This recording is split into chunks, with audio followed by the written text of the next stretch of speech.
Confidential Investigator.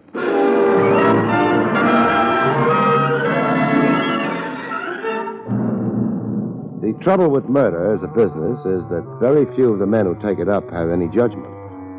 Sooner or later, they run it right into the ground.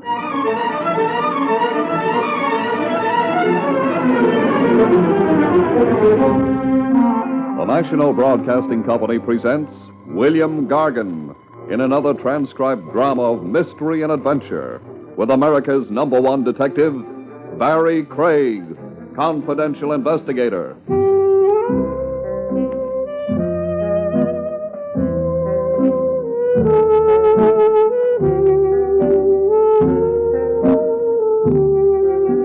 Barrie Craig speaking.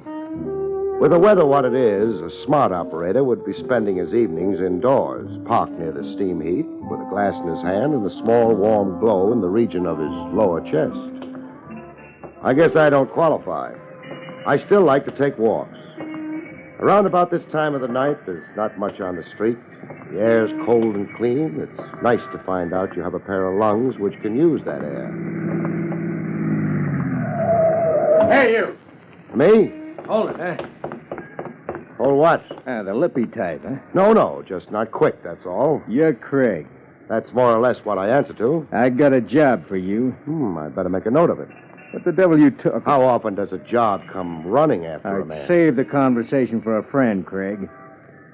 You would like to make a couple of hundred easy? Me and most of the adult male population of the United States. Take this. This? A small puppet. Come to think of it, are there any big puppets? You deliver that's all. 200. I deliver it to who? The name is Ann Kelly. She wants a puppet? She'll be very happy to get that one, see? Not exactly, but there are lots of Kellys in the phone book. Well, this time of night she'll be at Easy's open house. It's a clip joint over in the East 80s. She helps Easy keep the house open? She helps him keep it filled. What does she use, a hook? You catch her routine, you'll be able to add it up for yourself. That's in addition to the 200? Yeah. I don't see the 200 yet. It's on your office desk. It's going to get awful dusty. You know, the last time I looked, I didn't notice any money on that desk. It's there now. But don't try to collect it, see? Not till after you deliver the puppet. Makes a kind of sense. Do I give Miss Kelly your regards along with the puppet? Do you know whose regards to give her? No. Well, then you better skip it. Now, you can make the joint in maybe 15 minutes. I wouldn't be happy about you dragging it out. Craig always keeps his clients happy. I'll get it to her in 15 minutes. So long. I wouldn't bother remembering the license plates. You wouldn't? No, they don't belong to the car. Well, that's so. Even more than that. Yeah? The car don't belong to me. I didn't bother about the license plates. I always believe a client, even if he happens to be a mug. This one was.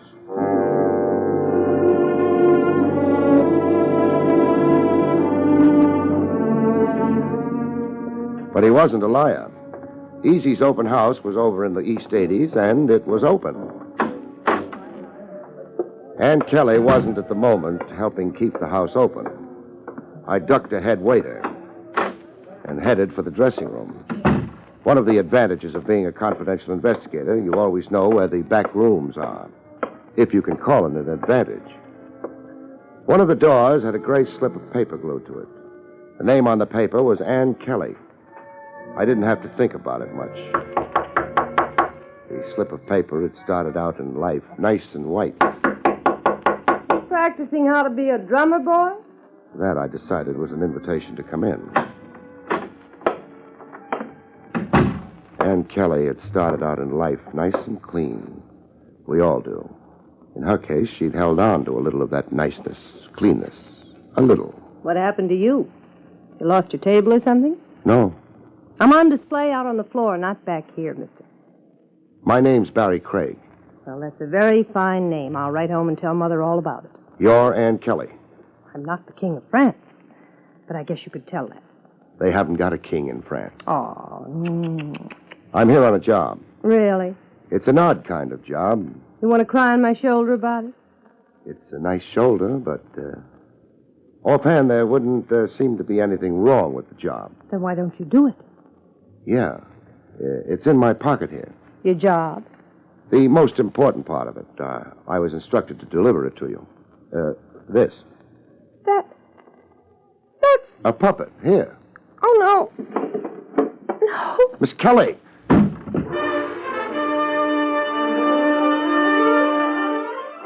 My client had said Ann Kelly would be very happy to get the puppet.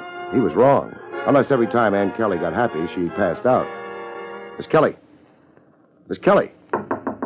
Kelly, you're on. Kelly. I don't like to be nasty, Kelly, but the customers are impatient and... Oh. She fainted. Really, sir, you shouldn't... I mean, after all... I didn't. Oh. You Easy? I beg your pardon. You meant, am I Mr. Easy? That's what I meant. Well, I'm so sorry, I'm not. I'm Osborne. Oh, don't fret about it. Where can I find Easy? Oh, his office is down the hall. Oh, what a delightful puppet.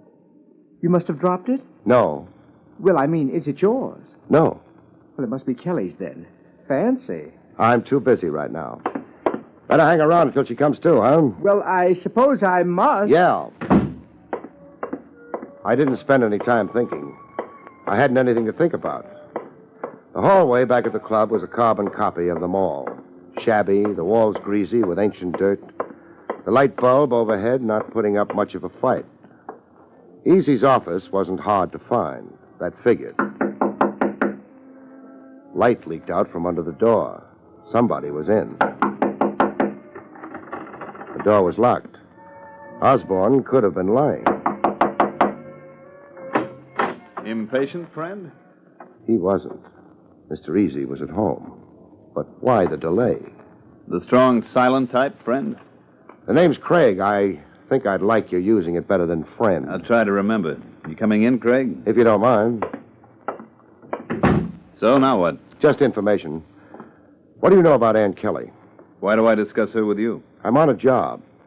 And it could turn out pretty nasty. And it could be the Kelly girl doesn't deserve it. She appeals to you? That could be arranged. You got a heavy hand, friend. Lay off the friend, huh? Going around protecting virtue, you're a little late with Kelly. I asked you a question. So you did. No. The desk drawer stays shut. I don't want to admire your gun. About the girl. She works here. The customers like her. I pay her $125 a week, period. How'd you come to hire her? She dropped in, asked for an audition, and she got it, so she got the job. Nice and neat. Don't try to make a thing of a girl passing out, Craig. Kelly happens to pass out easy. How'd you know she fainted? You stalled me outside the door. Come on. I like it here. I said come on. All right, take your hands off. I'm coming. Thanks. Stall me outside your door. Stall me in your office. You knew about her fainting. The pretty boy must have phoned from her dressing room. This one. What's the idea of busting in here? You're not Ann Kelly. Of course she isn't, Craig. I could have told you that before you half knocked the door down. Hold on. Yeah. The same room. The hunk of paper with her name on it was torn off the door. Look, Craig, the little lady here's dressing for her act. We're in her way. This was Ann Kelly's dressing room up until a couple of minutes ago. You're crazy. I'm beginning to think you never even seen her. Where is she, Easy? She finished her last show for the night, probably on her way home. No. The little lady could start screaming. That would bring us lots of company. Yeah. So it's going to be this way. I never saw Ann Kelly. She wasn't here. I never handed her a... Wait a minute. What's this? That? Looks like a puppet to me. Whose puppet? How would I know? Maybe it belongs to Susie. Does it, Susie? Sure. There you are, Craig. Well? A nice snooker play. Shut Craig off in a corner, get Kelly out of the place, and... Okay. Excuse me, little lady. Craig, Yeah? I don't want any trouble. I don't know what you think you saw. Make it short. But if you want to look through the place, it's okay with me. Thanks. I'm not much good at closing stable doors, though. So long, Easy.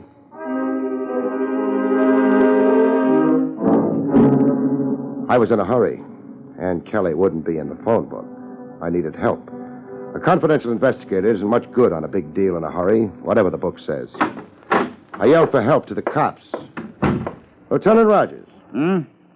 Oh, Craig, the perambulating operative. Take it easy, Trav, and don't forget, I never went to college. Will anyone ever forget I did? Lead a clean life, and maybe they will. Trav, I need help in a hurry. What kind of help? I want a girl named Ann Kelly found, and found fast. What's special about her? She faints when you shove a puppet under her nose. I feel something like that about puppets myself. You're not joking? No. All right. We'll go see what the boys in the back room are having. What can you give me on her? She's an entertainer at Easy's open house. So far, pretty bad. I've got a feeling she's in the wrong place. Chivalry, Barry? It's part of a job.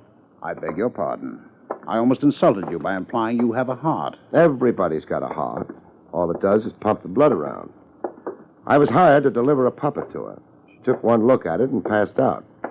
I went visiting Easy. Not a nice man. No, he stalled me.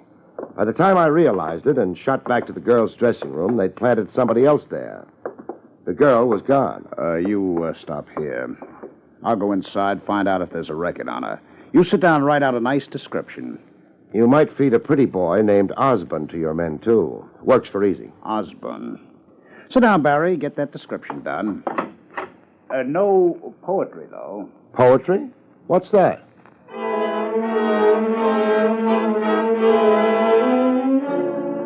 Trav didn't need a written description. He just thought it might be a good idea if I had something to do while I was waiting. I guess it showed pretty plainly.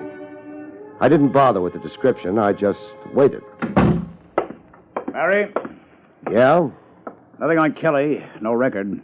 You got that description done? She's blonde, blue-eyed, medium height, in her 20s. What good would it do you? No good. Come on. Come on, where? Osborne's in the books. I've got an address for him. All right. On our way over, you can tell me about who hired you for the puppet delivery. Yeah. I'll tell you something in return for it. You will? What about? Puppets?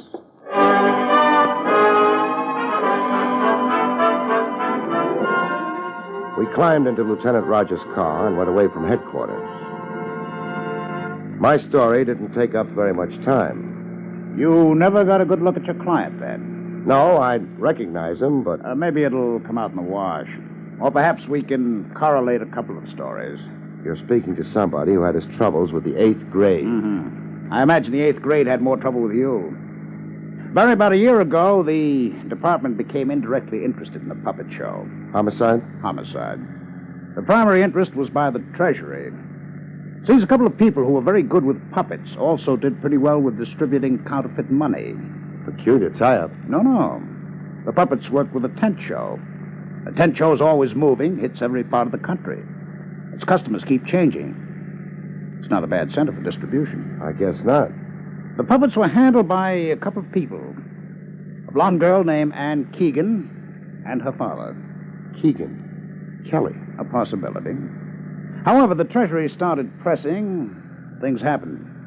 There was no direct evidence about the girl, but her father was definitely implicated, along with a couple of men in the background. One to supply the counterfeit, the other to run the whole operation. They had names? The manufacturer was called Dalgos. The man in charge may have been John Easy. May have been? No evidence. Dalgos served a year on an old charge.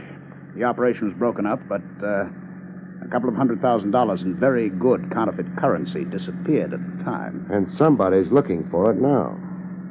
You said Homicide was interested? Yes. The girl's father was cracking under the pressure. He was ready to confess. But someone got to him before then. And he died? He died.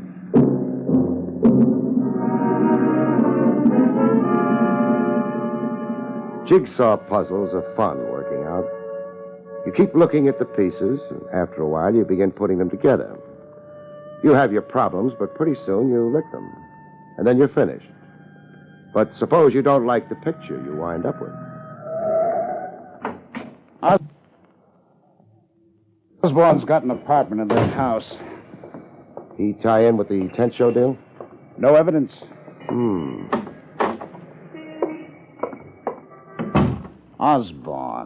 Osborne, yes. Apartment 1C. Would be on the ground floor. Convenient. You probably think you're being cynical, but you're right. For a criminal, the ground floor is definitely convenient. I'm bright without knowing it, huh? About the only way I'm bright. Your modesty is becoming.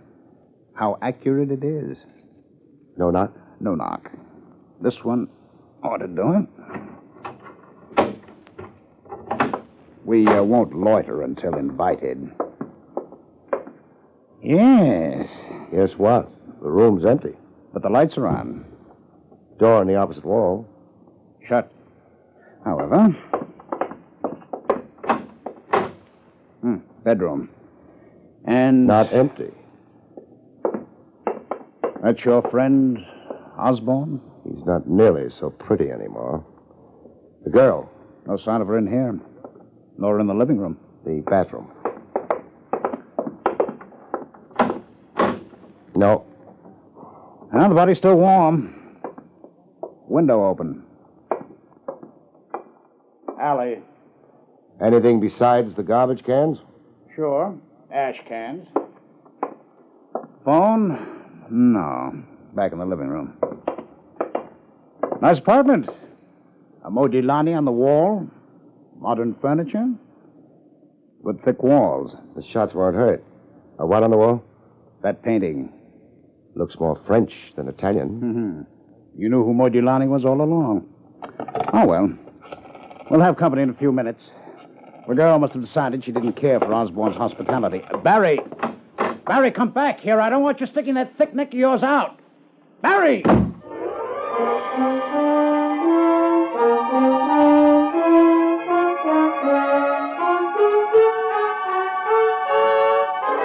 I wasn't in the mood for company. Besides, everything had gone too smooth, too fast. The cops would have a time breaking things out into the open. They were dealing with professionals.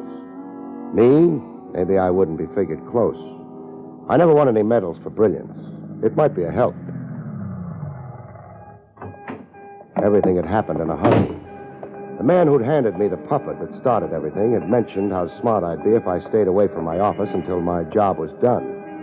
That meant a man would be watching it. Maybe nobody had notified him I'd finished my job. Maybe he'd still be watching the office. He was there. He wasn't happy about it either. That was a cold doorway he was holding down. Me, I picked another doorway and waited. I wait very good. One of these days, I'm going to start a movement to have all doorways heated, if I ever thaw out. A car came down the street. A quick look told me it was the same one I'd seen the boy with the puppet riding. I let it pass me and made my car.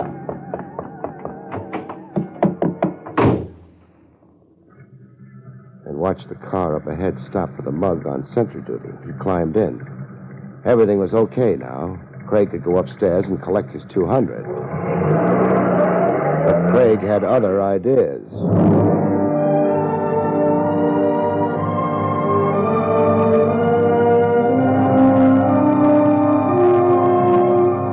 They weren't expecting company.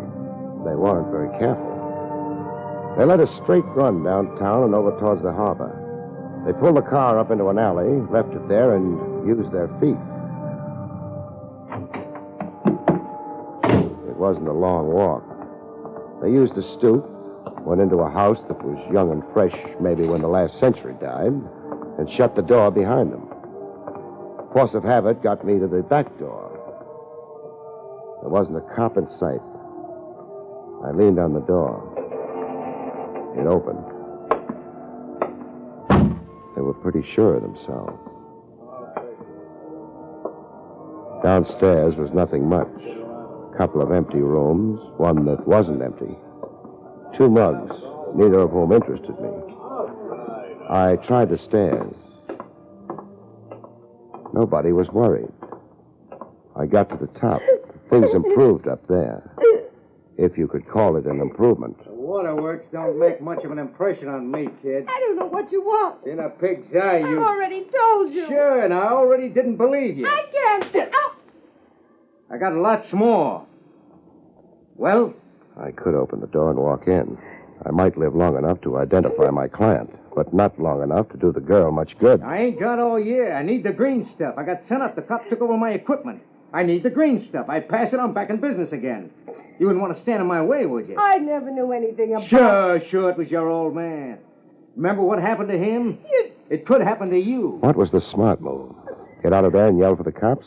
Maybe they would have showed up in time. But who's smart? Hello, Dalgus. Private eye. What? I don't like the way you treat women, Dalgus. I'm firing you as a client. Okay, you've been funny. Now talk straight. That was straight. What are you waiting for, a medal? I'll take Ann Keegan instead. You know who I am? It's been a lousily kept secret. Excuse me for interrupting, but I ain't giving out Ann Keegan's tonight. Just one will be enough. You packing a rod, Snoop? What do you think? I think you ain't. Otherwise, you'd be showing. So... I can break you in half before you get yours out. Maybe. But the boys downstairs, what do you think they'll be doing? You'd be dead before they got here.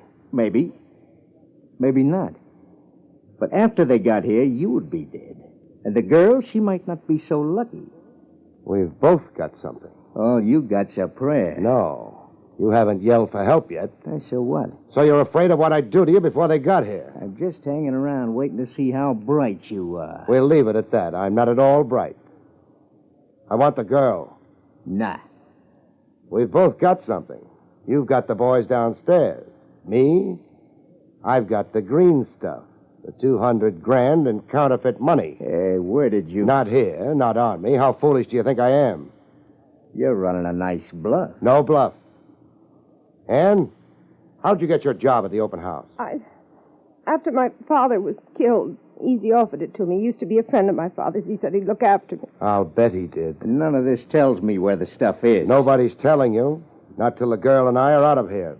You take me for a sucker? You picked the girl up after she left the nightclub. You'd sent me to her with a puppet. You figured it would frighten her and make her run. You're not telling me anything I don't know. Yes, I am. Was anyone with her? Yeah, cute little fella.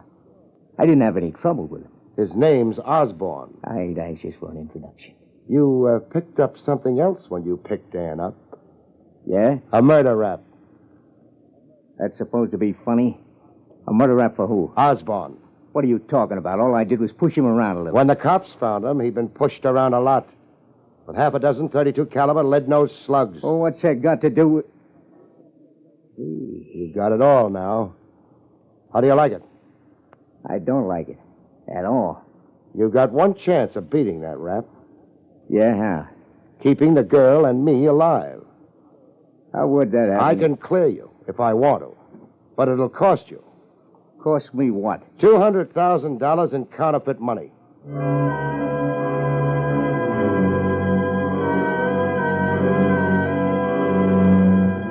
It took him a little time to decide.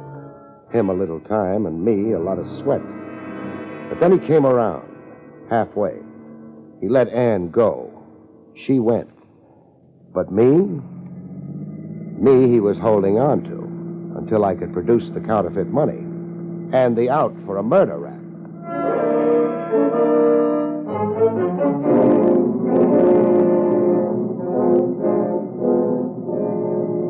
I got a gun on you, and I keep it on you. The boys cover the open house front and back. Any funny business? I know. Yeah, but you ain't sure. You can be sure. With that rap riding my shoulders, what have I got to lose? What do you want me to do? Turn green with fright? Well, we've arrived. What do you know? Hey, Sam, get out first. Cover a big boy from the outside, huh? You go out, Craig. Thanks. Me with you. We walk nice and close together. The gun right under your ribs. You wouldn't think of a quick wrestle. Trigger's shaved, goes off if I breathe too hard. It's all built up. Let's go, huh? Sam, you take the back. Big boy walks out without me. He gets it hard. You stay out here, Beef. Same orders for you. Come on, Craig. That joint ain't open. Not for business. There's a back office. Yeah. That's where we do business? Right. We go in. It don't smell good in here. You ever been in a place that did? You watch it. I insult Easy. Easy reminds me. Ever know a man named Easy? Nah. You're going to. Come on. Light through that door. It's the one we want. I don't think we knock. Hello, Easy. Craig. And... Hey. What did you call him? Easy. John Easy. Any objections? Well, the name's Marlowe. Ain't it, Marlowe? Hello, Doggos. Long time no see. Not such a long time, a 1-year stretch. And that's over. I'm pleased for you. Though I can't say I approve of the company you're keeping. Never mind that. I got a gun on him. But what about... He's the man that worked with you and Keegan before you were sent up, Dalgas? Sure. He's the man gave Ann Keegan a job here because he used to be a friend of her father's. Nothing wrong with that. Except, who killed Ann Keegan's father, Dalgas? I don't know. Did you? You're fishing for what? The truth. I don't think you killed him, Dalgas. Thanks for nothing. But who did? Who does it have to be? Doggos, why my office? I mean, if you enjoy playing games with this thick-headed idiot... I don't think you killed Osborne either, Dalgas. But look when Osborne dies. Immediately after your release from jail. And under what circumstances? When he was supposedly hiding Ann Keegan out. What does that add up to? Your conviction, because you wound up with Ann Keegan. Well, that much I know. What you're handing me now John is... Easy, alias Marlowe. He had the motive. He'd latched onto the $200,000. He knew you'd be after Ann as soon as you got out. That's why he hired her. So he could use her for a bait for a trap in which he could break your neck. It could be that way. Doggos. Yeah? You got your gun on, Craig? Yeah. Then you won't be able to do very much about this, will you? What? Yeah, my gun pointing at you. As far as yours is concerned, shoot Craig or not as you please. Why, you dirty... You're using that gun on Craig? No? Then suppose you drop it.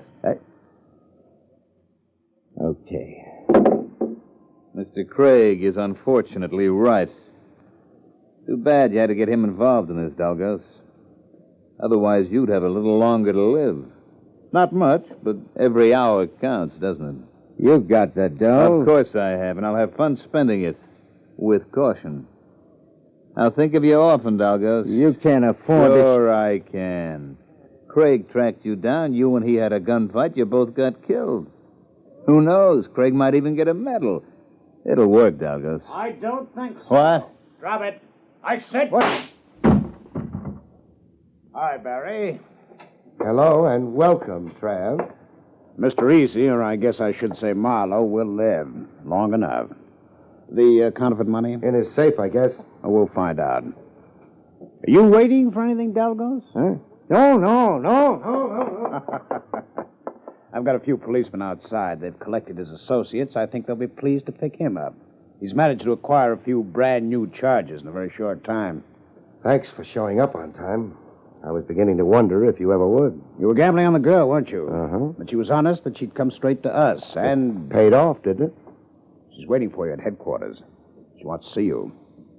Barrie, when you get to her, I think you'll first realize just how well it paid off.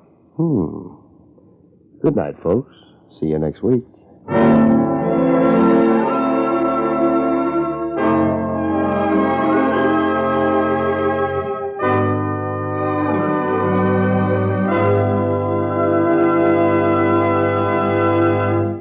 You've been listening to William Gargan in another exciting transcribed mystery drama from the adventures of Barrie Craig, confidential investigator.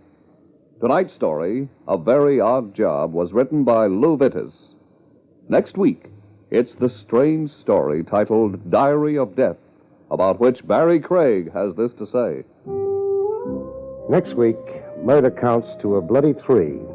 When 3 pieces of a treasure map that should lead to a great fortune only leads to greater misfortune. See you next week, folks.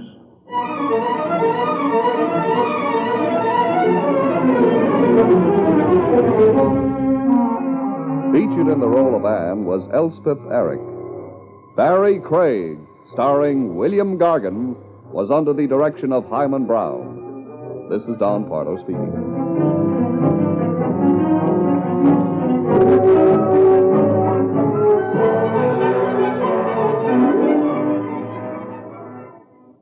Now, Robert Montgomery presents something different in news analysis on NBC.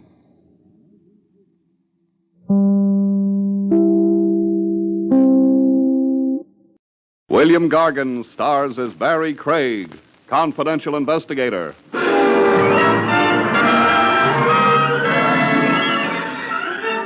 There's an old school motto with a modern twist, folks. An empty barrel makes a fine casket.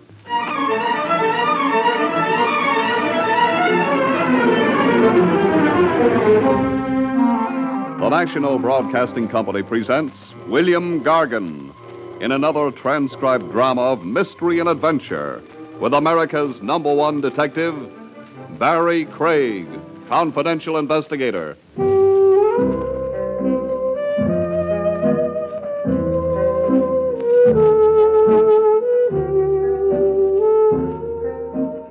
Barrie Craig speaking. Manhattan Island's my beat. From Battery Place uptown to Spite and Divo. I've got my footprints on every inch of sidewalk, a memory in every mile. Get used to a beat and it's like home to you. You're an island native, and only a pretty fancy fee can drag you even across the river to Brooklyn or 3 other boroughs. To drag you out of town needs a major earthquake or an act of Congress. So how come I find myself 40 miles from Broadway in an incorporated village called Seneca on the trail of a claw murderer? A nice little gent with side whiskers like Abraham Lincoln coaxed me into it. Town Supervisor Samuels, he called himself. His pitch went something like this. I came straight to you from Lieutenant Trav Rogers of your Metropolitan Police, Mr. Craig. Yeah, Lieutenant Rogers phoned me you just left his office. No dice, old man. Seneca's off my beat. But it's a situation of desperate emergency. What's the population of your village, Samuels? 300. A killer can't lose himself in that small a crowd. But Order every townsman to line up in the public square. Then go up and down the line. When you see a wild gleam, nab him. A wild gleam? The guy you're looking for is a lunatic, first class. The claw used in the killing shows that. One nut in a neighborly crowd, your sheriff can't be that helpless. He is. Berkey's only honorary sheriff. His business is farm tools and tractors. Who's your regular sheriff? We have nobody. Crime in Seneca's a rare thing. Don't even have a jail. Pass the hat and build yourself one. Crime's here to stay, people say. The board of supervisors empowered me to supersede Berkey, to contract outside help.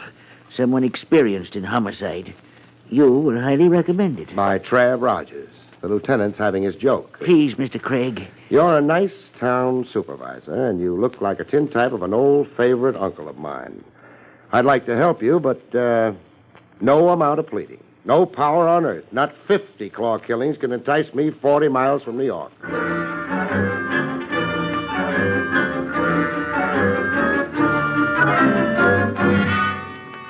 In Seneca, flanked by Samuels and the sometime sheriff, I got a look at the corpse. The morgue was the back room of a taxpayer divided into a grain, oats, and seed shop and mortuary parlor. This was Dr. Tyler, Mr. Craig. A doctor, huh? Horse doctor. Oh, sad day for Dobbin. Pretty thorough job of annihilation. Shocking crime. The claw marks on the skull were made by a garden tool, looks like. Yeah. Did Doc Tyler have any enemies? Or let the sheriff answer, Samuels. Why, no. Not to my knowledge, he didn't. Doc Tyler was a pillar in the community, a fine, respected man. Save the eulogy for the funeral services, huh? Theft, then. Was anything stolen? No, I'll have to say no to that. All Tyler had was accounts receivable. Bills owing him for his doctoring work. You went over his property, then? I did. The robbery was my notion, too, at first. I ordered an inventory of everything Tyler owned, right down to the horse pails. And nothing was missing? Nothing of any account, no. Except for old Baldy, everything was right where it belonged. Except for old Baldy, you say? Huh? Oh, yeah. Old Baldy's an old iron paperweight, the American Eagle. Doc Tyler always had it on his desk on top of a pile of papers. And old Baldy was missing? Yes, we couldn't find hide nor hair of it. Well, either somebody borrowed it and planned to keep it now that Tyler's gone, or Tyler threw it out. Or the murderer clawed Tyler to get it. Oh, now, why would anybody want to commit murder for a worthless old paperweight? Can't say, but that's why I'm in this whistle stop, to find out why. And that brings us down to cases. You and me. Come again? Your being here. Samuels brought you out against me. Against you? No, Sheriff. Shut up, Samuels. This is between me and Craig. Against me, I said, Craig. Oh, I get it. Your pride's hurt, huh, Sheriff? When you've jackassed around a while and Samuels admits to being the finicky fool he is, I'm marching you to the railroad station. With a brass band and local school mom doubling as drum majorette. A big goodbye to a conquering hero, Sheriff, because my parting gift to Seneca is your claw murderer in person. Want to bet?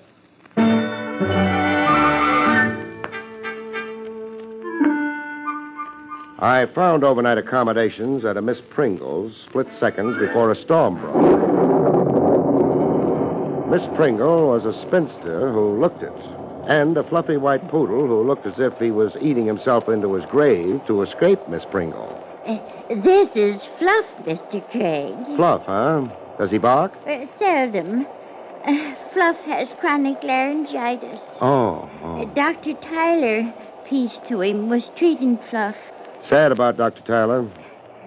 You're here to find the fiend? I'm here to get a night's sleep. Very well. You can have the attic room. Why so high a climb? But I'm not accustomed to taking male lodgers. Enough said.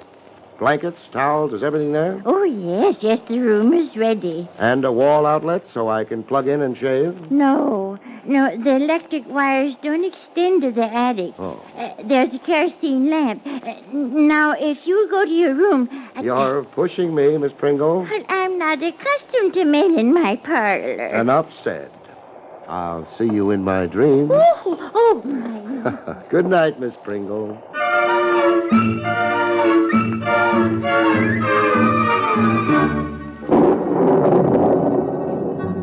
There were things I wasn't accustomed to, like attics, like figuring out how to light kerosene lamps, or like having the roof suddenly cave in on my head.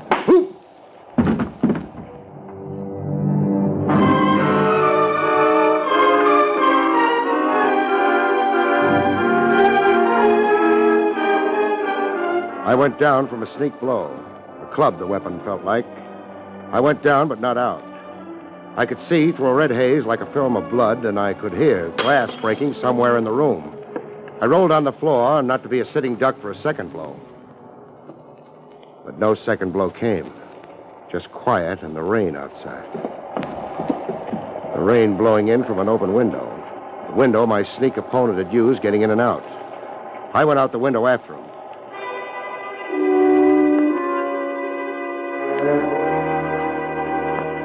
Outside, just at the edge of Miss Pringle's driveway, I ran into a reasonable facsimile of King Kong. A guy who looked as if he should be swinging from trees. Sitting behind the wheel of an open convertible, its top down. Working the car starter and getting nowhere. Having trouble, friend?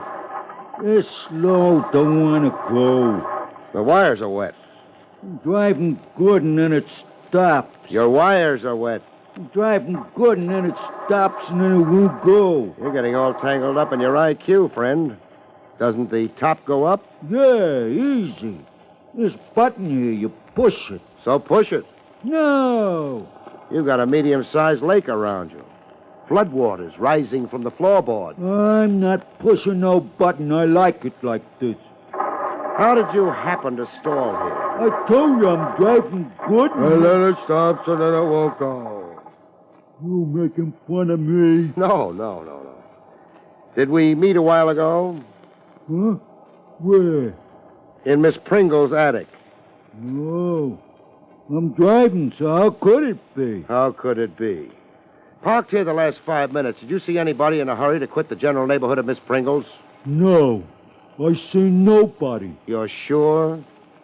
Are you trying to mix me up? Nature got to you first. Just for future reference, what name do you answer to? Harmony. Harmony? Yeah. You like it?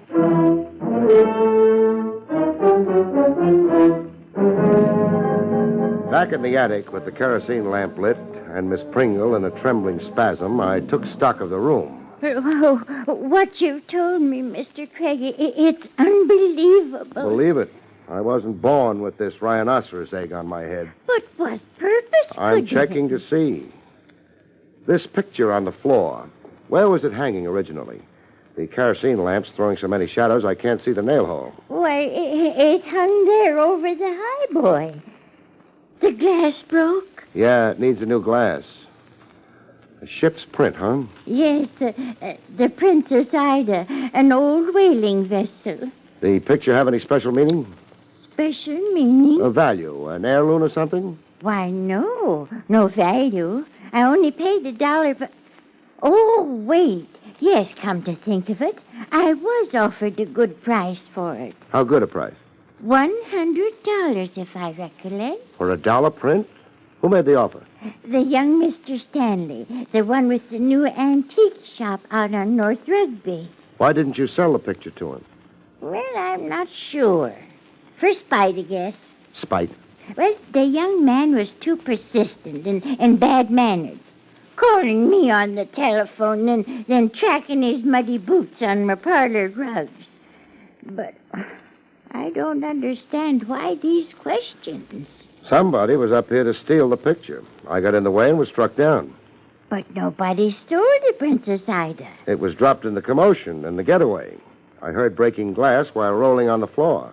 Oh, you're trying to frighten me. Just enough to make you twice the cautious miss you already are. No men in your parlor. There's one joker abroad who might not respect that rule. Oh, you're not alluding to the claw murderer? Bolt your door and sleep with one eye open. Oh, my... I've just found you, beautiful, and I don't want to lose you. Mr. Craig. Yes, Miss Pringle? There's a fine room on the first floor right next to mine. Oh, no thanks. I'm getting to like the attic. There's electricity and a wall outlet you can shave. Oh, really kind of you. But I'm looking forward to roughing it. It'll toughen me up. Mr. Craig, I insist you move to the room downstairs next to mine. Oh, this creeping infatuation for me. Fight it, Miss Pringle, to your last drop of blood. We could get to be the talk of Seneca. But I don't care, Mr. Craig. I'm frightened.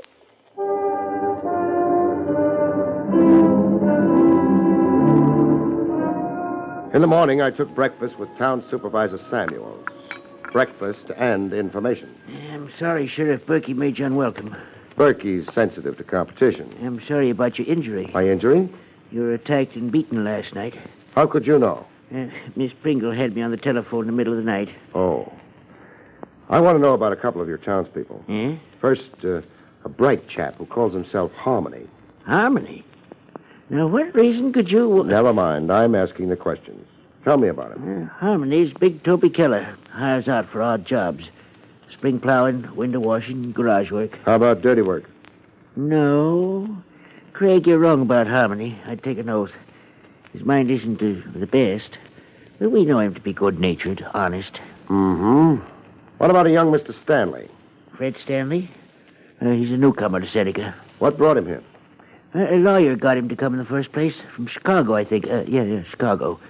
Fred Stanley came thinking he was a missing heir. Claim his grandfather's fortune. But there was no fortune.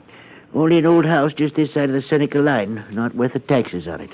Why was there any idea of a fortune at all? And the grandfather, old Mitchell Stanley, was said to be a rich miser who put no trust in banks. When Mitch Stanley died, there wasn't a penny. They had to auction off his furniture to pay for his funeral. But young Stanley stayed on in Seneca. Yeah, opened an antique shop at the old Stanley house. Can he make out in a one-horse town like this? He has business signs posted on the highways, hoping to get the tourist trade. What's your interest in Fred Stanley? He tried to buy a ship's print, the Princess Ida, from a girlfriend of mine, Miss Pringle. Stanley offered $100 for a picture worth $1. A liberal offer like that is... Craig! No, don't blow your gasket. It's only a parcel delivery through your closed window. Did you order this? What is it? A claw. A garden tool like the one used on Doc Tyler. And a note with it. It's addressed to me, Barrie Craig. Get out of Seneca by 10 this morning or never. Get out of Seneca by 10? 9. I've got an hour of grace. Or never. Craig, it's a threat against your life. I'll be planted in the country. A city fellow like me. The handwriting. No handwriting. The note was put together with newsprint. Can I borrow your car? Yeah, of course. Stanley's antique shop is on North Rugby Road, just this side of the Seneca line, you said. It's a 3-mile drive, up the incline to Widow's Ridge, then left a quarter mile. Craig, be careful. Please, I don't want your murder on my conscience. Okay, I'll stay alive, but only for your sake, mind you. Staying alive is a deal that sometimes needs the cooperation of unknown parties, in my racket anyhow. Climbing the steep incline to Widow's Ridge. Climbing maybe 300 feet into morning mists as thick as pea soup. I knew I wasn't going to get that kind of cooperation. A rifle shot that blew a tire into confetti. Crash off the incline had to come.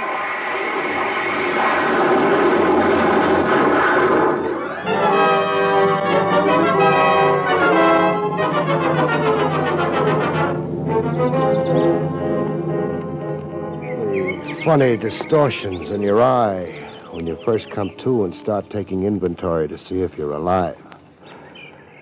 A half-frozen robin who didn't have the sense to fly south for the winter.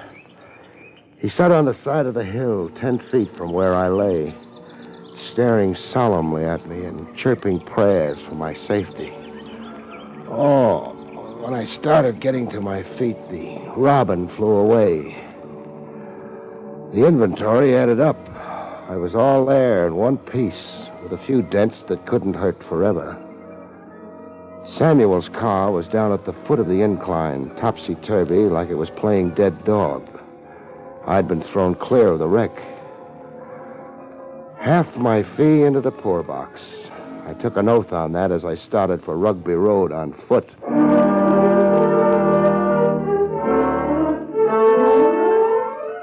Fred Stanley gave me the expected answer. Just what do you find so unusual about my interest in buying old pictures, Mr. Craig? $100 for a $1 picture doesn't make sense. And why must it make sense? It's a cold, practical world, chum. People generally don't go haywire with money. They conserve it. Now, look, Craig, I collect Americana. Whatever strikes my fancy, I buy. The cost is secondary. But you're in business to buy cheap and sell at a profit. Technically, yes, but it doesn't work out that way. I love buying and I hate selling. A profit is rare. That gets expensive. Where does the money come from? That's none of your business, Craig. Now, if you don't mind, I'll terminate this interview. I'm in no hurry. Now, look here, Craig. And I'm in no mood for the polite, formal approach, Stanley. Or the kind of weasel talk you've been giving me. Or being terminated. Are you insane? I walked away from my own murder 20 minutes ago. I came to this whistle stop against my will to do a big, good deed. And go home. I don't intend to settle here for keeps. But what has that got to do... You lied to me. A fancy, eccentric pose that's as phony as a ham board of Acton Shamokin. The ship print signifies something more than just another antique. No polite, formal approach, Stanley. I'm going to pound the truth out of you. Crazy, let me go. Tell me about the Princess Ida ship print. Let go. Harmony, help. Harmony, huh? Now we're making headway. So King Kong's hired out to you. Harmony, help. I want you to let Stanley go. Strapping ape like you, Harmony, you don't need a gun to take charge. I want you to let Stanley go. Sure, I'll let Stanley go. I was only fixing his tie. Oh, Craig, you had no right to manhandle me, no right. It paid off. I got to find out who was providing Harmony with his raw meat. Harmony's with me on day hire. To do general cleaning and polishing, scrape down old furniture. Plus prowl in attics, plus distribute garden tools shaped like claws all over town, plus take rifle shots at passing cars. You're out of your mind. You assaulted me and Harmony rescued me. Now get out of here. Sure. But I'll be back. I'll be back, Stanley. The minute I tumble to your motive.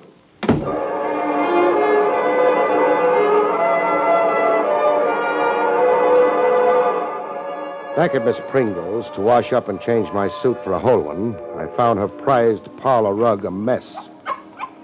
Spots all over it. And the dog Fluff, suddenly cured of laryngitis and barking.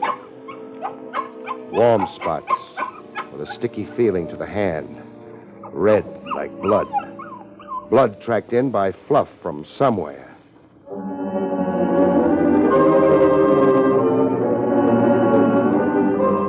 I followed the tracks to Miss Pringle's bedroom. The blood was Miss Pringle's goodbye to spinsterhood. The garden tool shaped like a claw lay beside her on the floor like a third hand.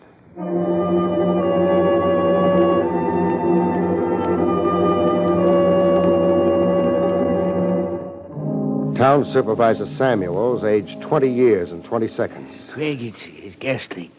We'll skip the rhetoric. Miss Pringle was murdered by someone who made off with the Princess Ida. You know that? The picture is gone. I searched high and low. The murder then clears Stanley and Harmony of any suspicion. No. But you saw them Miss both. Pringle could have been murdered earlier, while I was here, breakfasting with you. The Princess Ida and Old Baldy. 2 murders for 2 worthless relics. You're convinced these relics motivated the atrocities? It figures. The relics and somebody's lust to kill for its own sake. We're dealing with a nut to boot. Do the articles have any history? History? A story, some legend they figure in, say. No, nothing I know, Craig. Some background that could tell us why 2 hunks of junk produced 2 killings. I'm sorry. Is there anybody in Seneca who could know? A village librarian or a local historian? You could ask Will Briggs. Will used to be our recorder until the town board voted to abolish the job. Will Briggs? Will's crotchety, bad-tempered. I don't think he'll be disposed to help you, even if he could. Even in a town crisis like this? Will Briggs don't feel very civic about Seneca and its problems. Since we abolished his job for economy reasons, Will's been feuding. Suing in the courts for pension, making a rumpus at town hall meetings. Great cooperative little town you've got here. Great job you roped me into.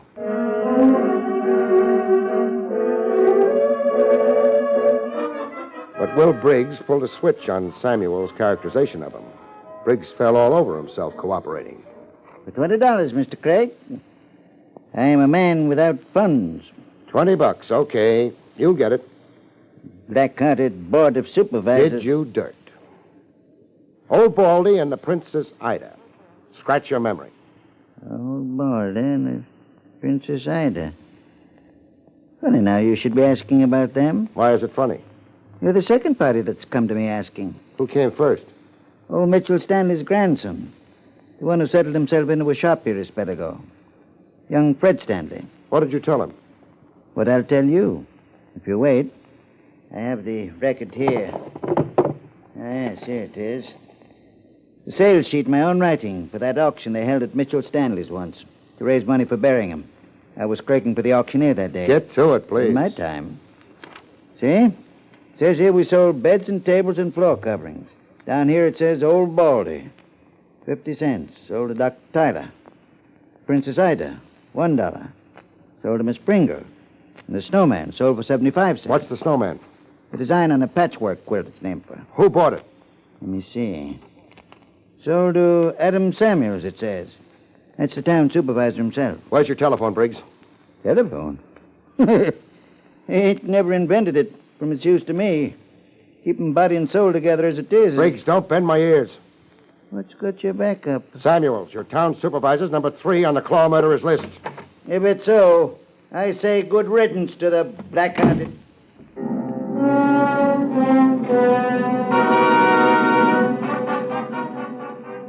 Good riddance or bad. Someone else would have to judge Samuel's merits as a human on Earth. The garden tool, shaped as a claw, lay across the room where it had been thrown. A claw with bright red fingers.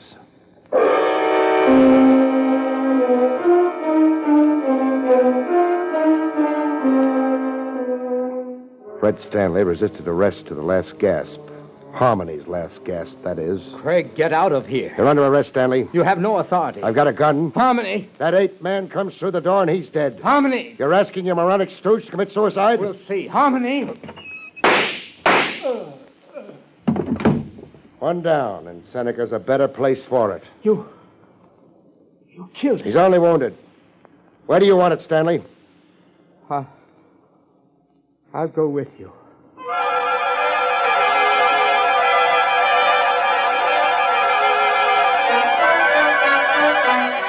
Stanley put his confession on record after a little workout and a lot of sweating. I found a diary that once belonged to my grandfather, Mitchell Stanley. A diary hidden behind the oak paneling over a fireplace. In the diary, 3 pieces of a map were mentioned. A piece each hidden in Old Baldy, the Princess Ida, and the Snowman, huh? Yes. A treasure map. The 3 pieces were to fit together into a treasure map. Through them, I'd find the wealth my grandfather was reputed to have. The wealth that never turned up when he died. Insanity runs in the Stanley line, huh? My grandfather's whole genius was a genius for hiding and hoarding. hiding from the world in that awful house at the edge of the town line, hoarding his gold. Fantastic thing like a child's treasure map was well in character with my grandfather. The shabby trick, too, was well in character with my grandfather. What does that mean? Well, it was all a grotesque joke. My grandfather's ghoulish sense of humor. I killed 3 people for a load of junk. There weren't any pieces of map in Old Baldy. Or the Princess Ida, or the snowman. That diary, Stanley. Give it to me. Here, go hunt yourself up some treasure, Craig.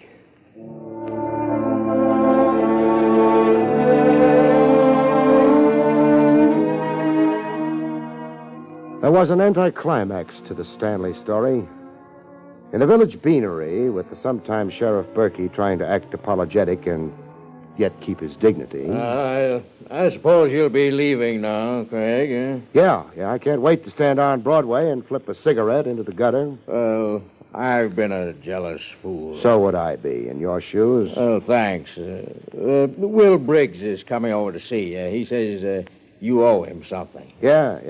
$20 for valuable services rendered. Craig? Briggs. It's not out of order now. To dun me for $20? Here you are. I'll thank you when we go. Stick around a minute, Briggs. I want to go over that feud you had with the town board. I'm over it now. Now, with the town board extinct, now that the murders of Doc Tyler, Miss Pringle, and Samuels have left Seneca without a town board. I'm not one to pillory the dead. But I'm one to pillory the living. Here's that alleged Mitchell Stanley diary that produced 3 murders.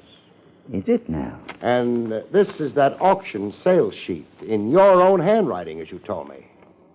Do I have to tell you that the handwriting in both is the same, even down to the green ink? Craig, what are you getting at with Briggs? That Briggs here forged the diary, Sheriff, and planted it where young Stanley would be sure to find it. That Stanley killed 3 people Briggs hated, while Briggs sat back and enjoyed the show. That young Stanley was only a dupe, a tool used for revenge. Make the arrest, Sheriff. And then flag down a train so I can scram out of this whistle stop. The sweet neighborliness around here is just killing me. Good night, folks. See you next week.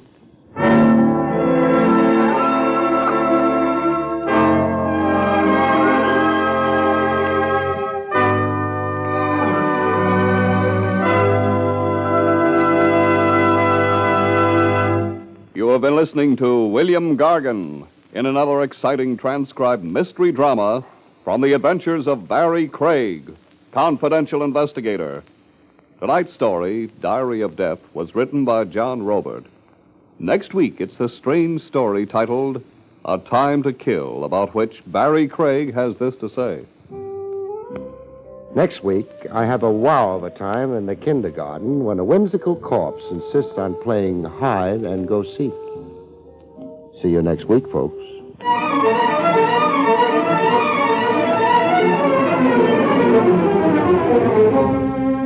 Featured in the role of Samuels was Louis Van Rooten. Barrie Craig, starring William Gargan, was under the direction of Hyman Brown. This is Don Pardo speaking.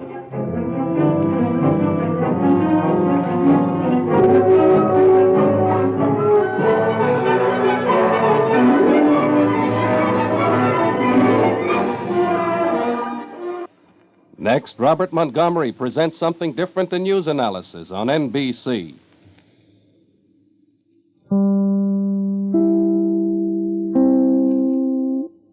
William Gargan stars as Barrie Craig, confidential investigator.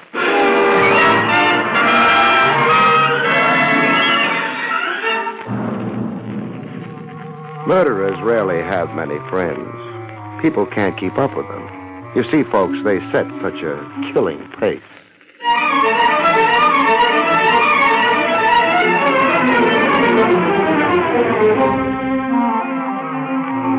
The National Broadcasting Company presents William Gargan in another transcribed drama of mystery and adventure with America's #1 detective, Barrie Craig, confidential investigator.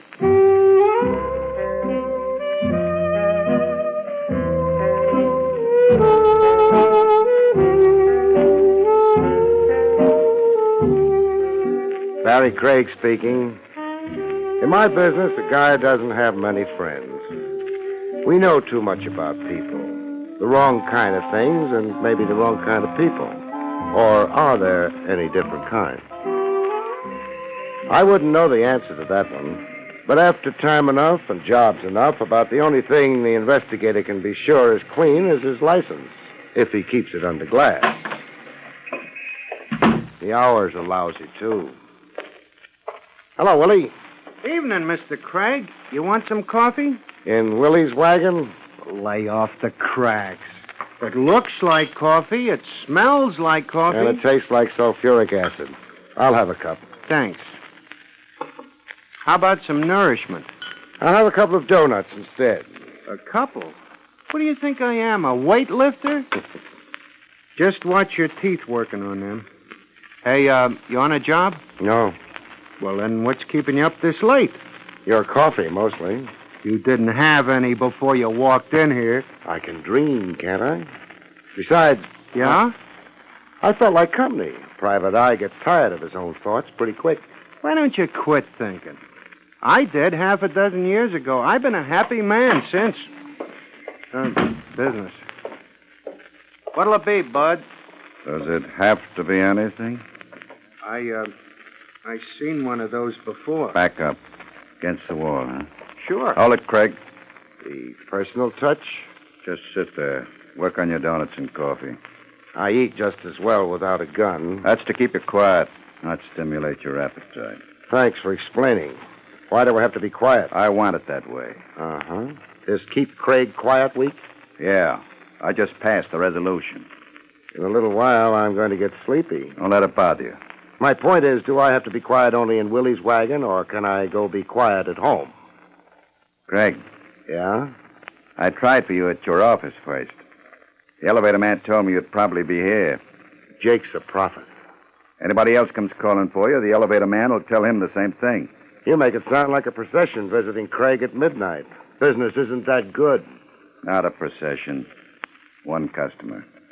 You could give him a name? Sure. And when he gets here, what happens? I discourage him about consulting you. You reason with him? I discourage him. Hey, Bud, how about me sitting down? You got a seat back at the counter? No, but there's one in the kitchen. Also a telephone? I ain't checked recent. Keep leaning against the wall. This customer of mine, suppose he looks in here before he pushes the door open. So? He'll spot you. That's all right.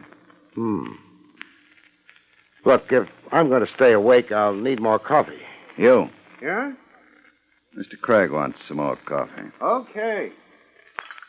There's your coffee, Mr. Craig. Thanks. Well, it's an awful slow client I'm supposed to have. He'll be along. Maybe you frighten him off tonight.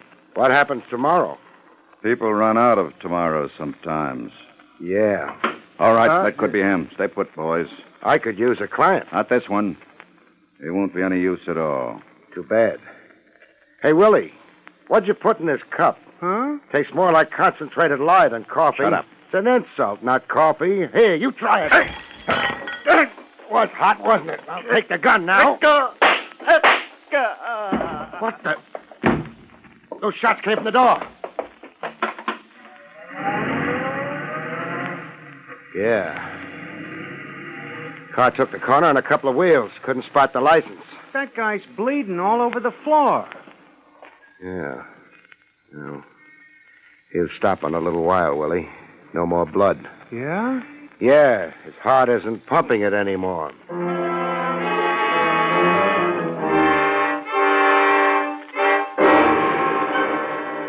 The coffee I'd spilled in his face caked before the cops got to Willie's. It made him look very untidy. The deceased's name was John Largo, Mr. Craig. Thanks for telling me, Lieutenant Rogers. It would appear he was an executive from St. Louis. You mean executioner? A little early for indulging in theory, Barry. Not theory. The guy announced his job. The announcement was perhaps ambiguous. Largo was versatile. The numbers, jewels, slot machines. Okay, Trav. I know about a police officer's keeping his mind open. Must be drafty, though. Barry. Yeah? According to your report, Largo intended to discourage a client of yours. That's right. Which client? A client who hadn't hired me yet. But who had indicated he might. Trav, all these questions will maybe look good on a report, but I've told you all I know. I'm not happy about it. Well, maybe if I'd gone to college like you, I'd know more. The way it is... Now, you mustn't hold that college degree against me, Barrie. I forgive you. Any psychiatrist will tell you it was my mother's fault. But I've got to bring something in for the captain. Isn't a fresh corpse enough?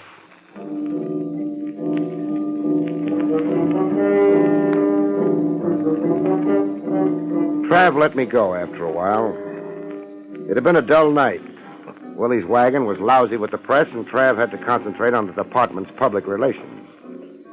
I started for home, made a detour, and headed for the office on Madison Avenue. Jake would still be on duty, making sure nobody stole the building.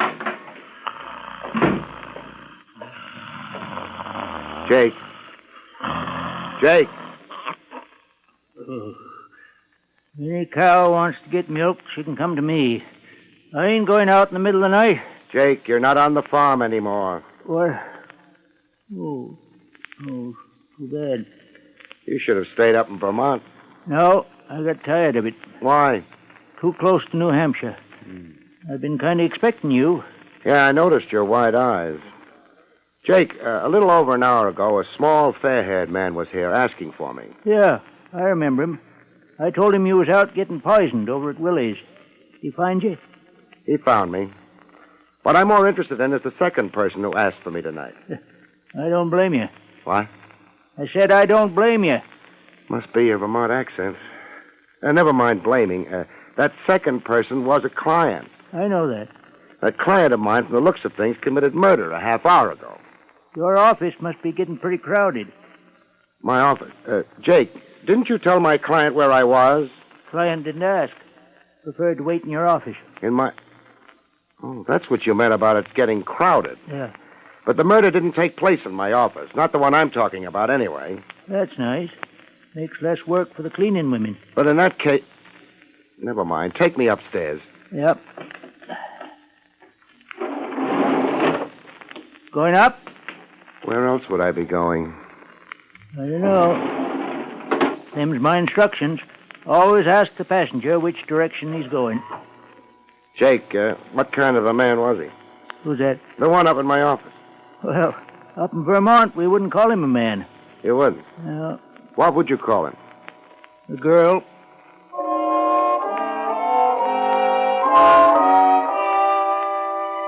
This wasn't my night for appearing smart.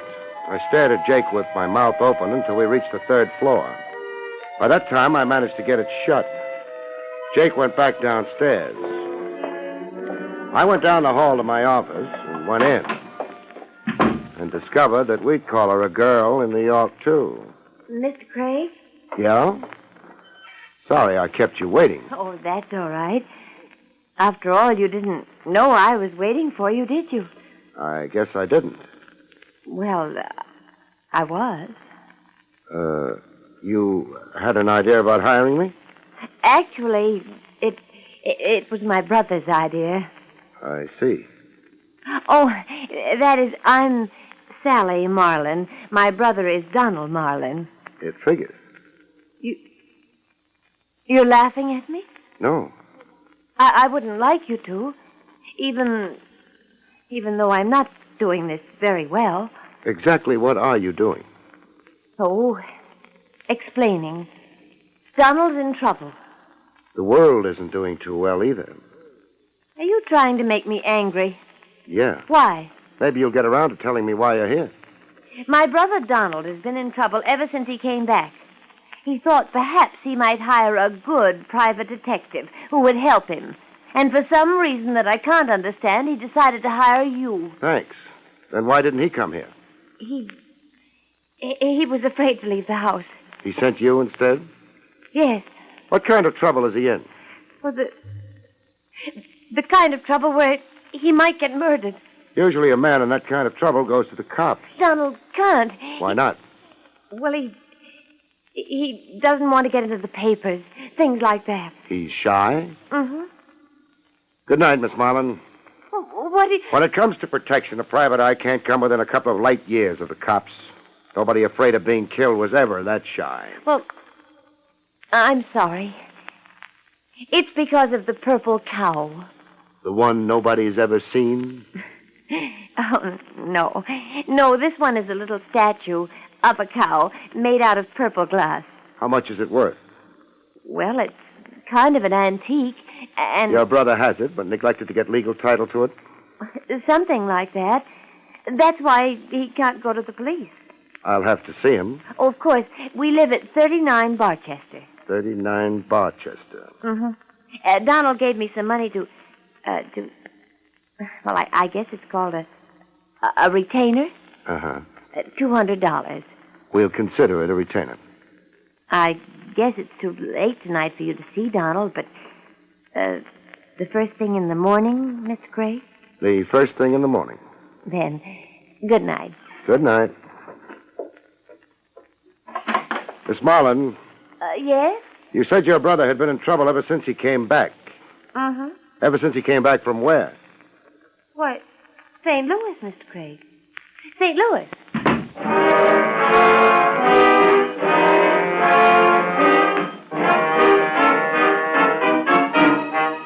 The dead Mr. Largo had also been from St. Louis. I crossed to the door and opened it. Sally Marlin was waiting for the elevator. Jake would have his troubles waking up. The elevator would have its troubles climbing all the way up to the third floor. I used the back stairs. By the time Sally Marlin would make it to the lobby and the street, I ought to be ready for her. In my car, halfway down the block. I was. She used a cab. And we went riding.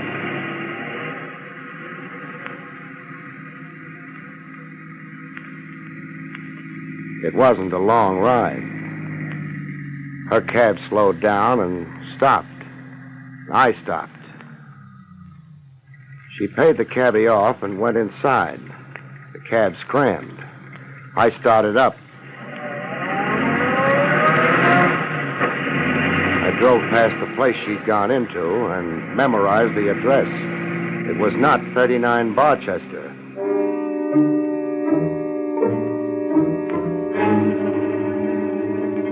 "39 Barchester was way over on the west side of town. Maybe Sally Marlin had stopped off at the other address for a drink. You can get drinks at the Club 44, not to mention a ringside seat at a roulette game, a hand at poker, or a thug for hire. Maybe Sally Marlin had been thirsty. I didn't stop at 39. The man in a creased hat and a bulging overcoat was trying too much to look like the local scenery. I cut around the block and wondered.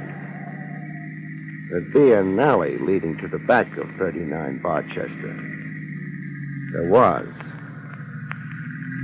There was a man there, too, making like an ash can. I parked on the next block and took a walk. I was going to have trouble visiting my client. I decided to have trouble in the alley. More privacy than out front. Hey, Bud. Huh? Got a match? Sure. Thanks. Forget it.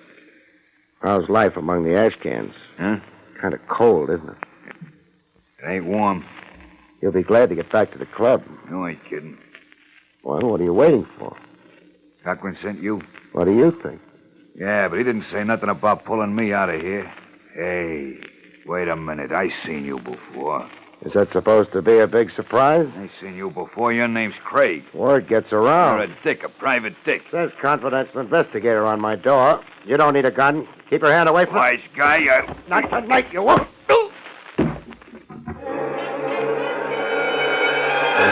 He didn't. He fell down instead. I thought he might be uncomfortable lying on a gun. So I disposed of it for him. I wondered if he'd thank me for it.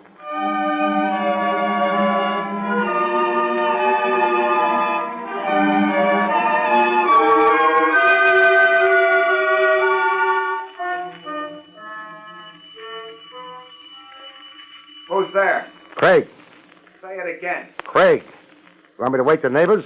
Listen.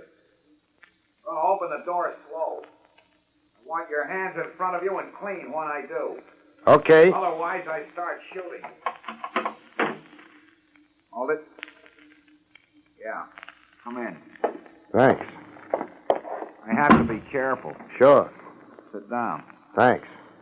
Man with a purple cow can't be too careful. What's a purple cow supposed to be? Something you find in St. Louis, the way I heard it. Just making sure Sally got to you. She got to me. She's a good kid. Uh-huh. Marlin. Yeah? I could stand a little more information. For example, how did you get the purple cow in the first place? A friend of mine handed it to me. He ran an antique shop in St. Louis. Just gave it to you? Sure. Thing isn't worth more than a couple of bucks. And that's when all your trouble started? That's when it started. You could have yelled for the cops. Sure I could have, but look, first of all, there were no witnesses around when I got that cow. Second, I didn't know what importance it had. Not until after I left St. Louis. Why didn't you get in touch with the man who'd given you the cow? I tried to. And? Found out somebody had pumped him full of lead. This friend of yours had a record? Yeah, and that was another reason I wanted to stay clear of the police. He'd been a fence. What kind of stolen goods did he concentrate on? Jewels, mostly. Is that the cow up on the mantelpiece? That's the cow, all right. I know what you're wondering, but no dice. It's made out of glass. I had it appraised. Maybe it's hollow. It's hollow. Nothing in it, either. You know a man named Largo? Largo? Small, fair-haired man. Comes from St. Louis. No, I don't. Why? Oh, nothing important. You figuring on going out tonight? No. That's good. You'd have company if you did. What kind of company? A couple of hoods. Front and rear of the house. Hoods. That's the kind of thing I mean. Why are they after me? On account of a hunk of worthless glass? I don't know yet. Maybe I'll go ask some questions. Oh, these hoods, Marlin. Yeah? Work for a man named Cochran. Name mean anything to you? Sure. That's the man my sister's going to marry.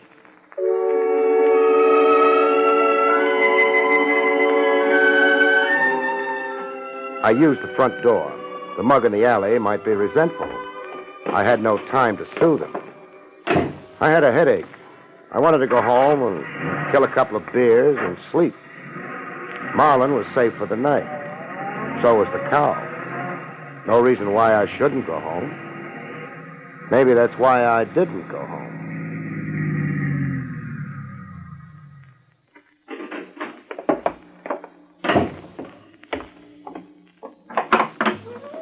Good evening, sir. Welcome to Club 44. Oh, I'm not a customer. Cochran, huh?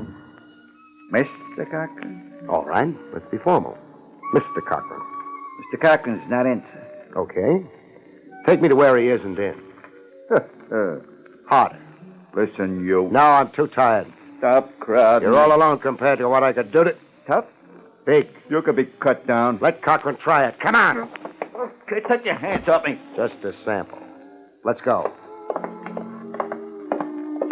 Mr. Cochran isn't going to like this. Maybe I won't like Mr. Cochran.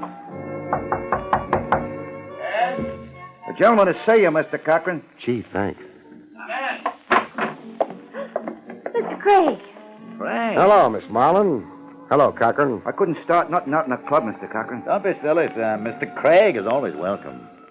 Run along, huh? Yes. What are you doing here, Mr. Craig? I confused it with 39 Barchester, maybe. The same way you did. Nice to meet you, Mr. Craig. Uh-huh. Of course, I'm curious about why. Sally Marlin hired me for her brother. She was worried about him, so she left my office and promptly headed here. She, didn't want to worry alone. Exactly what I was thinking. So I went on to 39 Barchester. Oh? The man watching the alley may have a little trouble with solid food for a while. I see. Marlin and I had a nice visit. Then you know about Sally and myself. Sure. I also know you put those men on Marlin. To protect him. Then why did he want me? I didn't know that Mr. Cochran would be able to help my brother. You did say help? We've had a lovely conversation. I think it's over now. I think it isn't. You must have a reason. I was hired to do something about the trouble Marlin's in. And you're doing it here? Let's say I'm trying to. I hardly appreciate your sweaty efforts. But you're the one who's sweating. Know a man named Largo, Cochran? Yes, Never mind. He's dead. Why? Wonderful thing. The radio. Uh-huh. Largo made a nice haul in St. Louis. Jewels. He turned them over to a fence who ran an antique store. How interesting. It gets better as we go along. The fence then turned around and handed Marlin a purple cow. Marlin left town. Largo left town right after him, to wind up dead on the floor of a hamburger joint. What a distressing place to die. I don't think Largo was bothered about the decor. He killed the antique boy when he found out his jewels were gone. He was therefore after Marlin, presumably? Presumably. In that case... I was in the hamburger joint when Largo was killed. If you will eat such dreadful stuff. You knew Largo. You knew all about Marlin and the purple cow through Sally here. You have a couple of boys sitting on Marlin's tail. Mr. Cochran, how much of a chance do you think you'd have in front of a jury? Well, you agree with me. Not much of a chance. Bill, that gun. Shut up. What Mr. Craig has forgotten is that he's the only one outside of ourselves who knows all these things. So? I have no intention of being brought before a jury. There's a pretty well-known road paved with intentions, Cochran. I'm not traveling as yet, Craig, but I rather think you are. Keep your hands still. Sally, see if he has a gun. Bill, I don't... See if he has a gun. All right. He had a gun, Bill. Throw it here. All right. Sally, Yes? run along home. Bill, I won't let Don't be you. a fool. You can put me in the chair. I don't- Sally, I told you. I can't let You're you in do my it. way, you idiot. Craig, killing the lights won't help you. You've no gun, Craig. Be still, I can't hear. My arm! I don't twist arms for fun. Grab it! Grab it! All right. Thanks. The lights, Sally. The thing to do in the dark is keep quiet, Cochran, then nobody knows where you are. I'll know better next time. Sure, if there is a next time. Speak up, Cochran. I'll feed you the answers if it's your boys. Who's there? Lieutenant Rogers, homicide. What do you know? Come in, Trav. Oh, Lieutenant Rogers, and hello, Marlin. Hello. Donald. I decided to yell for help to the cops. About time, too. After you left me, Craig, I began to worry. About those men watching the house, keeping me tied up, waiting. Now, take it easy. I'm all right. I worried about you, too. I knew you were coming here. Thanks. And about Sally. I didn't want her to commit herself. This is ridiculous. What is, Cochran? The insinuation that I killed Largo. That why Craig was holding a gun on you? He thought he was mistaken. Barrie? He might have killed me, Trav. A very solid vote of confidence. One thing bothers me. A modest man. That's because I never went... Barrie. Okay, I'll save it. The thing that bothers me is, how did Largo find out Marlin was going to hire me? Seems like a fair question. Would anyone here like to answer it? Maybe we can throw a couple of possibilities out. Marlin wouldn't have told Largo for a lot of reasons. Among them, the fact that Largo was gunning for him. Marlin, therefore, didn't. Would Sally? I never even knew this Largo. A reasonable reply. You're accepting it, Barrie? Uh-huh. That leaves us Now, with... wait. Perhaps I did tell Largo something about it. You found out through Sally? That's true. Oh, Bill. I'm sorry, darling, but you see, I've known Largo for a long time. When Largo told me he was after your brother, I thought perhaps I might discourage him. It's an explanation. You like it, Barrie? Not much. Cochran told Largo because he hoped Largo would kill Marlin. Oh, no. Only reason it means anything. Then Cochran might inherit the purple cow. But the purple cow is worthless. Now, that can wait till later. Sally, you told your brother that you'd mentioned the business of hiring me to Cochran? Well, I guess so. I demand a lawyer. You'll get one, and a jury. You know something, Trav? Something like what? Cochran was right when he said it was ridiculous. When he said what was ridiculous? That he killed Largo.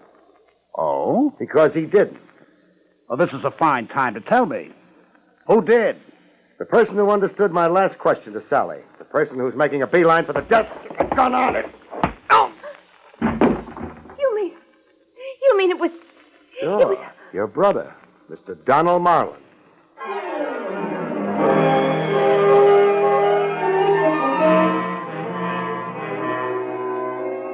Mr. Marlin was very silent after that. It didn't take long to book him. Cochran didn't bother going along for the ride, but Sally did. That's that. Sorry, Miss Marlin. Well, I've always known Donald wasn't very... Barry. Yeah? Before the DA embarrasses me, suppose you tell me why I've locked him up? Sure. He was the only possibility who didn't know Largo. I refuse to stand here and feed you questions. Use the narrative form. Won't take a minute. Largo, back at the hamburger joint, when he was waiting for my client to show up, said he wasn't worried about being spotted before he could kill him. That meant my client didn't know Largo. It was Marlin's idea all along to kill Largo and implicate Cochran for the killing. But for a purple cow? You've got Marlin's keys. One of them must be for a safe deposit box. The boys are already checking. Nice work, Trav. Now, once you pointed a finger at Marlin, I realized that he was the only source for the purple cow fantasy. Actually, the antique store fence in St. Louis must have slipped the jewels to Marlin in an effort to defraud Largo. So Marlin invented the purple cow as a red herring? We're getting our colors mixed, but that had to be the idea. Yes. Good night, Mr. Craig.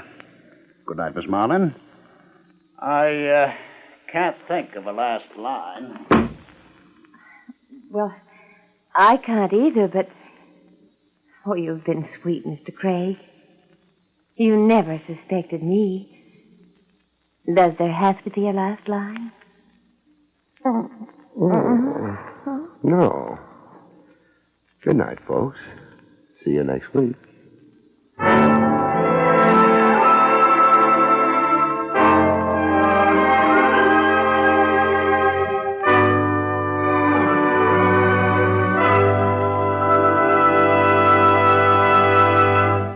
You have been listening to William Gargan in another exciting transcribed mystery drama from the adventures of Barrie Craig, confidential investigator. Tonight's story, Death and the Purple Cow, was written by Lou Vittis. Next week, it's a strange story titled Ghost of a Chance, about which Barrie Craig has this to say. In next week's story, a man comes back from the dead to haunt a wife who's been dead almost as long as he has, in an insurance scheme that almost, but not quite, cancels out yours truly. See you next week, folks.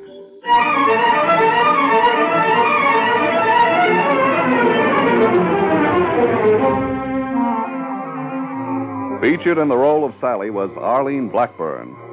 Barrie Craig, starring William Gargan, was under the direction of Hyman Brown. This is Don Pardo speaking.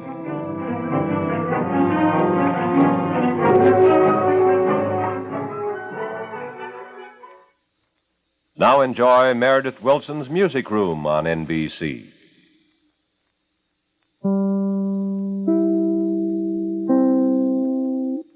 William Gargan stars as Barrie Craig, confidential investigator.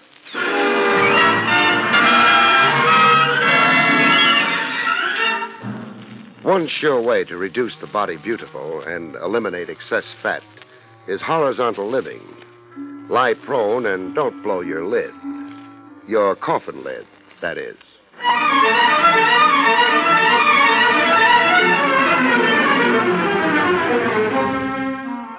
The National Broadcasting Company presents William Gargan in another transcribed drama of mystery and adventure with America's #1 detective, Barrie Craig, confidential investigator.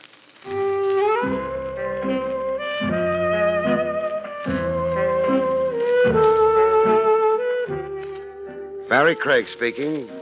A smart confidential cop keeps a straitjacket handy as standard office equipment. The time has to come when you want to rush a prospective client to Bellevue for observation. What else can you do when a guy pops in, tells you his name is Julius Caesar, and then without any further explanation starts bawling like a baby? Julius Caesar, right out of Runyon. Pants under his hip line like a Burlicue comic. A checkered vest with egg stains. And a face that could only advertise a meat grinder. Here, my handkerchief. Dry your eyes. I only said to dry your eyes. You through blubbering? Yeah. What are you crying over? Cleo, Your dog? my wife. She ran off with a piano mover? Would I be wearing this armband? Oh, black armband. I'm sorry. You're a widower. No. You said she was your wife. Is my wife. She died and came back? Cleo never died. Then why the mourning band? Cleo is gonna die for sure. Some incurable disease? You and me put together, Cleo is healthier. Now I'm in utter confusion. I was to a tea room. Oh, I didn't know they had pool tables and tea rooms. Look, I'm in there getting my fortune told. I'm gonna lose Cleo, it says in the tea leaves. Cleo has got to go. What's going to kill her? Not what. Who? That is what I want to know. You, maybe? Chop off my arm, I wouldn't hurt Cleo. I love this doll. That's the whole basis of your fears? Cleo didn't make out in the tea leaves? Let alone that, someone has tried to get to her already. Clear up get to her for me. Rub her out. Depart Cleo from my midst. Somebody tried to murder Cleo? What was I saying? Don't you know? Okay, murder. Describe the attempt, Julius. Cleo has got a medicine for pep. A hangover had her down. So she took a swallow of this stuff. What was she drinking instead? Poison. Somebody had switched the bottles on Cleo. That's the attempt? No, I got a few more. This one, for instance. Coming down the stairs. Soap. Now her spine is out of whack. Cleo leans a little. To the right or left? Left. No, right. No. Oh, I give up. Who's behind all the mayhem? I wouldn't be here if I knew. Here. 3 C's on account. I took a mortgage on a shop. Shop? Flowers. I run a flower shop over at Prince and Fort. For free, any time I'll make you up a wreath. Oh, no, thanks. Save it for Cleo. The biggest in town. When Cleo goes, it'll need a Mack truck to haul it. Here, I'll show you a picture of Cleo. In a bathing suit. Where's the bathing suit? Bikini. That's a type suit. In the picture there, Cleo's in the contest. Contest? Yeah, Mrs. Apple Pie, 1952. This is a contest for married queens who can bake. A gent who manufactures this stuff, the pies, that is, Mr. Willoughby, he's sponsoring the contest. 20 grand. 20 grand? That's the first prize. How are Cleo's chances? You've seen her picture. But I haven't tasted her pie. Smooth. It slides into your stomach. You don't even need no teeth. Cleo can't miss. Only, you see, that's what's going to get her knocked off. The envious competition. Yeah, them. Cleo's got to be stopped, somebody figures. Oh, please, don't leave me lose her. Well, I'll do my best. Where is Cleo now? Calamity House. That's a hotel this sponsor Willoughby rented out in Sheepshead Bay. The whole joint. Every contestant has got to stay there and take a turn in the kitchen. Baking pies. All week long. They judged them on the pies, and then they judged them on their looks. Calamity House. Okay, Julius. You've whet my appetite. I'll go have myself a pie.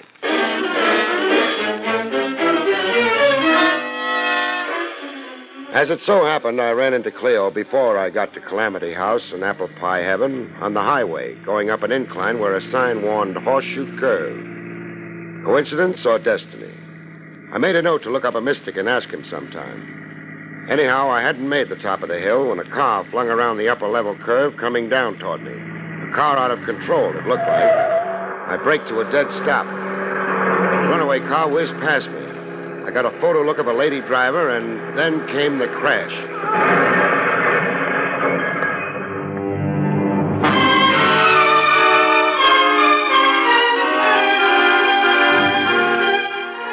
A car crash creates employment. Specialists pile in like grips at a sideshow.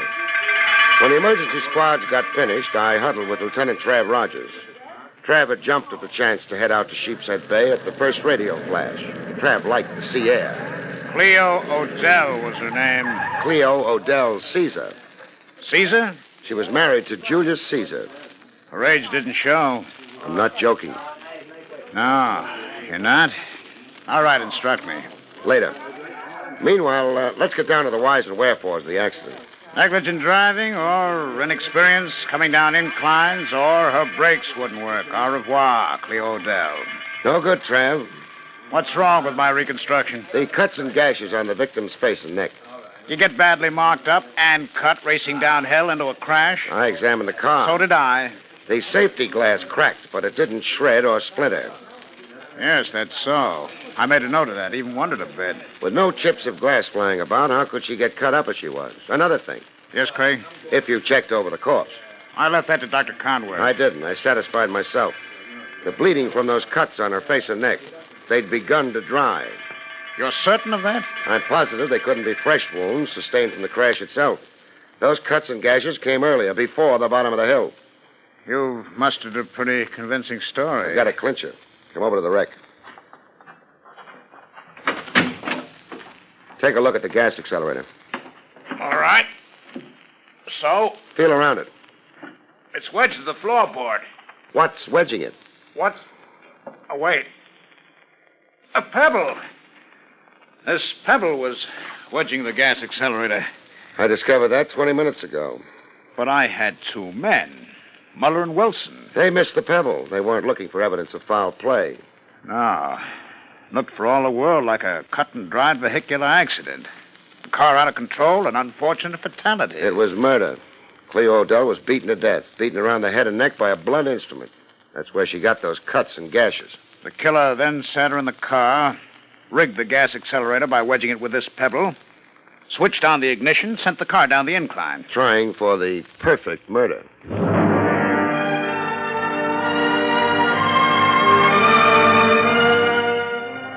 In Calamity House, pattering about the main suite like a Maharaja, I found the contest sponsor and pie manufacturer, Mr. Willoughby.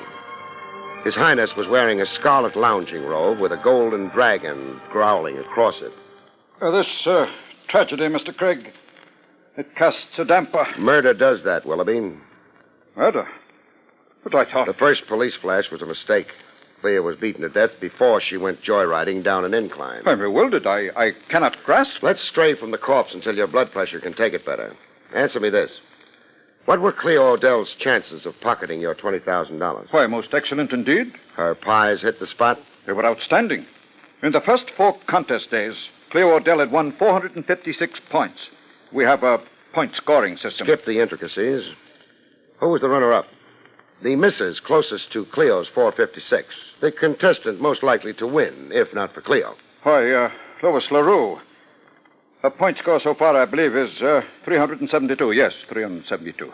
And the rest of the field? Oh, below 200. Their chances of forging ahead to victory are quite doubtful. Okay, then. Lois LaRue. Cleo alive could cost Lois $20,000. Well, surely you don't think... I'm only asking. Now, about looks, shapes, how much rides with that? Physical beauty determines the winner only in the event that there is a close race between 2 or 3 contestants. If the spread in points between contestant 1 and 2 or 1 and 2 and 3 is less than 50... Less than 50? Well, that ends that. Cleo was a mile ahead of everybody. Her runner-up and survivor, this Lois LaRue, is also miles ahead of the field. Yes. After Cleo Odell, it appears the award must go to Lois LaRue. Who awards points? Or maybe let me say it this way. Who judges the quality of the pies and hands out the points? Our judge, Mr. Cornell, Vincent Cornell. Mr. Cornell is a well-known illustrator. Who appointed him judge? I did. If you're minded to impugn... Simmer down, Your Highness. I'm just acquainting myself with background. All right for me to go have myself a pie? Why, of course. Any number of them. The kitchen is on the basement level. Every pie is enriched with exclusive Willoughby ingredients. A secret miracle chemical, exclusive with Willoughby. Cut, you've got your plug in. You're keeping me from the pies.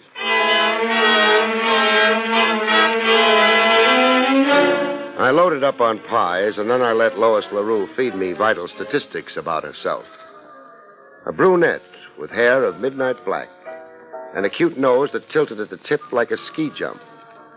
Her bathing suit made me feel overdressed, Lois looked like she'd been tipped off to my coming. She had soft lights and softer music going. A drink, Mr. Craig? No thanks. And let's switch off the music, huh? Romance and murder mix badly. Oh, it was a terrible thing. Cleo had so much to live for. There was a neat $20,000 in her future. But you can't say that with certainty. The contest hasn't finished. It was in the bag for Cleo. She was a mile ahead on points. Ahead of you. There are 9 contestants here in Calamity House. The other 7 are hanging on for the exercise. All right, I won't argue it. Except to say that I felt I could win somehow. And somehow you're going to. That's for sure. I don't know how to take that. Resent it if you can muster outraged innocence. If I can... Why, of all the gone... No throwing things. And don't throw music and curves at me, beautiful. I look at that utter torso of yours, and all I can see is a corpse. The corpse of Cleo Odell. Now, let's get businesslike. Well, what do you expect of me? Some insight into you. You're right up front in my gallery of suspects. Merely because I was closest to winning after Cleo? Because 20 grand is bait, and you look to me like hunger. Like you'd die if you lost the contest. All right. I admit it. I am intense about winning. I don't dare lose. This contest isn't my gamble alone. They're investors. It's their gamble, too. Investors meaning? Backers. My family and friends. They've shelled out every penny they could raise to dress me, pay for my photographs, publicity, miscellaneous expenses. I'm a corporate body. I've been cut into percentages, into pieces. Familiar stuff, speaking of contests. How does your husband fit into the situation? My husband? This is a contest for married women only. Oh, yes, my husband, Zach. Zach? Zach Foster. He manages me, too, represents me. Where is he? Why, around. Zach floats around. What is he, a balloon? Oh, well, I mean, Zach can't be pinned down to a place, so to speak. He's on the move, making arrangements, contacts. Sometimes he's here at the hotel, other times somewhere else. I see. Next time you see Zach, tell him to stay put long enough to exchange introductions with me. Tell him Barrie Craig wants to talk to him.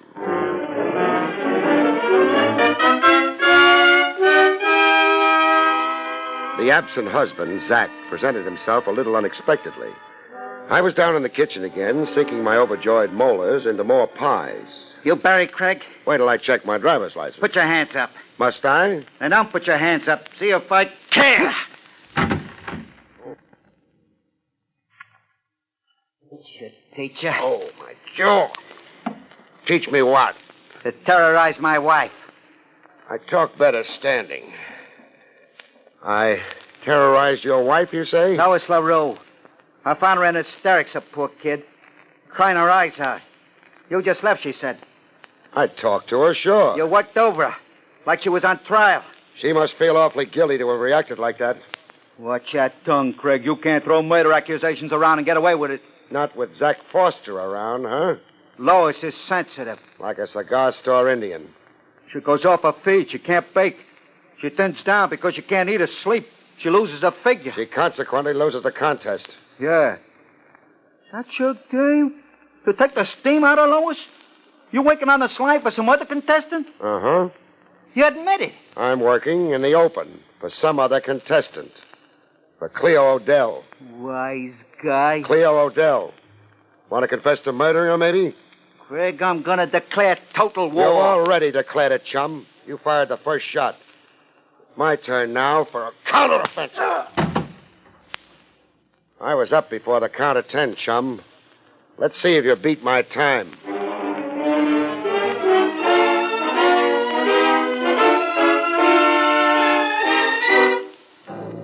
One thing about a contest judge, he doesn't ever look the part.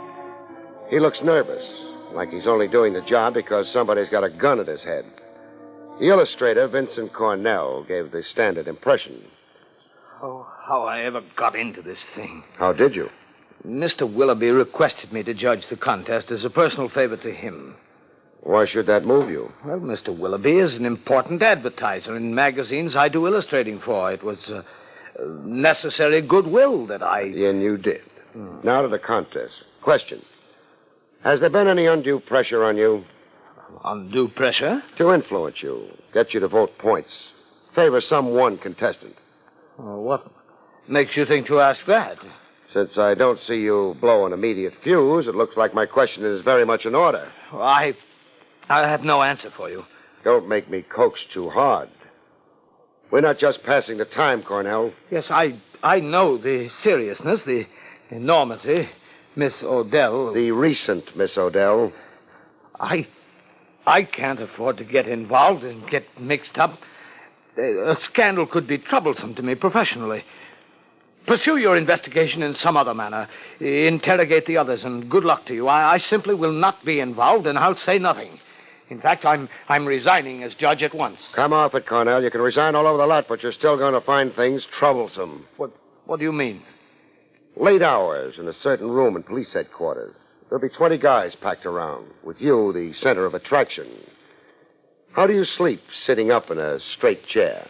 Mr. Craig, I'm confused. Tell what you know and watch the confusion evaporate. Undue influence. What about it? Well, I found myself pressed to favor Cleo Odell. Cleo Odell? You seem surprised. Yeah. I thought any pressure on you would be on behalf of the runner-up, Lois LaRue. That nice husband of hers, so-called Zach Foster. No, there were no overtures made to me, no pressure or prompting for Lois LaRue, only for the late Cleo Odell. I, in fact, questioned some 200 points I awarded her. In thinking it over later, I felt I was, influenced. Who pressured you? Mind you, it wasn't overt. It was something subtle, more insidious. Say, a notion cleverly planted in my thinking, a bias. Never mind how it was done. Who pressured you? I'm... Cornell! I've been shot. Yeah. Someone outside your window aiming a rifle. How bad is it? It hurts. Go seize... Can't. I've got to lie here, flat beside you, and keep my fingers crossed. There's a second shot coming. That was for me.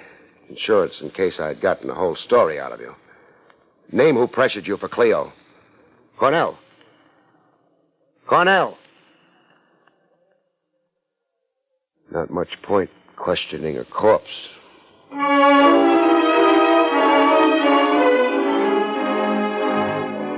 Murder to shut Cornell up. A rifleman with a nice sense of timing. The search outside the window turned up nothing, except an overturned flower pot. No footprints. You don't find any on flagstone. The search of the grounds reintroduced me to my client, Julius. Julius was sitting on the edge of a goldfish pond, crying into it. I loaned you my one good handkerchief this morning. I got it here in my pocket. Be my guest. Blow your nose. You really got something to blubber about now. No kidding this time. I won't never stop crying. Do it someplace else. You've got the fish pond overflowing. I lost Cleo. Cleo lost more. What brings you here to Calamity House? To see you. I got things to talk over. Where did you park your BB gun? I don't get you. How long have you been squatting down here? 10 minutes. Then you heard 2 rifle shots. No. Like peals of thunder and with breaking glass. What are you, stone deaf? No. No what? Not stone deaf, but I don't hear good. I once got a draft deferment because I don't hear good. Oh, Julius, you kill me. Wouldn't I like to? Repeat that, please. For losing me Cleo. Craig, they're going to pin it on me. Lay Cleo's murder to me. On what ground? 15 grand. Double indemnity. That makes 30. $30,000? You carried insurance on Cleo? Yeah, double if Cleo went in an accident, like a train or a car. A policy that size is suspicious. All of a sudden, I even suspect you myself, Julius. Oh, don't say that. Are there any other suspicious circumstances wrapped around that policy? Yeah, there are. You see, I got the policy only 2 weeks before. 2 weeks before Cleo went down the incline? Yeah. 2 weeks before this afternoon? Yeah, that's what. Cleo was murdered, and the killer tried awfully hard to make it look like an accident. A vehicular accident.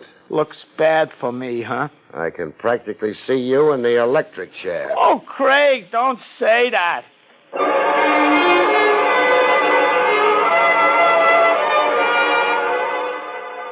Get him like Julius and get your funny bone tickled. While the client maybe fits you for a pair of horns. A comic character, friend Julius, weak in the head. But what was so dumb about 15 grand? Double indemnity equals 30. To me, it qualified Julius as a genius, and maybe even a murderer. When a confidential cop's stuck for an answer, he reaches into his bag for a trick, like I did. My trick was to conceal evidence of murder. The illustrator and recent contest judge, Cornell. I decided to let him spend the first hour or so of the hereafter in a clothes closet. A corpse in a closet and a locked room. In case people wandered about a little too freely in Calamity House.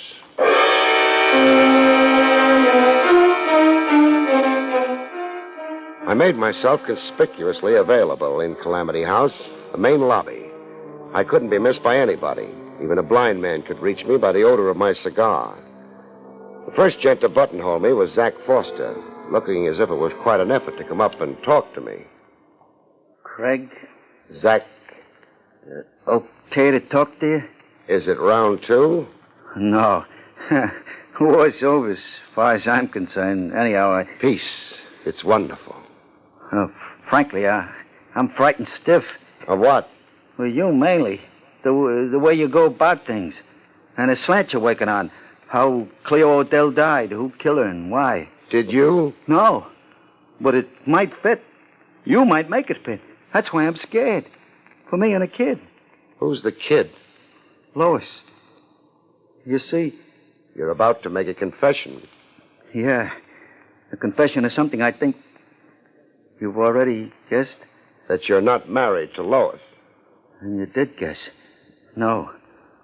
We're in a contest on false pretenses. We don't qualify. Lois is single. I promoted her into the lie. I got her to go along with the swindle, make out she was a Mrs. Zach Foster. You've just talked yourself out of 20 grand. Yeah, I know. I'm scared off. I don't want a rap we don't rate. The murder of Cleo Odell can't be laid to us. Now what, Zach? I'm going to locate the contest judge, Cornell, and make a clean breast. Tell him what I just told you. Why Lois LaRue should be disqualified. Then I'm going to clear out. I mean, if it's okay with you. It's okay with me. You've just cleared yourself, all right, in a bigger way than you suspect. But stick around a while anyhow.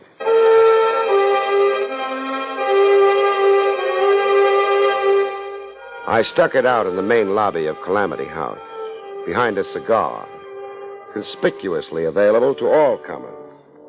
The next arrival to claim my ear was the Maharaja himself, the contest sponsor, Willoughby. No purple dressing gown this time. The only thing purple on him was his face. Craig. Your Highness? I've been embarrassed and distressed. The Willoughby name has become infamous. The contest has been scandalized. I've become notorious. Relax, Willoughby. Relax, you say? With this succession of outrages? I disavow the contest. I'll scuttle it. Simmer down. You're raising your blood pressure. This apathy in you, this idiotic calm, with two murders crying out for justice. Mr. Craig, I find you offensive. And I find you guilty. What's that? Guilty. What nonsense is this? You just convicted yourself. 2 murders, you said. Cleo Odell is 1. Who's number 2? Why, Vincent Cornell. Correct. But only the murderer could know that.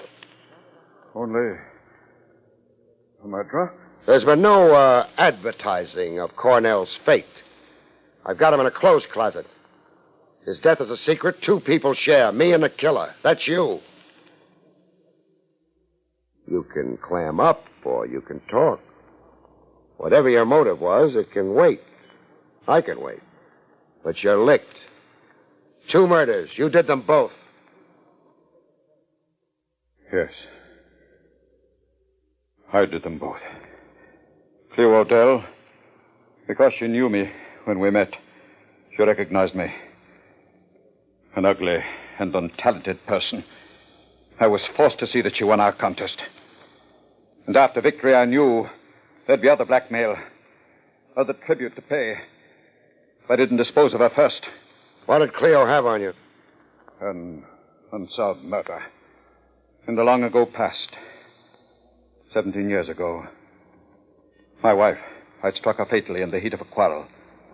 I'd fled, left town, and later resumed my life elsewhere. Here in New York with a new name. Cleo Odell was a Janet Tyler, in her teens then. The daughter of a next-door neighbor in our town. Ironic twist. Cleo showing up in your contest 17 years later. You're escaping the police in all that time, but running afoul of Cleo. My retribution. I'd have to pay for my crime sometime, I knew. I always knew. Cornell. Why did he have to die? Cornell could tell you that I had influenced him to favor Cleo. You see, I'd agreed to blackmail before. Before you decided that the only good blackmailer was a dead blackmailer. Yes. I wasn't at first aware of the lady's avarice. But I would be a captive forever. Case solved. You're under arrest for murder. Murder new and old. Now, who was it who said, your sins will find you out?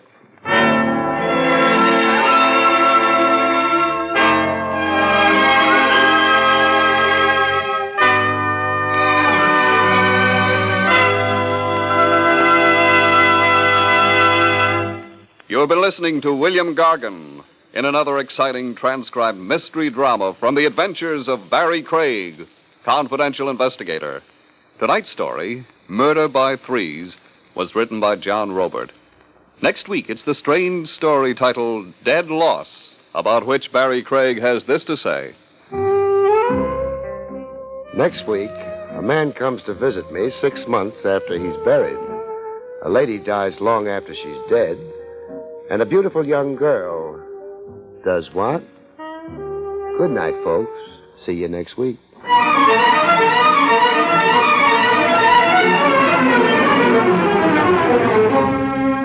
Featured in the role of Lois was Barbara Weeks. Barrie Craig, starring William Gargan, was under the direction of Hyman Brown. This is Don Pardo speaking. This is NBC, the National Broadcasting Company.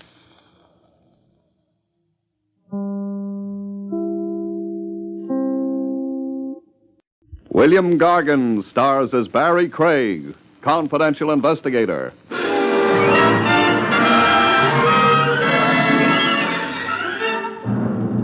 To ensure a longer life, folks, a gun in hand is worth 2 in the bush.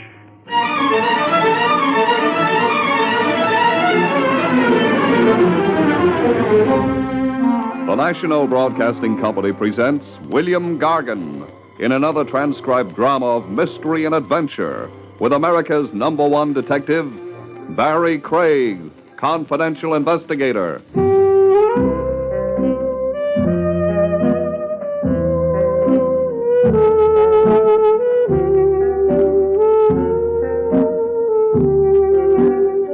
Barrie Craig speaking.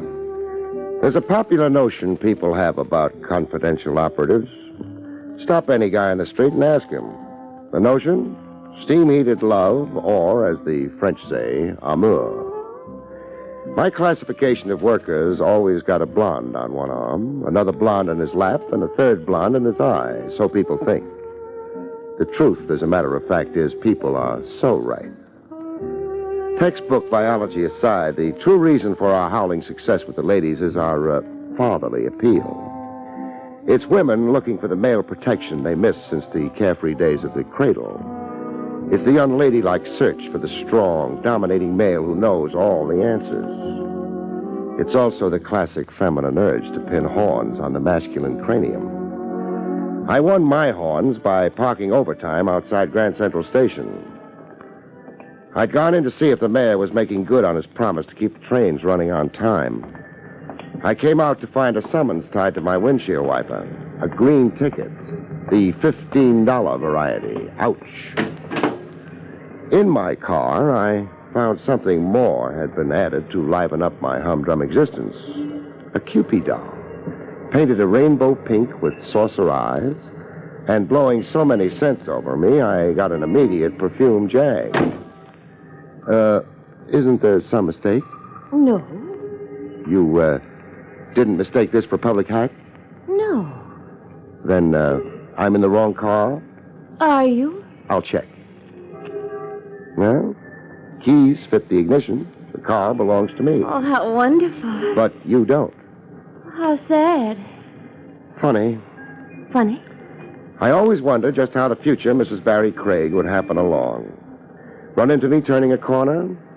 Or come to me with a letter of introduction from my Uncle Hess in Allentown? You're disappointed it's like this.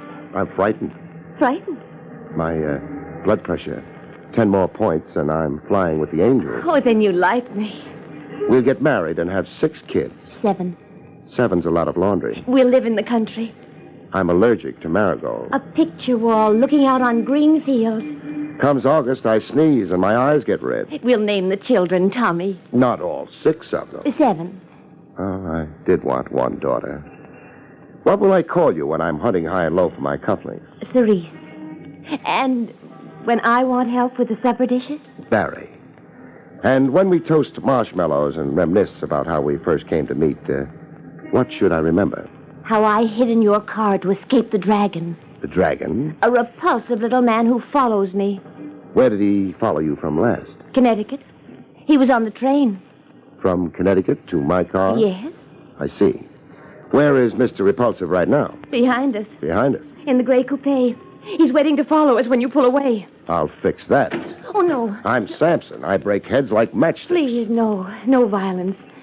Nothing to spoil the fun we're having. Oh, I feel so good. Oh, I haven't felt good for such a long time. So what do I do? Just take me away. With a chaperone on our tail? You're capable and clever. Huh. I shake guys like salt out of a shaker. I knew you were equal to the dragon. For every block he hangs on over 10, you can paint a zebra stripe on me.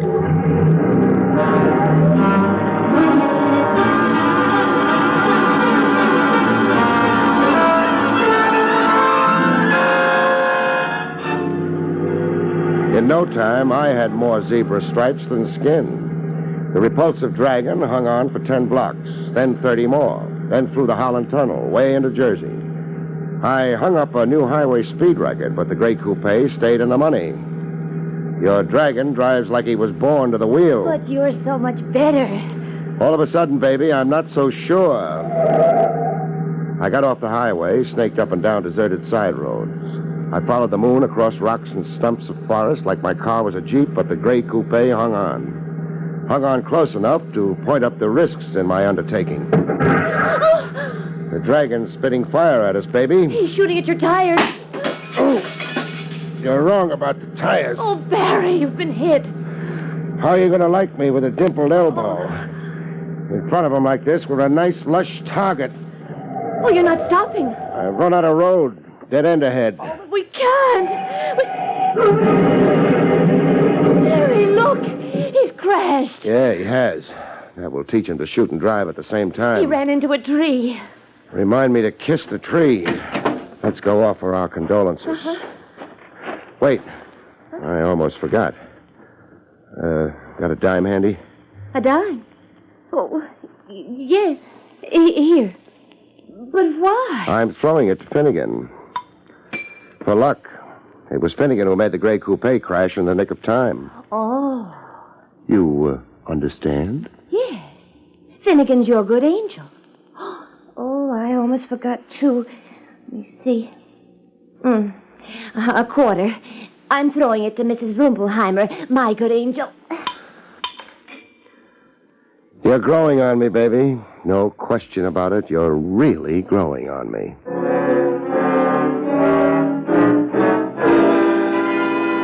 The gray coupe was telescoped like an accordion.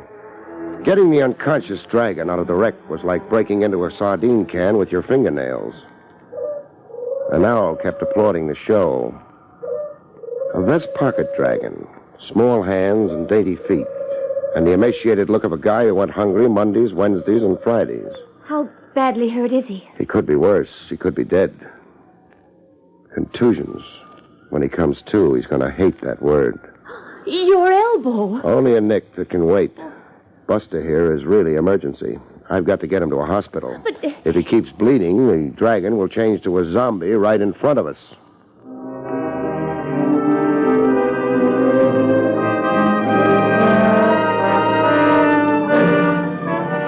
Contusions weren't half the medical jargon. The patient's in an oxygen tent, Mr. Craig. What's the diagnosis? Multiple injuries to the head. Conditional paralysis of the reflexes due to severe concussion. Oh. He'll recover? Pathologically, yes. What does that mean? As an aftermath of trauma, there may be psychiatric complications. Meaning? A memory lapse, an amnesia. Rough. Or maybe not. Maybe it's a blessing. Maybe Buster has more he'd like to forget than remember. His name appears to be Reuben Clark? Yeah. That's the name on the label sewed inside his coat. But no other identification, address, an nearest of kin? No. As I've already said, I looked for a wallet. Oddly enough, he wasn't carrying one. The hospital will need more information for a police report. I've told you all I know. I was out driving with my girl and heard this crash behind me. The gray coupe, out of control, had folded against a tree. I played Good Samaritan. That's all there is. He's in your hands now, Doc, so give him the full treatment, huh?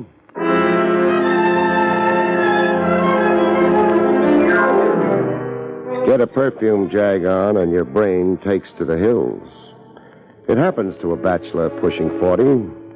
That weak moment when single bliss suddenly has the feeling of solitary confinement. Oh, you were wonderful rescuing me.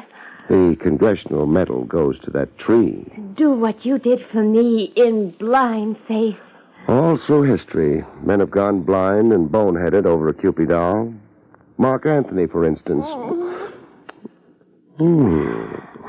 Baby, you kiss like you took a graduate course. No man has ever risked himself for me before. The men in your past must have been 80 and over. I've never before had a champion. Tie a blue ribbon around my neck and fit the dunce cap at a rakish angle. The dunce cap? Blind faith, you said. I could be promoting a horse laugh at myself. Oh, no. Then fill in a few reassuring facts. Facts? The delirious dragon I palmed off in a hospital, Reuben Clark, who is he? I'm not sure. Who do you think he is? I think a man in the hire of my guardian. And what's the problem with your guardian? I don't think I want to talk about it. It's too late for reluctance, baby. I've taken too big a bite of your life. He's mistreated me, hurt me, kept me prisoner, confined me to my room, always under watch. Why? He wants to marry me. There was money, many valuable things left to both of us when my parents died. And guardian wants all of it through marriage to you? Yes. But why run? Why not stand up to him, get to a lawyer, go to the police? I can't. He's clever, my guardian, devilishly clever and determined. You're in the land of the free. We pay judges to step on worms. He's threatened to have me put away if I oppose him, if I keep refusing to marry him. What do you mean, put away? In a sanitarium. He's bribed people, old servants, even old friends to swear that I'm mentally irresponsible. Nice guy, your guardian. Well, I have no way of fighting him fairly. You've got me. Oh, thank you so much, but I don't want to fight him. Procrastination, baby. I just want to hide and rest. Not think today and tomorrow. Just not think. I've been trapped in a nightmare, in a hideous nightmare. Sure you have. It's up to your ears. You want a breather. Nothing to fret over. Just pass the time. And have fun. Like the fun we were having. 6 kids. 7. During this breather, where do you want to be? Anywhere. Where only you can find me. Okay. I know a country shack owned by a friend of mine over at Scotch Plains. It won't be in use until May 1st, and I know where the key is. Oh, you're wonderful. You'll be the guest of a certain Lieutenant Trev Rogers, only he won't know it. It's Rogers' shack. I'll stock you up with groceries and look in now and then. I'll take you over to it. Just one more fact to file away. Who and where is your guardian? I'd rather not at present. No, you can trust me. My word on it. I won't make a move until you agree to it. My guardian is Jeffrey Foley. We live in Tuxedo Grove Heights, Connecticut.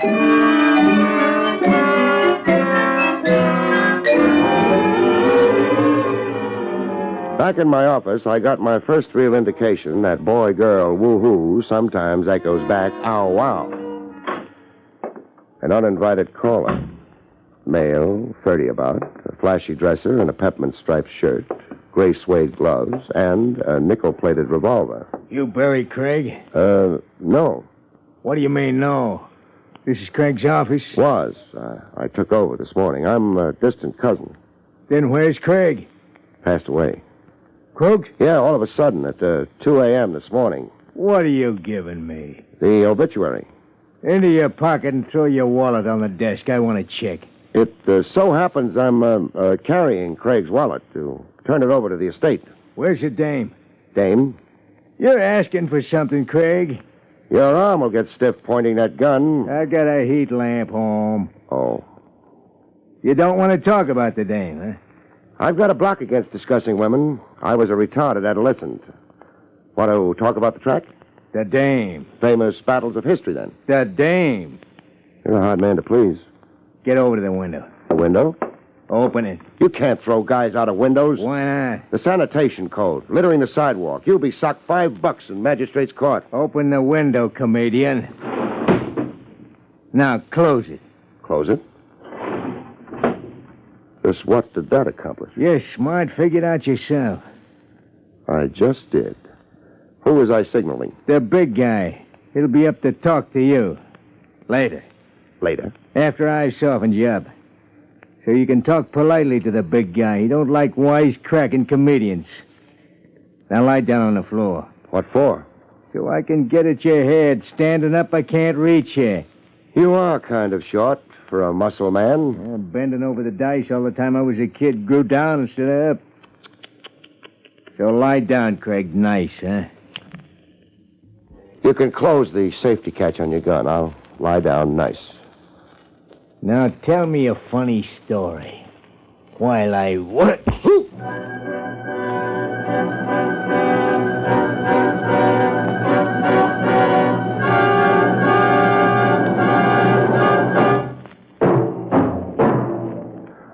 I awoke in a fog. A cigar fog. Clouds of strong tobacco blowing in my face. I found a face behind the cigar after a while. A moon face with a contented smile. Like men smile after dealing themselves a royal flush in spades. Hey, keep that stinkweed in my face and I'll be gassed to death. It's fine Cuban tobacco. But I'm no Cuban. Let's talk, Craig. Let's talk about the beating I survived. My deepest apologies. The dude is a continual embarrassment to me. The dude, huh? I've tried to teach him moderation and restraint. Turn him over to my teaching for 10 minutes. All right, I will. Joke. I don't know where I fit into your game. I'll tell you. Automobile license number BC 100, New York. Honorary plates issued to Barrie Craig. So? Your automobile. I saw a certain young lady get into it yesterday. It pulled away, unfortunately, before I could formulate strategy. In pursuit, I lost the car in traffic. So?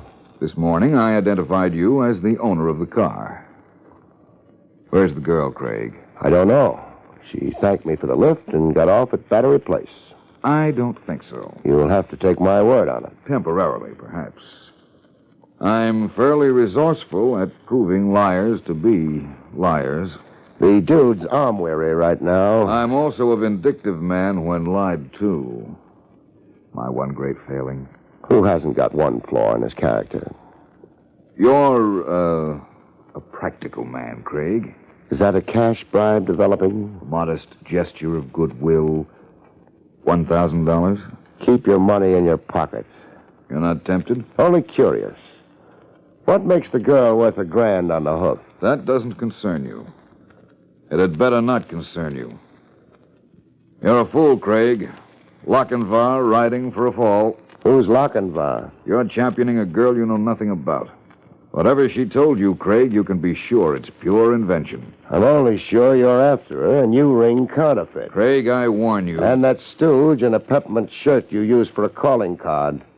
You don't really think you can whistle me over to your side? All right. Hide the girl, play the hero, and the idiot. There's a keg of dynamite under you, Craig. Oh, if only you could free your eyes of stardust.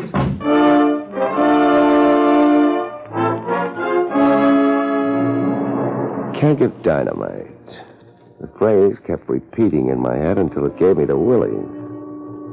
How much of the truth had Cupid told me? I began to wonder.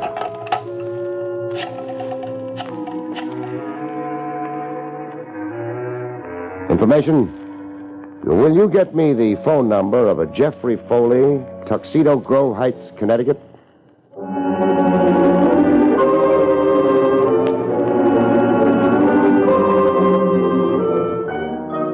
Later in the afternoon, I went calling on Love. Lochinvar's here, baby. Barrie. With a sack full of groceries. Wax beans, salmon, fresh blueberries, vintage year bagels, enough food to keep you hiding out for a month. Here, I'll take your coat. Take my hat first, huh? The dunce cap. The dunce cap? I hate myself in it. Take it off me, baby. Barrie, what's happened? I tried to telephone that wicked old guardian of yours. You tried to? Jeffrey Foley of Tuxedo Grove Heights, Connecticut. There's no Tuxedo Grove Heights anywhere on the map of Connecticut. I lied. Tell me something I don't know. But only about the address. What's the real address? Cranberry Hills, Pennsylvania. Why'd you lie about the address? I wasn't sure I could trust you. Really trust you. Baby, come here. I've confided in people only to have them use me, extort money, hurt me. 2 guys dropped in on me today looking for you. They barely stopped short of murder. Barrie. I came out here by way of Planet X to shake them. You must be quite a prize to rake 2 homicidal retrievers like my morning callers. $1 million, Barrie. The estate my guardian is trying to steal. It's worth $1 million. $1 million? I knew that love, when it came, would be nothing trivial, but I never dreamed it would have a Dun & Bradstreet rating.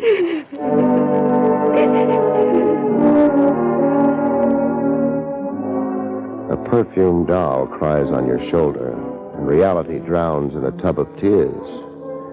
Cupid knew her way to my heart, like there was a neon sign on my chest saying, "Enter here."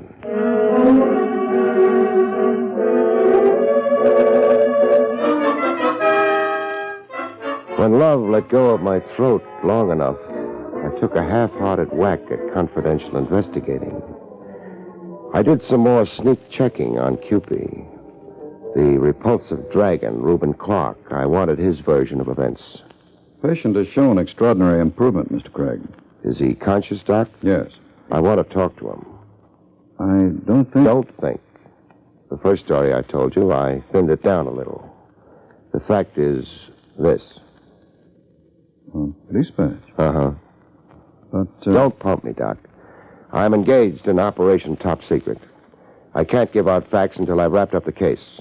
Of course. Which door do we go through?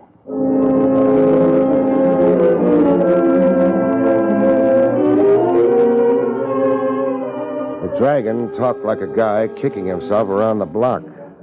I first saw the girl on the train. Cerise Foley. I never knew her name. Oh, no. Look, let me tell it my own way. All right, tell it. Well, it was in the club car. She sat across the aisle from me, looking peculiar. Looking peculiar? A little loony, humming little ditties, then winking over to me, then laughing to herself. Are we talking about the same girl? Look, I'm talking about the chick you made me chase all over Jersey. Keep talking. Well, the way it was, I figured an easy pickup. You're trying awfully hard for a bust on the snoot. You asked me to tell you, and I'm telling you. Okay, tell me. Well, I'm a guy like any other guy. Good looker like this chick wants to be sociable, so I... Stop embroidering it, Buster. What'd you do, marry her or something? You took the seat beside her. Then what? Well, we got to talking, getting acquainted. I told her how I was a hardware salesman fresh in from Binghamton. I don't want to know your pedigree. Well, she told me she was Princess something or other, traveling what word am I muffin? Incognito. Yeah, incognito. Well, her uncle was a Maharaja somewhere, and she was here on a secret mission for him. To raise cash, she said. The Maharaja was stone broke. You're making this up. Well, I thought she was until I got a peek into that overnight bag she kept on her lap. What was in the bag? Jewels. The stuff the Maharaja sent her here to sell off. Jewels, mister. Enough jewels to make you go clean off your rocker. Like you went? Yeah, like I went.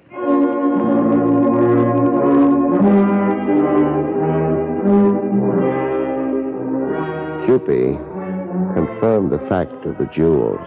Yes, Barry. I have jewels. Many, many jewels. Bracelets, brooches, rings. Oh, right here in my overnight bag. See? They're real? Why, yes, of course. Where did you get them? I asked, where did you get them? You're hurting me, Barry. No phony stories about a guardian or a Maharaja. I want the truth. I stole them. Who from? Jeffrey Foley. Of Cranberry Hills, Pennsylvania? No. Oh, he really lives in Meadow Farms, New York. I worked for Mr. Foley as an upstairs girl. You, Foley's maid? Yes. He was a brute. And Mrs. Foley, too. They mistreated me, humiliated me. So you made off with a fortune in jewels? Yes. Baby, put your hands out nice and straight. Put my hands out? I'm handcuffing you and tying you up so you stay put in my absence. Where are you going? Away from that sweet, sappy, daffy kisser of yours so I can think. Grand larceny, baby, with yours truly accessory after the fact.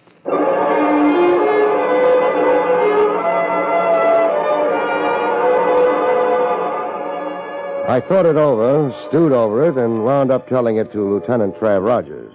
So love finally came to Barrie Craig. If you have to rub it in. What brand of smokes do you want sent to the state pen? Give me an out. An out like? A deal, quietly arranged. This Foley gets his jewels back, and he doesn't prosecute. Where's the girl and the swag now? When I tell you, don't blow a fuse. What's that supposed to mean? Your shack up in Scotch Plains, where you cool off July and August. What about my shack?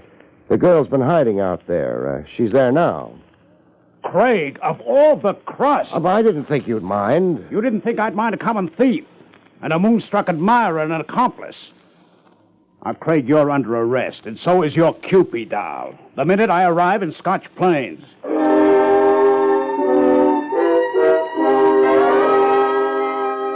But it didn't end like that.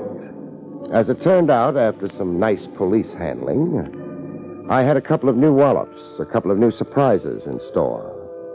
The first surprise was handed me by a solemn-faced fellow wearing a white coat and a white beard, a doctor. I'd been brought to a place called Hopewell Rest, a sanitarium, by Trav Rogers. This is Dr. Kempner, a psychiatrist. Doctor, tell it to Craig. Yes. Mr. Craig, I'm acquainted with all the details of your curious experience with Cerise Foley, the daughter of Mr. and Mrs. Jeffrey Foley. Daughter? Now, wait a minute, Doctor. Craig, hear the doctor out. Okay. The story of the jewels and her position as a maid were a pure fabrication, part of, shall I say, her newest hallucination. Newest hallucination? The young lady has been a mental patient under my care here for some time. She hallucinates many, many things. The jewels belong to her father. She merely appropriated them in this latest escapade. Two guys who worked over me. Who were they? I'll answer that. They were private detectives hired by the father to recover the jewels and his daughter without publicity. They play rough for private detectives. Their promised fee was $25,000. The fee had them a little overeager. Cerise, she's here now, in this sanitarium? Yes. She is confined here. Can I see her?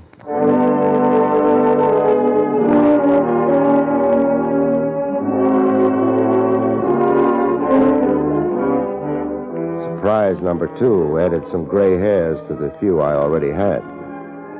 I watched the doctor walk Cupid doll toward me. Hello, baby. The doc tells me you'll do okay, and I'm rooting for you. Who is this man, Doctor? I watched her stare at me blankly, stare through me, then walk away. You see, Mr. Craig? She looked right through me, as if she didn't know me. She does not know you. That is another symptom in her hallucinations. An element of amnesia, shall we say. She forgets the escapade and her companion in it totally. You mean she'll never remember me? Never know me? I mean, you must forget her. You were her good friend for a day. And now, it is another day. You'll get over her, Craig. It'll hurt a while, but you'll get over her. Yeah, I'll get over her. That crack you made, Trev, what was it again? Oh, yeah. Love comes to Barrie Craig. Good night, folks. See you next week.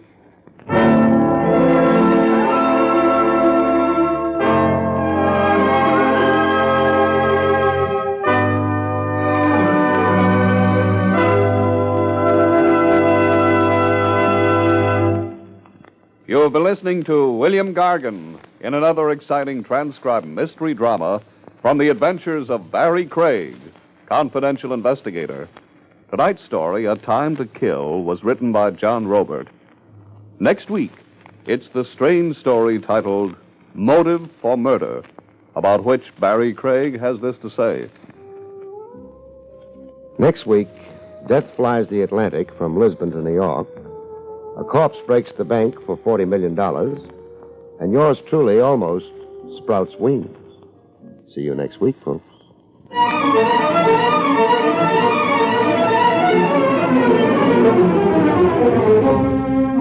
Featured in the role of Cerise was Arlene Blackburn. Barrie Craig, starring William Gargan, was under the direction of Hyman Brown. This is Don Pardo speaking.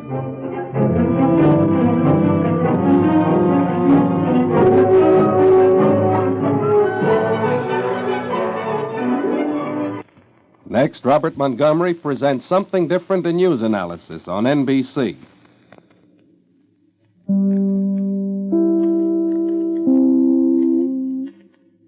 William Gargan stars as Barrie Craig, confidential investigator.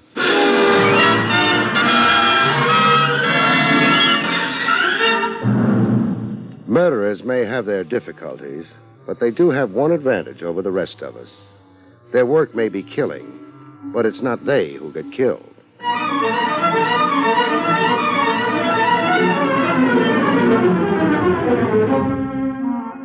Coleman, America's leader in modern automatic home heating equipment, and the National Broadcasting Company present William Gargan in another transcribed drama of mystery and adventure with America's #1 detective, Barrie Craig, confidential investigator.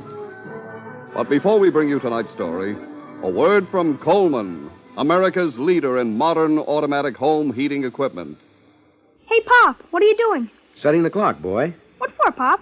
Getting up early tomorrow. Gotta go get us a Coleman heater while the big bonus sale is on. Yes, now's the time to plan ahead for a warm house all winter. Buy your Coleman heater during Coleman's bonus sale. You get 3 big bonuses. A new low price. Now you can get a Coleman oil or gas heater at a new low price. A new low operating cost. You'll save up to 25% on heating bills because Coleman has exclusive fuel air control. Gives you maximum heat from the fuel you use. And a 32-piece set of Libby Safe Edge glassware worth $14 in any store, free with your Coleman oil or gas heater. Get these 3 big bonuses during Coleman's big bonus sale. This offer is for a short time only, so see your Coleman dealer tomorrow. Look for his name in your telephone directory. Remember, comfort costs so little with a Coleman.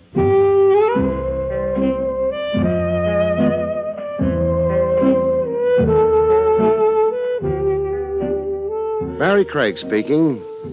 I suppose the classic position in which confidential investigators are generally supposed to be found is lurking in a doorway. I was in such a position this particular evening, but I wasn't enjoying it. For one thing, the doorway was drafty. For another, it was raining outside. And for a third, if that's necessary, I hadn't liked the assignment in the first place. All I had to do was wait in a doorway until a man named Sam Jenkins made an appearance, then go home.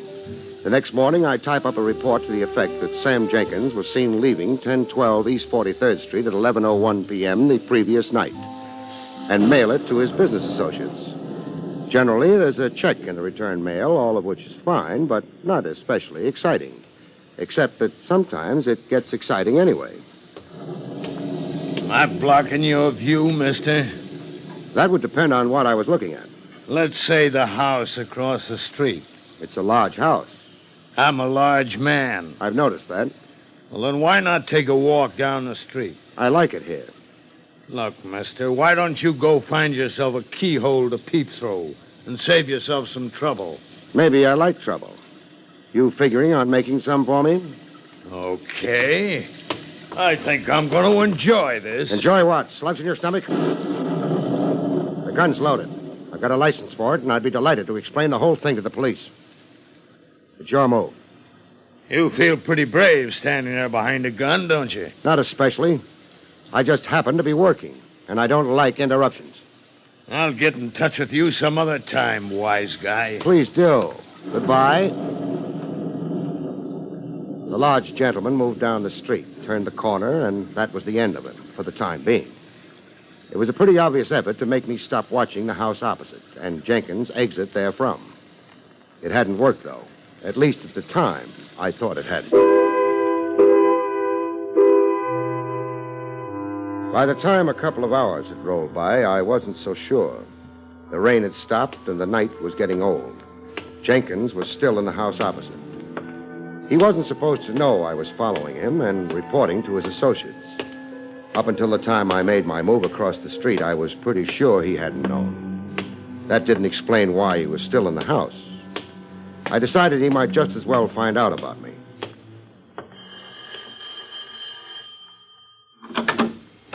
Yes? Oh, excuse me. I'm looking for a man named Sam Jenkins. That sounds like a very dull thing to be looking for. I'm a very dull type.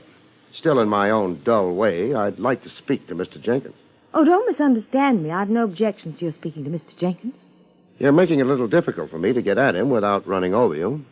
That sounds as if you thought he was in my house. He is. You must have a very good reason for thinking so. I have. The best of all possible reasons. I saw him go in 3 1/4 hours ago. The time was 9:43 exactly. He must be a train announcer or something. I mean, who else keeps such careful track of the time? Investigators do. Oh, I see. I don't have a search warrant, Miss... My name is Lynn Walters. Barrie Craig's mine. Would you like to look at my credentials? Oh, I don't really think so. Okay. As I was saying, I don't have a search warrant, Miss Walters. If I were to force my way into your house, it would be illegal. The licensing board wouldn't pat me approvingly on the head. Does that matter very much to you? Matters a great deal. So I'm not going to force my way into your house. I'm going to figure that you're as bright as you look. Why, thank you, Mr. Craig. And that therefore you're going to ask me in. Well, at least it's different. What is? Your approach. But it's terribly late. I'm alone in the house. My offer to show you my credentials still holds. I guess you can come in. Thanks. Now, are you going to ransack the house thoroughly, searching in every nook and cranny for, Sam Jenkins, I think you said? I said Sam Jenkins. And, of course, I'm not going to search the house. What? That little routine at the front door could have given half a dozen Sam Jenkinses time to get out through the back door. But I thought you said there was only one Sam Jenkins. All right. Then he could have left 6 times. Mr. Craig, you're losing your temper. You could say that. Also, it happens to be true. Sure, I'm losing my temper. Partially because you're a fool. I am? I can testify on oath that Sam Jenkins entered this house tonight. The fact that I didn't see him leave isn't of any great importance. I would have preferred to include it in my report to my employer, however. That's the only reason I rang your doorbell. You stalled me and gave Jenkins a chance to get out the back way. I don't mind particularly. Then why did you lose your temper? Because I'm a sucker for pretty women. I like to think that their lives are as clean and as clear as their skin and eyes and hair. A very pretty speech, Mr. Craig. Yeah. And the funny part of it is I mean it. Good night, Miss Walters. Wait. I never thought very highly of men in your particular profession, Mr. Craig. That's okay. Neither have I. But I suppose it can be an honest and decent job. I try to make it so. Suppose Sam Jenkins were here, and you reported him. Would that be very bad? For whom? For Sam? According to the story furnished me with my fee when I accepted the job, Sam Jenkins' partners suspected that he was releasing confidential information about the firm's operations, releasing them to people who would then be able to compete unfairly with the firm to which Jenkins belonged. According to further information given me, you were one of those people. Jenkins' associates wanted to be sure, however, that he was in contact with you before proceeding to take whatever steps they would then deem necessary. They can be sure now. Suppose I told you that it wasn't quite that simple, Mr. Craig. I'm afraid I wouldn't believe you. Because you think I'm a liar? Because I always believe a client until I'm forced to think otherwise. I can force you to think otherwise, Mr. Craig, by telling you what's really behind all this. That's up to you. I'm not asking. I understand. Mr. Craig, Sam's partners are two men named Griffith and Swenson. Sam owns half the firm. They own the other half. They've been trying for years now to force Sam to sell his half of the partnership and leave the business. They haven't been successful. Maybe that's so. But what difference does it make as far as my report goes? The reason they want that report is because Sam Jenkins is married. His wife is a very jealous woman. If you turn that report into them, they'll take it to his wife, or perhaps they'll threaten to unless Sam sells out. I don't handle divorce cases. Well, Griffith and Swenson must have known that. That's why they told you the story they did. You can prove this? It's true, but how can a thing like that be proved? Good night, Miss Walters. You're going to send the report in? So far tonight, 2 people have tried to stop me from reporting on Jenkins. Yourself and... Myself and who? He didn't give his name, but he was a large man. Maybe 6'2", broad-shouldered, dark-skinned, light eyes, gray maybe, or blue. He wore... Miss Walters. She fainted. It was a genuine faint. She hit the floor solidly. I tried to get her out of it by shaking her a bit, but it didn't work. A little first aid would be necessary. I'd need water. It was a fairly large house. I had a little trouble finding the kitchen. Finally, I found it. I found something else, too, though. Sam Jenkins. But a Sam Jenkins who wouldn't walk through any more doorways because he'd walked through the last one into death.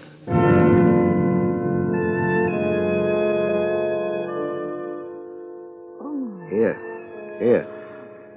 Try drinking some of this. What? Oh. Thank you. Feel better? I suppose so. I guess I fainted, didn't I? You fainted.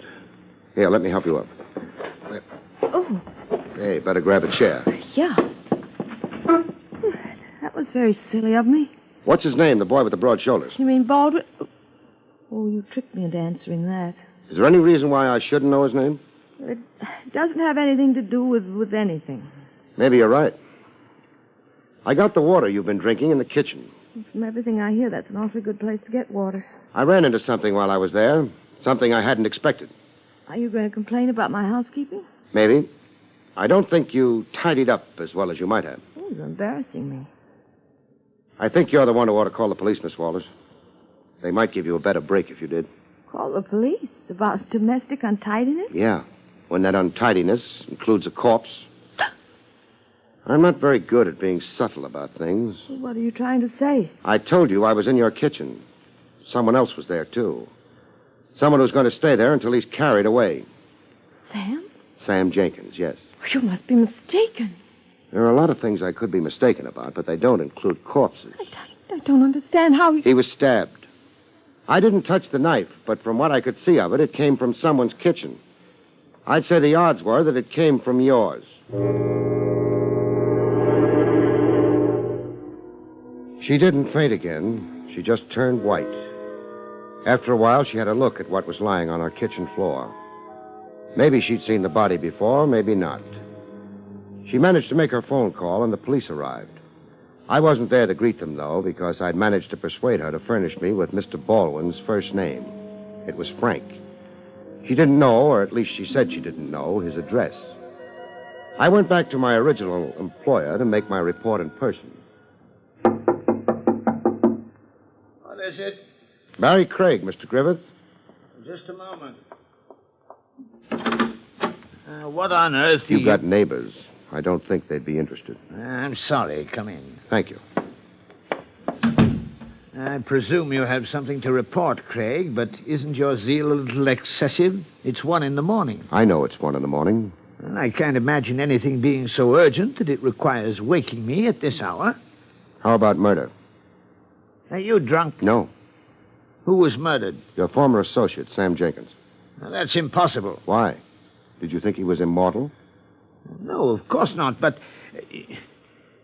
this is quite a shock to me, Craig. Mind if I sit down? Not at all. I don't understand why it's such a shock, though. You wanted to get rid of him. I don't like the way you put that. Swenson and I were convinced he was selling the firm out. Therefore, we decided to take steps about it, but... Steps short of murder? Would we have employed you if violence was our intention? That's the point. It's probably even a good one. But before I give you the rest of the report, who's Frank Baldwin? Frank? Oh, yes. Well, he was a rather well-known football player at one time. I think he was engaged to marry Lynn Walters. Nothing ever happened. Since then, he's been around. So far as I know, he hasn't earned an honest dollar since he left school. He's grown a lot, though. Sam Jenkins was found dead in the kitchen of Lynn Walters' home. Lynn Walters' home? Then he was seeing her. Your ideas about that seem to have been correct. However, I'd like a little reassurance on one point. What's that? According to Lynn Walters, the reason you wanted him followed to her place, the reason you wanted me to turn in an official report to that effect, was because Jenkins' wife is insanely jealous. Again, according to Miss Walters, you were to use that report as a club over Jenkins' head to force him into leaving the firm. Why, this is complete nonsense. Okay. Now, since Jenkins is dead, I don't suppose that there's any further reason you'd want me to stay on in your employ, is there? I suppose not. We'll send you a check in the morning. Fine.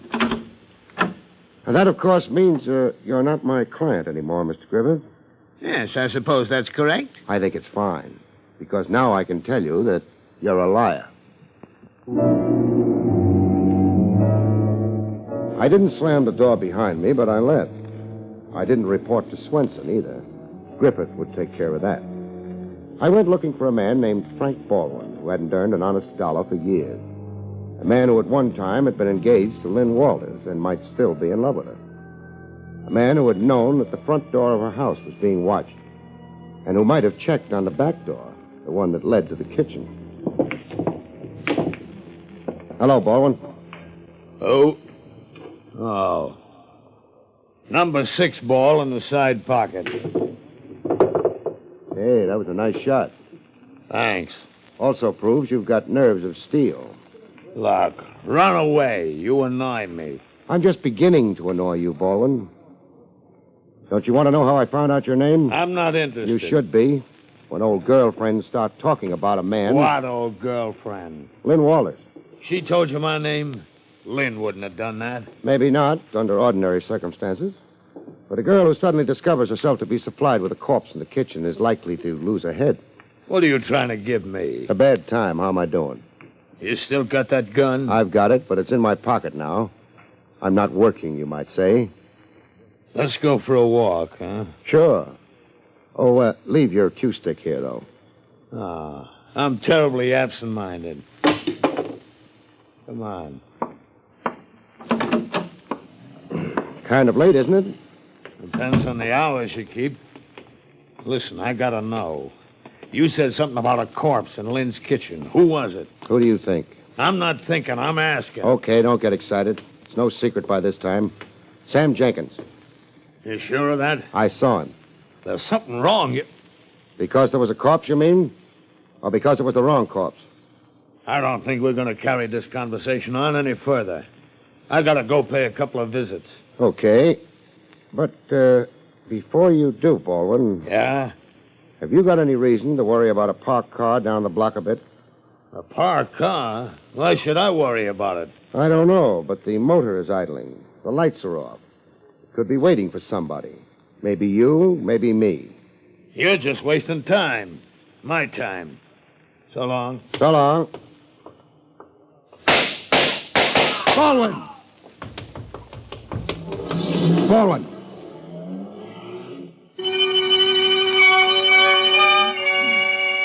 He could be paged from now to doomsday, Mr. Baldwin, but he wouldn't answer. Mr. Baldwin hadn't known it, but he had a lot to worry about. Now he had no more worries. A half-dozen bullets had cut him almost in half. Barry. Yes, Lieutenant Rogers? You think you could spot the car if you saw it again? Well, in view of the fact that they make 100,000 like it every year in Detroit, I might have a little trouble. They wouldn't have been using their own license plates. Professionals never do. Barry, does this tie up with the Jenkins killing? Of course it does. We didn't hold the Wallace girl. Maybe we should have. Did you have any good reasons to? One advantage of being a policeman is you don't always have to have a good reason, at least not for a while. You mean Lynn Walters could have arranged to have Mr. Baldwin knocked off? I mean, she could have done it herself. Oh, it's a possibility, but I don't think so. Well, maybe we didn't have evidence that she killed Jenkins, Barry. We don't have evidence that she didn't either. How long ago did you release the girl? An hour ago, maybe. Well, that's too bad. She would have had enough time. Have you got any men on her at the house? Plainclothesmen out in front. There's also a back door. I know that, but I didn't expect this. Neither did Baldwin. You won't need me now, will you? What good would it do me if I said yes? Thanks, Trav. I'm going to visit Lynn Walters. In the spirit of good, clean fun? Not exactly. Preventive medicine? Not that either. I think maybe I might acquire a new client.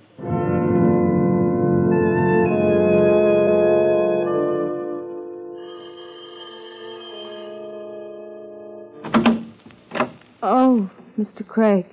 Mr. Craig, mind if I come in? I guess not. After tonight, I very much doubt I'll ever mind anything again. You'll get over it. That is, if you haven't been going around killing people. I didn't kill Sam. Wait, you said people. Does that mean... Yes. It means someone else has been killed, too. I hope it comes as a surprise to you. Well, of course it does. I don't even know who... Who was it? Judging from all indications, Sam Jenkins was a boyfriend of yours. He was a friend. All right, we'll accept that version for the time being. You had another friend at one time. Frank Baldwin? Yes. This doesn't seem to be a very good season for friends of yours. You mean it was Frank who died? Let's not be delicate. I mean it was Frank who was murdered. I suppose I should react more strongly to that. I can't. I'm completely numb. If that's the truth, I think you ought to hire yourself a detective. You're going to need one. Why? Sam Jenkins was killed in your house at a time when you could have been alone with him. Frank Baldwin could have been killed by anyone. Perhaps it's only a coincidence that he died on the same night that Sam Jenkins did. The district attorney is likely to start brooding about that and decide it isn't a coincidence at all. I can't pretend I don't understand what you're saying. I can't pretend that I care very much either. Were you in love with Jenkins? I've already told you he was a friend, a good friend, but nothing more. In that case, tomorrow morning we'll find you feeling a lot different. Hire me for tomorrow morning, huh? Well, all right. But why are you so insistent? You need the work? No, but I've been used in this thing. I don't like being used. I need the standing that having you as my client would give me. Let's say the fee will be $1 per day, no expenses. That's very cheap. I don't think it's going to take very long. Now tell me that you didn't kill Jenkins and Baldwin again, please. I didn't kill Sam Jenkins. I didn't kill Frank Baldwin. Thanks. You know what the funny part of it is? What? 99 people out of 100 would be sure that you're lying. I think you're telling the truth. I left. I had a couple of calls to make. I didn't think either of them would take very long. At the salary I was working for, I couldn't afford to let them.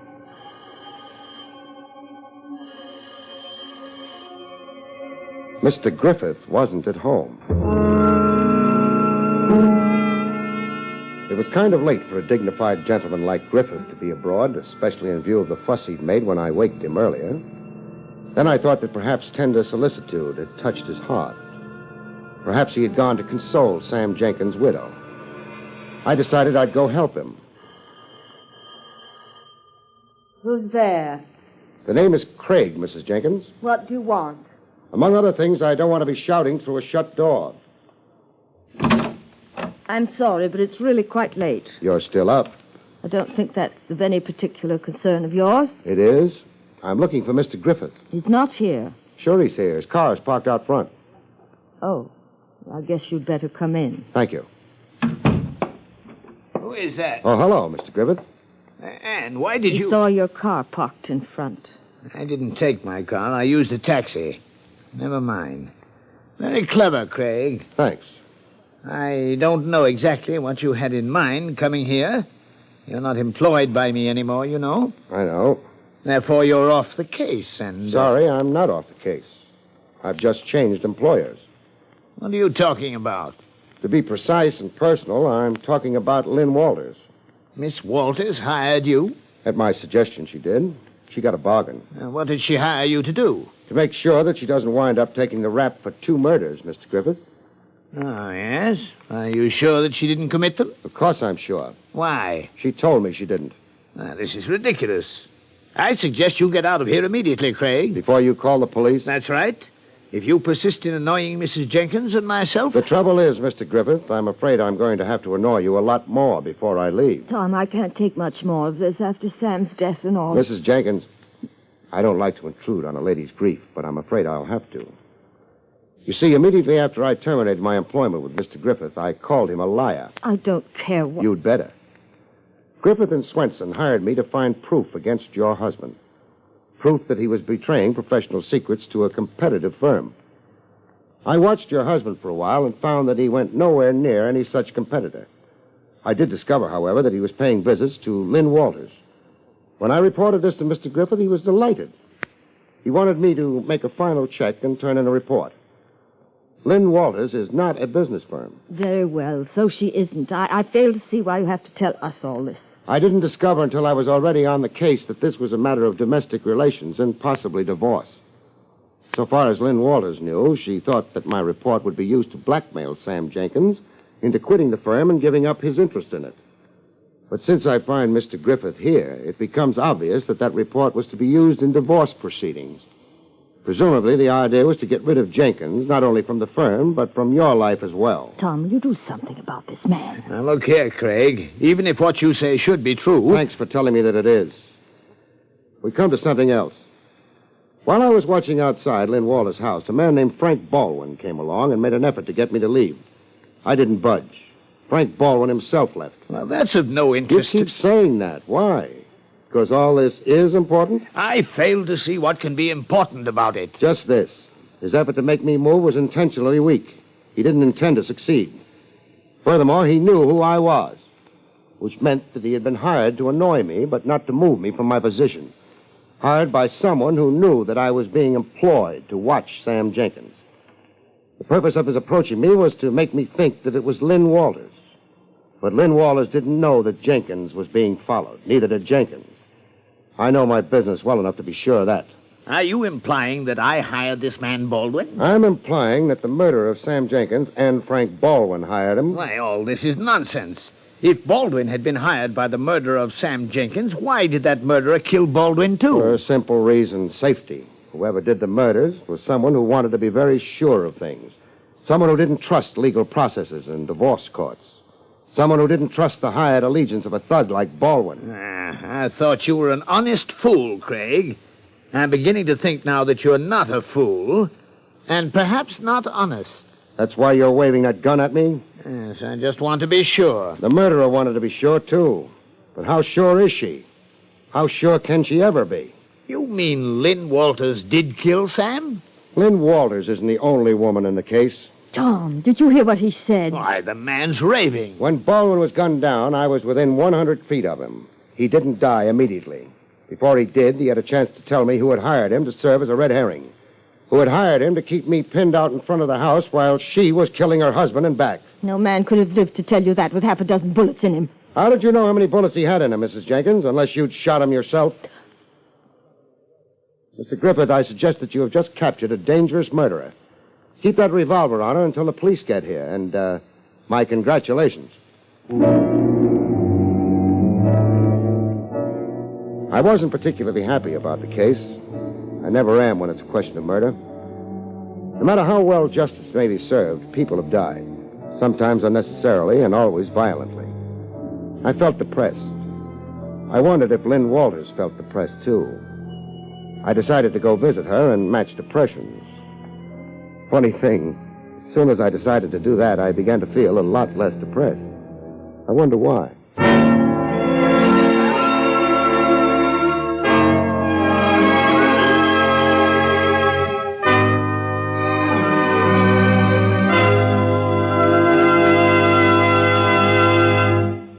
You have been listening to William Gargan in another exciting transcribed mystery drama from the adventures of Barrie Craig, confidential investigator. Tonight's story, Kitchens Come with Knives, was written by Lou Vittis. Next week, it's the strange story titled Corpse with a Pedigree, about which Barrie Craig has this to say. Next week, a professor who marries a shimmy dancer loses face generally, and his life particularly, when a trio of pedigreed heirs find that they have only homicide in common. Good night, folks. See you next week.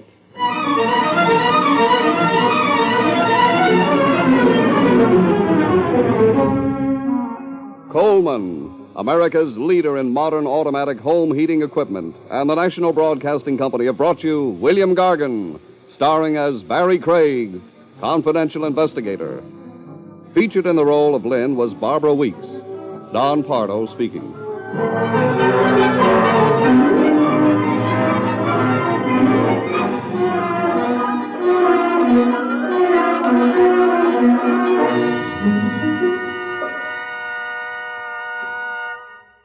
Every 20 seconds through the year, a fire breaks out in the United States. These fires kill 11,000 persons each year and destroy $7 million worth of property. Protect your home from fire by following these simple safety precautions. Don't smoke in bed or throw away lighted cigarettes. Clean out closets, attics, basements. Repair defective electric equipment and replace worn or frayed wiring. Fires in the home, your home, can and must be prevented. Tonight, listen to Dragnet on NBC.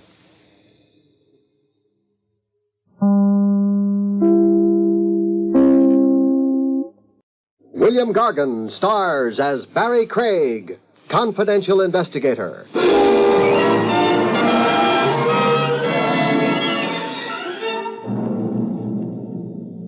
Here, a guy called the deep type. It might be more a matter of geography than mentality. How deep is his grave?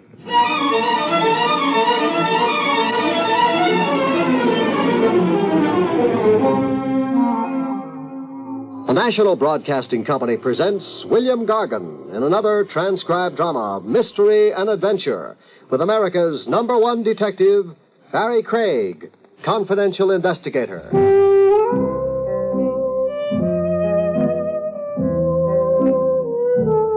Barrie Craig speaking. Work is where you find it.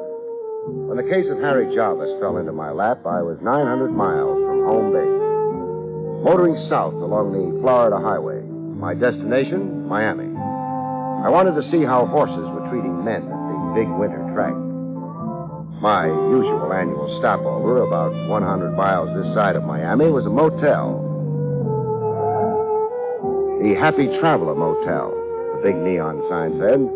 A 16-cabin setup complete with hot showers and television, run by two partners, Mo Birch and Harry Jarvis.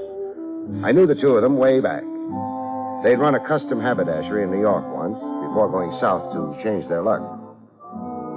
Inside, I found Mo, but missed Harry. The last I seen Harry, he said goodbye. For keeps, Mo? Yeah. After you two being inseparable for 10 years? 12. A business partnership's like a marriage. Sooner or later it gets tired, there's a divorce. One way of looking at it. Who saw it first, you or Harry? Harry. You heard the words faithful unto death? Who hasn't? That's me. I'm a sentimental slob, Craig. To change the subject, how's business? You saw my vacancy signs driving in? Yeah. Then tell yourself the answer. Business is lousy. I thought the Happy Traveler Motel was a going concern. It was until Harry demanded his half interest in cash. Oh. The books couldn't liquidate Harry's claim and still balance, huh? Harry put $30,000 in his pocket. There wasn't even enough left to pay the towel and linen service. So where do you go from here? I don't know. You loved Harry. We knew ups and downs. Times were tough, we shared a crust of bread. Times were good, we bought each other diamond stick pins. Then what's really got you worried about Harry? Last spring, Harry married a cabaret girl, a Kiki Adams. A singer in a roadhouse. I didn't know that. A homely shrimp like Harry, 44 years old, not a hair on his bald head, taking a young cabaret chicken for a wife. 44 is the dangerous age for men, they say. A crack opens in your head. Yeah, and other things, Craig. The people Harry began to go around with a bop musician, a hornblower with a crazy name, Bigelow Bernie. And the gangster in the silk suit. Gangster in the silk suit? Tony Saxon. They ran him out of New York. They ran him out of Miami. They ran Tony Saxon out of San Francisco, Seattle, Nevada, and Dubuque. Yeah. It could only be my imagination, something out of my nervousness for Harry, but the last days before we dissolved partnership, to me, Harry had a frightened look, like he was... Scared for his life? Yeah. And another strange thing. Yeah? He took his money and went. He had a bus ticket for Key West, he said. The bus at 6 o'clock that night. But? I asked the driver the next day, Krogan, the driver. He stops over here to grab a bite and wash up. How did Harry look to him on the bus, I asked. But no Harry. Krogan said Harry never got on that bus. You find it mysterious? What I find more mysterious is that Harry's wife, Kiki Adams, is still right here in town, in the same furnished apartment they rented last spring. Maybe Harry ditched her. Crazy the way he was over her? Impossible. Also, thinking from the angle of the wife, the cash opportunity she grabbed when she married the poor fish Harry. Harry's $30,000 in cash. Exactly. I asked you, would Kiki let a gold mine slip away on a bus? Craig, I need some help. Well, I figured only to stay overnight. Stick around, Craig. Find Harry for me. All right, I'll stay a few days. Try to find out what did happen to him. What cabin have I got? Cabin 4, the best. You get washed up, Craig. Then I'll broil you a steak. Free. On the house.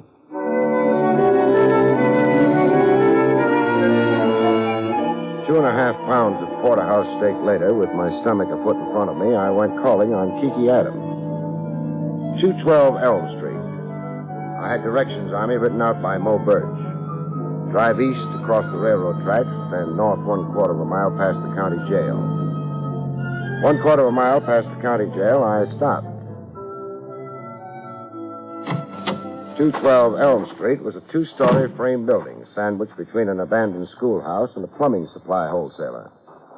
A big front door with isinglass slits on it and a brass knocker. I banged the knocker a little while, and then I tried the doorknob. I made less progress there. The doorknob came off in my hand. A situation like that can become embarrassing. This one did. All right, drop it, Sam. It? The doorknob, Sam. I saw you cop it. You misjudge me, friend. I'm on the steps there beating my feet. I got a cold eye on you, Sam. You're low down jelly belly to the grass. Jelly belly? Hey, what kind of jive? Bigelow Bernie, Sam, and don't scratch your violin at me. Bigelow Bernie. I've heard about you. You're the bop musician. Hey, man, who's been scatting scandal about Bigelow Bernie? Never mind who's been scatting. Look, I'm a detective. Barrie Craig. I'm here to visit a lady, Mrs. Harry Jarvis. Oh, Kiki, huh? My eye's getting colder, Sam. Where can I find Kiki Adams, Mrs. Harry Jarvis? At the Downbeat? The Downbeat? That the club she works in? That is. Thanks. You go back to beating your feet. And while you're mooning over Blue Mama Kiki, keep one fact in mind, huh? Shoot me, Sam. Kiki is supposed to be another man's wife. Put that in your horn and blow it, music man.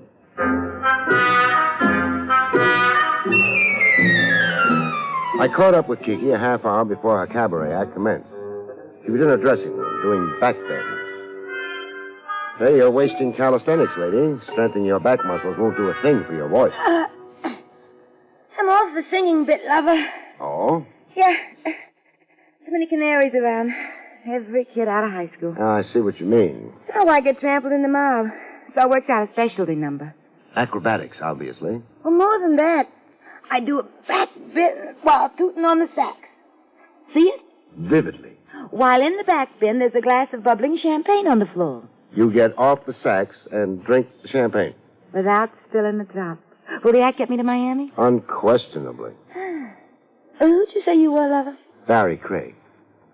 Sagittarius? Sagittarius? Your astrology sign. Oh, no. Taurus the bull, I think. Taurus? Will I do? Yeah. You can be favorable for me. Okay, lover, it's a date. After my 12 o'clock turn, whistle me over. A low, sweet whistle, lover. Now scram, huh, so I can practice? I got to drive Kiki home after her 12 midnight turn was extended to upstairs. Make yourself comfortable. To do that, I'd have to take off my shoes. Be my guest. Well, how you like my home sweet home? Charming. Liar. The crummy dump. It could use a coat of paint. It could use a match. I know the answer. What? Move. Tell that to my husband. I will. Where is he? Harry's away on a trip. Oh. Lover, I want to set you straight. On? How you got here. Well, you invited me. To pass the time socially. I'm a night owl, not a butterfly. Have I made a pass, doll? No, not yet. So why the sermon? I got a canned speech I use on guys I pick up with. All right, finish it. I don't like talking to myself when I get home after the show. I tried being an introvert once. I don't like it. You're up here only for conversation, lover. End of canned speech. All right, if I made a speech now? Speak. Exactly where is Harry Jarvis? Why should you care? I'm worried about him. Worry? You know my husband? I do. Know him and like him. Well, this is news. You never asked me why I popped into your life. No, I assumed you were just another John looking to get acquainted. I looked you up on Harry's account. To put it simply, I'm a detective. A detective? With Harry on your mind? Yes. Why? What's with Harry? He isn't around. Well, I told you he's away on a trip. You failed to say where. Where? Well, I don't know. Well, you're his wife. Well, sure, but he didn't say where he was off to. I didn't even see him when he left. I was at the club. There was a note waiting for me when I got home that night. Well, what did the note say? Say, called away for a few days, something like that. Well, when was this? A week. No, 8 days ago. Where's the note? I got rid of her. What reason would I have to save her? Well, in these 8 days, has Harry contacted you? No. And you didn't find that strange? I guess I did a little, but... But? This may shock you. I'm shock-proof. It was a relief with Harry away, so I didn't worry too much about his silence. You see, Harry's in his middle age. But you married him. Yeah, I did. Why? Why? Search me, I ask myself. I'm going to ask you a big question now. Get on record with an honest answer, and you'll thank yourself sometime. What's the big question? Did you know Harry had liquidated his half-interest in the Happy Traveler Motel? That on or about 8 days ago, Harry had $30,000 in cash on him? Well, I knew he was selling out in the motel. I know he'd already done it without the cash. Something happened to Harry? Until I know better, I'm proceeding on that premise, Mrs. Jarvis.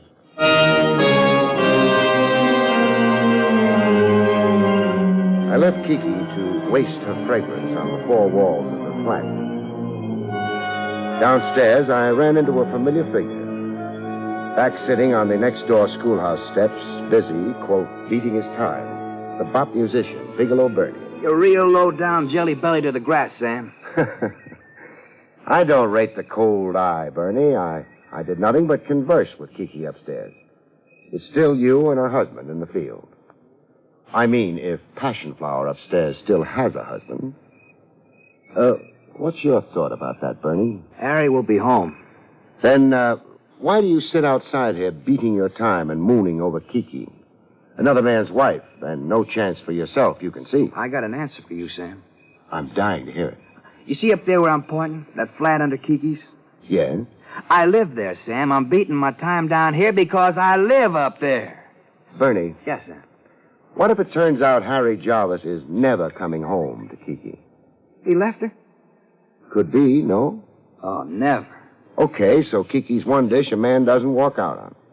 But suppose Harry doesn't ever come home for a wholly different reason. Man, only one reason would keep Harry from coming home. Okay, anticipate me. Go ahead. He'd have to be dead, Sam. Real gone.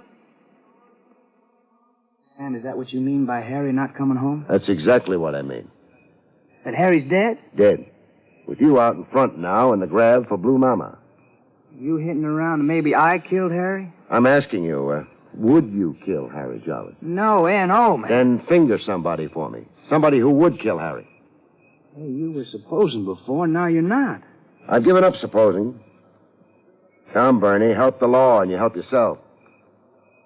Well, man, if Harry is dead, there's only one man I know Who is this man? sporting a silk suit. Tony Saxon? Man, Tony Saxon. Why would Saxon want to kill Harry Jarvis? Money, Sam. Harry was into Tony Saxon for money. Gambling debts? Tony Saxon is a gambler. Where do I find Saxon in this town? 3 acres. That's the Fieldstone house on Chestnut and Raleigh. Man, Harry is dead, huh? That's my morbid surmise. Say, all right for me to go comfort the widow? I'd say it's more decent to wait until the corpse confirms that fact. You know, I'm glad I had this talk with you, Sam. No more feeling low down, jelly belly to the grass, huh? Oh, no, I'm high in the stars, Sam, on a happiness jag. You sure go for Kiki. Oh, she's under my skin, Sam, under my quivering skin. Blue Mama Bigelow Bernie's blowing a high note tonight.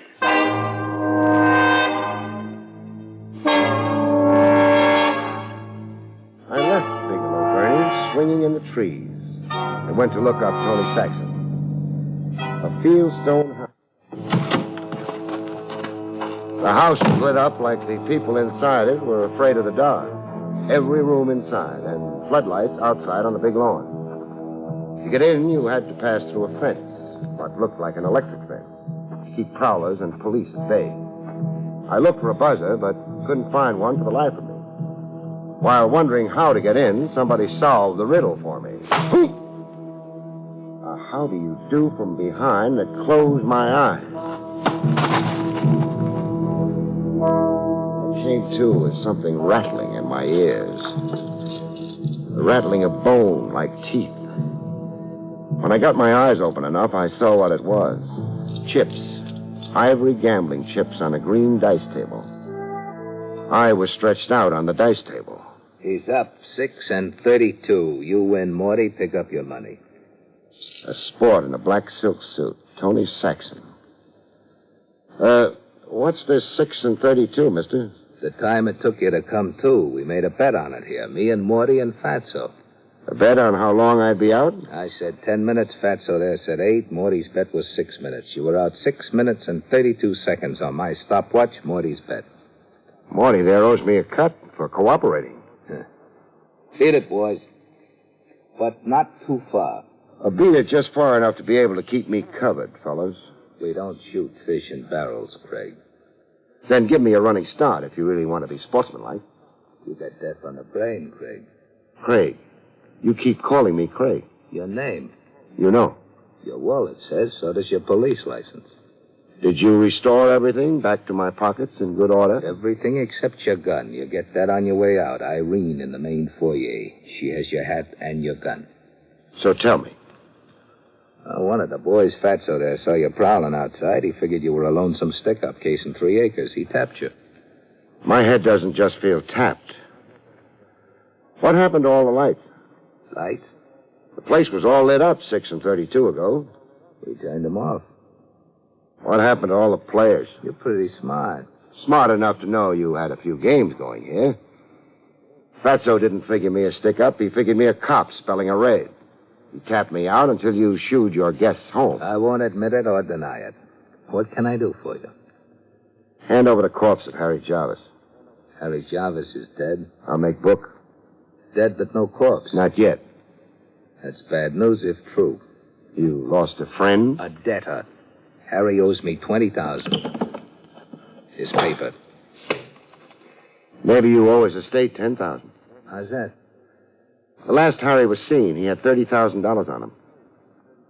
Good night, Craig. Morty, show Craig out. Hold up here behind an electric fence. After being thrown out of as many states as I can name, who do you pay protection to, Saxon? Grandma Jones. Grandma Jones? My landlady. I rent 3 acres from her. Good night, Craig. Find Harry, let me know. A client of mine dies, I like to wire flowers.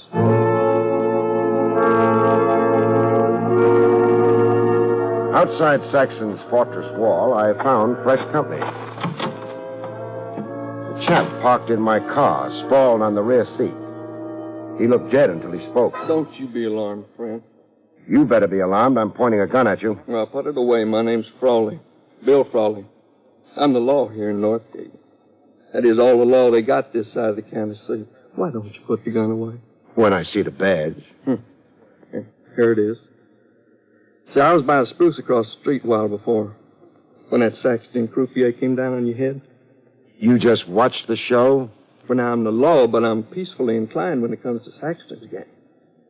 He's the county commissioner's problem, and I got my complaint about Saxton up with Commissioner Hawkins right now. Besides, I was standing under that spruce with other things claiming my thoughts.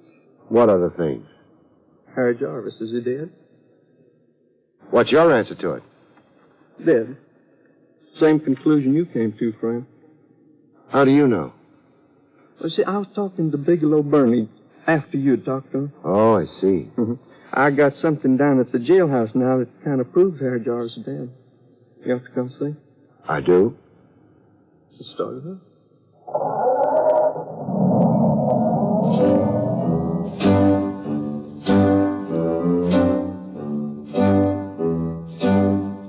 The Northgate jailhouse was a clapboard frame shack a March wind could blow off its foundation. It had an office and a cell that could accommodate 2 overnight guests. At the moment, the room was a single. 1 prisoner, fast asleep on a cot. He's what I brought you to see, Craig. The prisoner? Him. Looks like a hobo. Well, that's the trade he claims. Says his name's Dusty Ames. What does he do besides sleep? Loves to cuss you out. He hadn't ate now for 3 days, turned down chicken yesterday and today. How come? Hunger strike. He wants his constitutional rights. Those being? Freedom. Freedom. Put him back on the road, he said. 3 days, you said. What do you do here in Northgate? Throw away the keys? Well, I'm waiting for the wagon to come take him to the county seat now. He'll get his hearing there. How does he connect with Harry Jarvis? I see the clothes on him? Yes. The striped and blue suit? Those yellow shoes? Well, who can miss them? I know the suit and yellow shoes like they're my own. Harry's clothes. This Dusty Ames was wearing Harry Jarvis's clothes when I picked him up over in Route 9.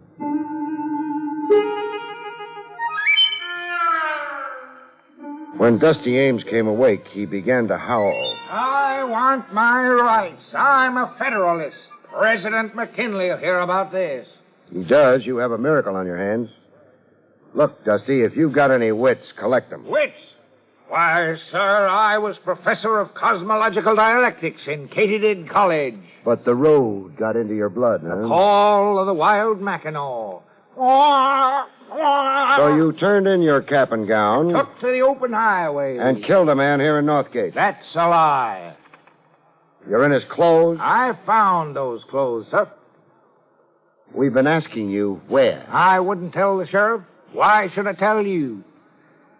Because when it comes down to it, I'm going to beat it out of you. Civilized man always reverts to the beast. Your predecessor in those clothes was a dear friend of mine, Dusty. A dear friend?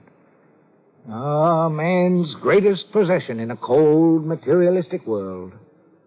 Sir, I have a poem right here in my pocket, after the fashion of Edgar Guest.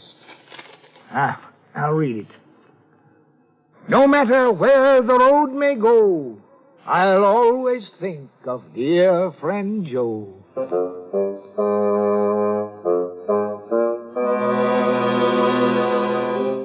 The bullfinch of the open road finally showed us where he'd found himself a new wardrobe. A tree hollow in the piney woods. The clothes were right in there, sir, wrapped in tar paper set to burn. See the cinders? Yeah, I see them. I had a time brushing soot off the bundle. Clothes smelled of smoke when I put them on. Some clothes have been burned. I find bits of charred fabric. And these, Sheriff. Shirt buttons. Yeah, some clothes had burned, and something stifled the fire. Wind, maybe. Or the fire simply choked. Too much stuff on it, smothering it. How did you come on it, Dusty? I had my repast to tend to. It caught me a stray chicken. Fat little thing, 6 pounds. Looked around for a tree hollow to cook my supper. When you changed into the new clothes, what did you do with your own rags? Hung them to a tree. What for? As a sign that Dusty Ames had come through. A sign that there was stray chickens in these parts. A sign for other hobos. Live and let live. Craig, Sheriff? Harry Jarvis is buried here in Piney Forest. Yeah, looks like. How big is Piney Forest? Bigger than Northgate Township. Close to 400 acres. Meaning we'd need a regiment to unearth the body here. It needs more manpower than Northgate's got. We could appeal to the state governor for National Guard. No. We may not need to. Not need to turn up the body of Harry Jarvis?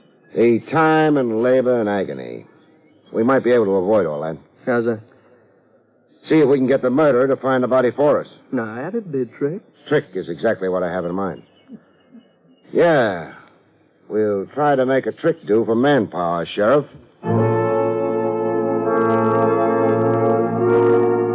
I briefed Sheriff Frawley on what I wanted him to do. Time to let the word get out that we got ourselves an eyewitness. That your hobo prisoner let on he'd seen the actual murder and burial in Piney Forest. Now, who do I let the word out to? The town elder and the town idiot, just so the news percolates. Just so it reaches Kiki Adams, Tony Saxon, and that bop musician. And Bigelow Bernie. I know what. What? I'll step into that downbeat club and have some beers. You know, ain't nothing like a barroom for loosening a man's tongue. Yeah, you do that. Now, when the word does percolate, I still ain't exactly clear. Our phony eyewitness right off becomes a marked man. The killer, whoever he is, must pull a repeat performance. Kill Dusty Ames, I did. Yes, yes. Yeah. Oh, the wool around your brain. Well, I still don't see. Dusty Ames is safe in the jailhouse. Safe?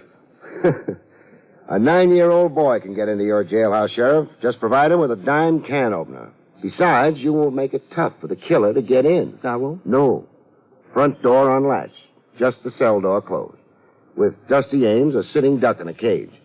The easiest target in the world. A dream pigeon. Now get on it, Sheriff. Sometimes it plays exactly according to script. Sometimes it doesn't. This time it did. I could hear the village chimes when the silhouette appeared at the jail window. Head and shoulders and face with no identity to it in the pitch dark. I was in the office under the desk. A neat hunk of gymnastics, considering my size. It was more than 2 minutes before the killer dared to try the door.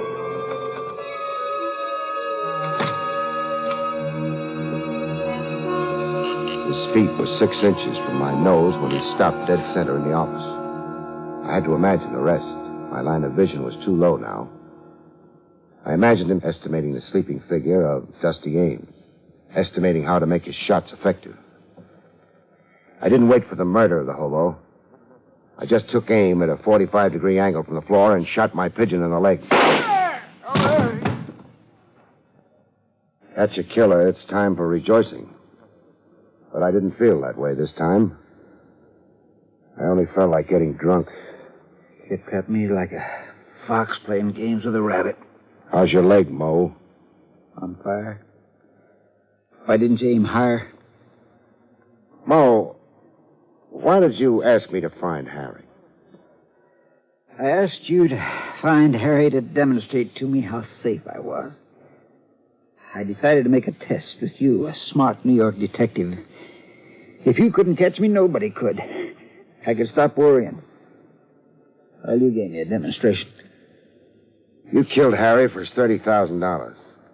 You've got it stashed away. I killed Harry because I was too old to start over again. We made a life together, and Harry was condemning me to death. Bankruptcy isn't death, Mo. At my age, it is. And my condition, it positively is. Your condition? Heart, liver, kidneys. Inside, I'm like a bombed-out Berlin. It was no time for me to start all over being young and ambitious.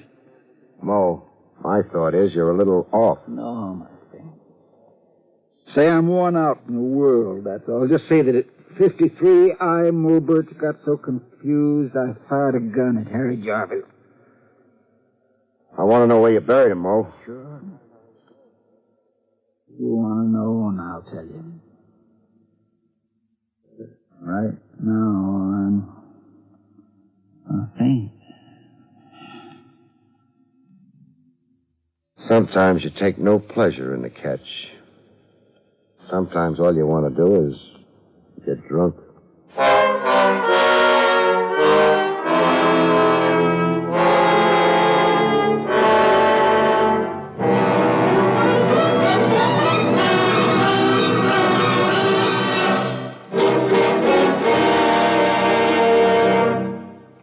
You have been listening to William Gargan in another exciting transcribed mystery drama from the adventures of Barrie Craig, confidential investigator. Tonight's story, The Sneak Assassin, was written by John Robert. Next week, it's the strange story of Sweet Goddess of Murder, about which Barrie Craig has this to say. In next week's story, Sweet Goddess of Murder, the fur flies thick and homicidally when a lovesick furrier designs a dream jacket for his ever-hating wife. A straitjacket, that would be. The National Broadcasting Company has just brought you an NBC Radio Network production with William Gargan, starring as Barrie Craig, confidential investigator, directed by Arthur Jacobson. Also heard were Parley Bear, Herb Ellis, Betty Lou Gerson, Marvin Miller, and Joe Cranston. Eddie King speaking.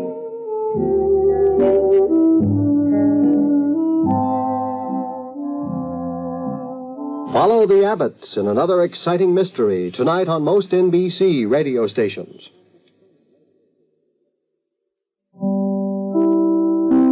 William Gargan stars as Barrie Craig, confidential investigator.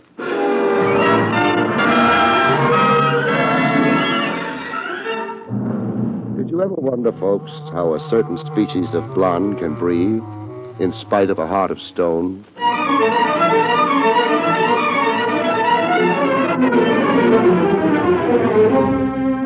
The National Broadcasting Company presents William Gargan in another transcribed drama of mystery and adventure with America's #1 detective, Barrie Craig, confidential investigator.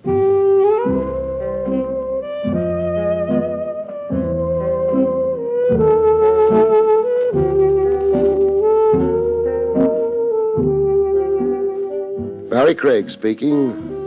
A confidential investigator occupies a kind of strategic position in law enforcement. He can mix with an element a regular department cop is obliged to scorn, if not arrest on sight. Like a cop, the confidential operator is on the side of the angels, but he can work for the devil, like I did, not too voluntarily once upon a crime. The case came at me in broad daylight at the foot of Father Duffy's statue on Broadway. The first I knew of it was a gun in my ribs. Freeze, Shamus, and don't let out a peep. A tough right out of a B-movie, with a reek to him like he ate garlic for candy. Is it a gun or a monkey wrench, Sonny? Bleed and find out. A line of dialogue like that you ought to copyright. Hey, you're talking yourself to death. Shut my mouth. See that car in the corner?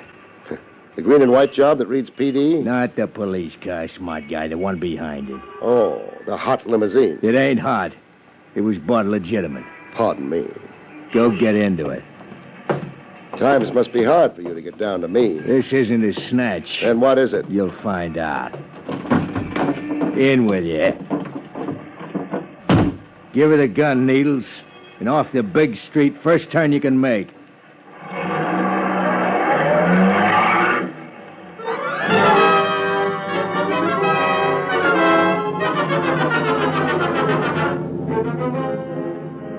Heading downtown, I tried for a peek into my future.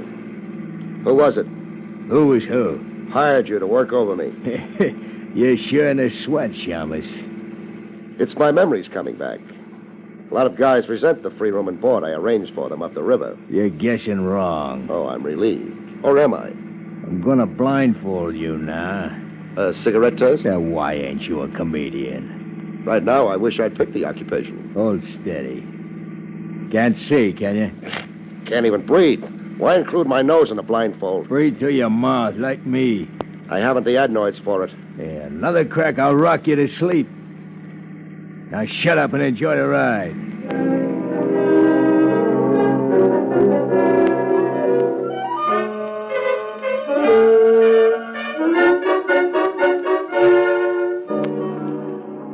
could guess our general destination by the odor. A New Yorker develops a nose for local geography. Front Street somewhere, off the East River. The Fulton Fish Market couldn't be too far away. You're going down cellar steps, so hold on to a rail. I've got the rail.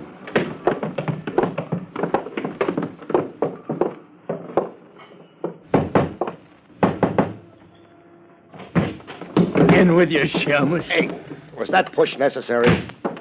Here's your pigeon, boss. Good work. Take the blindfold off. I second the motion. Hello, Craig.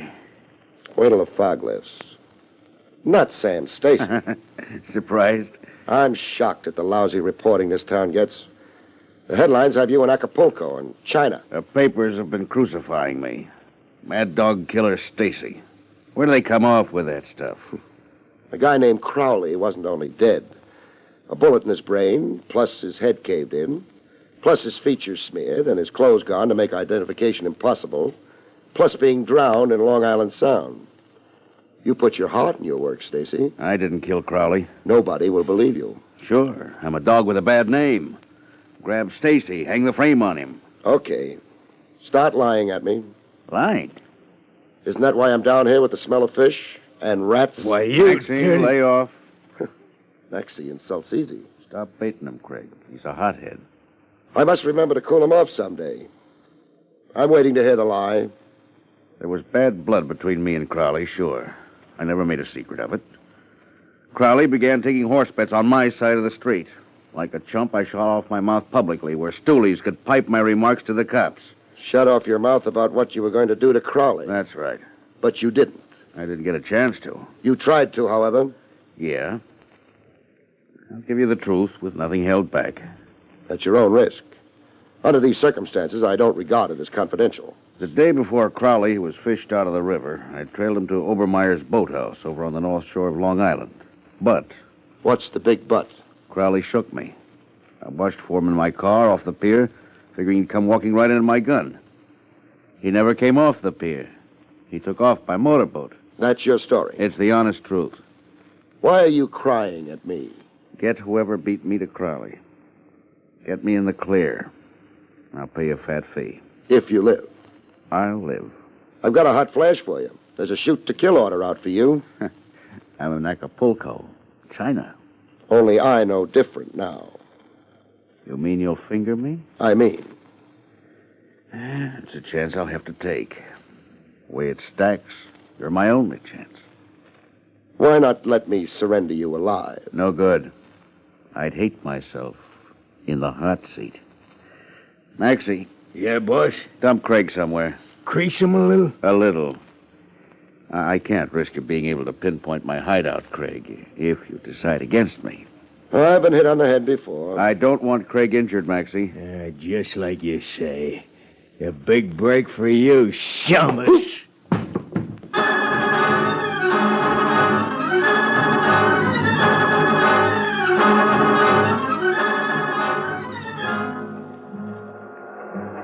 I came to with the 3rd Avenue L roaring through my head. I was on a stoop front, tilted at an angle, my hat down over my eyes, and an empty pint bottle at my feet, like a bum sleeping off a bottle of paint remover. Sensitive Maxie had a sense of humor after all. I found a note pinned inside my coat. Craig, I've got a wife and kids. Please, Stacy. Pinned to the note was a $1,000 bill, a retainer. A wife and kids. If it was a lie, it was a good one. It was about the only way Stacy could hook me as a helper.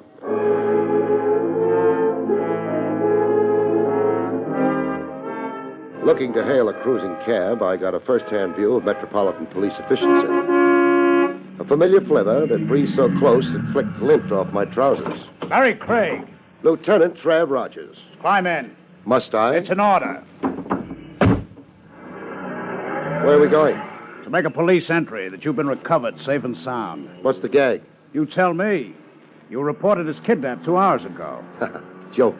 I'm not in the habit of wasting official time on practical jokes. A Broadway news vendor with a stand across from Father Dovey's statue phoned in a report that a gunman picked you off the sidewalk and took you for a ride. Nice to know our great big city is on its toes. I anticipated the worst. I have my men checking hospitals, ditches, cellars, and the morgue. Tell them they can go back to playing pinochle. Craig, what was it about? About? The snatch. Oh. Trav, I wish I could tell you, only... Only? I got hit on the head. Here, feel the lump. So? So I don't know anything. I got a touch of amnesia from the blow. Craig? Let me out at the corner, huh? Like a sweetheart. I got an important engagement with a boathouse.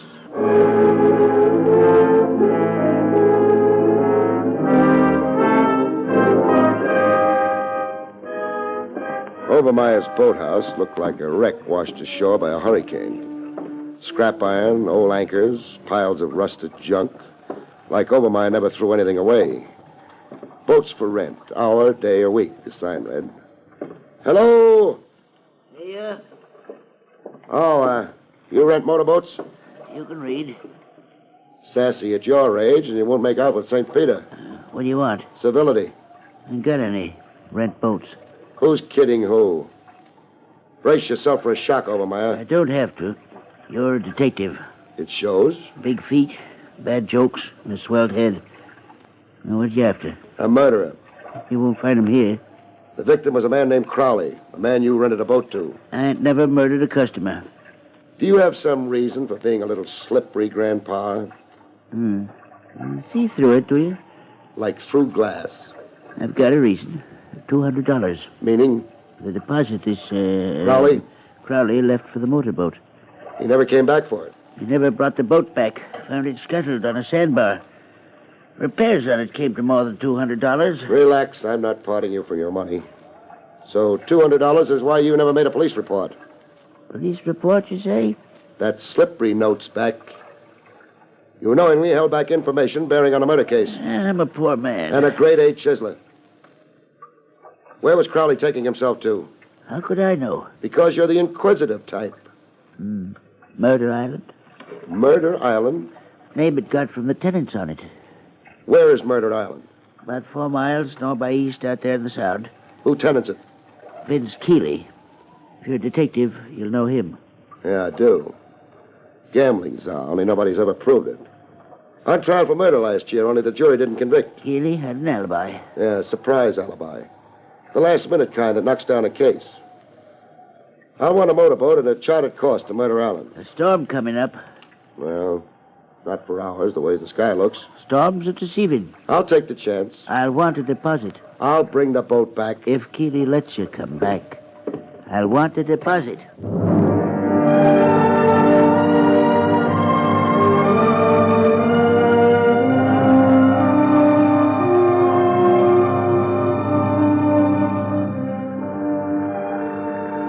Storms were deceiving. The storm had come at me. Like Obermeyer had push-button control over storms and was having this laugh at me. Rain in buckets from overhead and the river splashing over me below. Faster than I could bail water. It was only minutes before I had to swim for it. What flashes through your head when you see death working you over? One measly thought playing over and over like a record stuck in a groove. Why did this have to happen to me? When there was no doubt about Obermeyer losing a boat to Davy Jones, I started the long swim.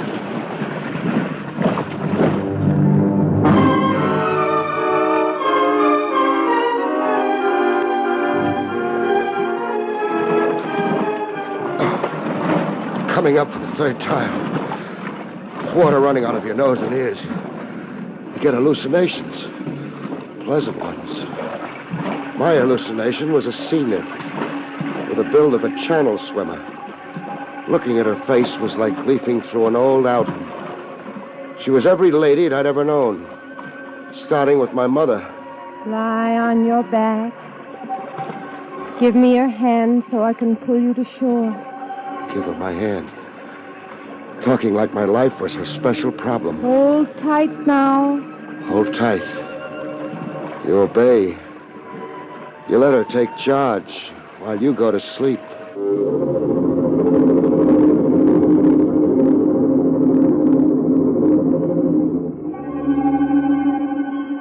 I knew I was still alive.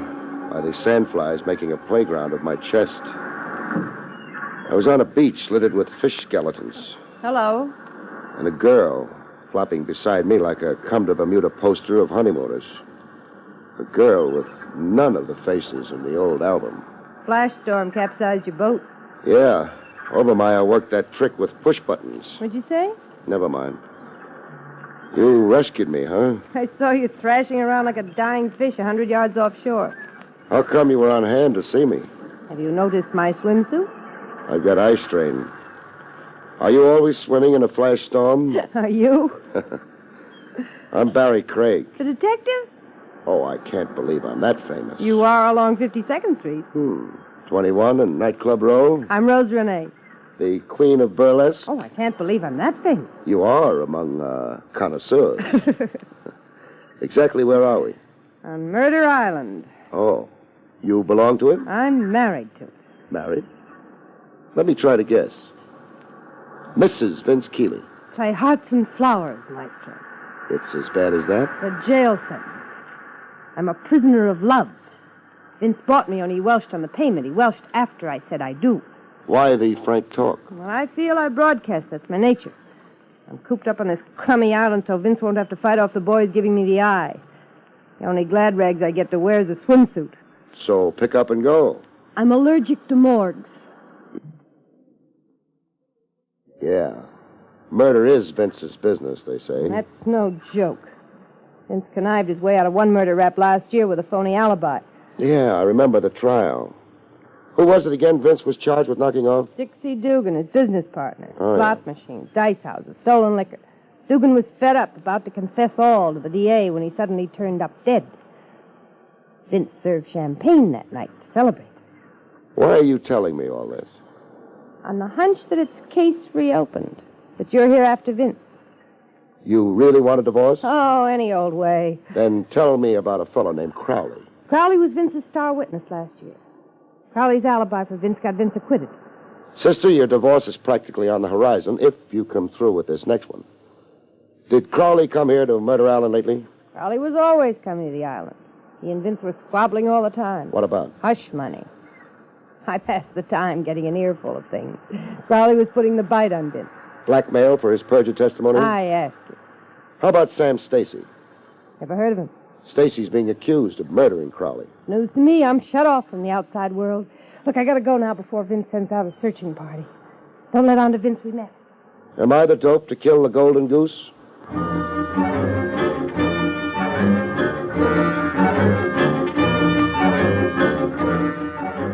A snake in Vince's bosom. Boredom wasn't Rose's only motive for putting hubby on the spot. She had her eye on big dough and a high old life as a merry widow. Vince Keeley acted as outraged as a guy could get.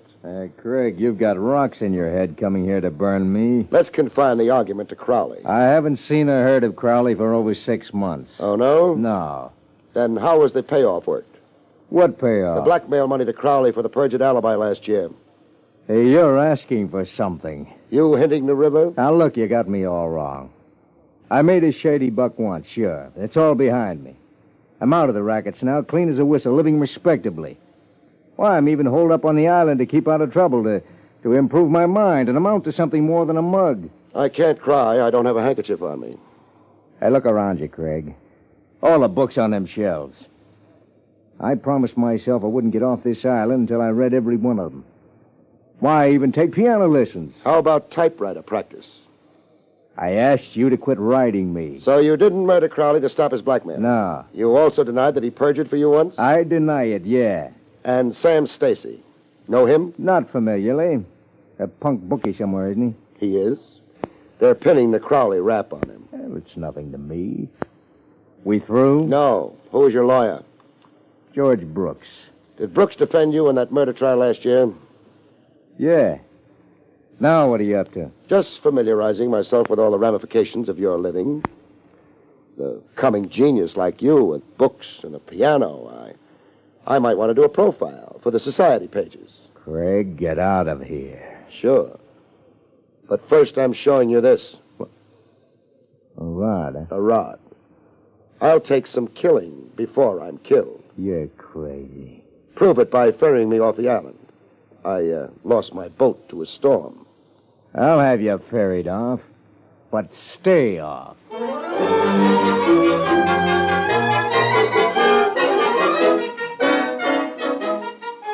Back in town, George Brooks, the mouthpiece, was twice as outraged as Vince Keeley'd managed to be. Craig, you've no right to persecute Vince Keeley. I haven't, huh? The man's turned over a new leaf. He's reformed. He's cut off every association he had with his former life. Let's boil it down to murder. Accusing Vince of murdering this Crowley is fantastic. How about accusing Vince of winning acquittal in a murder trial through the late Crowley's perjured testimony? That's a cheap, contemptible lie. I defended that case. I know. Why do you represent a man as notorious as Vince Keeley? Because I believe every man has some good in him. Because I'm not a blue nose or a moralist. Because I have every evidence Vince Keeley wants to live a decent, useful life if given a chance. You're positive Keeley hasn't done murder, past or present? If I believed otherwise, I wouldn't raise a finger to help him. Whoever murdered Crowley, it wasn't Keeley.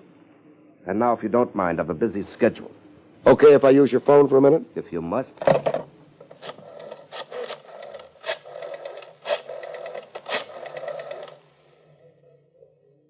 Barrie Craig speaking. Give me Lieutenant Trav Rogers. Craig, if you mean this as some psychological trick, it's utterly childish. Is that why you're beginning to perspire?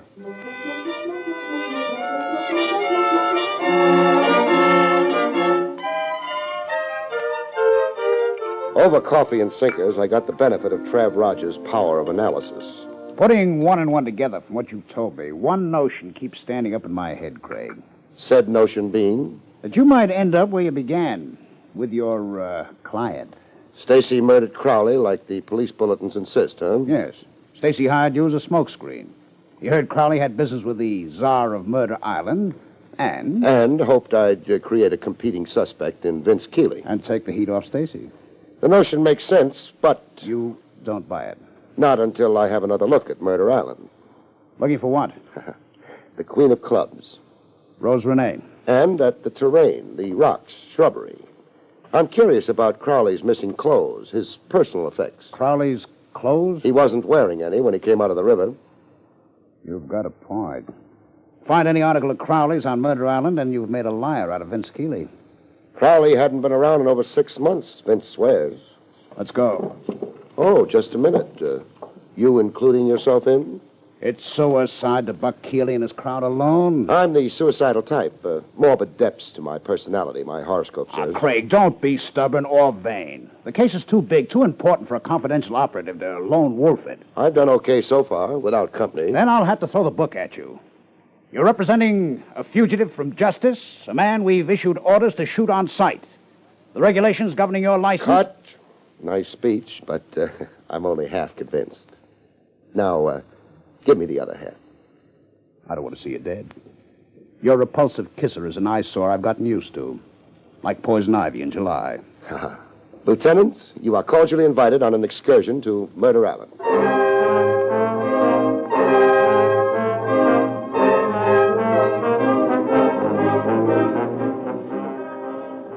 We combed every nook and crag of Murder Island, but no luck. My aching feet, Craig. I can make a surveyor's map of this rock pile from memory. So we drew a blank. Will that be your Queen of Clubs? It is. Barrie Craig. And friend? Lieutenant Trav Rogers. What have you got, a divining rod for locating me? I've been watching you for half an hour. You're wasting your time. Am I? You won't find Crowley's clothes. How do you know what we're searching for? Is that hard? It even occurred to me to look for them. How'd you make out? Ashes. Ashes? The clothes were burned. See that stone incinerator over there? Yes. That's where Vince burned them. Still punching for that divorce, huh? Lead me to the ashes.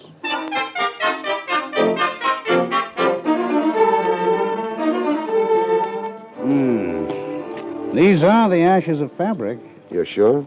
I did time in police lab. Fabric burns in its own special way. The ash has a consistency... Hey, I've got something that practically converts the ash back to a suit of clothes. What is it, Craig? What does this look like to you? Cufflink. What's left of it? Any initials? C. C for Crowley. That settles Vince's hash. Oh, freedom, it's wonderful. Postpone that freedom, Jag, sister. Hubby's still a long way from the disaster you wish on him. A last mile away. Vince knows your investigation's going to blow hot any minute. That's why he's got his mouthpiece here now. George Brooks is here? Yes, Vince couldn't get his lawyer here fast enough after you came calling. It's murder, and this time no phony alibi. I can go back to sleeping nights. I can breathe. I can live. You're putting on quite a show, Miss Renee. I don't make a mystery of my feelings. Lieutenant, I'm glad and I acted. Go rub that ash in Vince's face. Tell him what a homicidal maniac he is and put the handcuffs on him. Well, why don't you go?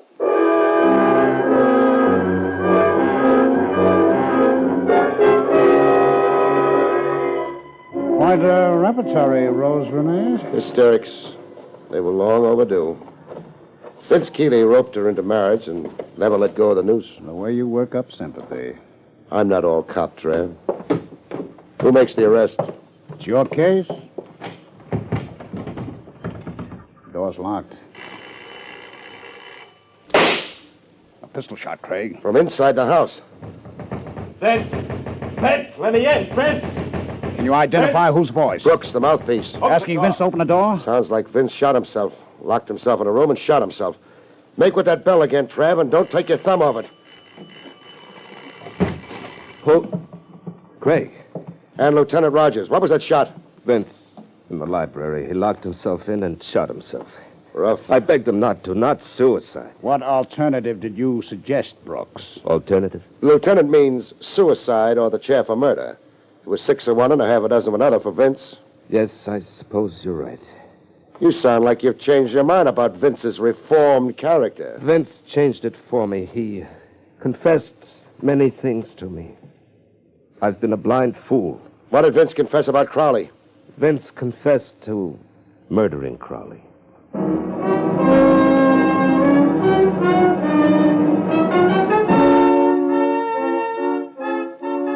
In the library, Vince Keeley lay in peace with a look on his face that said he wasn't sorry to go. Queen of Clubs bawled like a baby. The senseless kind of tears women are famous for. While the mouthpiece, Brooks, beat his breast and put Vince's confession on the record. I've been duped, tricked, made the fool. Vince's confession, please. Vince had hired Crowley to perjure in the trial last year. Mind you now, I believed Vince innocent. Since then, blackmail with Crowley demanding heavier sums. On Crowley's threat to expose his perjury for Vince? Yes, of course, Lieutenant. Vince had to pay to prevent reopening of an old case. Crowley bled him white until... Until Vince murdered him and threw him into the river. Yes, that's it, substantially. Craig. What? Which of us tells him? It's still my case. You're under arrest, Brooks. Why, you're insane. Shut up and listen. Smoke rises to the ceiling and hangs there. You fired a phony shot in the outer hall when we rang the bell. You staged a fake suicide. You'd already killed Vince Keeley in here. What possible motive would I have? You could be the big shot behind Vince's rackets. Vince had the low mentality of a racket boy, not a biggie. Crowley's threat against Vince threatened you even more. I won't stand for and this. you lie down for it. Get off the floor, Brooks, and listen to more. You also killed Crowley. Vince would be the world's prized chump to pay Crowley blackmail or even worry about Crowley. That's double jeopardy, Brooks. Crowley could confess perjury from now to doomsday. But no power on earth, no new evidence could force Vince to stand retrial for a murder he'd already stood trial for once and found acquittal. He's your prisoner, Trav. I'm turning him over to you.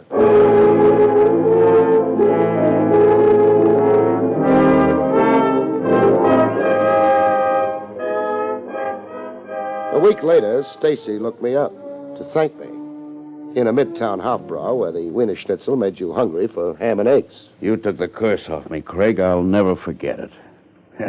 Mad dog killer. Those headlines gave me the willies. You're grateful, huh? I'm on bended knees. You can't reach for your wallet like that. Reach for my wallet? There was talk of a fat fee. Oh. I hate to do this to you, Craig.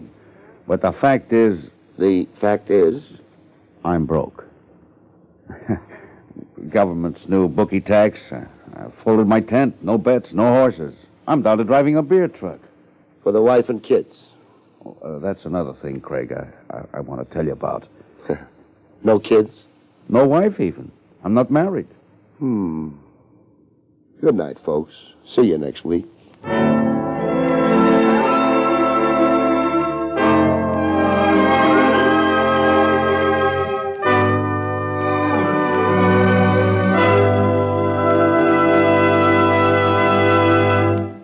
You've been listening to William Gargan in another exciting transcribed mystery drama from the adventures of Barrie Craig, confidential investigator.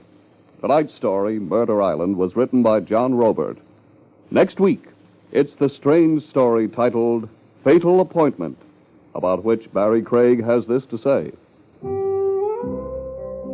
Next week, a beautiful girl dies in a hotel room. A man gives all for love, and an appointment for romance winds up in a rendezvous with death. See you next week, folks.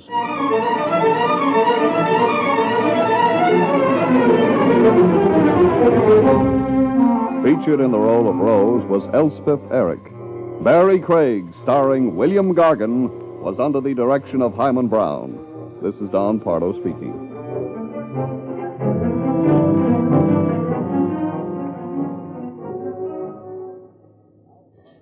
Now enjoy Meredith Wilson's Music Room on NBC.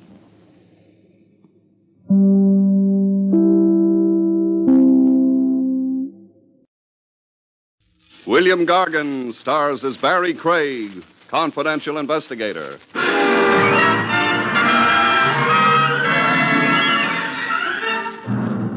A squabbling couple can always bury their differences. The question is, which of them doesn't mind underground shelter?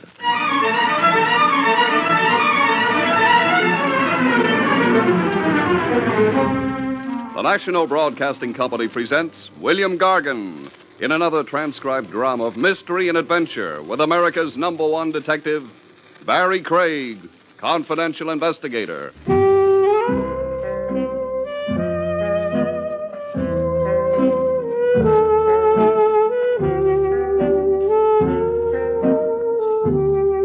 Barrie Craig speaking.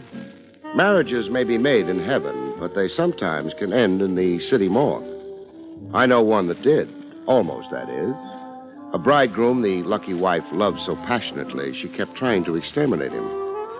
The pigeon's name was one to remember, Killer Bess, an ex-pugilist billed as the perfect specimen. He had forceps and biceps like that, and a chest expansion that reached clear to Madagascar. Added to that, he'd read a book and memorized quite a vocabulary. I first met him in his hour of agony in the Cabana Adora, Eats Table d'Hote, where girls in short skirts and long stockings sold you cigarettes at $5 a pack. I was there with Trav Rogers celebrating his birthday. Even lieutenants of homicide have birthdays, if they live to see it, that is. Trav was living. The only immediate threat to his future was the steak he was wolfing. This food is all right. Tell me that again, Trav, when you see the check. Well, how many birthdays does a man have? One a year, the rumor is. The place is crawling with celebrities. Yeah, I see. There's Marshmallow Midas over there. Marshmallow Midas? The Hot Lips trumpet player. Oh. Say, I thought he was dead. His agent dug him up. A 40-week contract came along. You keep informed. Yeah, I'm a who's who. Over there, getting nicely potted, Killer Bess. Welterweight contender. Light heavy and ex-contender. He had his nose rebuilt and hung up his gloves. He married into society, no? An educated guy for a fighter. He read Pilgrim's Progress and Frank Merriwell. A polysyllabic grunter. You kill you. Uh-oh, Trav. What? Look at the killer change colors. Change colors? From rosy red to green. He's gagging. Gasping for breath. He's not gasping anymore, Trav. He's conked out. We next saw Killer Best in the Southmore Hospital, a private place where checkbook society can recover from the sheer ordeal of living. The killer was no longer green in the face. He was blue. I let Trav Rogers hold bedside hands with him. I only listened. You were poisoned, Killer. Poisoned? But that's... Not only possible, but a proven fact. I had the sedimentation in your glass sent to chemical analysis. Somebody loaded your drink. Then if it was poison, why am I alive now, talking to you? An excellent question. I've asked it, too. There are a couple of likely theories on that. One, you have a certain immunity to a poison of this type, or two, you hadn't taken enough of it to be fatal. I've got an awful stomachache. Oh, you imagine it. Your stomach's empty. It's been pumped here in the hospital while you were unconscious. When can I get up? When you can stand without falling down. Who did it? I don't know. Who are your enemies? No more, please. I've been pumped enough for one day. You don't want the police involved, hmm? Now that you ask me, no. You fellas are too public. I don't want to be a public problem like highway repairs and sanitation. No thanks. Then, might I suggest somebody confidential? Who? His right hand. Barrie, make your sale. Barrie Craig, killer, confidential investigator. I've got blue eyes, and I'm kind to dumb animals. Not that I like to ambulance chase, but I'm all worn out looking for hen's teeth. You mean clients are scarce? You've read my diary. And I read your value on the hoof. Meaning I've got money. Meaning I haven't got money. You're hired on condition that you keep wisecracking. And that I find out why you're marked for extinction? Yeah, that too. Your friend here, the lieutenant... Trav Rogers of Homicide. Send him away and then notify my wife for me. Mona Best, Lawrence 6, 4000. What will I tell her? That circumstances make it impossible for me to be home for dinner. I call the wife as requested to reassure her about the love of her life, perfect specimen, Killer Best. Her more killed than killer husband. But Mona Best didn't need reassurance. A funeral would have delighted her. Hello? Mona Best? Yes, this is Mona Best. This is Barrie Craig.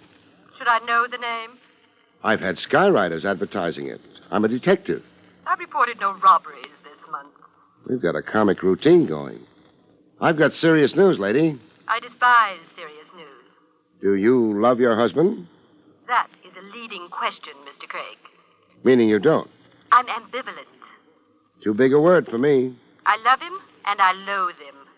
Which half of you is operating right now? The worst half. Then the bad news I've got will be good news to you. He's been arrested for public drunkenness. He's been hospitalized for public collapse. He was poisoned at the Cabana Adora. You want to console him? He's in room 602 in the Southmore Hospital, Midtown. Thank you for the invitation. But you won't come. I haven't time. I'm due for a pedicure. Besides, I haven't the inclination. Please give the fallen gladiator my anxious wish for his speedy demise. Some marriages can really be colorful. Back at the bedside, the killer showed a sense of humor. She told you to throw dirt in my face. Bury me deep. She's bashful about her love. It embarrasses her. Her hard-hearted talk is a cover-up. You've got good sense, Craig. Have I? Mona is soft as mush. The surface is only a shell. I'm the love of her life, but, as you say, she covers it. She talks tough through her martinis. It's the ancient female device. Keep the man guessing a little. Never let him take you for granted. I've heard of husbands kidding themselves like that, but we're avoiding the gruesome. Who tried to kill you? I wish I could tell you. For a starter, name me personal enemies with strong motives against you. No. No, meaning there aren't any? There are some. What man doesn't make enemies? So? I don't want to slander people, make hysterical guesses about who hates me enough to want to murder me. You find out for me on your own. Don't even keep me posted. Just tell me the climax when you come to it. Until then, I want peace of mind. I want to drink with a friend without analyzing the contents of the glass. Dig into my life, Craig. Do your worst and best. Now, help me stand up and get dressed, please. The antiseptic smell around here is getting me sick.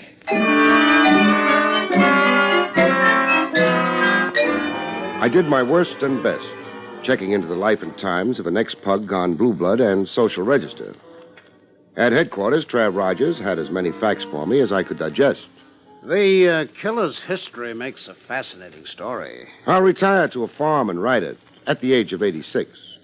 I know another book the intellectually inclined killer read. This is besides Pilgrim's Progress and Frank Merriwell? The author, Somerset Maugham, a book titled Of Human Bondage.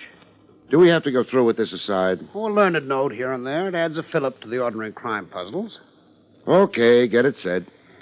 There is a passage in Of Human Bondage that likens life to a Persian rug. In your living, you weave a rug. Your experiences are threads to the rug. The author urges every man to make his life experiences colorful and exciting, so the rug will be a weaver's masterpiece of colored threads. And that was Killer Best. Every day a color job. He's fought, laughed, brawled, wandered, loved, married, divorced, remarried. Like him or dislike him, he's at least annihilated monotony. Now some monotonous Mo wants to annihilate him. Who is the Mo, Trav? I'll give you a rundown. You can make your own choice of suspect. Ex-wives with mutilated hearts and broken egos? The killer has 3. All capable of the ultimate crime against an erstwhile spouse who loved and decamped. Men about town organized into a Let's Kill the Killer club? There are a few of those. Killer Best has been the snake in many a man's garden. A constitutional homewrecker. I'll pass over a legion of waiters and taxi drivers whose jaws were damaged in early A.M. rhubarbs with Killer Best. I'll also pass over some 50 litigants who have sued Killer Best for every civil offense in Blackstone. Sued and lost, that is. But I will remark on his present helpmate. Mona. Once Mona Phipps. A tabloid once featured her as the Society Borgia. Lucretia Borgia, the lady of ancient Rome who showed a talent with poison. Is that the reference meant? It is. It seems Mona, like her current husband, was also thrice wed. 2 husbands were shed in Reno and Las Vegas. A third died mysteriously. Poison? The case never stood up quite. His body was exhumed and the vital sent to autopsy. But?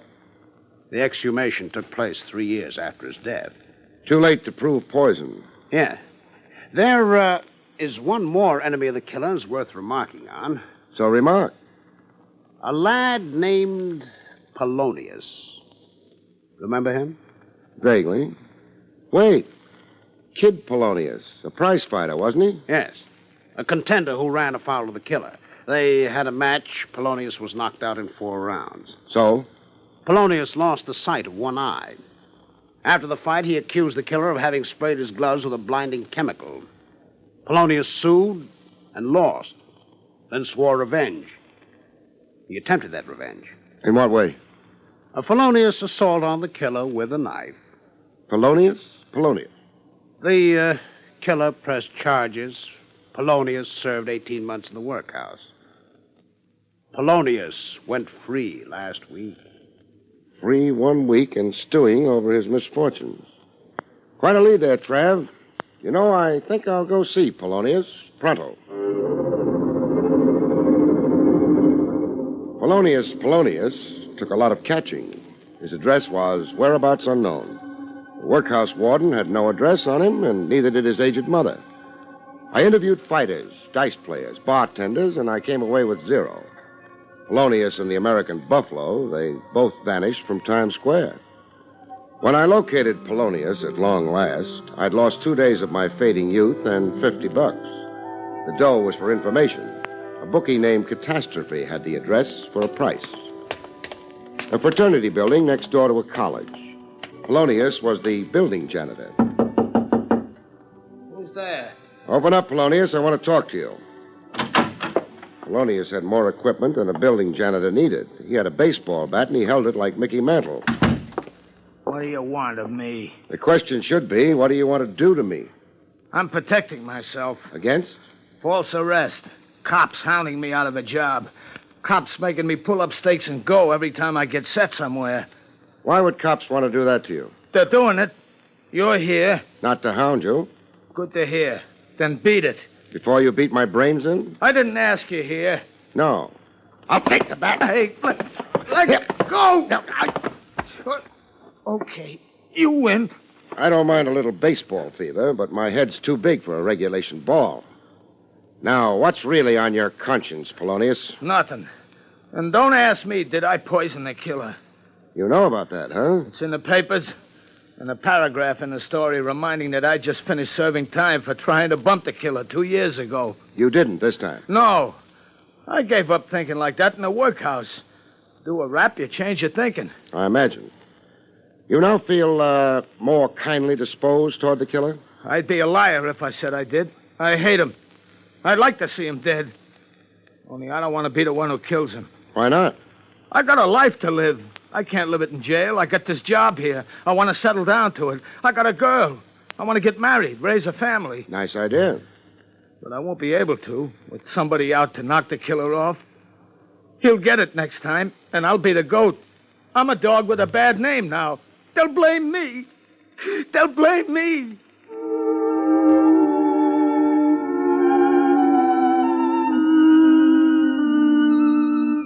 Polonius wasn't as felonious as advertised.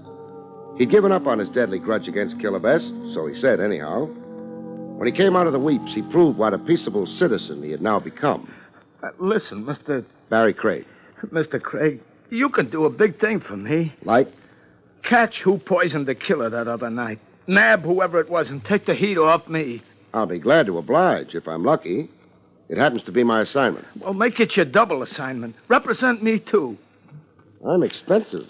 Well, I got $100. I was going to get a new suit and shoes, but I'll give it to you. Keep your money. If you're on the level, you'll come out okay, Polonius. I'm after the poisoner, and I figure to catch him. So long. Oh, yes. Here's your baseball bat.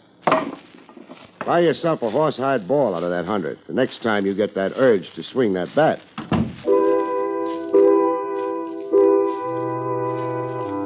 I went back to my office, where I always go to do my best thinking. In the horizontal, on my leather sofa. Not my favorite sofa, exactly. It had too much sag. But what can you expect when you buy things secondhand? There was no conclusion to my thinking after an hour or two. How could there be? I'd fallen fast asleep. The phone woke me up. Yeah? Barrie, this is Trav Rogers. As usual, right in the middle of my dreams. Are you still representing Killer Best? Misrepresenting him. I've so far done nothing for him but spend his money. Why do you ask? Only curiosity. I thought you might be interested in his present whereabouts. Whereabouts? Let me see. It's 4 in the afternoon. He's toasting himself in his favorite spa. He is not? I give up. He's back where you commenced representing him. The Southmore Hospital emergency. Not more poison. No. A near cave-in of his head. Near cave-in? A roof cornice narrowly missed him. From being narrowly missed by a roof cornice, you don't go to a hospital. Clever of you. The cornice missed him, but the dagger didn't. Oh, stupid of me. He was knifed 2 hours ago, a block or so from his residence, while out for an evening stroll. And, Barrie. Yeah? Polonius. You won't be visiting him at home for a while. Where will he be? Where he is. In jail. We caught him prowling in the general vicinity where the killer was knifed.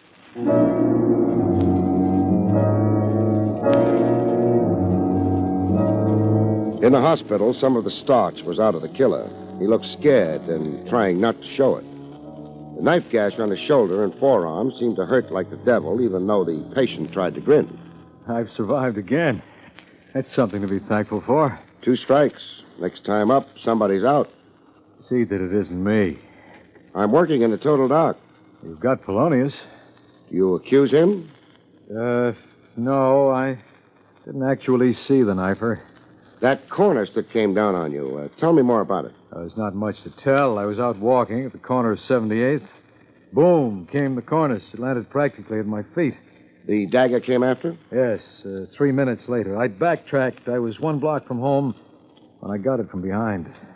The dagger wasn't found. So the police tell me. I'll have the area combed, inch for inch, sewers, cellars, places.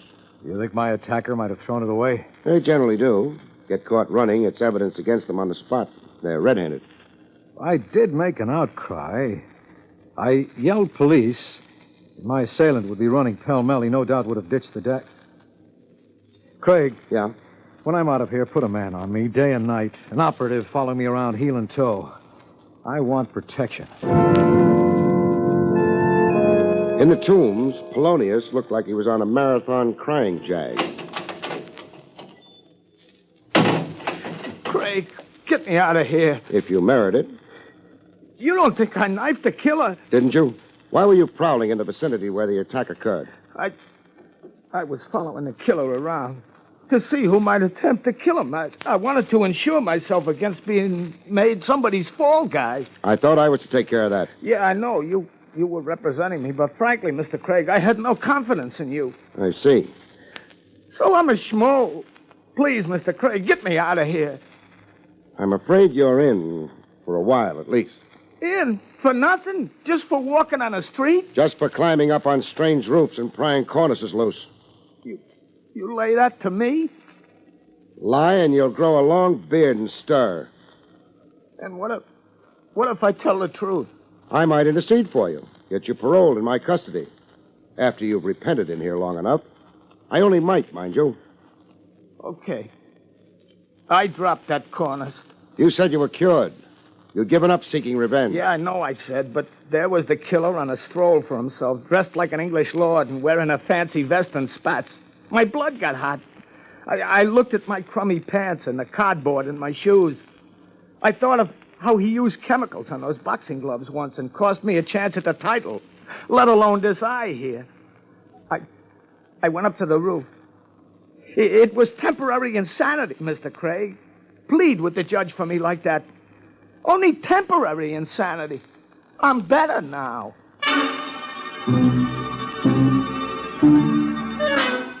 Was Polonius an honest man or a liar? I couldn't swear.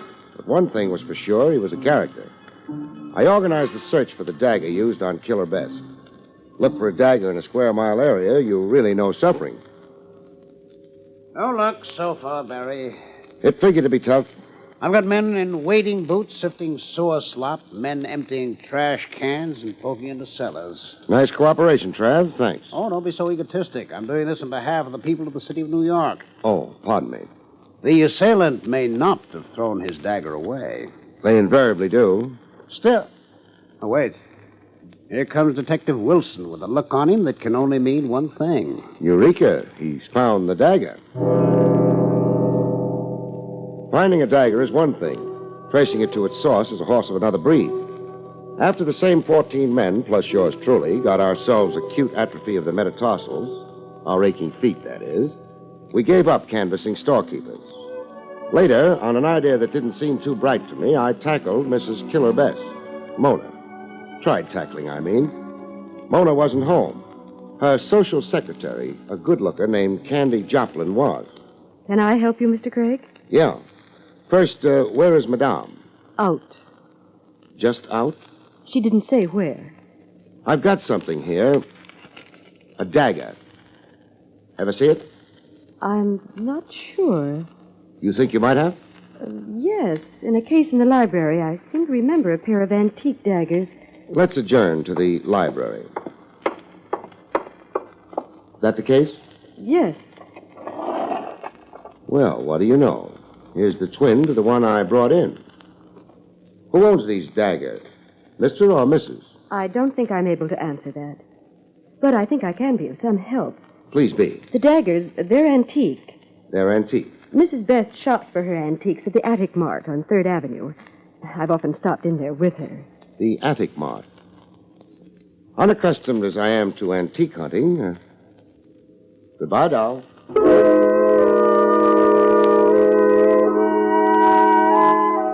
At the Attic Mart, a guy who looked more worn out than his merchandise confirmed who purchased the dagger.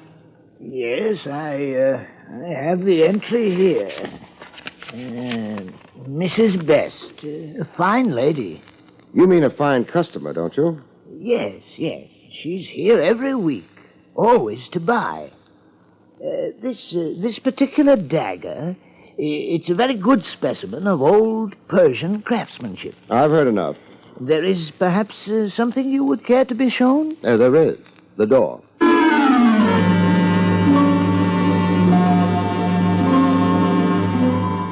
Following A.M., I went back for a tete-a-tete with Mona Best. The lady was still unavailable. The social secretary, Candy Joplin, was on hand. I'm sorry, Mr. Craig. What makes Mrs. Best so scarce around here? Frankly, Mr. Craig, I wonder myself. Suddenly, in the last days, she doesn't confide her itinerary. Mr. Craig. Yeah? You're a detective. So I am. What do you want with Mrs. Best? Right now, I want to examine her. I'll give it to you cold. The dagger I matched to one in the library case was the same dagger used on Killer Best. I see. Then you suspect Mrs. Best of attempting his life? Uh-huh. Do you? That is an improper question. Well, do you?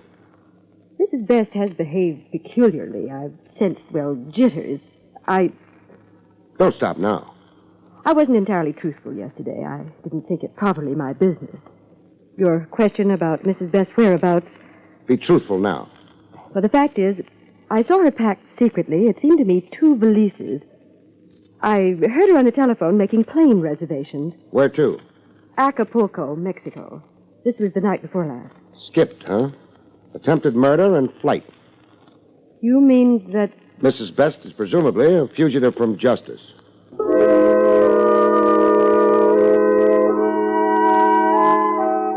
A presumable fugitive from justice, I checked Mona Best's clothes closet. After that, I checked airport records. It proved okay. Item, Mrs. Mona Best, Flight 7, 11:45 p.m. Destination, Acapulco, Mexico. I let police headquarters check it from there. Mrs. Mona Best landed in Mexico, all right, Barry? And? And nothing. Beyond the airport, the Mexican police have no information. They can't find hide or hair of Mona Best. She's managed to lose herself nicely since her arrival. I'll keep nudging the Mexican police. Don't bother to. Did you just say don't bother to? That's right. Barry, you stamped into my office. You all but accused Mona Best of attempted murder and guilty flight. Now, don't have a seizure. I said not to bother just now because a shaft of daylight suddenly shone in my head. And the delirium tells you? That Mona Best is not in Mexico. Is not? No. But you traced it to a plane leaving New York. I placed her in a Mexican airport. We only checked the name, Mona Best. Could have been anybody, a stand-in, a proxy, say. Said proxy reassumed her own identity on arriving in Mexico. That's why a Mona Best cannot be found. You've got a notion there. Bet I've got the answer to a cute technique somebody developed to get away with murder. The murder of Mona Best.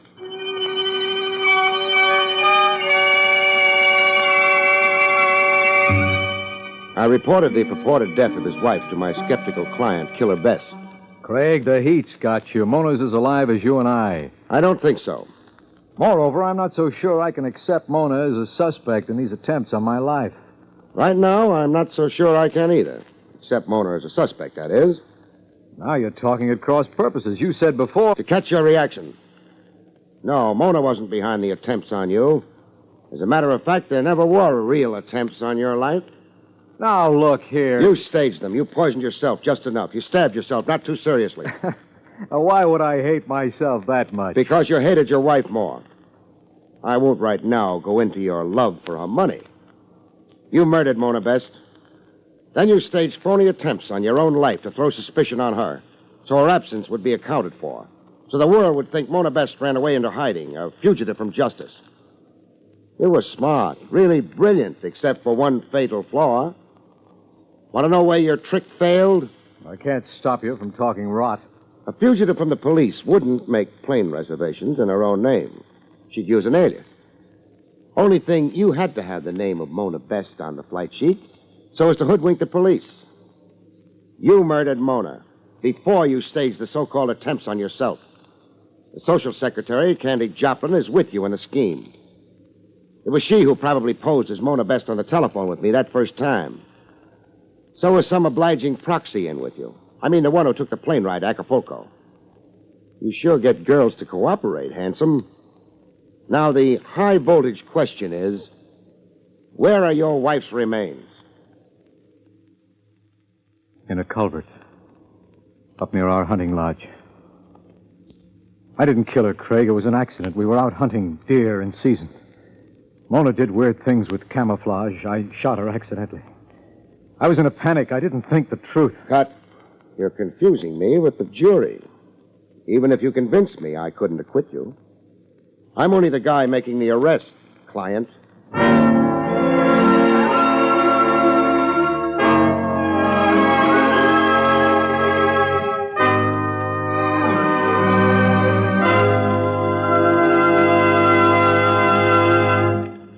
You've been listening to William Gargan, in another exciting transcribed mystery drama from the adventures of Barrie Craig, confidential investigator. Tonight's story, Screen for Murder, was written by John Robert. Next week, it's the strange story titled Murder in 3 Acts, about which Barrie Craig has this to say. Next week, a blonde, a bookie, and a gentleman of no distinction form a partnership in crime, only to find that the road to the hot seat is paved with bad intentions. Good night, folks. See you next week.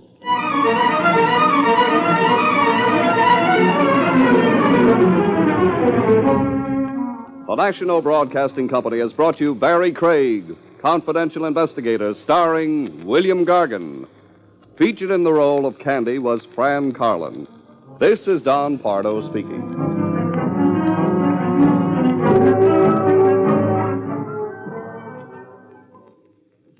This is NBC, the National Broadcasting Company.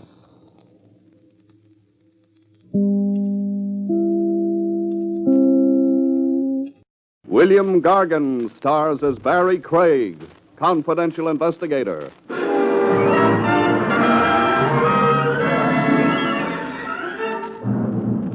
The fellow in the driver's seat is always much better off, folks, especially if it's the morgue wagon.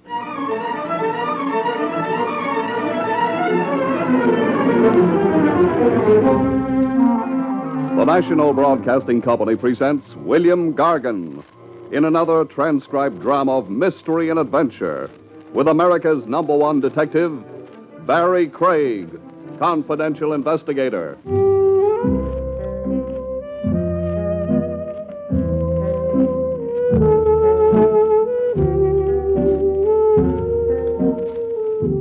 Barrie Craig speaking.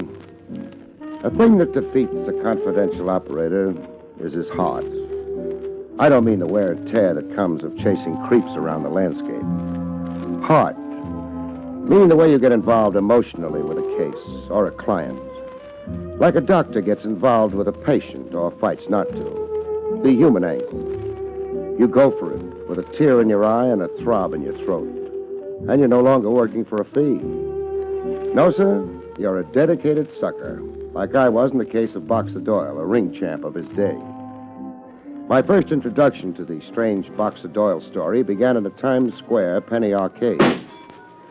I'd stopped in for 2 bits worth of practice on the rifle range, and so I could check on whether a punchy-looking guy in an Eisenhower jacket had been dogging it after me, as I suspected he was.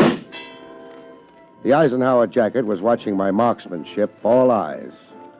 I can shoot okay, huh, friend? Yeah, bullseye every time. There's a fly squatting on your ear. Watch how I do. I said you were good. You don't have to prove anything. 46th and Park, then west to Broadway, then south to here. Why so attached to me, friend? I was making up my mind. About? Whether you were the guy for the job, Craig. And? I'm throwing my business your way. Lay down the rifle, I'll tell you. I can't wait to hear. It's only an hour's work, nothing complicated, everything on the up and up. So much for the preamble. You represent me confidentially in an auction sale at the Phoenix Galleries tonight.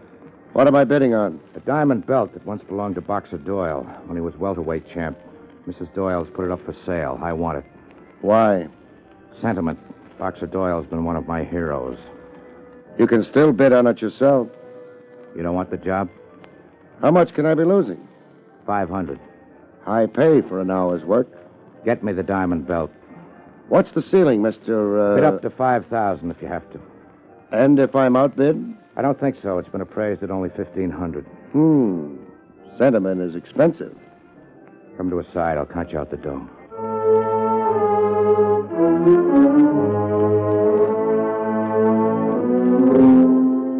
Sentiment wearing a fancy price tag. I sat in at the Phoenix Galleries. There wasn't too much bidding competition. I bid $2,000, ladies and gentlemen, for the diamond belt. $2,000. Going once, going twice. 2,500. 2,500. I bid 2,500. Bid lively, please. 2,500. Going once, going twice. Are there any more bids? Fair warning. Sold to Craig, Barrie Craig.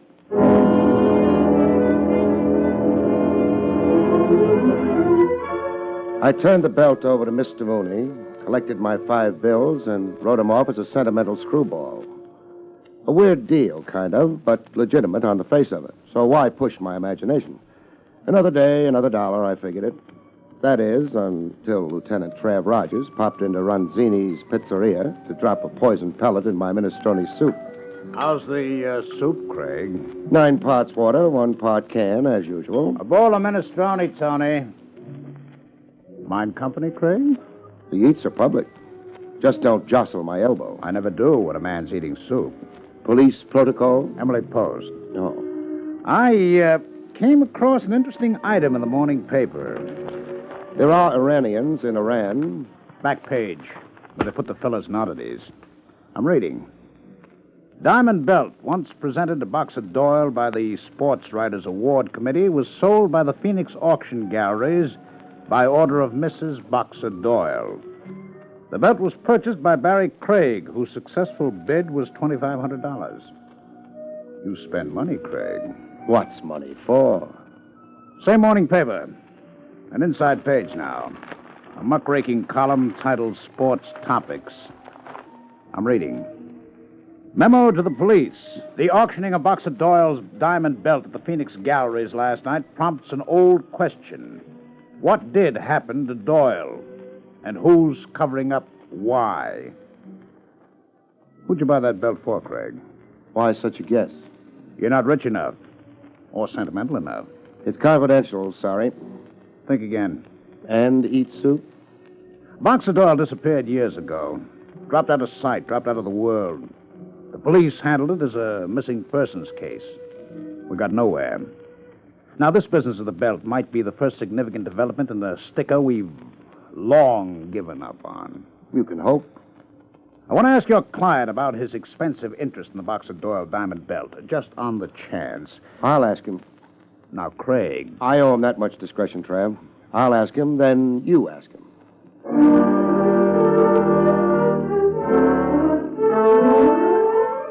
I went to ask Mooney. A flea-bitten hotel in the East 20s where the desk clerk looked like he was dying to frisk you before letting you climb the stairs. Room 4A. I'd been there before, delivering the belt.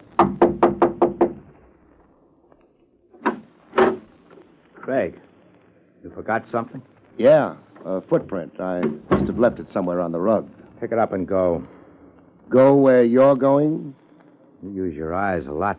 I'd be blind not to see your suitcases packed and ready. I'm moving downstairs. 4th floor's too high up. I get nosebleeds in altitude. You're going to turn out to be a pest. I am? Look, you've been paid. Generously. No quarrel. Then ring off. Go look for your next job. This thing keeps building, and I've got my next job. Mysteries fascinate me. I made a mistake throwing work your way. Craig, what do you want? Answers. What's your real interest in the missing Boxer Doyle? I'm only interested in this belt. Standing pat on your story, huh? People collect General Grant's platoons and John L. Sullivan's gloves. You've got a personal hero. And you're crazy sentimental. Okay, then. Let's go. That sounds like police headquarters. I promised you to a lieutenant if I got nowhere. You object? You tell me. You object. How'd you do it? Sleight of hand? I ought to kill you. Good you're fighting the impulse. You park here while I move downstairs. When you come to, Craig, change your thinking. I'll make a sincere effort. I won't turn the gun around the next time.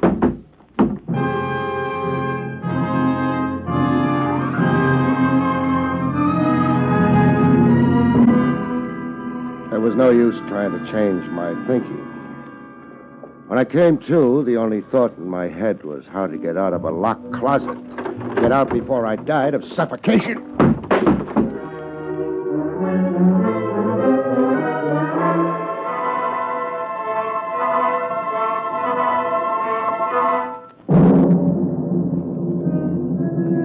At headquarters, Trav Rogers was overjoyed at the lump on my head. Craig, the violence means something. My aching head. It means there's life in a case that's been in the doldrums for years. Again, I say you hope. Go to it, Craig. What does that mean? Find out what happened to Boxer Doyle and who did it to him. Come again? Now, Craig, don't be coy. You want me to work up a case the police gave up on? That's right. On whose behalf? What client? Me. You're representing me very confidentially. The department has a stake in it.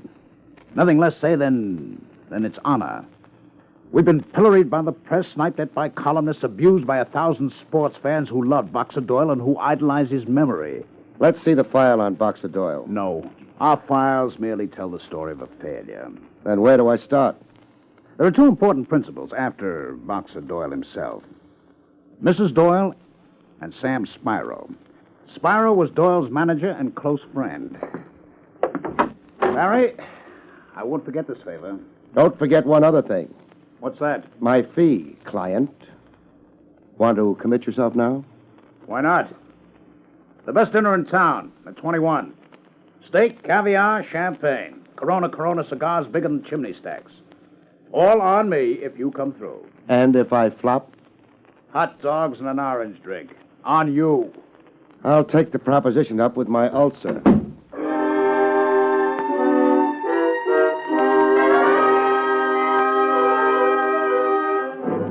Mrs. Boxer Doyle, Wilma Doyle, had a henna bleach and the telltale look of an ex-showgirl a little too old and frayed around the edges for the chorus line.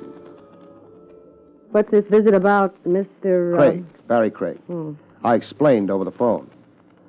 I'm a police operative wondering about the whereabouts of Boxer Doyle. Isn't it a little late to be wondering? Maybe. I'll concede that when I say hello to his corpse. But you talk to me. I've done nothing but talk to the police for years. But never to me. I'm fed up talking. He's gone. He went out for a comic book one night and never came back. Did he leave you comfortably fixed? All the gold I could carry in my teeth. Doyle was a fast man with a buck. He even tried handing me cigar coupons for table money. Look around you, Copper, and tell me this dump reminds you of Buckingham Palace. Almost. I missed the crystal chandeliers. An ex-world champ, Doyle made barrels of dough. And salted it away where I couldn't touch it. Who could and can? Sam Spiro, his manager. Sam's got the power of attorney over everything Doyle owned, except me. And that diamond belt you auctioned off the other night. Doyle gave it to me in a weak moment.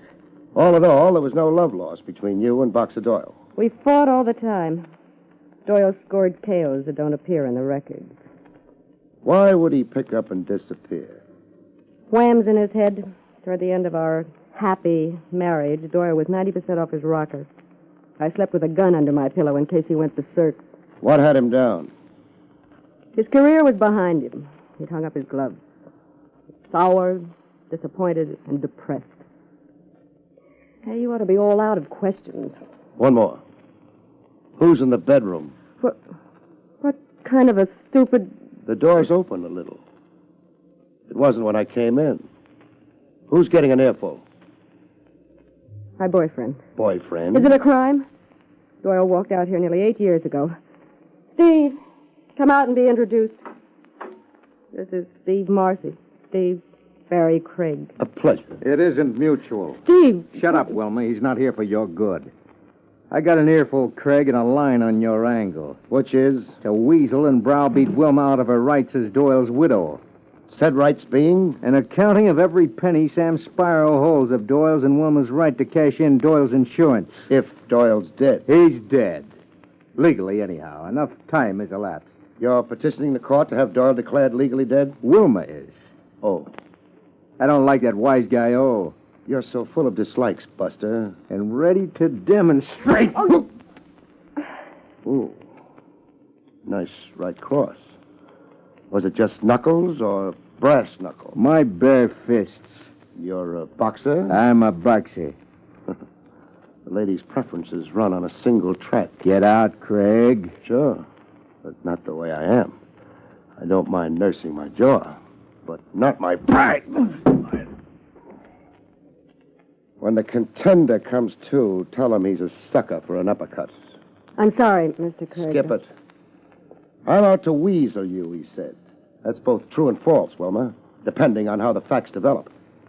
The guy drops out of the world, and his deserted wife turns out to have a profit motive, and an eager boyfriend with an itching palm. A situation like this pops an ugly word into my head. Murder.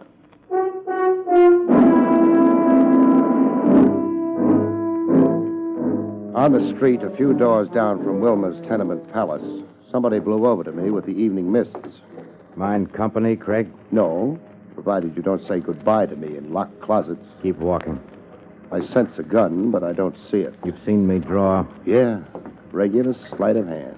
Jumping me would be a mistake. I never want that spelled on my tombstone. How much, Craig? How much for what? For you to hop a plane to Tijuana. What's there? High lie. Never played it. You're bright. You'll learn. Is it expensive? Only if you lose. What's the maximum I can lose? $5,000. When I go, I go. 8. You'd blow me to an $8,000 vacation? You got rings under your eyes. Keep getting hit on the head, you'll lose your mind. That's no joke. You need to knock off. Rest up. Stick your hand out for the dough. You really want me to forget about Boxer Doyle? No changing the subject. We were talking about $8,000. But what if I'm busting with curiosity about Boxer Doyle? Craig, don't be funny. No fooling. I'm still kid enough to be glory-struck over famous sports figures. Enough to be sentimental, like you're sentimental. You don't want the dough? What good's my sitting in Tijuana with my mind on something else? I want to know what happened to Doyle. Where did he go? And if murdered, who killed him? And where is the corpus delicti? Walk ahead of me. Keep walking. I'm going to get shot in the back? Maybe. Or maybe not. Maybe today. Maybe tomorrow. Walk.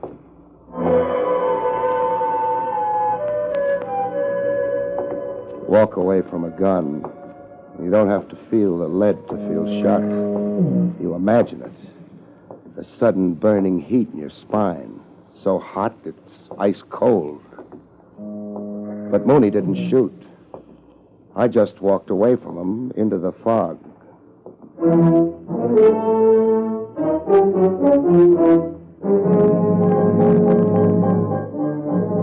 I finally located Sam Spyro in Kelleher's gymnasium. Collodion and arnica. The place smelled like a surgeon's office. Watch that left. Spyro was watching one of his pugs work out. Sam Spyro! Whatever it is, saving. I'm busy. Your boy will keep while we talk. Look, I told you. Hey, who are you? Barrie Craig. Process server? Confidential investigator. Is that the same as a cop? It is. And say what you mean. If you'll transfer your interest from your meal ticket a minute, I will. Hey, I'm not under arrest. Depends on what's on your conscience. Come on. Watching the kid will only aggravate you. You think he's that bad? His arms are too short. Come over where we can talk. Make it snappy. Okay. Where's the body buried? Whose body? Boxer Doyle. What makes you think Doyle's dead? I think you killed him so you could keep the dough he let you hold for him. Or you blew the dough in. The stock market, the horses. So you knocked off Doyle to avoid an accounting and prosecution. When you stop hiding behind a counterfeit laugh... Doyle's as alive as you. Flattery won't help you. What makes you so sure he's dead? 8 years. Where does a celebrity keep himself 8 years? On an island. What island? Samoa. Doing what? Painting. He got fed up with people. He bought a paint box and a roll of canvas and swam to an island. Where else does he keep himself? On a mountaintop. He grew a beard and he's writing the story of his life. He's in touch with you? All the time. We're like Corsican brothers, Doyle and me. We communicate all the time. Give me the word I can't think of. Telepathy. That's it, telepathy. Every night, promptly 11 p.m., there's a message on my wavelength. What does it say? It says, Sam, why can't people mind their own business? Signed, Boxer. How much loot of Doyle's are you holding? I'll remember to count it sometime. When's Doyle reappearing from wherever he is? That message I ain't received yet. Now I gotta get back to my boy. Yeah. Better go wipe his nose or he'll begin bawling for his mama.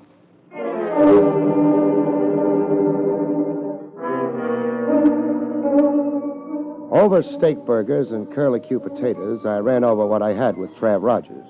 So Doyle's both alive and dead. Depending on whose angle you see it from. Doyle alive, but on the world, incognito somewhere. Keeps Spyro in charge of Doyle's assets. And keeps Mrs. Doyle out in the cold. In a crisis, what do you bet Spyro even produces phony picture postcards from Doyle? And Mrs. Doyle's calling Doyle dead for her own practical reasons. Insurance, enforcing a widow's legal, accounting from Spyro. Either one could have murdered Doyle and disposed of the body. Either one, or their boyfriend Steve. Or the mysterious Mooney. Mooney puzzles me. He was the gunman who originally did the dirty work? For Wilma or Spyro? Either one. And now Mooney's busy seeing that the case doesn't get off the ground, blow hot. I could buy it if one thing didn't stick out. What thing? The diamond belt. Mooney's reason for the purchase. There I'm stumped. Where do you go from here? For a ride, I think. A ride? Parked on the street side of the plate glass. Eyeing me and waiting for me. But don't look now. Who? My shadow. The Eisenhower jacket. Mooney. I'm going out. To nab him? No. To give him all the rain he wants. I've got a feeling he's finally provoked enough to tell me something. But the risk is... He could have killed me twice, but didn't. I'll leave the tip. The check's all yours, Lieutenant.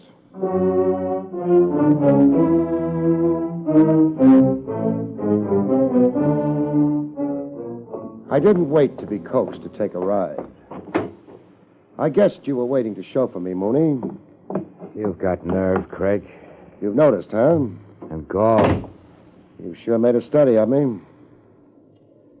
I won't even bother asking our destination. I'll trust you.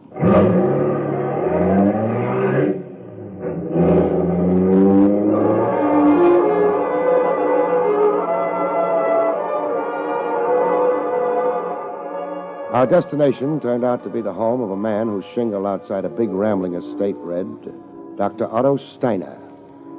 A round little nervous man, Steiner, with fluttering hands. It was plain to see that Steiner didn't relish the upcoming session. Tell Craig about Boxer Doyle, Doc. Tell Craig, yes. I treated Boxer Doyle. Get to it, Doc. Tell Craig the condition Doyle was in. Depressed to a manic state. His vitality, the splendid energies and physique that had carried him so far in his career... Spell it out in a word, Doc. Well, Doyle had a wish to self-destruction.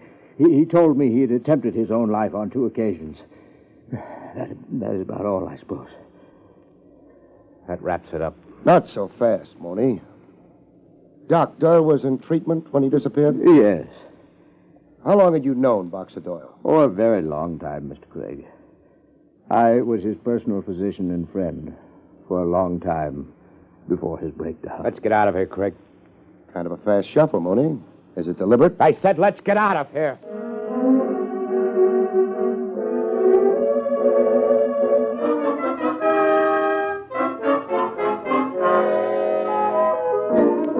Mooney tacked on a postscript to the doc's testimony over drinks in the nearest roadside tavern.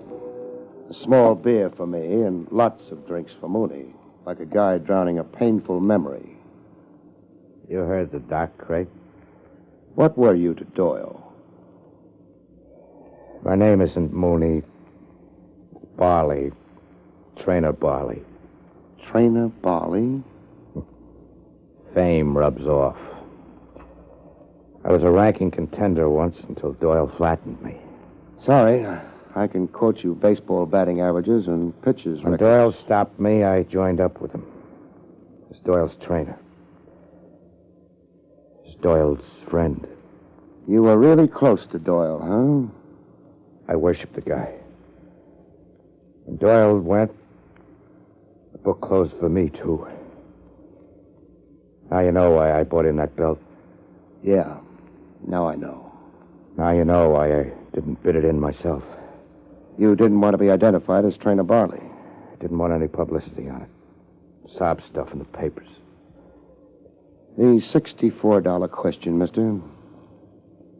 My advice still is, don't ask it, Craig. Do like I've been coaxing you all along. Cancel out, take a vacation. Forget Doyle. The $64 question, mister. You'll be stuck keeping a secret. Maybe. You blab what I tell you. Make like a cop, disgrace Doyle, and I'll kill you.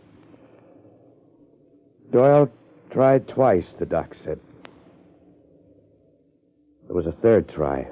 You're saying that Boxer Doyle committed suicide? Right in front of me. on a cabin cruiser fishing off the Florida Keys. Doyle was better, I thought. Laughing, cracking jokes, working on a suntan. I took my eyes off him. He went over the side. Period. 6 hours later, I found him washed against the rocks. I buried him at sea in the middle of the night. Your reason? What do you think? Disgrace. Your word, disgrace. Suicide was a disgrace. Doyle was a heroic legend. You didn't want any tarnish on it. Not then or now. So close your file on Doyle, Craig, and live. Come on, I'll drive you back to town. No, thanks. I'll stick around here for a while. Way out here? What for? Tie on a bun, maybe, like you did. What are you up to, Craig? I could be sad and sentimental, like you're sad and sentimental. Good night, mister.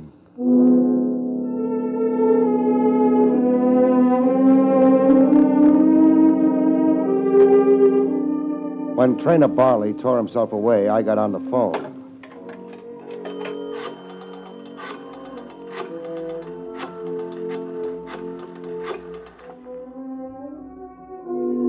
Headquarters? Relay this message to Lieutenant Trav Rogers, and quick. He's to meet Barrie Craig at Dr. Otto Steiner's in Wentmore, out in Nassau County, as fast as he can make it.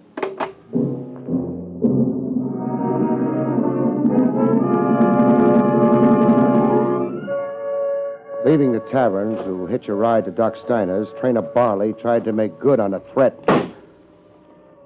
Barley shooting from the concealment of roadside bushes. I'd need surgery and electric therapy to recover the use of my left hand. I found my own bush. I warned you the secret would be hard to keep, Craig. Call a lie by its right name, mister. I saw you go to the phone. Now come and get the rest of my gun. I order you to surrender, Barley. You're not in the penny arcade now, Craig. No shooting at sitting ducks. Barley, it's a lost cause. The legend's not half the size of your crazy sentimental fanaticism. Give up, Barley. I'm finding the range, Craig. I've found the range. Your voice was the range, Barley. Crawl into the open on your hands and knees, or I'll shoot to kill.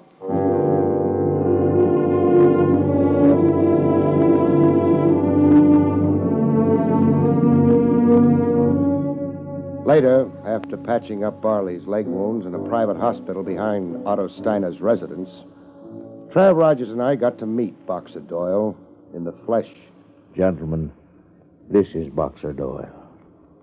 A shrunken man, half as big as the sports world remembered him.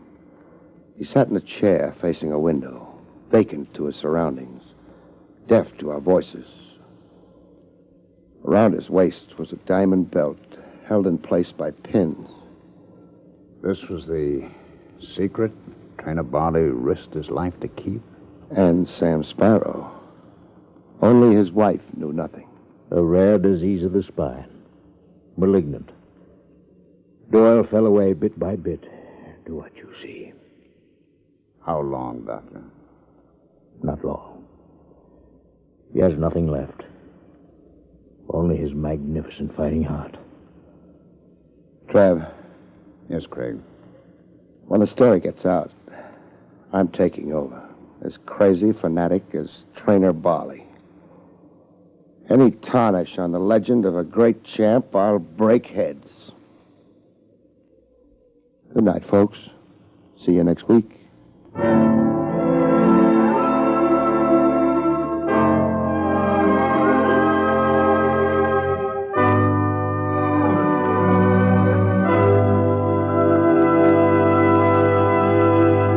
You have been listening to William Gargan in another exciting transcribed mystery drama from the adventures of Barrie Craig, confidential investigator. Tonight's story, The Deadly Fight, was written by John Robert. Next week, it's the strange story titled The Very Odd Job, about which Barrie Craig has this to say. Next week, I'm hired to deliver a puppet, watch a girl faint, discover a vintage murder, and realize that the only thing that's black as it's painted is a coffin. See you next week, folks.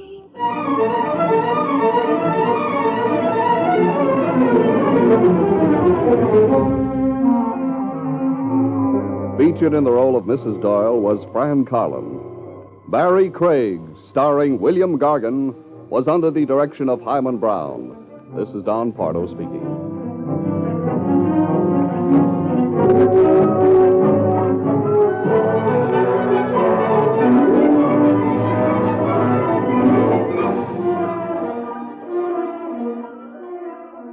Now, Robert Montgomery presents something different in news analysis on NBC. William Gargan stars as Barrie Craig, confidential investigator.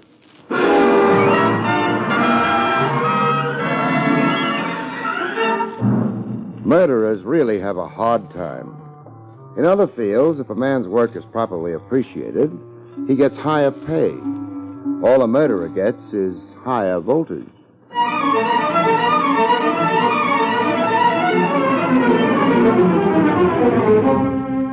The National Broadcasting Company presents William Gargan in another transcribed drama of mystery and adventure with America's #1 detective, Barrie Craig, confidential investigator.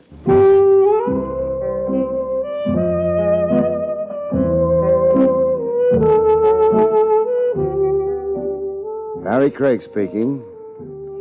It all began quietly enough. He walked into my office, stared contemptuously at the rug, sourly at the furniture, and coldly at me.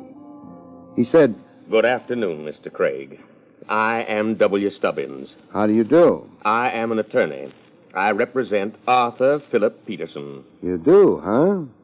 You are questioning my word? I was just being friendly. That is not necessary. Oh, forgive me. Cha. Is that annoyance or Russian soup? I find your levity irksome, Mr. Craig. There's no extra charge, Mr. Stubbins. Were it not for Mr. Peterson's insistence upon hiring you... That's Arthur Philip Peterson? Never mind that. You might tell me about the case instead of trying to impress me with Mr. Peterson's importance. I shall. Good. I have here a photograph. Thanks. Of Mrs. Peterson. Stella Peterson, to be precise. Now I have the photograph. Also, on this paper, the address of the lodgings where Mrs. Peterson was last known to be, plus her last place of employment.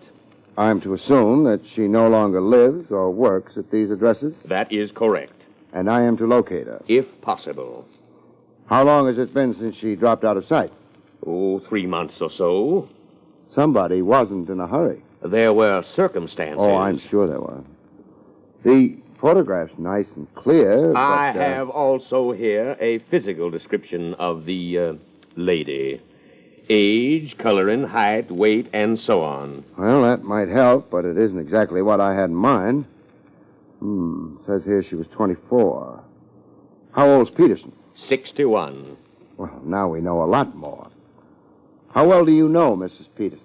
I barely know her at all. Well, in that case, I'll have to see Mr. Peterson. Descriptions are fine, but in a missing persons case like this, you need more. Habits, tastes, so on. They all help. Seeing Mr. Peterson would do you no good. Well, why? Is he bashful? No. He's dead. With which remark, W. Stubbins decided I had enough information, rose, deposited a check for $500 on my desk, and left. I wondered what the W stood for.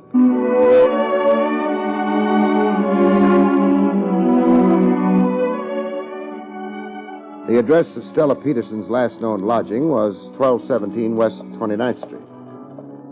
The neighborhood wasn't nice. Unless the photograph was telling lies about Stella's appearance, it wasn't the right neighborhood for her. As a matter of fact, it wasn't the right neighborhood for anyone.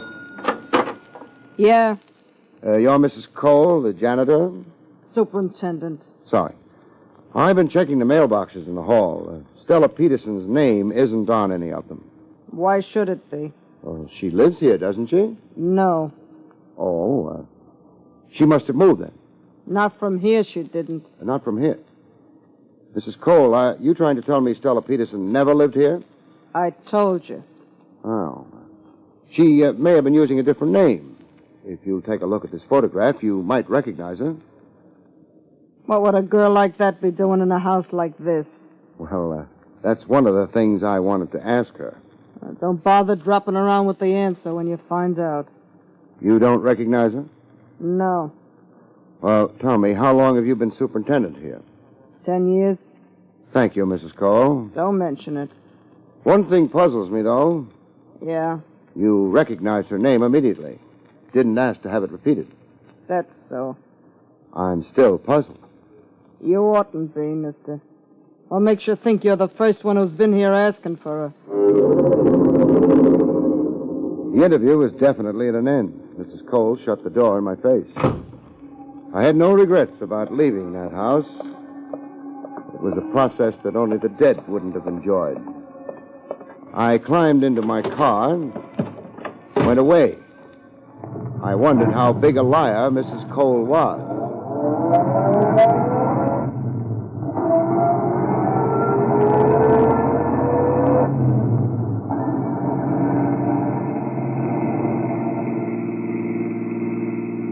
It took 10 minutes for me to be sure I was being followed by someone in a green car. I decided it was too early in the case to get drastic about it. I let him follow.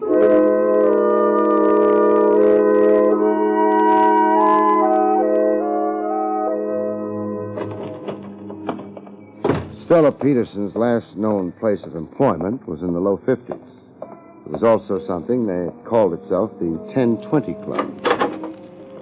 I had the feeling that the only qualifications for joining consisted of being alive and foolish. Hey, you're a little early, pal. If you was a bird, you'd get the worm. And if I were a worm, the bird would get me. I'm looking for Stella Peterson. It so happens I ain't got her on me. Maybe I left her in my other suit. Does the name mean anything to you? It's a girl's name. Well, she may have worked here under another name. Take a look at her picture. Oh, let's you and me both go look for her. Then we'll toss a coin. Why don't you save it for the customers? No sense of humor. Recognize this? That there is a beautiful shade of green. I like the way they engrave those 20s in the corner. Let me have a closer look, huh? Thanks.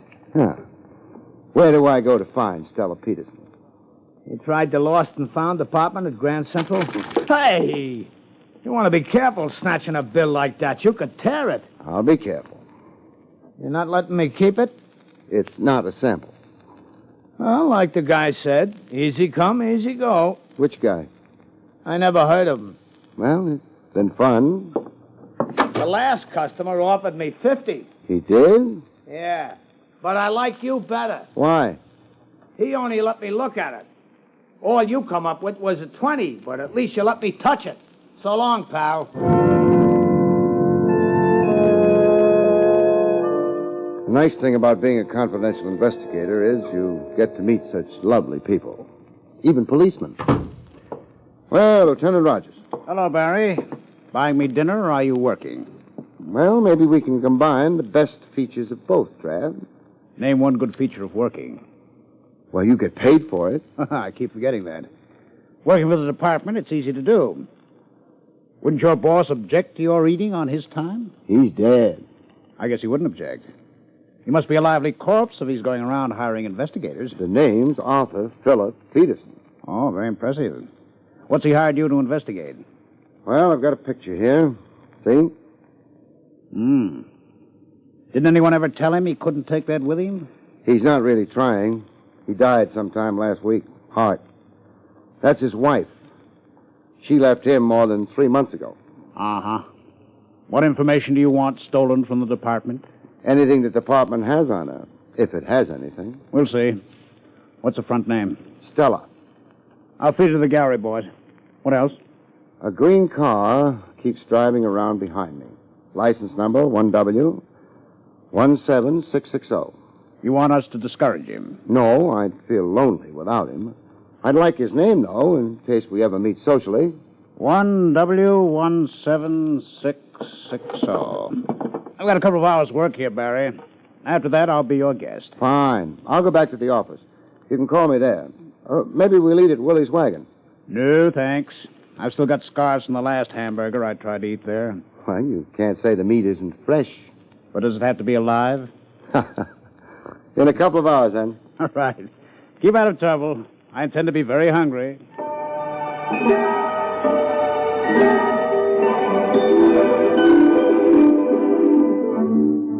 I headed back for the office. The green car was still behind me. I couldn't make up my mind whether or not to worry about it. I decided to postpone the decision.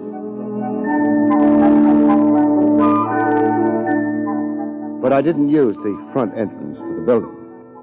The back door and the stairs up would be smarter under the circumstances. Every once in a while, I do the smart thing. It always leads to trouble.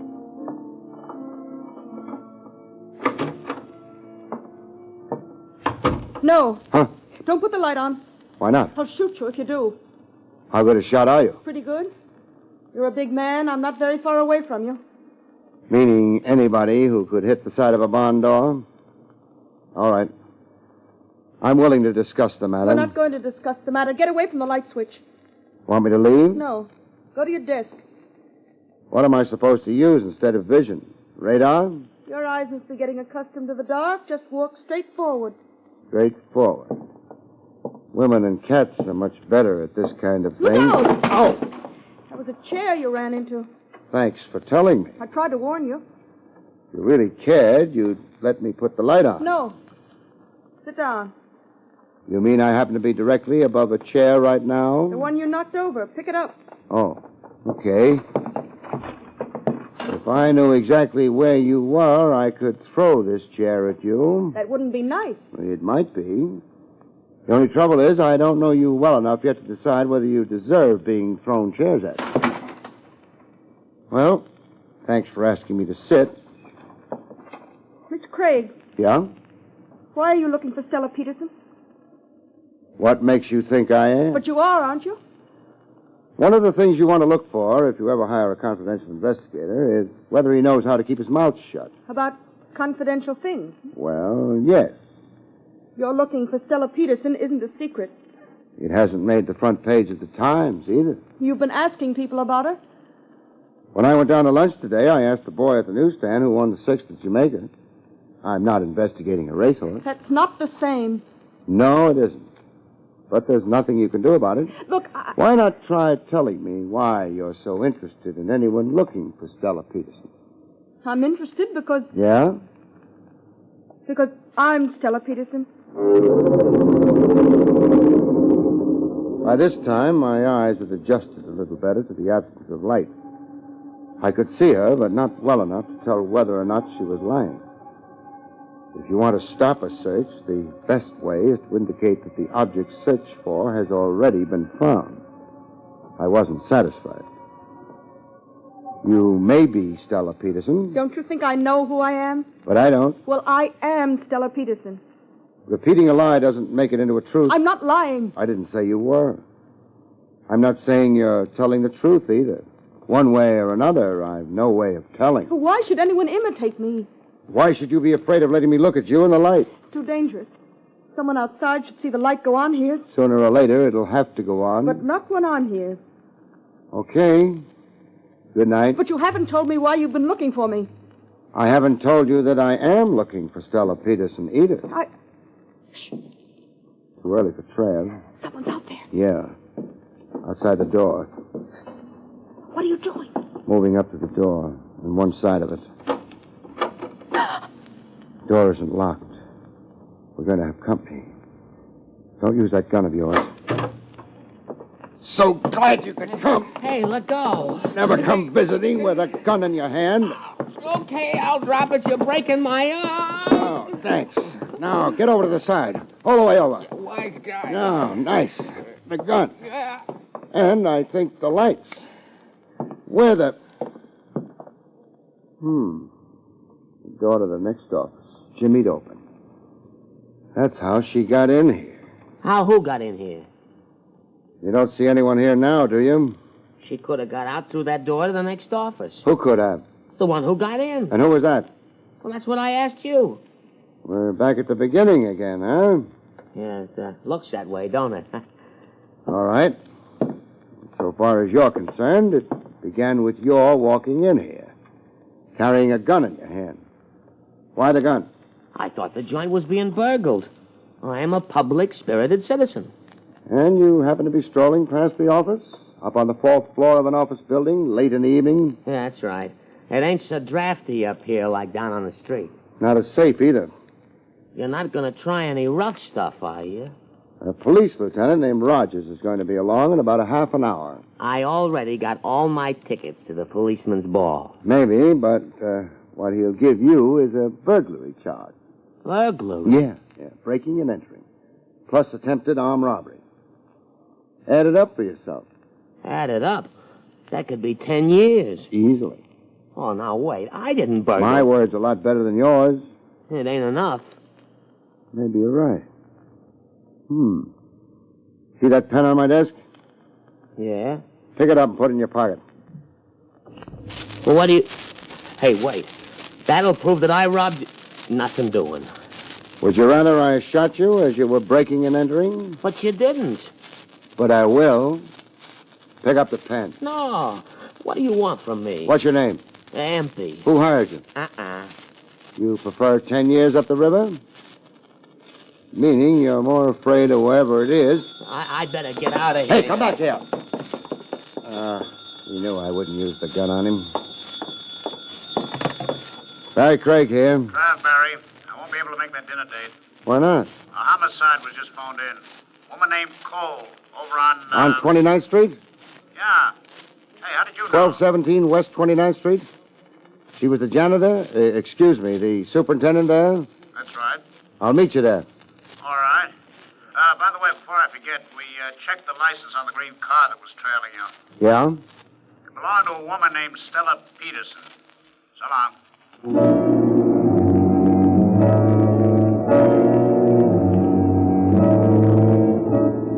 I didn't waste any time standing around and looking surprised. The green car was registered in Stella Peterson's name. That might be important later on.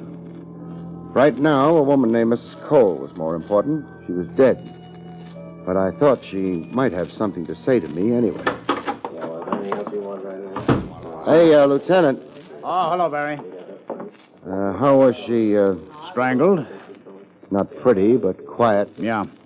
Body was discovered fast by accident. Grocery boy walked in, found her. Break, maybe. Not for Mrs. Cole. I wasn't thinking of Mrs. Cole. Could I have a look at her, Trav? Yeah, sure. As soon as I brush a few photographers aside. Come on. I don't know why you want to look, though. I expect her to tell me something. Our boy's out of the way. There she is. Yeah. I don't hear her talking. She's telling me plenty, though. Like what? Look at her wrists. Interesting. You hadn't got around to noticing details like that yet. I expected them. Burns on her wrist and forearm. Yep. Kind that would result if you pressed lighted cigarette ends there. She was tortured before she died. That's right. I'm leaving, Trav. Barry, you know more about this than Well, it's not a police job. It can't be. You'd only slow things up. There isn't time enough for that. You sure? I have to play it the way I see it. Okay, Barry. Luck. Thanks.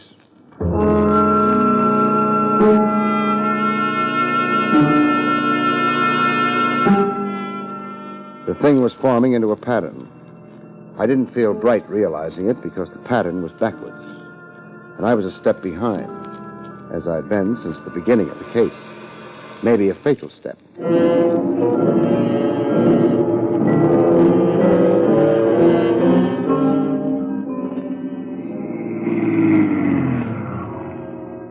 The 10:20 Club was open for business. I went around to the back. The green car wasn't anywhere, so I went inside. Hold it, huh? Hey, it's the pal with the $20. You still got it? What's your name?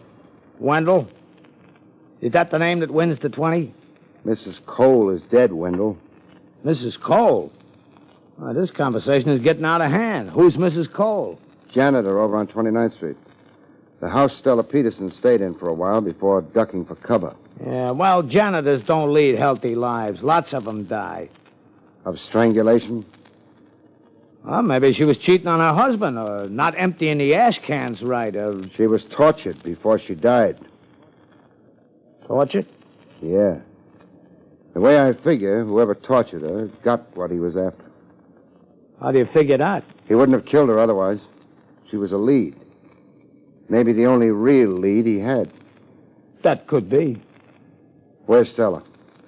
Out on the island. A beach shack. Phone? No. Neighbors?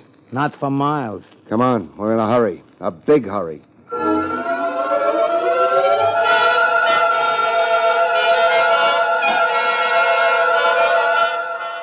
We made time. I didn't break too many traffic laws. Only one. The one that keeps your speed down. We were lucky. We didn't pick up any traffic cops on the way. Or were we lucky? How much further? Oh, maybe another 10 minutes at this rate. You carry a gun? No. Then don't try being a hero when we get there. You ain't expecting anything good, are you? No.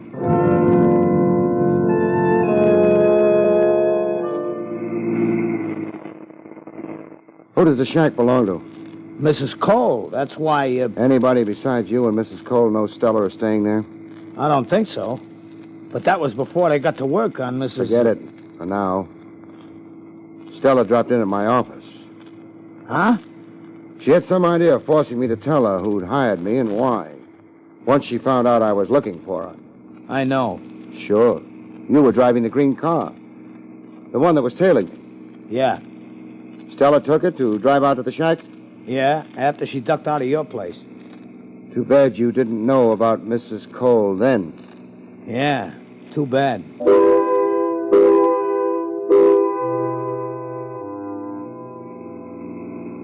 Better slow down. Shack is off a private road. Turning's right ahead. Okay. You run out of road another 100 feet. Uh-huh.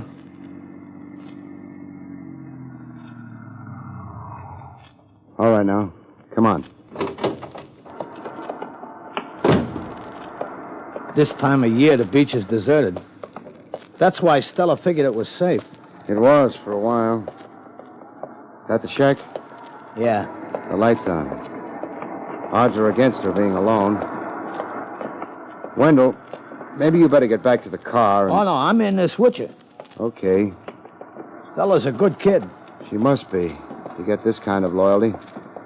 Although, would the fact she's inheriting Peterson's dough make a difference? She's inheriting... But the old man said he was going to cut her out of his will. That was when she left him? Yeah, he said if she did... He changed his mind. The window. Yeah, Stella and Empey. The guy? Yeah. He must have picked up another gun someplace. He may be jumpy. We'll have to handle this carefully. Is there a back door? Yeah, leads to the kitchen. You can see the kitchen door from here. Now, give me a count of 30. Then knock at the front door. Count of 30. Okay. Think it'll work? It'll have to. 10, and I made the back door. 5, and I had it open. Crossing the kitchen without knocking over the pots and pans took 8. That gave me 7 seconds. I used them in getting the door to the living room open a crack, and then I waited. Wendell knocked on cue, and I moved fast. Empey had turned to the door. He heard me coming, but before he could get around, Mr. Craig. Yeah. That's Wendell at the door. Open it for him, huh? Yeah, all right.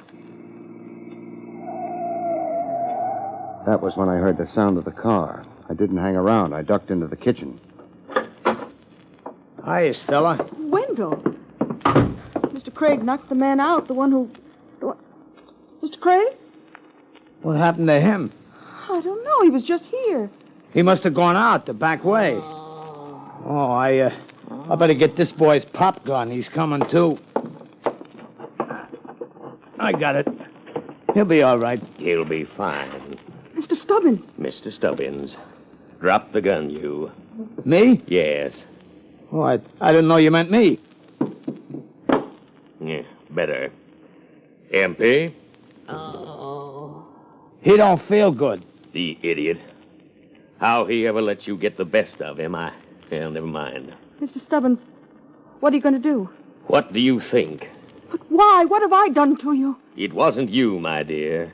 It was that blithering husband of yours. I don't understand. You left him justifiably enough. He was turning into a senile idiot. You left him, and he threatened to disinherit you. You ignored his threat, for which my compliments. Thanks, but I... Of course, he tried to get you back. We did discover your address, the place you worked, but I made no great effort. I was waiting for Peterson to carry out his threat. But why did you care? He planned to leave his money to various charities, of which I would be sole administrator. I counted on that. As a matter of fact, I rather anticipated the event. I borrowed some of the money. And then the idiot decided he admired you for your courage in leaving him. Oh, and then... And he did not disinherit you after all. I faced jail, my dear. I kept hoping until the last moment, but then he died, leaving you his money. And if I die too? The money will revert to the estate. I can arrange matters to my satisfaction there. That is why I persuaded Mrs. Cole to give me this address. Why I sent Empey on ahead to hold you, and why I shall now... Oh, no! Sorry, my dear, but it's oh, yeah. Oh, Wonderful kitchen you've got back there. Mr. Stubbins is all right. He'll live to die.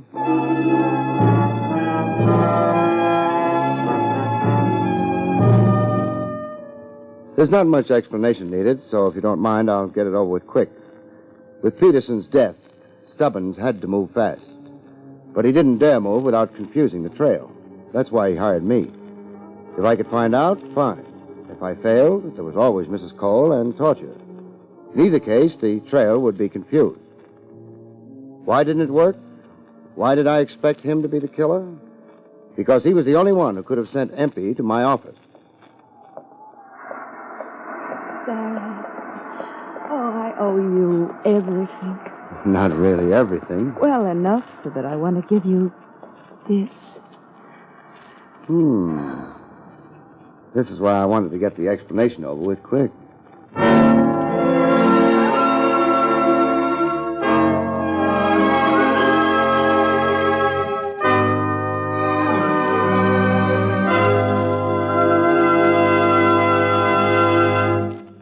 You've been listening to William Gargan in another exciting transcribed mystery drama from the adventures of Barrie Craig, confidential investigator. Tonight's story, The Corpse Who Was Wrong, was written by Lou Vittis. Next week, it's the strange story titled The Corpse Who Stayed for Breakfast, about which Barrie Craig has this to say. Next week's story deals with at least 2 corpses, a house on the river, a midnight swim accompanied by bullets, and, the corpse who came to breakfast didn't eat a thing. Good night, folks. See you next week.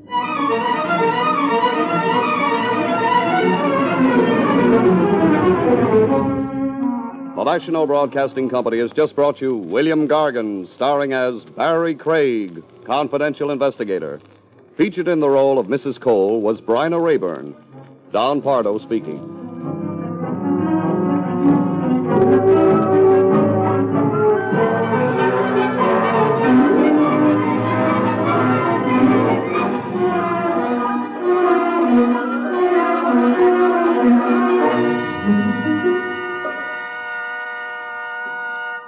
Hi, I'm Dinah Shore, and I'm here to tell you a little about our twice-weekly radio program on most of these NBC stations.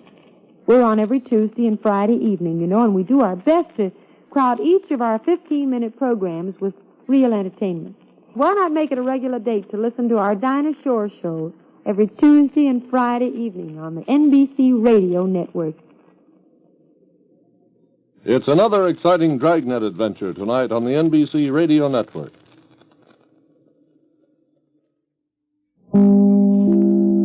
William Gargan stars as Barrie Craig, confidential investigator.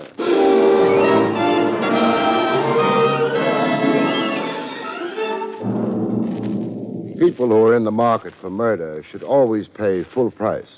You can't get a cut rate on a killing. All you can get is a cutthroat.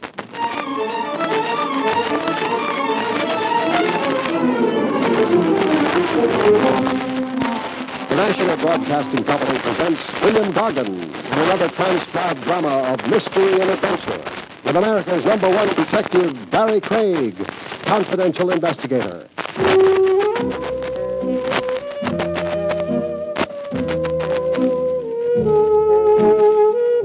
Barrie Craig speaking. In spring, they say, a young man's fancy lightly turns to thoughts of love. He doesn't go quite that far with a confidential investigator. He's been around too long. He's seen too much. He waits till it gets to be summer, and then, if he's me, all he does is buy a new tie. Good afternoon, sir. Good afternoon. I need a tie. Sport, business, or l'amour? I want to wear it around my collar. Oh, one of those. Are you going to try to impress anyone, or will it be just to keep your collar button from showing? I don't wear collar buttons. My shirts are all sewed together at the top. Must make it difficult to get into them. No. All I do is shrink my head. Now, look. I'd like a tie. Well, all right. By the way, is that your friend peeking in at the door? Friend? Hold on. No, I don't know him. I'm glad of that. Why? Well, it's hard to be sure at this distance, but he looks like the kind of man who... Who? Gets his ties at a department store. No. Yes. Well, the cat. The clerk finally parted with a tie. It didn't cost much more than a week's salary. I had it wrapped and left. I walked down Madison Avenue and admired the girls. There are always girls walking on Madison Avenue, and they're always admirable. The little man who'd poked his head into the haberdashery store didn't look at the girls. He was too busy following me. I went into Willie's wagon. Only a very brave man, or a desperate one, would follow me there. He was either brave or desperate. Willie was too busy to bother about customers. He was on the phone worrying about the 5th at Saratoga. I decided to make conversation. Hey, you. Me? Come here. All right. Now, sit down. Yes? Fine. Now, that's the tie I just bought. You like it? Well, frankly, no. You must be the kind of a man who buys his ties at a department store. Oh, it's like that. Here, drink some water before you pass out. No, I'm all right. You've also been following me around. Why? I've been trying to get my courage up. To insult my taste in ties? No, to ask you to help me. You don't need courage for that. Just money. Yeah, you're right, of course. Mr. Craig, my name is Homer Dibble. How do you do? How do you... I am, or was until last night, an accountant for G.J. Thomas. The big department store boy? Yes. Well, I was working on the quarterly audit yesterday, and I'd caught up on my regular work, and I'd found a minor discrepancy in the accounts. In whose accounts? I didn't know. I had only the final balance sheets. I'd have had to check back on the departmental reports to find out who was responsible. And did you do that? Oh, it was a question of getting authority, so I reported the discrepancy to G.J. himself. And? G.J. was very strange, abrupt. He said he knew about the discrepancy, that he was going to take care of the embezzler himself. And why the devil had I rushed the audit? He doesn't approve of ambition? Well, I don't know, but the last thing he said to me was... Yes? Dibble, you're fired. Nice man. Oh, I'm sure G.J. wasn't himself. Mr. Craig, I liked my job at that store. There must be something behind G.J.'s firing me like that. If you'd look into it... Well, could be. That minor discrepancy you mentioned, how much was it? $37,241. $1.98. Obviously an inside job. That 98 cents. I think we'd better go visit Mr. Thomas. I don't dare. If he knew I'd spoken to you about it. He's doing a very dangerous thing. Covering up a theft, taking the law into his own hands, like playing with a loaded gun. You think it's that serious? It could be. Suppose we find out.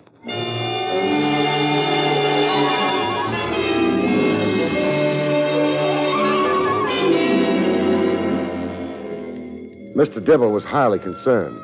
I was highly concerned, too. The situation had all the ingredients of a beautiful mess. I don't admire messes, especially when they involve $37,241. Oh, yes, 98 cents.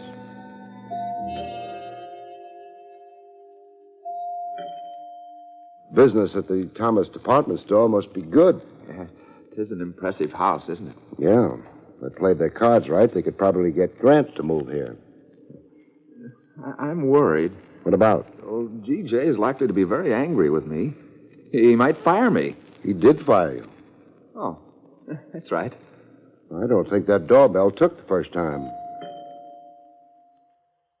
Maybe not the second time either. So that's an answer, one I don't like. Well, it's open.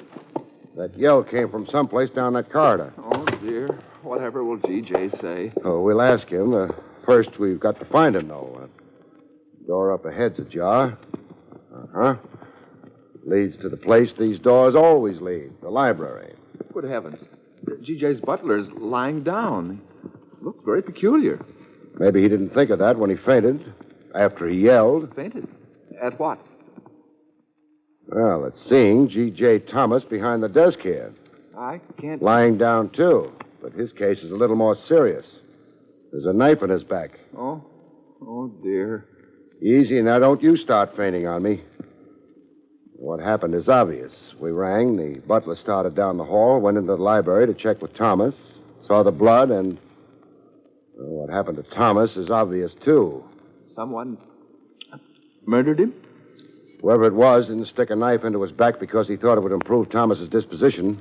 What shall we do now? Well, we could notify the police, but we won't. Come on. But... The butler can take care of that when he comes to. We're going to the store. Why? Dollars will get you donuts that murdering Thomas was only half the murderer's job.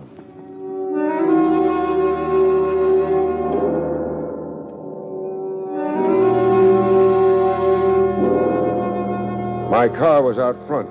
We went away in a hurry. I couldn't be sure, but if 2 and 2 still added up to 4, we were getting closer to the killer every block we traveled.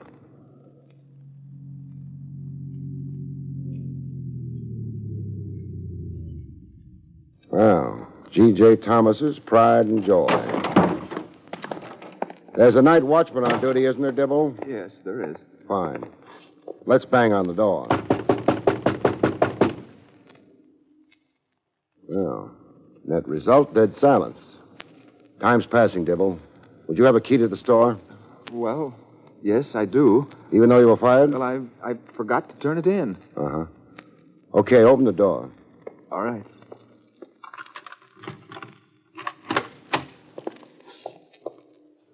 Now, where are the files kept? Second floor, accounting department. Lead the way. Yes, Mr. Craig. Place doesn't look right. No women battling happily over marked-down girdles. Up these stairs, Mr. Craig. No sight or sound of the night watchman yet. I could be happier if I could locate him. Along this hallway. That door there. Uh-huh. Now, the light's on, and... Now, don't faint, Dibble. There's your night watchman, unconscious, but alive. More bodies lying around in this case than... Hey, Dibble. Yes? Smell anything? I think it's smoke, sir. Smoke. Where's that door lead? The inner office. Inner office. Oh, smoke's a little stale. Somebody built a bonfire in the waste paper basket. Only ashes left. But what... Were the ashes before they got that way? Easy, Dibble. Is it? Yeah. Those were records, Dibble. The ones with the minor discrepancy in them. I imagine you're right. Doesn't take too much thought to see it. Thomas was murdered, the records burnt, no evidence of embezzling left. Dibble, in whose department could that discrepancy have arisen? Well, in several. 3, anyway. Tell me about them. Well, maybe in Mr. Connor's department. That's sales. Or Mr. Wainwright's. He's promotion. Or Miss Welch, head of personnel. Uh-huh. That's 3 possibilities for murder, and of course, there's a 4th. A 4th? Who? You. You're joking. No. Matter of fact, you're the likeliest possibility. You were fired because Thomas had found you'd been stealing money. You killed him and burned the files. Do you believe that? Did you kill Thomas and so on? No. I always believe my clients, so I'll believe you. The police aren't likely to agree with me, though. Oh, dear. Better use stronger language, Dibble. You're in trouble. Once this thing breaks, I won't be able to help you much either. I'll be on the outside. If only... Dibble. Yes? How hard is it to get a job here? Well... If I'm going to be useful in this thing, I've got to have some kind of standing. Here at the store. I've got to be here. A job would be a perfect cover. Well, if you had a letter of recommendation... I'll have one. From one of the stockholders, say. Name one. Mr. Stuber. I'll have a letter from Mr. Stuber. You know him? You've asked your quota of questions for tonight, Dibble. Oh, isn't your scheme a bit drastic? Maybe. But what they do to you for murder is even more drastic.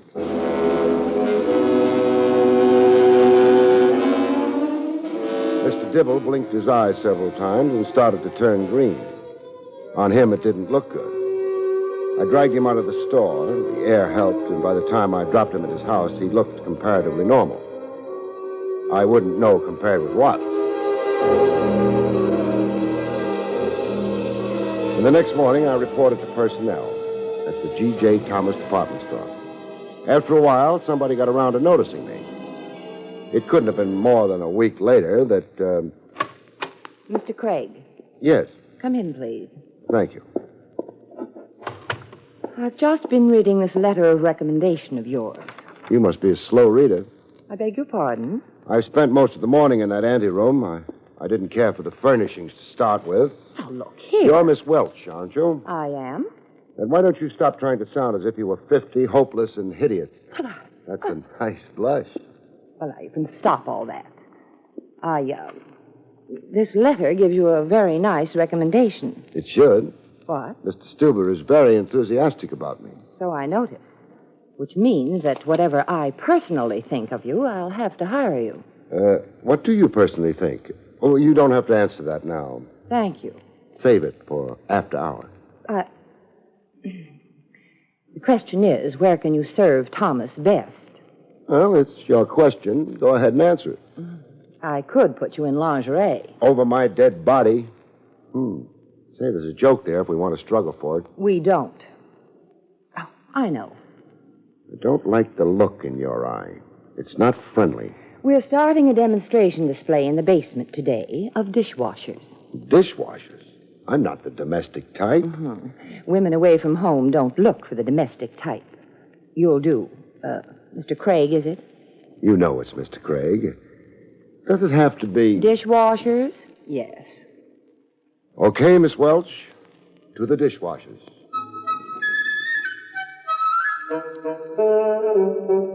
They gave me a few instructions first and then let me loose in the basement with a dishwasher. Neither of us took to the other. But it was all right before the customers came. After that, everybody had trouble. No, madam, it doesn't make that noise all the time, only when it's hungry. Madam, it's of no interest to me at all that your husband's a vegetarian. This machine washes dishes, not your husband. You want me to demonstrate this machine to you? Okay, lady. Now you take a dish here. Any dish, even one like this. Now you put it in the machine. Now you press the button. And the dishwasher dishwashes. In the meantime, you can file your nails, hit your baby, spy on a neighbor, or if you're brisk, kill your husband. In short, carry on the ordinary activities of a housewife. And when you're through, There. Find out you needn't bother any longer about that dish. You sweep up the pieces, place them in a convenient can, which can be purchased in the can department, and then you dine out. Good afternoon, madam. Craig. Oh, hello, Miss Welch. I've been watching you work. You should have told me. I'd have made an extra effort. Heaven forbid. There's a phone call for you, Craig, in my office. Thank you. After you're through, I've something to say to you. I'm looking forward to it. Only one thing. Before you go. Yes? Did you change the hookup on the machine around any? A little here and there. Didn't our mechanic take care of that? Sure. But then all the darn machine did was wash dishes. Miss Welch was very pretty, even when she wasn't blushing. She was even prettier when she blushed. But then I decided the red in her face wasn't a blush. I went to take my phone call. Hello? Mr. Craig? Yeah. This is the Samaritan Hospital. A friend of yours, Mr. Dibble, asked us to call you. What's he doing now? He was struck by a hit-and-run driver this morning. What's his condition? He wants to see you as soon as possible. I'll be over, His but... condition is fair, Mr. Craig. I suggest you put a guard in his room. But we don't do that with accident victims. What makes you think it was an accident?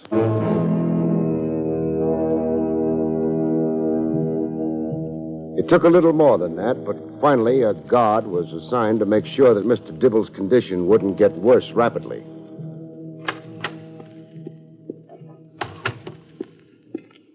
Finish your phone call, Craig. Finished. Only the fact that the letter you brought me is from one of our largest stockholders keeps me from firing you. Let's be happy it was such a nice letter. But I'm not going to put you back in selling. An office job would be safer. Let me see. Connor can use a clerk. Wainwright needs a bookkeeper. Have you ever kept books, Craig? Frequently. But then the library would always get nasty and... Well, I mean, sure. Then you will report to Mr. Wainwright down the hall, promotion department. And Craig, Yes? working for Mr. Wainwright has certain disadvantages. It has? Yes, Mr. Wainwright has a very quick temper when he loses it. And I can easily imagine circumstances under which he might lose it with you. Well, now, that's definitely unkind. It's murder. I went down the hall to the office of the terrible-tempered Mr. Wainwright. I wondered how accurate Miss Welch had been about just how terrible that temper was. So you're Craig. I'm Craig. You don't look like a bookkeeper. Sorry. Maybe it's because I'm out of practice. You do double entry, of course. Oh, sure. All the time. Indeed. Very well. You'll find your work laid out for you. The desk in the corner over there. Thanks. A bookkeeper, Only during office hours. Well, these are office hours. I'll be in my office if you need me. I'd advise you to concentrate on your work, young man. Yes, sir. That should give you trouble enough.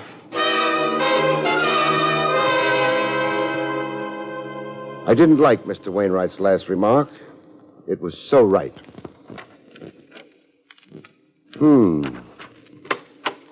Hello. Huh? Oh, hello. You the new bookkeeper? Yeah. I've discovered something, though. What's that? There's something basically wrong with bookkeeping. The assets always match the liabilities. It can't be coincidence. You're Craig, all right. I'm Craig, all right. My name's Connor, head of sales. Craig, it must have seemed a good idea to you. What must have? Pretending to be an employee here and working on the suspects from the inside? Oh, it was a wonderful idea. Didn't work too well, would you say? Oh, we all know who you are. Miss Welch? Wainwright? Yes? Did I talk in my sleep? No, I haven't slept around here yet. Miss Welch's receptionist recognized you. I didn't recognize her. A friend of hers once hired you. Too bad. Interesting, anyway, that a couple of suspects pretended not to know me. Miss Welch and Wainwright. Well... And the third one is maybe hoping to make that seem important, clearing himself in the process. All I can say to that is no. But I'd advise you to be careful. Whoever stabbed G.J. and knocked out the night watchman in order to burn the records... How did you know that the night watchman had been knocked out? Well, Wainwright told me. Forgetting that for the moment, had there been any quarrels between Miss Welch and Thomas? No. How about Wainwright and Thomas? Well, Wainwright's got a violent temper. Perhaps I shouldn't say this. I may be doing Wainwright an injustice. You'll say it anyway, won't you? What? Hello, Wainwright. You're not careful enough about shutting doors behind you. You might have asked me, Craig. Yes, I had a fight with G.J. I threatened to beat his brains out the next time I saw him. Well, that probably soothed him. Are you telling me this to show how truthful you are so I wouldn't bother considering you as a handyman with a knife? You. Watch your temper, Mr. Wainwright. It's notorious. Connor, were you on good terms with Thomas? Sure. I made him laugh. Which one of you drives the car? We all do, including the luscious Welch. Too bad. It's lunchtime. I get hungry at lunchtime. I'll be back after lunch, though. Anyone want me to bring him a sandwich? Nobody did, which wasn't surprising. I would have had trouble getting a sandwich at the Samaritan Hospital anyway. I haven't got much time, Dibble, but... It was nice of you to visit me. Not nice. I'm working. Dibble, could your accident this morning have been a genuine one? Oh, no. The car came right up on the sidewalk after me. Okay, next question. How much would it hurt you to be moved? Well, a bit, perhaps, but why do you ask? I want to take you back to the store with me. Is it important? Yes. Well, then it doesn't really matter how much it hurts, does it? It did hurt, but Dibble didn't whimper. I decided I liked him. I hoped I'd be able to keep him out of trouble. The trouble his late employer, G.J. Thomas, had run into.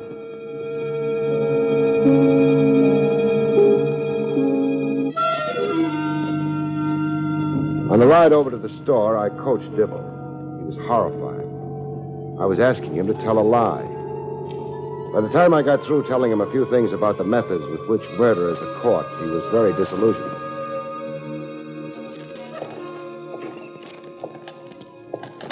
How's the wheelchair feel?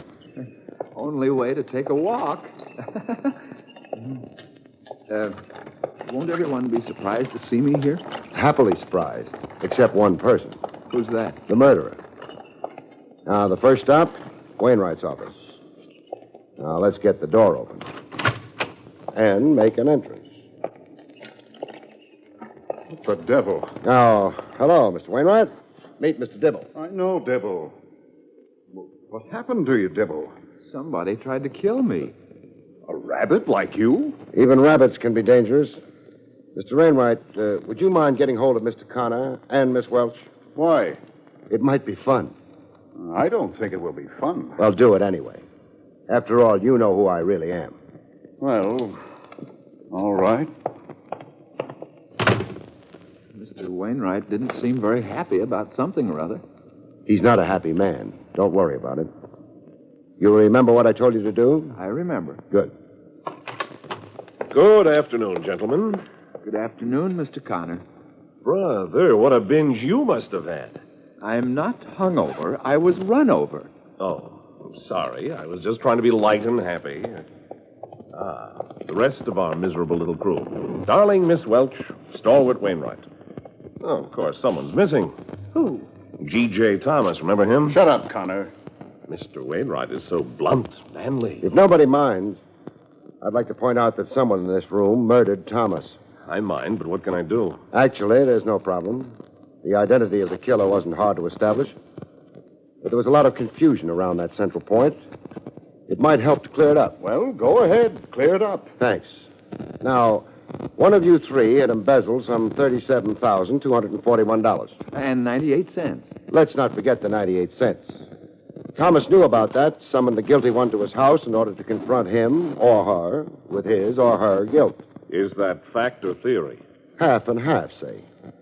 Now, the guilty one promptly proceeded to kill Thomas. Dibble, whose account was short $37,000 odd? Come on, Dibble. All right. Miss Welch's account. What? Well. You said something, Miss Welch? That statement's ridiculous. That won't stop him from making it in front of a jury. It'll be his word against mine. We all know the records themselves were destroyed. Still, a jury might believe Mr. Dibble. What do you think, Wainwright?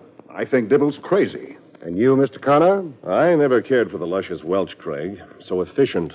I'm glad the record showed her to be the embezzler. But they didn't. What? Well, what do you... They were burned before Dibble got to them. Then how does he know she was the one? He doesn't. This isn't very funny. It isn't funny at all. Wainwright, did you tell Connor the night watchman had been knocked unconscious when the records were burned? No, I didn't know that myself. So, Connor, the only way you could have known was because you yourself knocked him out and burned the records, which showed you to be an embezzler. Maybe they did, but they were phony. That's why I had to burn them. With Thomas dead, I knew I'd be suspected of his murder, even though I wasn't an embezzler. A little weak, Connor. Mr. Craig. Yes? This isn't very pleasant. Is it all right if I leave now? Sure. Thanks. Clever woman, Miss Welch. Forget her. What I want to know is why Let's Connor... not forget Miss Welch. What are you driving at, Craig? You're all overlooking one small fact. Which is? G.J. Thomas was stabbed in the back. In the back? That means... It means that Wainwright, who threatened to beat Thomas's brains out, has to be innocent of Thomas's murder. Of course. Unless there were signs of a struggle. No signs of struggle. Then G.J. would never have let Wainwright get behind him. True. We already know I didn't stab G.J. Craig, will you stop sidling around? Keep your voice at normal level and keep talking. But where does G.J.'s being stabbed leave me? Equally innocent. The records show... They were false. That you were an embezzler. He'd summon you to his house to confront you with your supposed guilt. Would he have... Let me get behind him? Of course not. But there's someone who did get behind him. Someone who's behind this door. Sorry to disturb your aim. Yeah, I'll take that. Oh, thanks. Yeah. Someone who got behind G.J. Thomas. Someone he didn't suspect and hadn't fought with. Who could it be but... Miss Welch. The police came and took her away. She'd stopped looking luscious by that time. She was a killer, trapped. And killers are never luscious or lovely or anything else but deadly.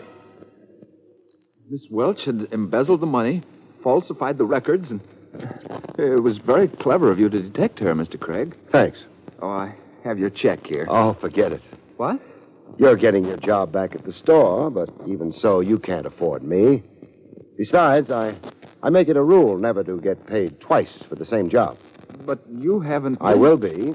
Don't forget the Thomas Department Store owed me 1 day's salary for well, I did demonstrate the dishwasher, but never mind what it owes me the salary for. Just make sure they pay it.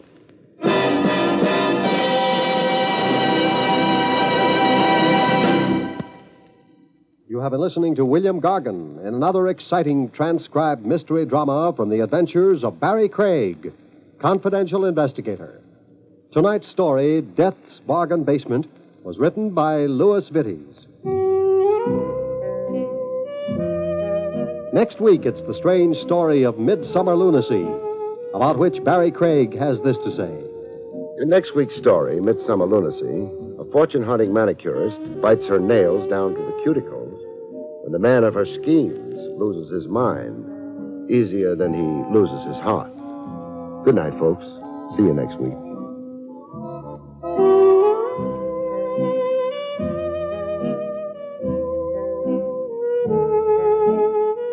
The National Broadcasting Company has just brought you an NBC Radio Network production with William Gargan, starring as Barrie Craig, confidential investigator, directed by Arthur Jacobson. Also heard were Templeton Fox, Hilary Hall, Rye Billsbury, Olan Soleil, and John Stevenson. Eddie King speaking.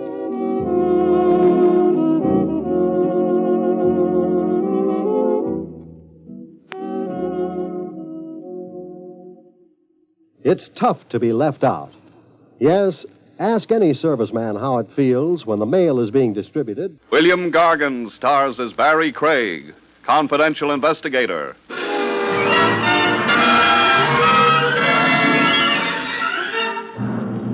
When the high cost of living gets your nanny, folks, walk that last mile with a guy whose only gripe is the high cost of dying.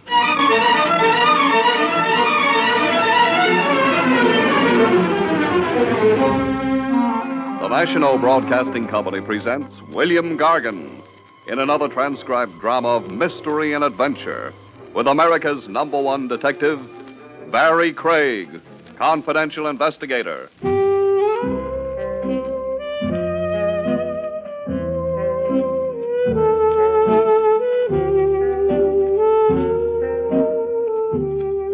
Barrie Craig speaking.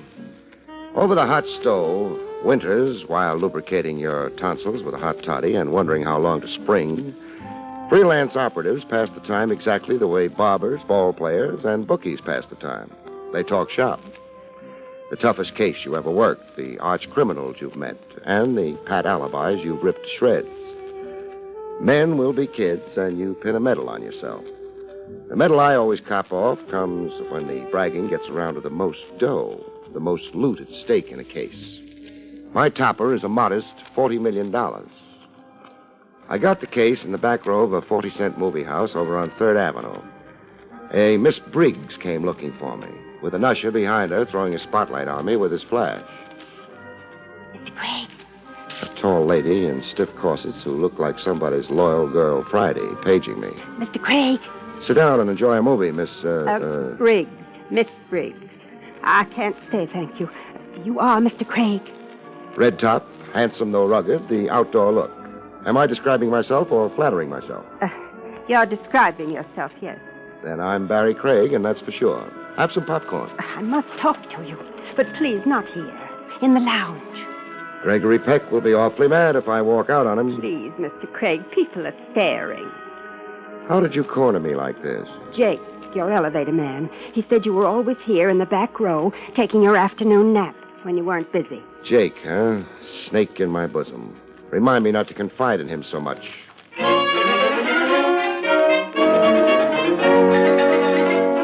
In the lounge, Miss Briggs dropped the case in my lap. This cablegram came to my office today.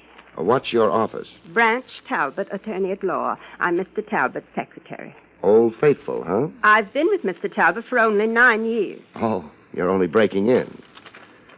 Miss Briggs, hire a confidential operative to meet Clipper, arriving tonight. Tanglewild Airport. Check time. Talbot.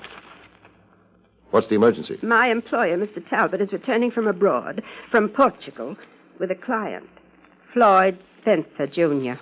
You pointed that up like I ought to know the name. Floyd Spencer, Jr. Let me think. Oh, the neochromite heir. Golden boy who inherits an industrial fortune. Estimated at $40 million. The late Floyd Spencer, Sr. was very rich. You're forcing me to agree. I'm vague on the background. I've got a block against heirs. All I was left was a shaving mug and a second-hand toothbrush. The Floyd Spencers separated more than 15 years ago when the boy was 6. Mrs. Spencer lived abroad in Portugal as a voluntary expatriate. The boy was reared and educated there. And now, with Spencer Sr. dead, she's coming home with Sonny Boy. No. Mrs. Spencer died in Portugal some weeks ago. The boy is coming home. I mean the young man. My employer, Mr. Talbot, has been the Spencer family attorney for a very long time. The Spencer family's now dwindled down to Floyd Jr.? And an uncle, Uncle Stanley, the late Mr. Spencer's brother. Why am I being hired? Well, Mr. Talbot is worried. There were 2 incidents in Portugal. Clarify, please. Accidents involving Floyd Jr. Accidents on purpose? Is that why Talbot's worried? I believe so, yes. The estate, the size of the fortune, and young Spencer's long estrangement from his deceased parent, the long exile, as it was, well, there could be complications. Homicidal complications, that is? I don't want to use the word recklessly. A nice restraint, Miss Briggs. My compliments. $40 million. That grade of cabbages doesn't always excite the best behavior in people. This check is your retainer. $1,500. This grade of cabbage, Miss Briggs, always excites the very best in me.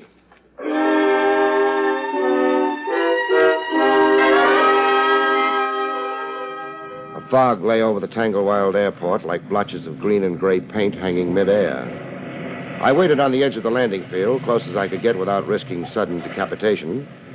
And then when the Sky Giant sat down to unload, I changed stations and got close to the passenger walk, looking to identify Talbot from a picture Miss Briggs had equipped me with. Talbot simplified everything by identifying me. Mr. Craig? On the job with a bright and shining face. I can barely see it in this miserable fog. Where's Spencer, Jr.? He's right behind me. Floyd, meet Barrie Craig. How do you do? This is Paul Shandor, Mr. Craig. Paul Shandor? Where does he fit into the party? Don't be an obvious detective, Craig, please. Stick your hand out, Talbot. What for? 1,500, your retainer. You're getting it back. But I don't want it back. If I'm responsible for the safety of Junior here, I want to know who's who in the party and why. Well, Paul Shandor is my traveling companion and friend, Mr. Craig. That answers my question. Now, introduce me all over. Paul Shandor, Mr. Craig. I'm happy to meet you, Mr. Craig. No offense intended, Paul. I was just being thorough. Oh, I understand, of course.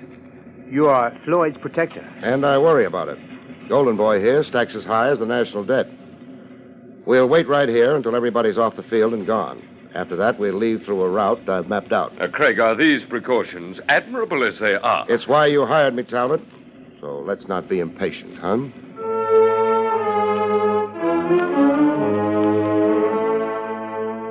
The first pot shot at $40 million commenced as we crossed the field toward a private door in the administration building. The gunner wearing the fog for a shroud. Hit the dirt, everybody, and stay down. Who was it got hit? I did, Mr. Craig. My leg. Your $40 million leg. It's 20 yards to the door. Crawl toward it, everybody. Crawl? Now, Craig, I'm in charge, Talbot. It's crawl, infantry style. There's a killer out there making the fog work wonders for him. Stand up and you're a goner.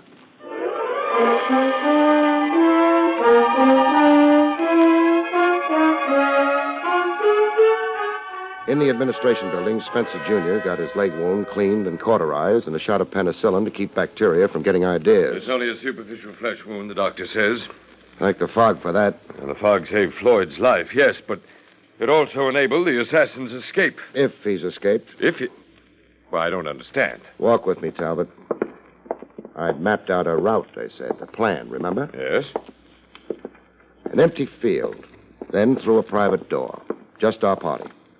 Once in that door, 2 airport cops were to fall in with us. Stay with us until we climbed into a waiting limousine. That's well enough conceived. If only the assassin hadn't chosen the field itself for an ambuscade. He wasn't always there. He got on the field after the clipper landed and emptied. I don't follow. Oh, in here. I had the big searchlights play over the field before we started across to the administration door.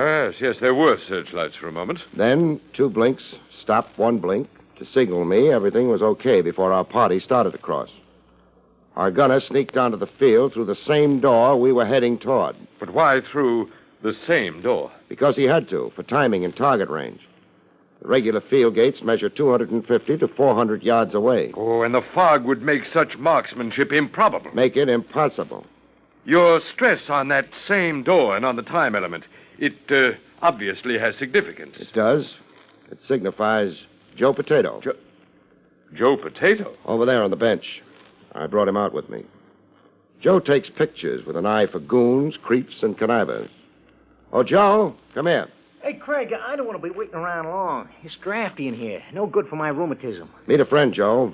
Mr. Talbot, Joe Potato. Hey, I've been telling you, nix on the nickname, Craig. It ain't doing me no good socially. Oh? What other name have you got? Well, I like Joe the photographer. It's got advertising in it. Oh, clever. Clever. So let me sell you the picture already in blow, huh? You got it developed? I told you the box I work is automatic. It's got its own developer built in the back. Now, here's the picture. Now, give me what you promised me. Here you are. 20. Oh, I'm rooked in this deal. Freezing out here for hours for a lousy 20 I'll be spending on radio diathermy. This picture, Craig, may I see it? Sure. You believe this fellow to be the assassin? Tell Talbot, Joe. Only one guy went out that private door, and that picture's him.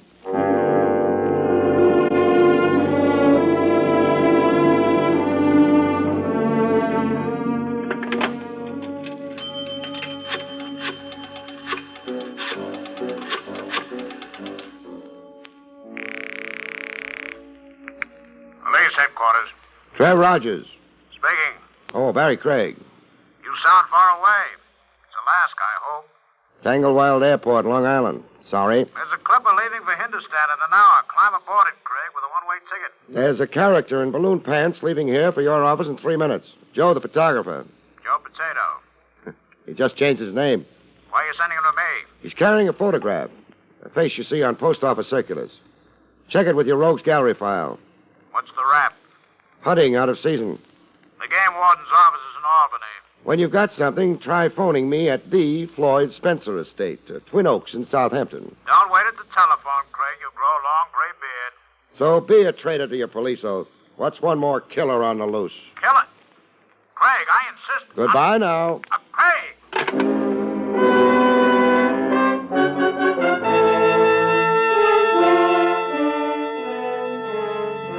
When Spencer Jr. dropped the anguished look from his royal kisser, I questioned him privately in my jalopy driving to the Spencer place, with Talbot and Shandor gone on ahead.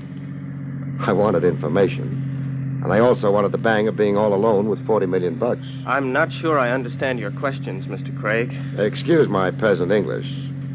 You're a target for murder, Sonny. Yes, I apparently am. There were 2 other attempts on you abroad. I want to know about them. Well, a fall from a horse during a polo match. The stirrup had suddenly torn free. There were evidences of a knife. The straps had been tampered with. Attempt number 2?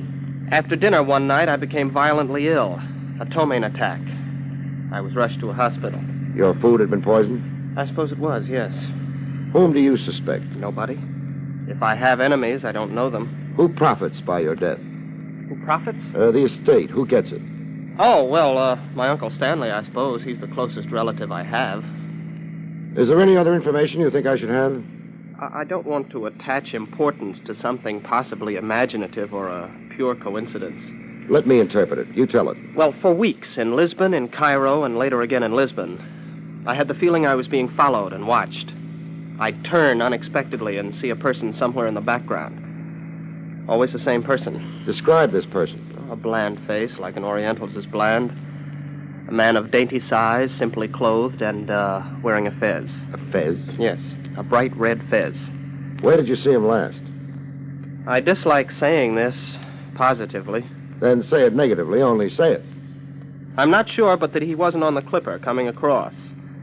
There was such a person, a face reminiscent of the man I've described, only... Only? Well, he wasn't wearing the fez. Missing those ditches is like hedge hopping. You see what I see up ahead? A barrier across the road. A pole between 2 wooden horses, and not a lantern or flare to mark it. There's a sign tacked on it. Can you make out what it says? Detour, road repairs ahead. The arrow points left. We're to detour left. Yeah.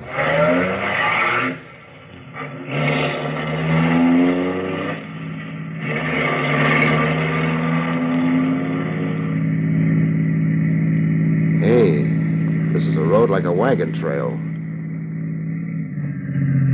Hey, how high does this climb? When do we connect back with the main road? Well, the visibility's worse. I suggest your bright lights. They're on, for all the good they are. Hey, we're risking our necks. Mr. Craig, a dead end. Dead end? It's off the mountain, you mean?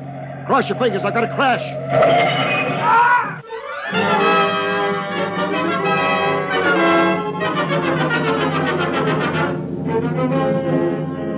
I came out of the concussion worrying about a tooth on the lower gum. Pushed my tongue against it, and it swung like an old-time saloon door. Damages to the car look minor. Dented grille. The hood with folds like corrugated cardboard.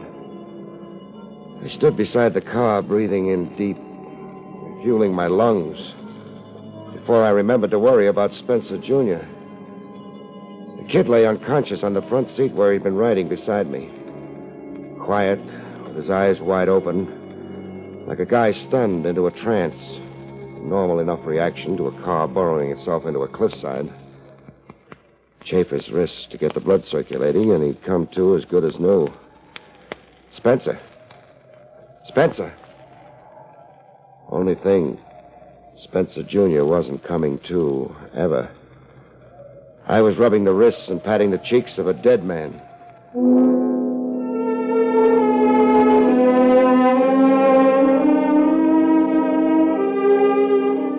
I determined the cause of death by tracing a trickle running down his cheek. Trickle of blood that bounced off his collar and soaked into his clothes. A head injury over the ear. But it hadn't come from the crash. The real cause of death had a touch of voodoo. Floyd Spencer Jr. had been shot in the head.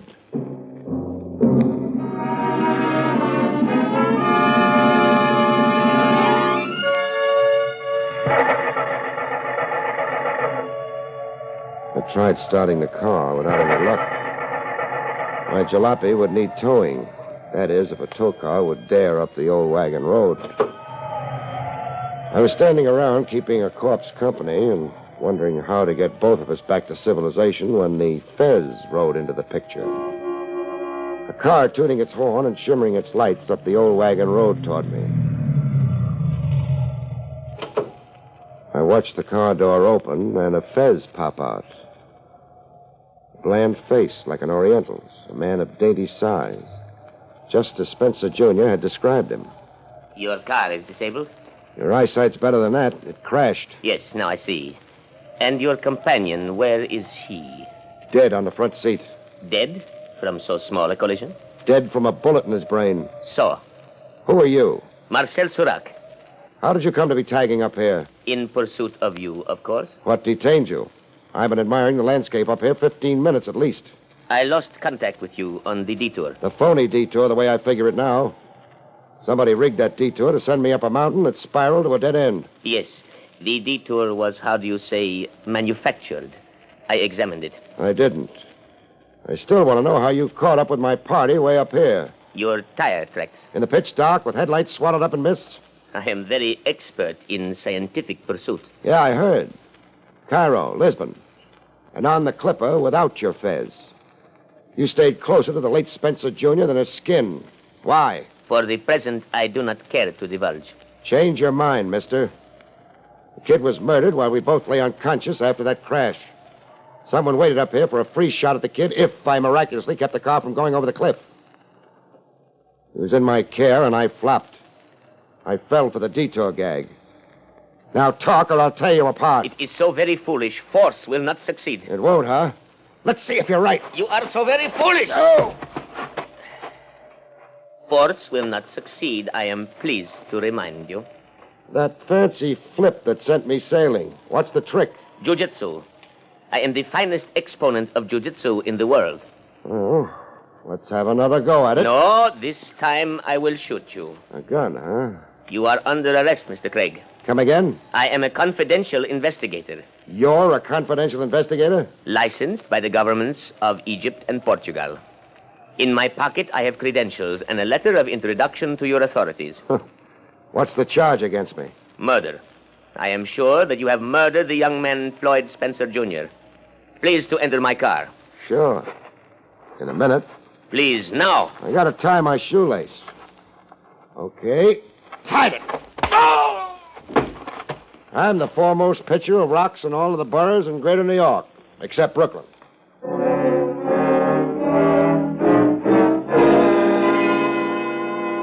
After frisking Surac and studying a flock of papers he kept in what looked like a diplomat's wallet, I turned him over to the New York police, credentials and all.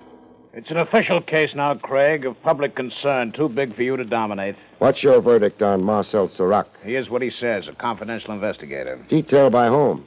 The authorities in Lisbon. I've checked by transoceanic telephone. Those two attempts on the Spencer Air were an embarrassment to Portuguese officialdom. As an official gesture, they assigned Surac to watch over the boy, protect him, perhaps discover who was plotting against him. How is Surac? In Fullersham Hospital, recovering from a broken head. You really beat him. A reflex reaction. He threw a gun on me. Did you identify that picture Joe the photographer brought you? I did. Wally Mavis, a Detroit import. He was a killer for hire. Did you say was? Distinctly. Don't tell me. Mavis was found dead at the foot of a cliff by state troopers. An automobile wreck. Foot of a cliff? You couldn't be referring to the cliff I almost went off. Mavis took the same arranged detour you did, only didn't have the wheelsmanship at the dead end. Mavis muffed killing Spencer Jr. in the airport fog, so... So his employer shut him up forever. His employer, huh? Trav. Yes. The hired killer, Wally Mavis. Has news of his death gotten out yet? Gotten out? To the press, over the radio, to John Q. Public. Well, no, it hasn't, I don't think. Mavis was identified hardly an hour ago. Keep it like that. Mum, undisclosed. Wally Mavis wasn't shut up. He's in the police hospital. He survived the wreck. I see your scheme. I'm so glad you do. Just don't gum it up, huh?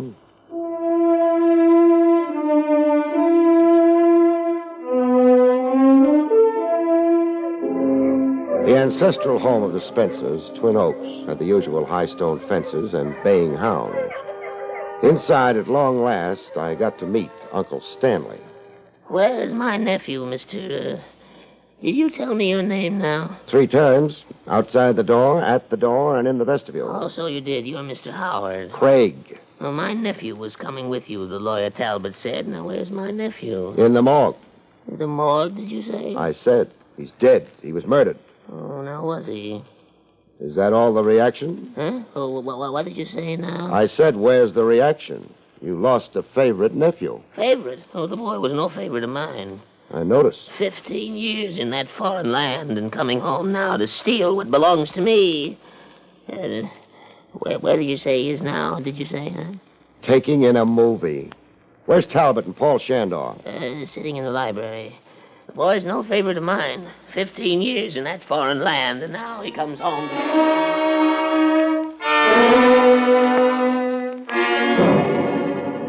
In the library, Talbot managed a look that said he'd like to see me boiled in oil. You were criminally derelict, Craig. I fell for a phony detour. Young Spencer was entrusted to your charge, and now he's dead. Any excuses don't stand with me. Is that a threat, too? Who engineered young Spencer's murder? Well, how should I know? Try to guess. I'm staying with this case until I nail the murderer, Talbot. Neochromite. What about neochromite? It's the keystone to the entire Spencer fortune. An industrial synthetic more revolutionary than plastics. It's the bellwether of the stock market. Shrewd traders have made fortunes in its market rise. Shrewder traders have made greater fortunes in its market fall. Too complex for me. Where's the motive for murder in neochromite? I'm speaking hypothetically, mind you. Floyd Spencer Sr. kept iron control of neochromite. Spencer control was jeopardized when he died. And Spencer control is over with young Spencer's murder. Is that the idea? Neochromite becomes a free-for-all? Yes. There are literally scores of manipulators who can profit by young Spencer's death. Scores of murder suspects. The stakes are beyond imagination. Suppose now we limit our imaginations to Uncle Stanley. Only hypothetically, mind you.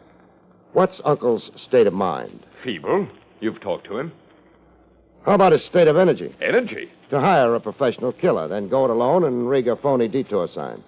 Then hide out on a mountaintop and fire a bullet into his nephew's brain. It takes energy and zip and muscle. Also some mental coordination. Does old Uncle add up to it? Oh, possibly. He's spry enough, remarkably active, in fact, for his age, and charged with hatred. Hatred? Hatred for the wife and mother who deserted his brother, the late Floyd Spencer Sr. Hatred for the boy come home to usurp a fortune. A nice try, Talbot. Well, what did you say? I said a nice try. Scores of suspects, generally, and a mentally defunct uncle, specifically. A nice try. To make the situation beautifully confused, but it won't work. Just what nonsense is this, Craig? The hired killer. The one knocked off as a precaution because I'd connived a photograph of him. I'm referring to Wally Mavis, brought in from Detroit. He didn't die, Talbot, as scheduled. Therefore? Nice acting. Nice facial control. You'd be an Academy Award bet in pictures if you weren't going to the electric chair. Craig, you lost your mind. I won't stand here and listen to you. Then you lie here. No! Mavis survived the car wreck. He lived to confess who hired him. The last I heard, Mavis talked 28 pages of police evidence. On page 1, he named you. Mavis named me? He spelled your name out big. He swore you hired him to murder Floyd Spencer, Jr.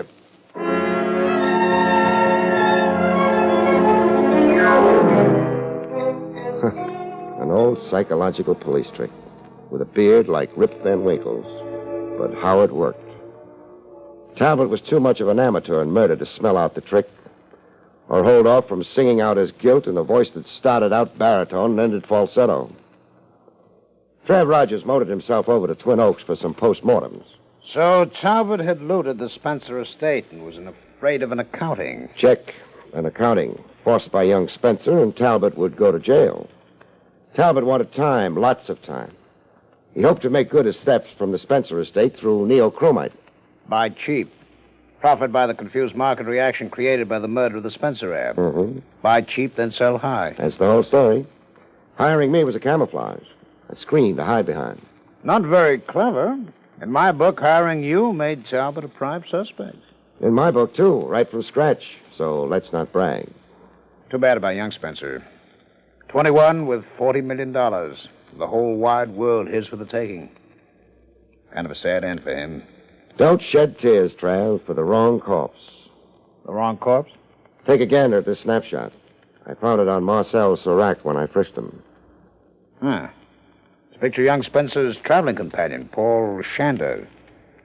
There's a spitting of rust on your mental machinery, Lieutenant. Say, wait a minute. Uh-uh. Paul? Yes, Mr. Craig. Marcel Serac wasn't interested in a Paul Shandor. His assignment was Floyd Spencer, Jr. Yes, of course. I guess this snapshot Serac carried on him to be Floyd Spencer, Jr. As a matter of fact, I guess you to be Floyd Spencer, Jr. Yes. I am Floyd Spencer. You changed identities with Paul Shander? Yes, in Lisbon, before Mr. Talbot's arrival. It was Paul's idea to cheat cheaters, he said. To ensure that I lived. Quite a beau geste. To do what he did for you. Laying down his life for a friend. Paul was a beau geste. All through him, Lieutenant. He was a man I could never be. We made a bargain when we exchanged identities. What was the bargain? That if he lost his life, I would lose my fortune. Lose it how? Give it away.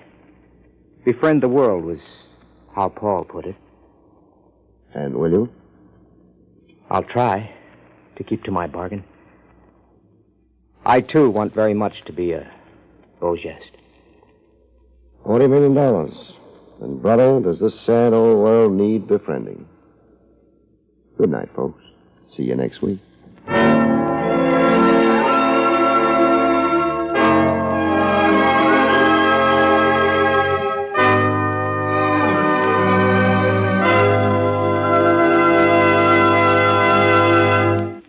You've been listening to William Gargan in another exciting transcribed mystery drama from the adventures of Barrie Craig, confidential investigator.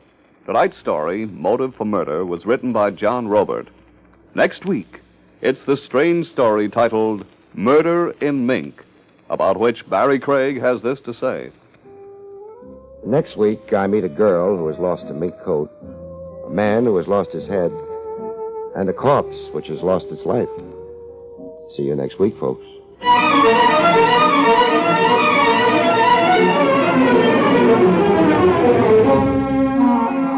Featured in the role of Talbot was Arnold Moss. Barrie Craig, starring William Gargan, was under the direction of Hyman Brown. This is Don Pardo speaking.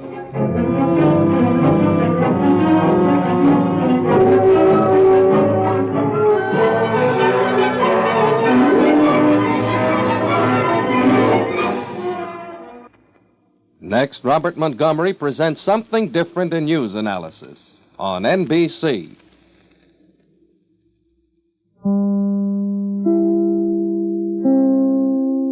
William Gargan stars as Barrie Craig, confidential investigator.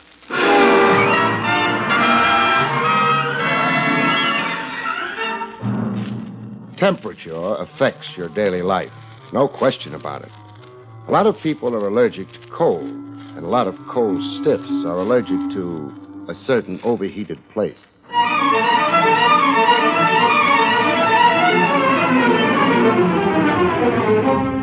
The National Broadcasting Company presents William Gargan in another transcribed drama of mystery and adventure with America's #1 detective, Barrie Craig, confidential investigator.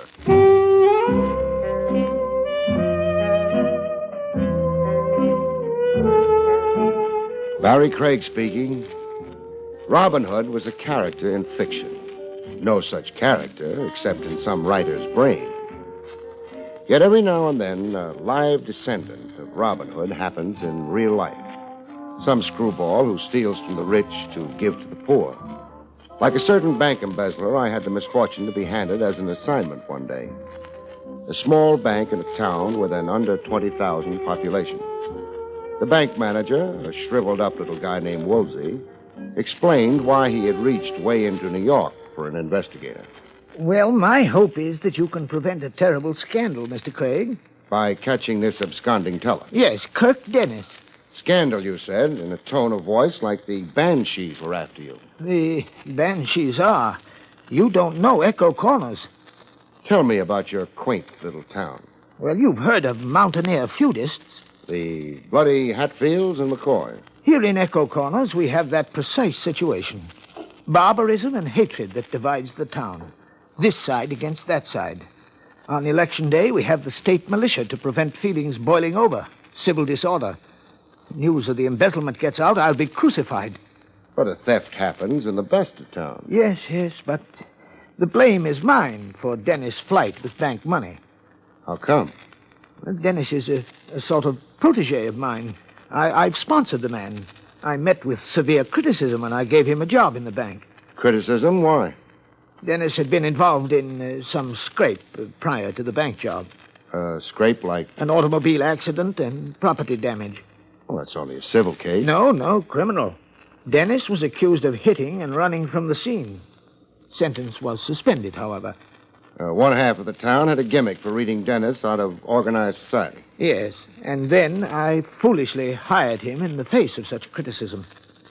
Find him, Mr. Craig, and recover the money before our next regular audit period. Well, if I do, what will you do?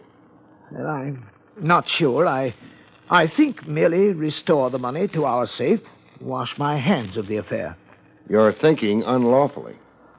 I'm confused and frankly terrified. My life is in this bank. I came to it as a youth. And then my sensitive status in Echo Corners, I'm a town committeeman. And too, my family, my boy in college. Okay, let's just say you're right now confused. If I catch Dennis and recover the loot, you can then take a calmer view of your plans, your responsibilities. Yes, you're an understanding man, Mr. Craig.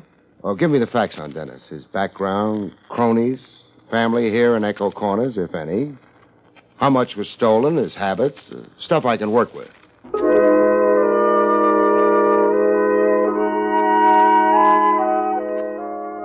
An embezzlement temporarily hushed up. Woolsey had his executive neck go way out. I got all the facts he knew about young Kirk Dennis and then went to work. Work kicked off pleasantly enough. In a farmer's market, the annual Spring Jubilee Bazaar was the occasion for the crowds and music. The booth I was especially interested in had a spinning wheel with numbers on it. You placed your dime bet, and the chances on the big wheel were 39 to 1 that you couldn't possibly win. All right, folks, place your bets. A selection of $5 in merchandise awaits the lucky winner. Look the shelves over and pick your prizes. Place your bets. The doll hustling bets was Jenny Smith. She'd been wild about the vanished embezzler and vice versa. Last call before the wheel spins. I got my dime down on number 13. And here she spins. And it's number 13. Whose dime is on 13? That's mine, miss. Okay, you win $5 worth of merchandise, mister. What's your selection? Anything on the shelves, this is? The lower shelf. Oh. All right, I'll take that gooseberry pie. That's $1 worth. What else? $4 worth of your time. Oh, a fresh guy, hmm? No, an investigator. Lean close. I'll whisper something in your shell-like ear. Kirk Dennis. Kirk? Keep it a whisper if you still care about the guy. Meet you where? My car's parked on the north lot. It has a fare banner attached to the aerial. You'll recognize it. We can talk sitting in my car. Talk and eat. I've been years pining for a homemade gooseberry pie.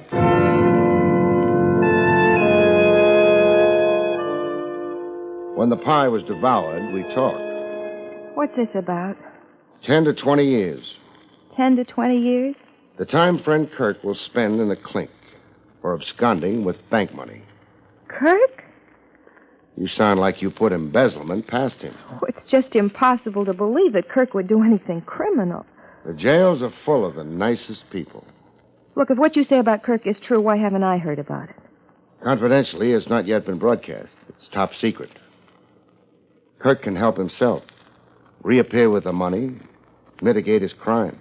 Are you trying to contact Kirk through me? If you know where he is. Well, I don't. Well, you two kept company. We dated. Does that make me an accomplice? Of course not. You're only a corn-fed country girl with nothing in your head but the purest thoughts.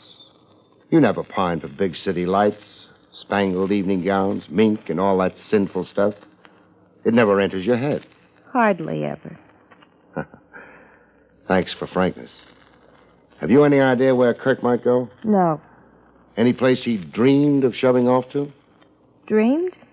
A wish you might have heard him make, especially when Echo Corners got him down and cramped his style. You know, idle talk, the fantasies people go in for. Oh, sure. Madagascar, Hong Kong, the South Pole. Kirk always talked like a frustrated adventurer. He only read travel books and railroad timetables. Are you really going to all those places in search of Kirk? Detectives sometimes make tracks, but I'll try it right here in Echo Corners before renewing my visa. Now, if Kirk Dennis gets in touch with you, will you contact me at once? For Kirk's sake, Jenny. Where are you staying? The Blue Moon Inn. I still find it incredible that Kirk stole bank money. Local boy makes good. The next fellow in my checklist found me before I found him. On South Main Street as I was strolling by. He came tearing out of a barber shop with lather still caked on one cheek. Hold on there, stranger. You're just the man I want to see. My hunch is you're just the man I want to see. You answer the description given to me. The description? Flap ears, a bald dome, and a big mouth. C. Samson Kovacs is the name. Then you're it. And you're some addled painted shoe-fly cop flown in from the east, I'm privately informed. Keep bellowing, you'll blow a gasket. Do we continue this interview right smack on Main Street? Come back over the firehouse and walk in front of me. I never turn my back to a stranger. I learned that reading about the Texas Rangers.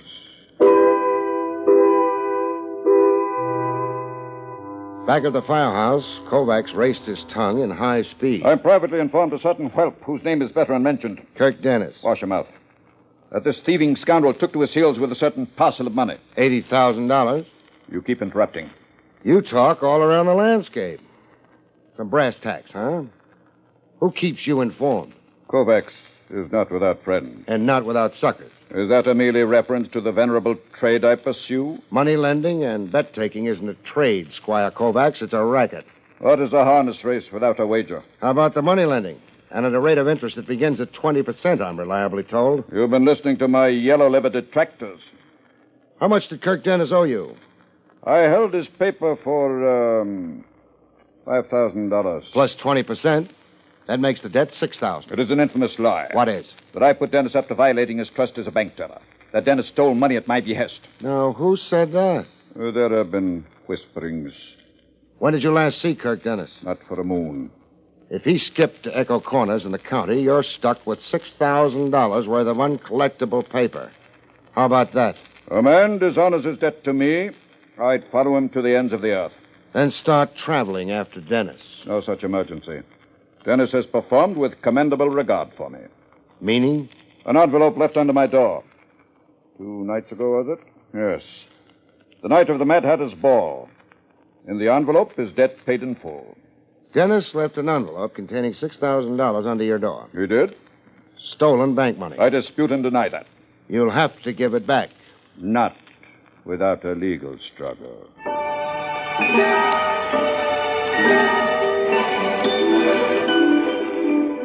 It only went to prove the big cities had no monopoly on shopsters. The next item on my checklist into a missing bank teller's personality and background was Kirk Dennis's uncle. Named, interestingly enough, Moses Crooker.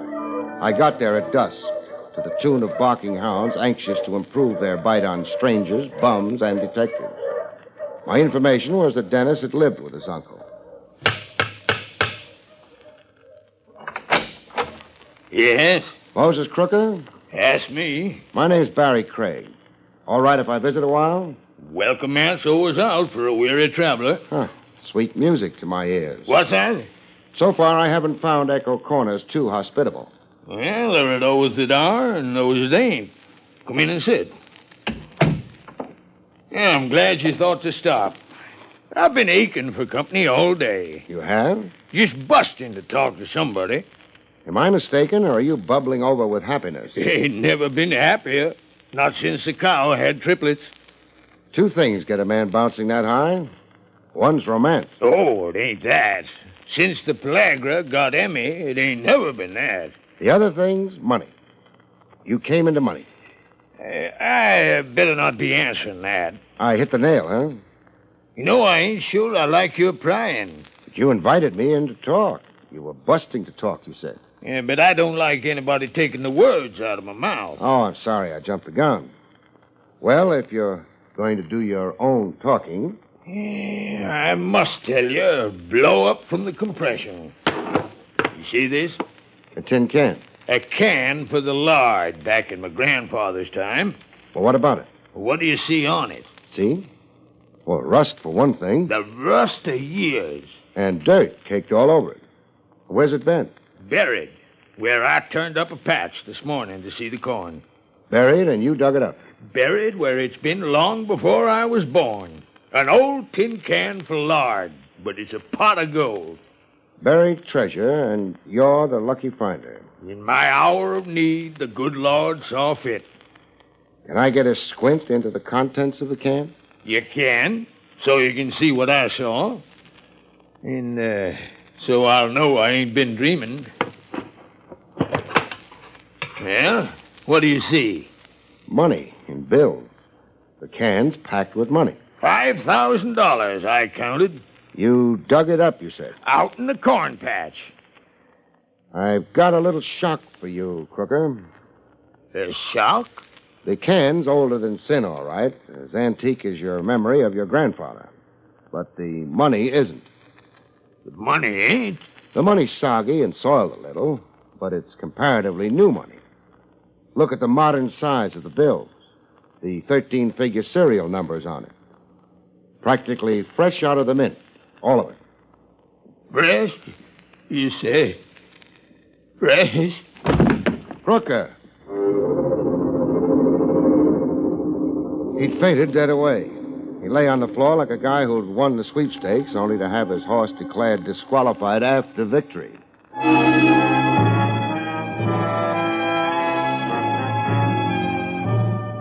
When old Moses Crooker came out of his faint, he tried to make an argument of it. My grandfather lived right here on this same farm. A miser, people said him to be. Rich and miserly. And when he died, he left only a few pennies in this house. Now, he had his fortune somewhere. But you haven't found it. Face up to it, Crooker. Banknotes like these in the can just weren't in circulation in Grandfather's time. Well, that is a mystifying thing. Not so mystifying. Somebody buried new money in an old can on your property. But now, does that make sense to you? Buried it here possibly for you to find. Tell me, how deep did you have to dig? Oh, maybe 18 inches. Shallow. In ground you probably turned over every spring, huh? Yeah, to seed the corn. Then you were meant to find the 5,000. Somebody who knew planting and farming procedure around here buried that can. Or did I mention coming in that I was a detective? No, you didn't say. A detective looking for a bank teller who took off with $80,000 in cash. Your nephew, this is. You're looking for Kirk. I am. And I'm yanking the welcome mat from under you. Get. Sure. That rifle loaded? You'll be feeling the buckshot as you go.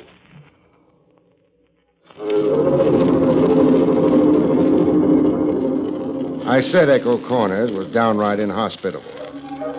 With the baying hounds back in my ears, I tried quitting the area fast. Uncle wished me Godspeed. Being half blind, he aimed right at me. First stitch I found, I jumped in. Nothing like a foxhole during battle.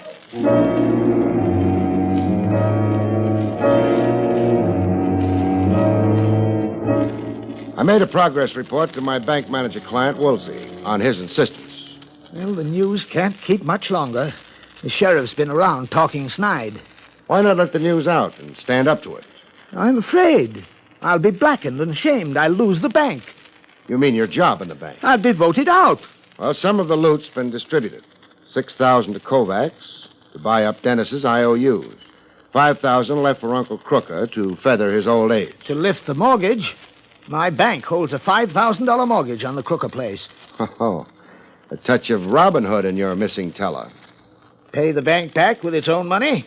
Well, that's double thievery. And the cream of the jest. Have you any news of Dennis? Something you maybe picked up on the Echo Corners grapevine? Well, it's said he was seen camping in Whitehead Park last night, boiling a kettle over a campfire and settling for the night. Who saw him? Clem Hobie. A reliable witness? No, Hobie's the town drunk. He had the farmers chasing a four-legged ghost 2 months ago. A whack then, huh? Whitehead Park. Is it just a park? Woods and thickets and swampland. 4 miles of it, north and east to the county line. Man could hide there without anybody the wiser. I see. Well, cheerio. Look, Craig, I'm relying on you to save me from being dishonored and persecuted. Tall order, but I'm out punching.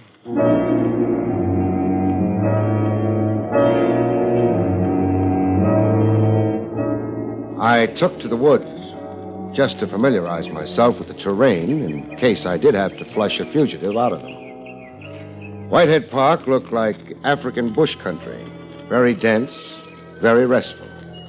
A good spot for a long sleep, voluntary or otherwise. Mine happened otherwise, by will of the above. A weight dropped from the skies. Face up, flat on the ground, I got a look at the mighty sleep giver. A man up in the trees with another rock in his hand, the size of the one he'd already crowned me with.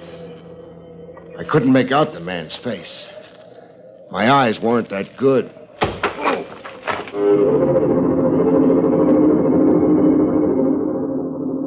Go to sleep in the woods. You never know where you'll wake up. When I looked my new surroundings over, my first guess was that I was in jail. But your eyes play tricks for a while after you've been beamed. So I took a second look. Same conclusion. I was still in jail. Able to talk now, stranger?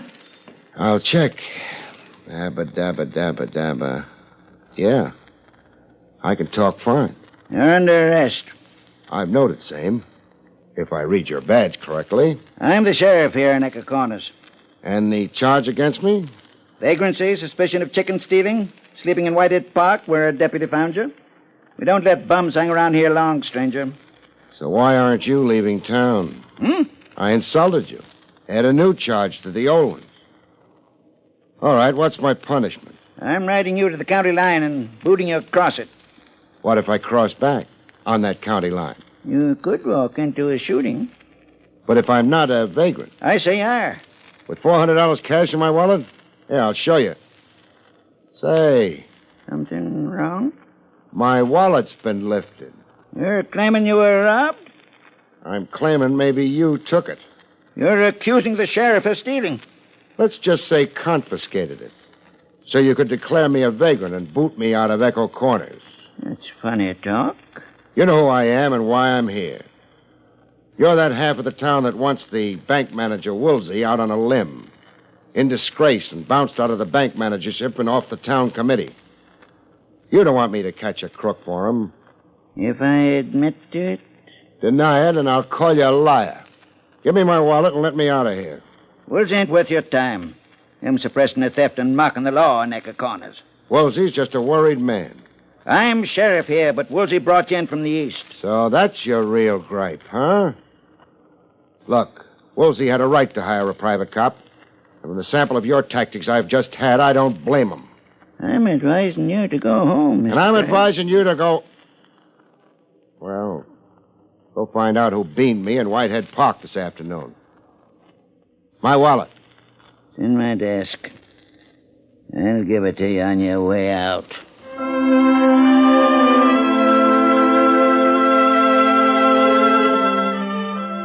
Dennis's girl, Jenny, tried mighty hard to be elusive. I spent half a day looking for her. Then I found her where you'd never expect a corn-fed doll with a big city glare in her eyes to be. Home, washing dishes yet. My brother Will had a birthday party. Now you're doing the dishes. I'm a slave. I dream of breaking the lot of them. Obey that impulse. I will. Can't break more than one. My people can't afford it. I like family solidarity. But I can break Will's head, the slob making me clean up after him. I just love family solidarity. You're sappy.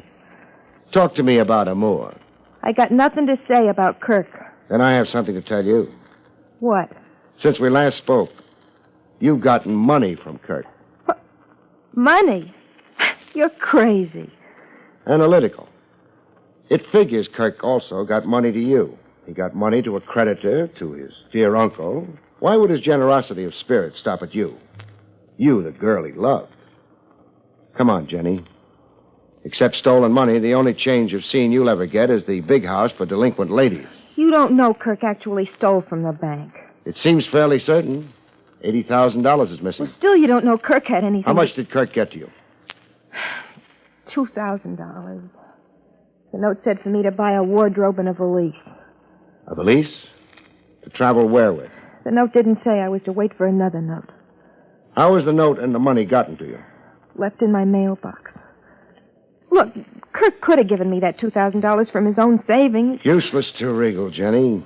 Kirk didn't have any savings. He was in hock for $5,000 to a moneylender. Sorry, doll. You'll have to disgorge.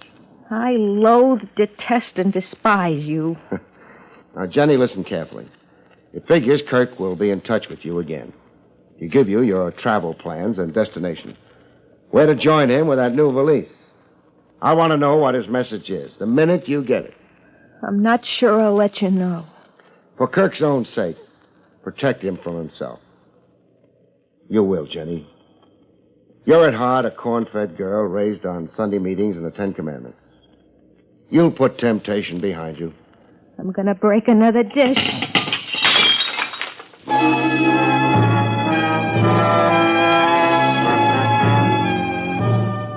Jenny wrestled the devil and won.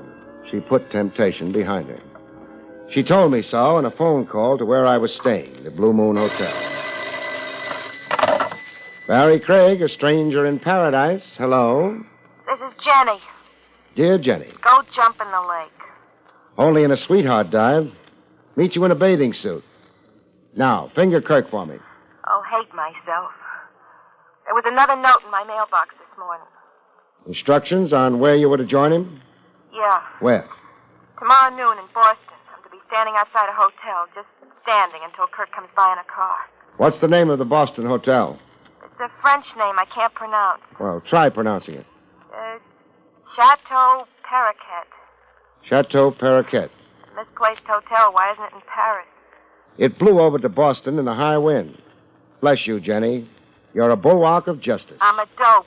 No, I'll never get out of Echo Corners. You will. How? Nobody lives forever. Ring off, doll. I've got work to do.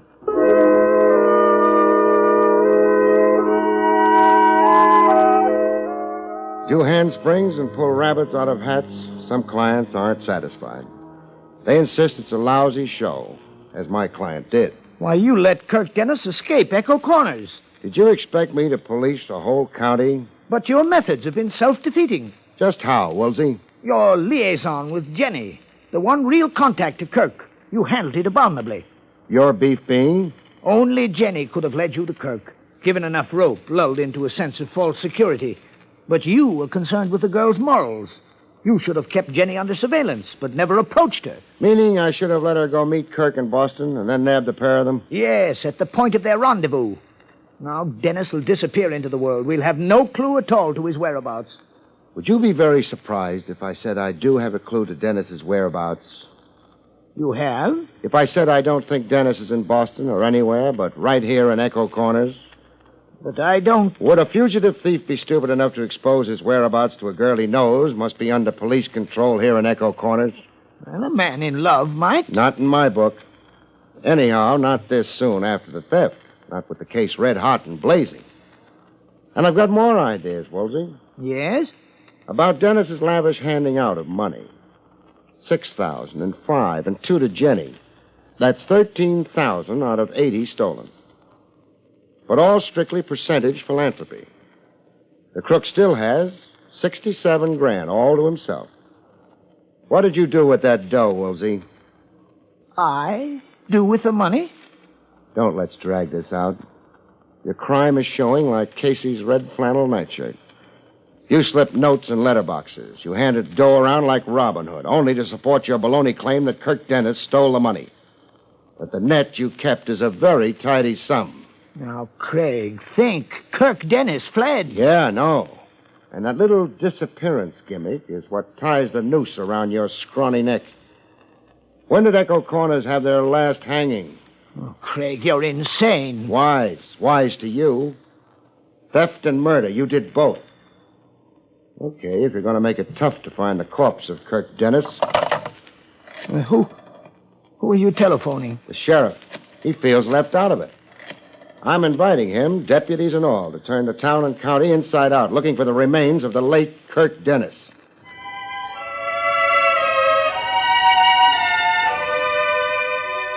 The next morning, I was out with the hounds. Friendly hounds this time, in the wood. Dear old Whitehead Park, the whole 4 miles of it. What was I doing? Helping a posse look for a stiff. Jenny was along, blubbering. Poor Kirk. I said Echo Corners holds nobody forever. Craig, I want to apologize for... So get down on your knees, Sheriff. In the mud? When the dogs stopped barking, I figured they'd come across Kirk Dennis. They had. He was in a shallow ditch, not 4 feet from where I'd conked out the day before. I'd been sleeping side by side with the dead and hadn't known it. The things a confidential cop does for a measly living.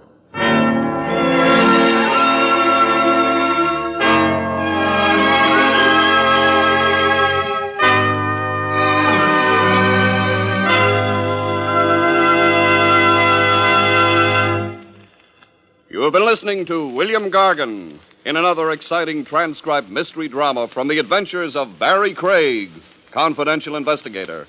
Tonight's story, The Embezzler, was written by John Robert. Next week, it's the strange story titled The Schemers, about which Barrie Craig has this to say. Next week, 3 adventurers in search of a bankroll find money offers no kick if they're too dead to enjoy it. Good night, folks. See you next week.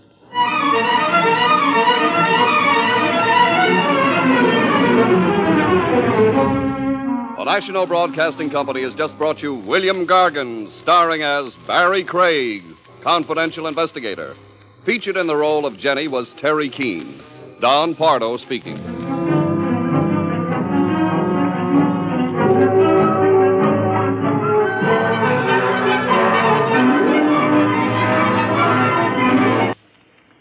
It's another exciting Dragnet adventure tonight on the NBC Radio Network.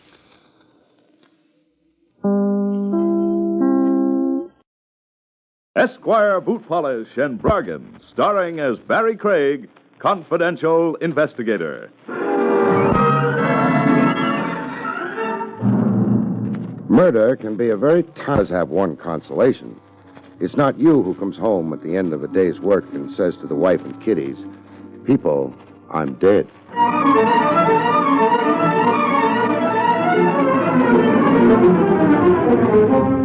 Esquire Boot Polish, the shoe polish that lanolizes your shoes and gives you the brightest shine in the fastest time, and Bromo Seltzer, famous for fast relief of headache and upset stomach, present William Gargan in another transcribed drama of mystery and adventure with America's #1 detective, Barrie Craig, confidential investigator.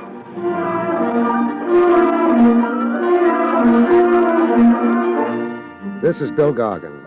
Before I tell you about tonight's story, which I call Beware the Walking Dog, I'd like to tell you that if you've been baffled trying to get your children's scraped shoes looking new again, try self-polishing Esquire brushless scuff coat. Tell them about it, Rex Marshall. Why, of course I will. Mothers, throw away the brush, throw away the cloth, throw away all the work, because now shining children's scuffed shoes is the easiest job around the house. Just get a bottle of Miracle self-polishing Esquire brushless scuff coat, the most wonderful polish ever made for children's scuffed shoes. You see, unlike an ordinary liquid polish, Esquire Brushless doesn't just put a surface smear on your children's shoes, but it gets right down into those scuffs and scrapes and actually puts a new finish on the leather. And say, listen to this.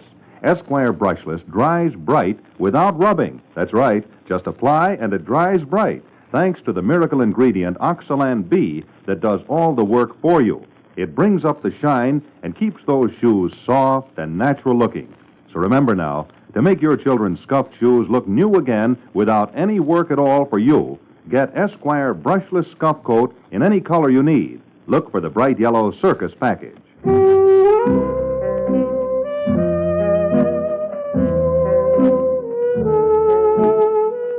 Barrie Craig speaking. You're a confidential investigator. To prove it, you've got more kinds of headaches than even the psychiatrists have counted. Take the one I acquired late this afternoon. Silhouettes through a frosted glass door don't tell you much, except hers did. What it told me was not an investigator's business. Come in. On the other hand, the business day was almost over. The silhouette hadn't lied. Even without the mink tossed carelessly around her shoulders, she would have slowed up any parade. You in a trance or something? Look, mister, all I want from you is the answer to just one question. How anxious are you not to get killed? Huh? He is alive. Who is? Oh, me. For a while back there, I was beginning to worry. I was in a trance. Uh-huh. Sometimes I spend days in a trance. Mr. Craig, Yeah? I asked you a question. Well, that's right, you did. How anxious are you not to get killed? Very anxious. That's good. I was afraid you might be disappointed. Oh, no, because I don't want anyone to get killed on account of Caesar. On account of Caesar. He happened quite some time ago. Huh? Oh, never mind. I guess we're not talking about the same Caesar. I guess not. Mine's only a puppy. Only mine was a Roman. Of course, he's a pretty big puppy. Sure. And he behaves just like a gentleman. Fine. I guess you'll be pretty expensive, won't you? Depends on what you... Would $500 be enough? For what? For walking Caesar?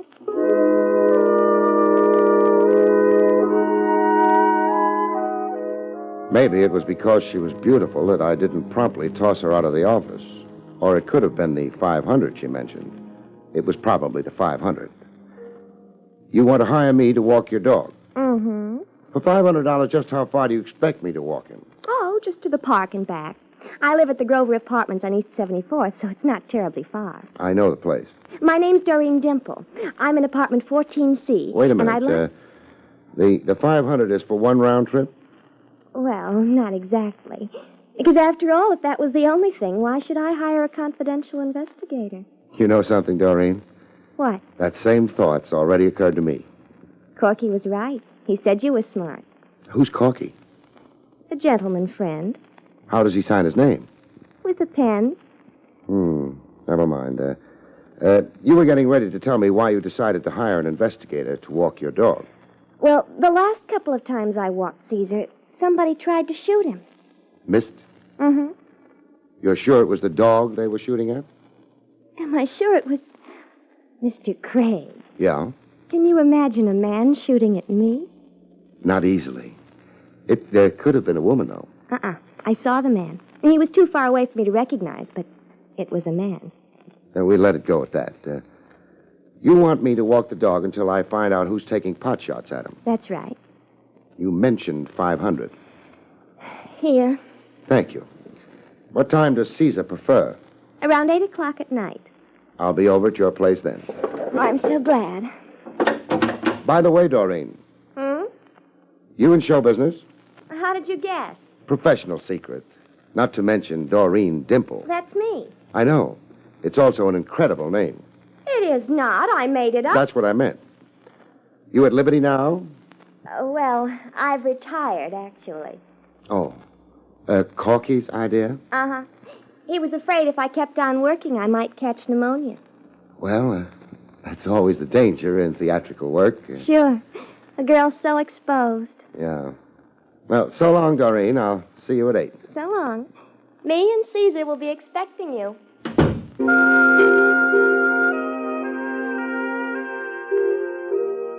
I could have dignified the entire thing in my mind by figuring I was going to be shot at when I took the pooch for a stroll.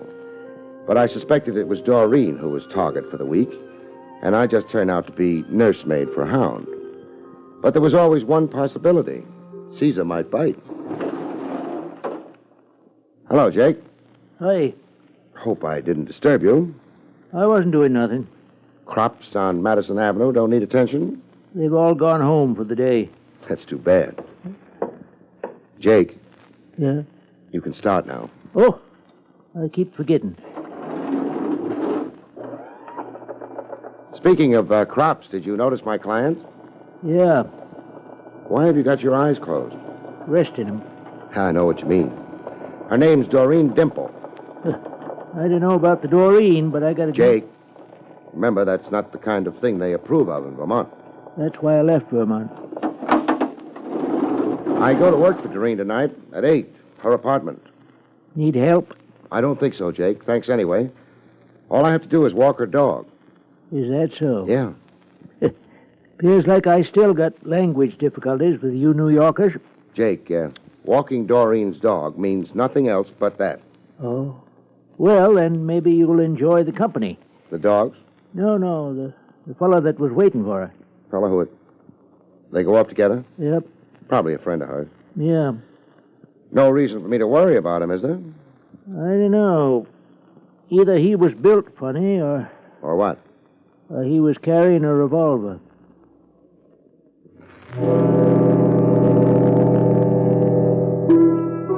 Jake sometimes suffers from delusions of melodrama. I shrugged him off, went home, ate, changed into my dog-walking suit, and at 8 o'clock...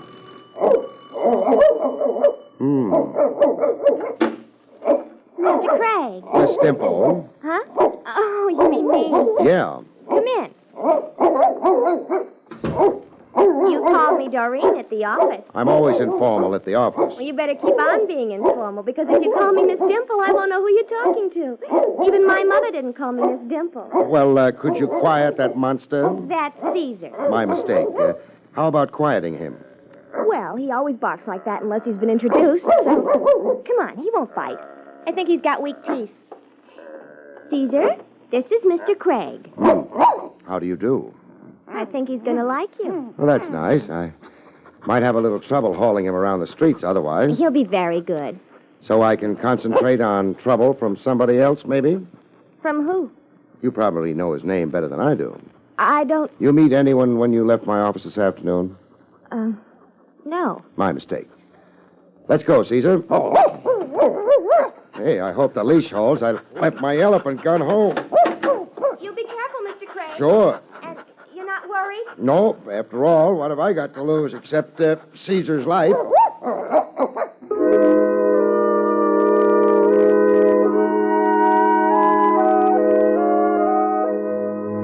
The nice thing about walking a dog as big as Caesar is that nobody sneers at you.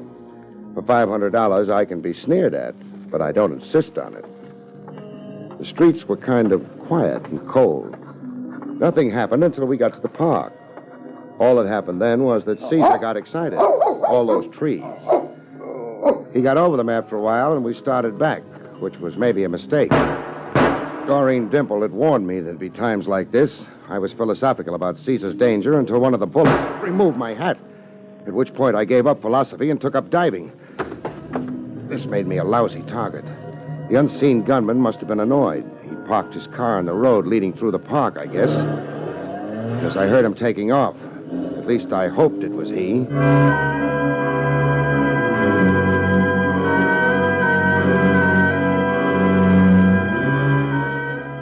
Must have been. The barrage was over. I dug myself out of the ground and headed for home. Caesar's home. Doreen's home. Maybe somebody else's home, too. I now had a hole in my hat. This night entitled me to a few more girlish confidences with Doreen. It entitled me to a new hat, anyway. The lady may be occupied, Caesar. On the other hand, the lady gave us no warning. Well, door's not locked. The lady must be trusting. Oh, something's holding the door back. Something heavy and... hey! Yeah, Doreen. Her body was up against the door. That kept it shut. Take it easy. It's a body, but it's still got life in it. Life and a big bruise on the head. Doreen. What? Hey, you better take it slow. I'll help you up. I don't feel good. You shouldn't have hit whatever you did hit with your head. I didn't hit anything. I was hit. By whom? Well, I didn't see. The doorbell rang. I opened the door, and it happened so fast. Ooh. Burglar, maybe? I guess so. I wouldn't know. Well, we'll find out. I think maybe it's time we got out of the foyer and... Huh? I just remembered. Corky was visiting. He was in the living room when I answered the door. Maybe he caught the burglar. Or maybe he didn't. Let's go see. All right. Although Corky wouldn't have left me lying on the floor. Oh? Sure. He's a gentleman. And gentlemen... Never leave ladies lying on the floor. What's Corky's full name? J. Fotherington Bruce. Obviously a gentleman. Nothing in the name suggests Corky, though. Oh, that was because his greatest fun was pulling corks out of bottles. Nice living room. But Corky isn't here. Milk bottles don't come with corks. Your friend was a souse? Corky was a Yeah, I just noticed it, too. The foot sticking out from behind the window draperies. Stay where you are. Who is it? Maybe 50. Gray at the temples, red at the nose, paunchy in the midsection. Corky? Corky. He didn't catch a burglar, though. What? What he caught was a bullet in the heart.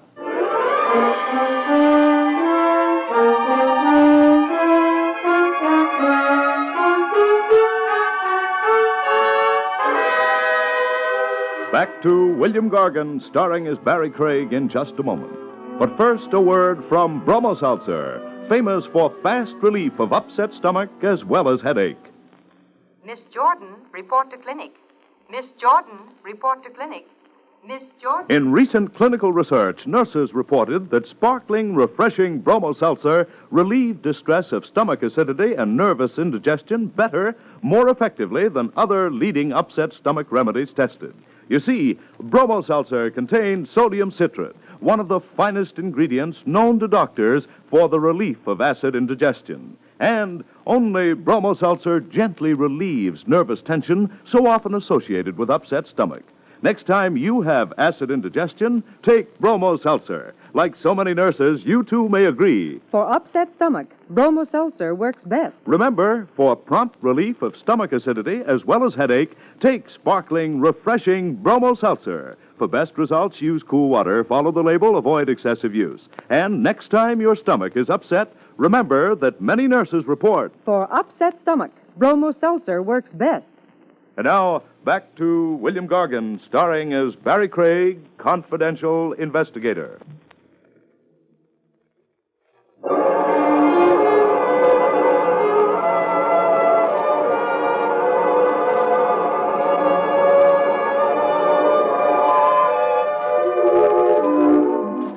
Corky, who in life had been J. Frothington Bruce, would uncork no more bottles. Bullets in the heart had seen to that. I phoned Homicide and told them about it. They said they were busy, but seeing as it was me, they'd be right over. Doreen and I waited. Need a handkerchief? No. Dry-type tears? Don't be mean. This is not the time a girl likes a fellow to be mean to her. Was Corky ever mean to you? Gosh, no. He was... I know, a gentleman. He even remembered me in his will. How hard did he remember you? Oh, something like $50,000. What's, like $50,000? $50,000. What's his wife going to say about that? I don't care what she... Mr. Craig, how did you know Corky was married? The Corkys of this world always are. Did she approve of his helping you leave show business? She didn't have any reason not to approve. There was nothing wrong between Corky and me. He was a... Whatever he was, he's dead now, and somebody killed him. Oh. Were you under the impression he died of old age? Well, I knew he'd been shot, but... Mr. Craig, are the police going to think I killed him on account of we were alone in the apartment? That's going to be up to the police. Is there a back door? From the kitchen. Lead me to it. All right. Well, latch from the inside. Is that important? It makes your story sound a lot better. It explains why your visitor used the front door and took a chance on being seen by you. Oh, the back door was latched, so... Mr. Craig, you're a darling. I look terrible in lipstick, though. I like the effect. Maybe, but the police won't, so you better give them my regards. Mr. Craig, where are you going? To tell a widow the sad news, if it's sad, or if it's news.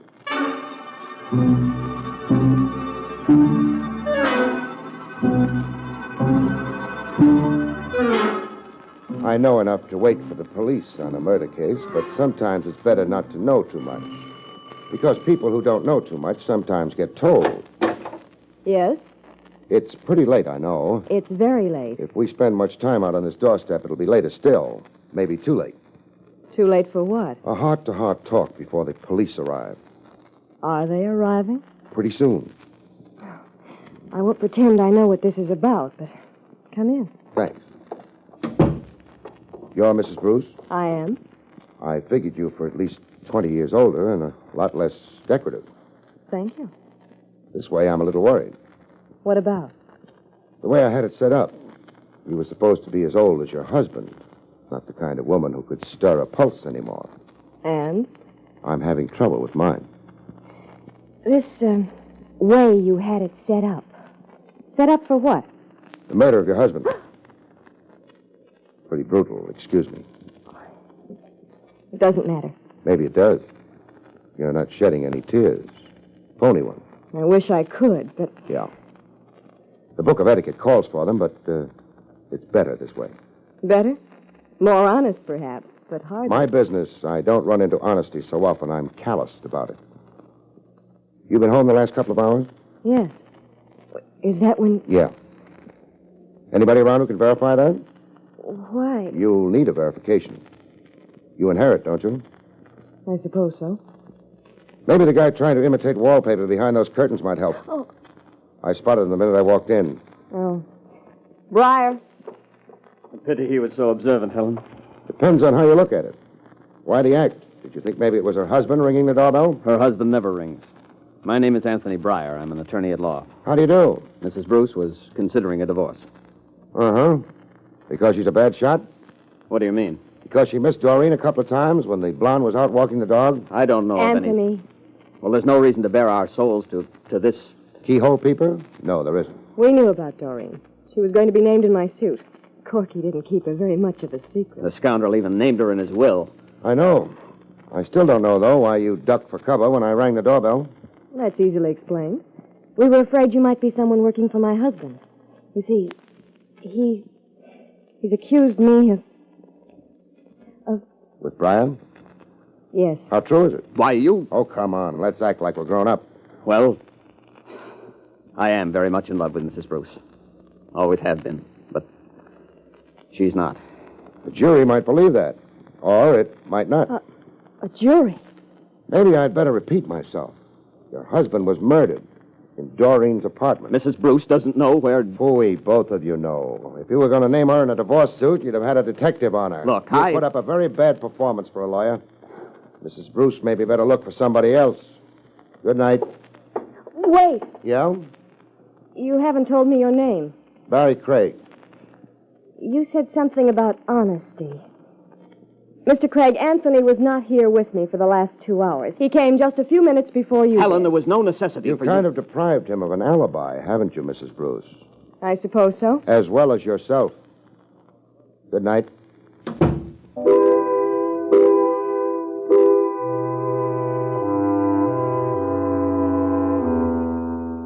I had it all now. It didn't make a pretty picture. And of all the people involved, the one I felt sorry for was Corky. He hadn't much of a life, with a wife who despised him, a lawyer who hated him, and Doreen who had a price tag attached. Maybe the bullet that had killed him had done him a favor. But whoever fired that bullet hadn't done it out of kindness. Good evening, Lieutenant Rogers. Gracious of you to drop in at headquarters, Mr. Craig. Don't be bitter, Trav. Want me to spread the news around that you can read Latin? Millions of people can read Latin. How many of them are policemen? All right, so I've got a shameful past. I went to college. Where did you go? Atlantic City. I was young and foolish. After you left the Dimple apartment. I visited the Bruce apartment. And met the widow? The widow and the lawyer. But you must have men there by now getting their stories. I have. You gave Mrs. Bruce a nice opportunity to rehearse. Your men ought to be grateful. Who enjoys a lousy performance? When it's given by someone suspected of murder, the district attorney. Is Doreen being held? No, nothing positive against her. How about her boyfriend? Joe Stover, in the clear. He was in Brooklyn at the important time, being wrapped up on a speeding charge. No possible doubt? No possible doubt. Sure, he carries a gun, but, Barrie. Yeah? How did you know about a boyfriend? He wasn't at the apartment when you were there? No, but a dame like Doreen always carries a boyfriend on the side. You must have had more reason than that. Jake spotted Doreen chatting with a loaded lad right after she'd been to see me at the office. All right. Means nothing, though. He's not in the picture at all so far as the killing goes. Okay. Oh, Trav. Yes? Got a guard on Doreen's apartment? Yeah. Send him home to his family, huh? Why? Maybe his family loves him. The answer is no. Maybe I'll take his place. Somebody might not recognize me. Somebody might be just as anxious to get Doreen as Bruce. Somebody might make a stab at it. Send the guard home. The answer is yes.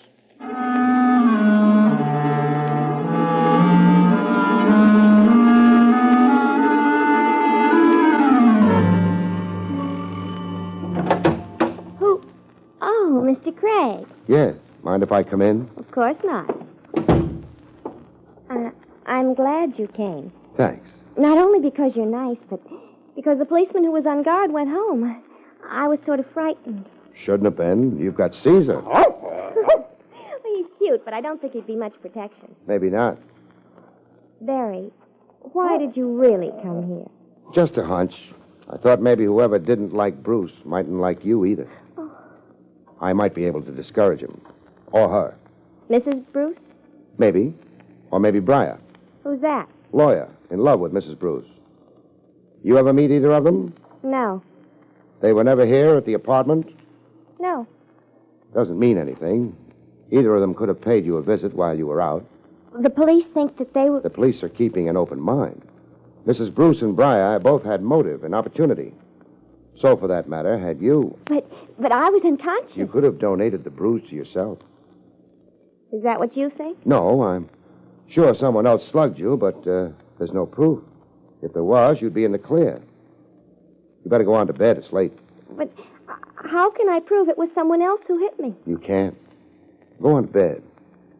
All right. You're going to... Wait, yeah. Caesar will keep me company. Good night. Good night.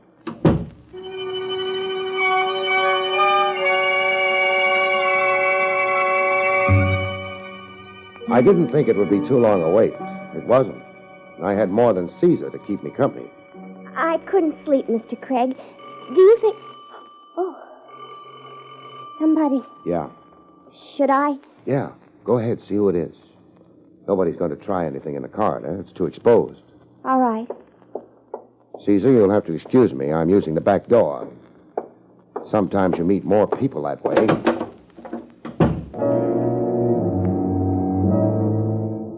All you have to do is move up to the bend in the corridor where it leads to the front door of the apartment and wait until he gets in sight. Then you get in his way with a fist. And you've met Joe Stover. He's out.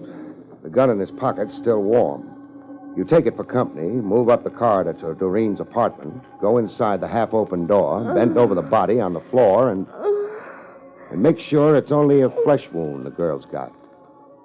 It's only a flesh wound. So it turns out you were right. The gamble paid off. You don't bother trying to bring her to. You go into the living room, take a peek into the bedroom to make sure there's a phone in it. There is. Then you call the police to pick up a murderer. No, not Joe Stover. Doreen.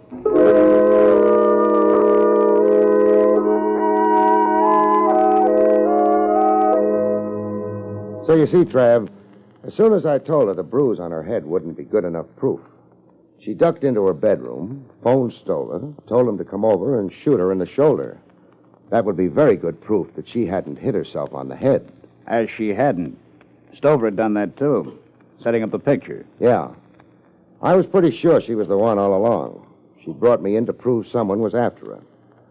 Who would have bothered except the jealous wife, we were supposed to think? Stover shot at you in the park. He'd have known where and when you'd be there, and then scrammed to set up an alibi. Right. Doreen made a small mistake, though. Started me thinking about her. When I got back to the apartment, I couldn't get the door open without pushing her unconscious body aside. The killer hadn't left via the back door. It was latched. So she couldn't have fallen down in that position I found her in, blocking the front door. No. She must have put herself there. It's a small mistake, but a good one. Although you did take a chance when the doorbell rang, Barry. You might have been wrong. It might have been Mrs. Bruce of Briar. I'd already found out that they'd never been to the apartment. Never met Doreen. When that doorbell rang, Caesar didn't bark. But he always barked when strangers came to the door. That made it certain it was Stover. Nice, Barry. No. I don't like it when a client turns out to be a killer.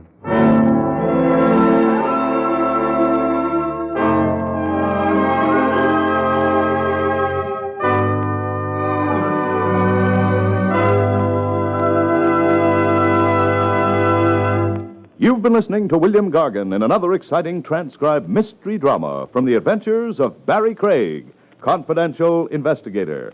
Tonight's story, Beware the Walking Dog, was written by Lou Vittis. Next week, it's the strange story titled Sniper's Bullet, about which Barrie Craig has this to say. Next week, a bakery worker who is absolutely crazy about dough becomes a problem to his never-loving family when his death catches them totally unprepared with an alibi. Good night, folks. See you next week.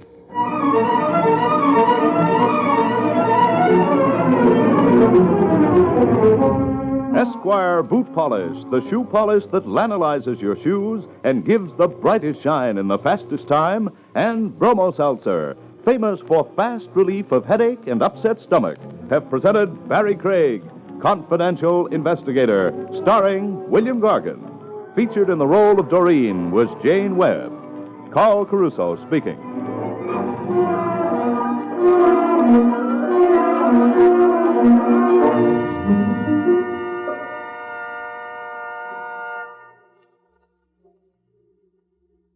Tonight, enjoy Meet the Press on NBC.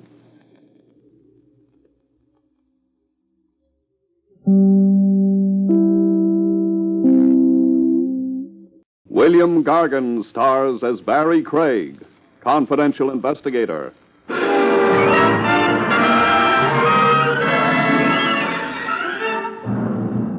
Spotting a murderer isn't easy. They don't help. They can be anyone, any age, either sex, rich, poor, or in between. They've got one difference, though. They kill people.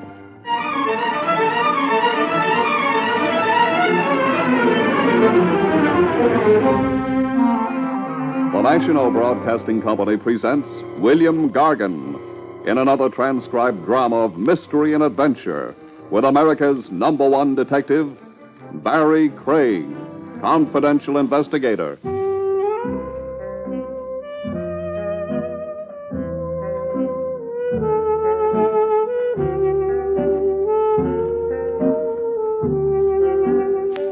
Barrie Craig speaking. Lots of people shy away from going to a privatized office. I guess they figure it isn't respectable. I guess when you spend a couple of minutes thinking about it, they're right. It isn't respectable. Because it's a confession that something's wrong with their lives. And what's wrong is rarely a bookkeeping error or a mistake in spelling. You don't care for the hamburger, Craig? Huh? Oh, the hamburger's fine, Willie. Then stop looking at it like it was still alive. I wouldn't worry about it. No? No. Even if it was still struggling, your coffee would kill it. What's the matter with the coffee you get at Willie's Wagon? Nothing. I'm sure you use only the finest grade of sulfuric acid in it. You got a tender stomach? I doubt it. I'm still alive. Yeah, fine type of customer I get here. Wise guys. Wise guys? Stick to your hamburger. She ain't in your price class. Who? Oh, see. He could be right. That fur she's dragging around was contributed by only the highest type minks. You'd better wait on her. She might get impatient. I can't. Huh?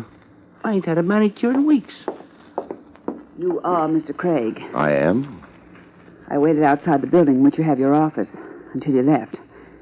I followed you here. You're allergic to officers? Well, I couldn't... do you mind talking business here? Would you like something to eat or drink? No. Willie, go polish your coffee iron. Huh? Oh, yeah. Well, it don't need it. You're, Viola Henning. Mrs. Viola Henning. Uh-huh. And the business you wanted to talk about was... My husband is keeping an appointment tonight, and I want you to... Well, to... An appointment with whom? A business associate? No. With a girl. A girl named Muriel. I see. When? The Grammont Hotel. She works there? No. She's taken a room there. I overheard my husband making the appointment. I don't especially go for divorce cases. Oh, no, it isn't for that. I'd never divorce Dan. I just want to know. What time's the appointment? 8.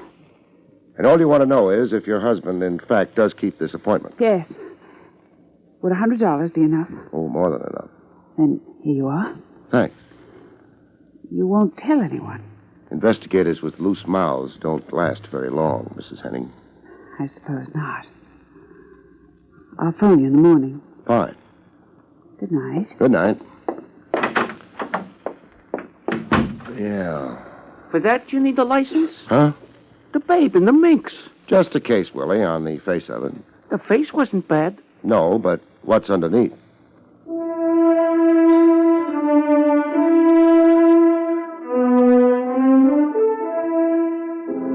I killed some time with Willie. His feeling is he's a very good gin player. I won enough hamburger for half a dozen cases of acute indigestion and then went on to the Hotel Grammont. I let the clerk in on my little secret. I told him I was looking for a maiden aunt. For $5, he believed me. I found a Muriel who'd booked a room at 8 o'clock. The full name was Muriel Jones. Jones.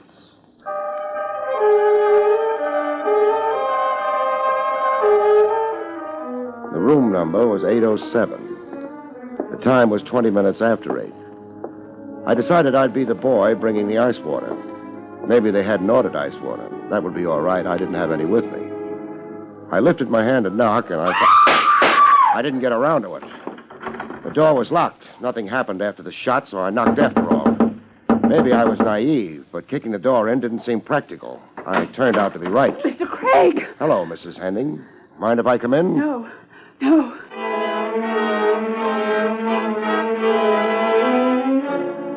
There was a girl lying on the floor. Her eyes were open, and they stared up at the ceiling of the room. It wasn't a very interesting ceiling, but that didn't matter. She wasn't seeing it. Dead. Who was she? Muriel. The girl I told you. Yeah. Except you didn't mention you were also planning on showing up here. I couldn't help it. I had to see her. She isn't much worth looking at right now. 2-room suite. That the back door? I don't know. Yeah. Back door and fire stairs. What else couldn't you help, Mrs. Henning? You don't have to be so indirect, Mr. Craig. That means what? I killed her. Uh-huh. What's her name? Muriel. Muriel Jones. No. Why do you say no? That dress she's wearing. Too good for a hotel like this. That's the only name I knew her by. Those gloves you're wearing. They're for driving. Well, that is, I wore them so that I wouldn't leave fingerprints. It doesn't explain why you didn't use that back door to get out of here after you shot her. I changed my mind about hiding my guilt. Tell me how you killed her. Start outside in the hallway. You came to the door, you knocked. Yes. She opened the door. When I came in, she shut the door. She didn't know who I was. I told her. She liked that? It didn't seem to matter to her. I accused her of taking my husband from me. She laughed at me. So I shot her. You had a gun? Yes.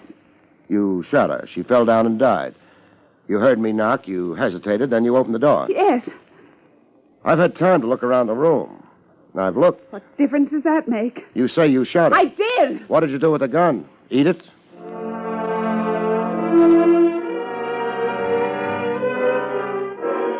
Mrs. Henning didn't have any answers. I found a phone and let her notify Homicide that she'd been out hunting. I left her in that hotel room with a dead girl. Both of them would wait.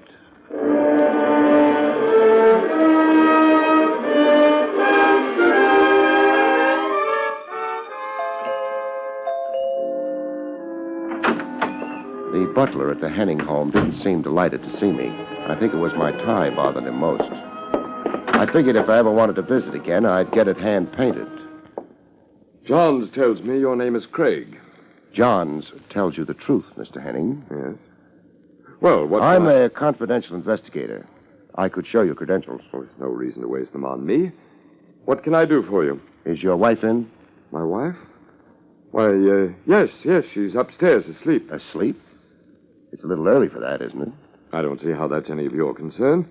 I guess you don't. Would you mind asking her to come downstairs? I most certainly would. I'm afraid you'll have to anyway. I don't see why. You're not curious enough about why a private detective is calling? I'm merely assuming that you'll inform me sooner or later. Let's say for the time being that it's because your wife hired me to do a job for her. What job? The information is confidential. I refuse to believe That's silly. All you have to do is ask your wife. Well, yes, but... Or are you afraid to? I resent... Don't bother resenting. Check with your wife. If she doesn't want to come down, you can throw me out. Well, all right.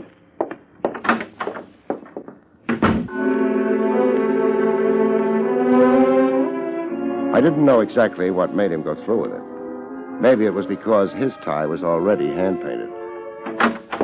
Mr. Craig? Yeah? My wife isn't feeling very well. She can't come down. Uh-huh. When did you see Muriel Jones last? Jones? Let's just leave it at Muriel. We'll discuss last names some other time. We won't discuss it at all. You're not very big. I could push you aside and go upstairs. You wouldn't do that. Oh, you're not sure of that. So when did you see Muriel last? Well, why not ask the lady? Oh, there's a technical difficulty. She's dead. She's what? Dead. You're quite serious? It's not a good subject to joke about. Well, how did she... She was murdered. Oh. Well, who would want to kill her? That might depend on who she really was. Her name was Muriel Carter. She sang at the Bright Star. Her voice was very beautiful. She's still dead. I find that hard to believe. She had such a rare quality. It didn't stop the murderer. She was, in her way and in our time, a lovely princess. I've heard of the Bright Star. It's run by a man named Thompson. He's short, fat, and greedy. As far as I know, he doesn't hire princesses. Now, what do you mean by that? She sang for Thompson, that's all. And what did she do for you? I think you'd better get out. I'd like to, except I've got a client. I'm in the middle, whether I like it or not. I could say I don't like it, but what good would that do? Did you keep your appointment at the Grammont Hotel tonight? That's none of your... I had no appointment tonight. It might pay you to keep in touch with your wife. Good night, Henning. Good night.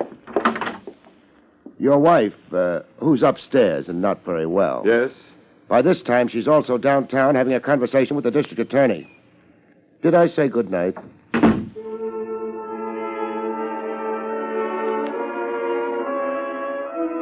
Mr. Henning's face over the hand-painted tie wasn't very nice to look at. I stopped looking at it, climbed into my car, and got away from there. It took me a while to notice the black coupe on my tail. When I did, I decided I didn't like it. Halfway down a block, I swung my car across the road and got out. The car tailing me burned brake lining and managed to pull up. Hey, get that car out of my way. What was that? I said get that car out of my way. Maybe you'd better help me. Get out. You a wise guy something? You're blocking traffic. What traffic? Okay, wise guy, I'll get out. That's better. Hey, You're looking for me? Let go of my arm. Who do you think you are? Who do you think I am? Okay. Now maybe you won't be so smart. That's a nice gun. Got a license for it? You in the license business? No, but... Hey! I'll borrow it. Thanks. You can't. Who put you on my tail? I don't know what you're talking about. Who put you on my tail? You'd like to know, wouldn't you? Hey, you can't get away with beating me up. Am I going to beat you up? Well, then let go. Actually, I don't know. I could. Look, it won't get you no place. I'm not going anyplace. I've got lots of time for you. Let go of me, will you? How can I? I'm trying to decide. Decide what? Whether to beat you up or not. You got my gun. You're bigger than I am. That's right, so maybe you better tell me. Who put you on me? Mac Thompson. Thompson? Gentleman who runs the Bright Star, huh? Pull your car over to the curb. We'll ride in mine. I kind of need a star in my life, especially a bright star. His name was Lester. He wasn't very brave without a gun. Gunmen rarely are. He pulled his car over to the curb, got into mine, and we went to the Bright Star. We didn't disturb the customers. We used a back entrance, the kind of entrance I was accustomed to. Private investigators don't rate socially. This here's Mr. Thompson's office. Don't knock. Mr. Thompson. Lester, what are you doing here? He's trailing me. He trailed me right into your office, Thompson. I had a little trouble with him. He's got my gun. Indeed. And you'd be, Craig. Barrie Craig. Oh, a boy with a license. I might mention that Lester has a license for that gun of his, too. Makes it nice for the city taxes. You, could get into trouble taking his gun, Craig. He could get into worse trouble pointing it at people. Well, he threw his weight around, Mr. Thompson. All right, get out, Lester. Okay, only you ain't sore at me, Mr. Thompson. I couldn't help it. Get out. Yeah, Mr. Thompson. Yeah. Lester isn't a very strong character. I wasn't a character analysis of Lester that brought you here, Craig. No. Now, I don't want any trouble with you. I don't think you want any with me. I have a friend or two in the department. That's nice. That license you own has to be renewed every year. Now you're frightening me. I have no intention to, merely making things clear. Thanks. Now, would you make it clear why you put Lester on my tail? I didn't. He misunderstood his instructions. Uh-huh. How was Muriel's act tonight? Muriel? Muriel Carter. She didn't appear tonight. Why not? Well, you know how these things are. I don't. Thompson, where were you around 8:15 tonight? Here, reading a good book. How many witnesses? 4, 8. How many would you like? You've got a large payroll. Thank you. Now that you've stopped imitating a detective, what happened at 8:15 tonight? Muriel Carter quit the Bright Star. You practicing to be a theatrical agent? 2 bullets hit her. Oh? How sordid. Not to mention fatal. You know something? I'd like to have the gun those bullets came out of. At 8:15 tonight, I was here reading a good book. 8 witnesses, Craig. That ought to be enough.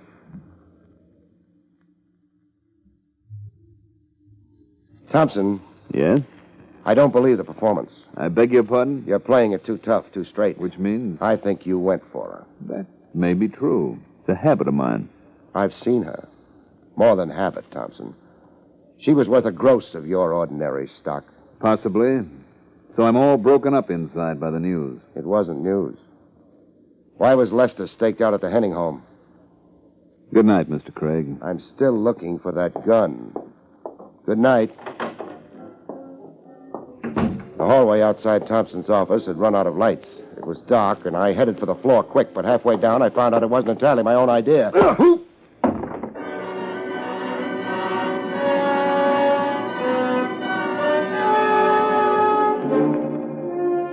You get knocked unconscious, and it's dull for a while. Because you're unconscious. But after a while, things change. Something began to pound. It must have taken me 20 minutes to discover it was my own head. I lifted it off the ground, and the air smelled good, which meant I'd travel. There were trees around and a sky, from which handful of facts I deduced I was out in the country. The gun someone had been careful to put in my hand was still warm. I got to my feet and crossed over to him. He was lying a dozen feet away. Dying hadn't improved his looks any. Lester was very dead. It wasn't a frame-up especially. It wouldn't stick. But it did help use up time. Time? For what?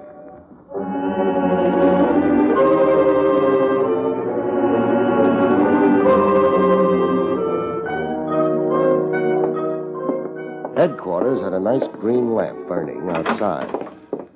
The trouble with hanging around police headquarters is you can't ever lock the front door. Hello, Lieutenant Rogers. Anybody comes in. Even... Hold on a minute while I look around and whisper. Even private detectives. Some fun. Barrie, you're not your usual blithe and buxom self. No background. If you start dragging in my college degree... Hide your Phi Beta Kappa key and send a couple of your boys out to my car. There's something different about your car tonight? Yeah. I've got a corpse in it. Oh, Ducky. Anybody I know? I wouldn't be surprised. Oh, say, Trav, I'd like to talk to Mrs. Henning. I've seen her. I'd like to talk to her, too. What? The district attorney didn't care for her confession. She didn't have a gun to go with it. So he threw her out. How long ago? An hour, maybe. Why? I want to talk to her. You're keeping it on a very high moral plane. Barry, why do you think she confessed to the killing? Maybe because she loved her husband. I understand it happened. It must be something special. Sure. Wears hand-painted ties. So long, Trav. Would you like company? I talk very politely. Forget it. I'll be back later. Maybe I'll even tell you about the corpse you've got.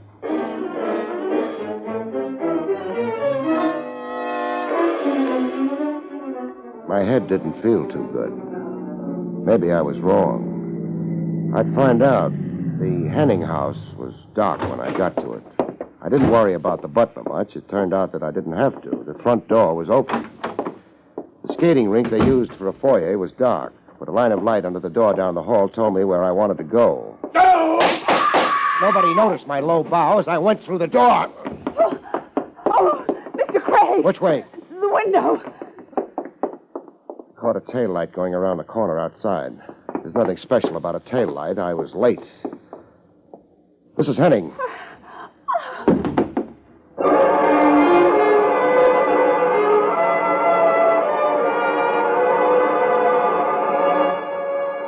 She fainted. It was a break for her. She could stop looking at her husband. As for him, maybe he was looking at something, but it wasn't anything a pair of living eyes could see.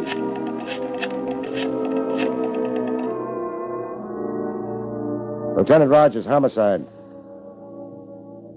Trav? Barry. I'm at Mrs. Henning's home. Yeah. It also used to be Mr. Henning's home, but he won't be living here anymore. He's moving into smaller quarters. Underground.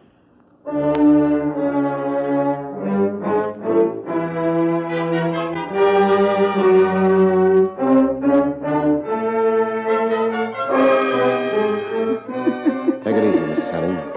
You've got lots of time to settle down with your husband's death. It isn't possible. It's possible. It happens all the time. But who could have done... That's for later.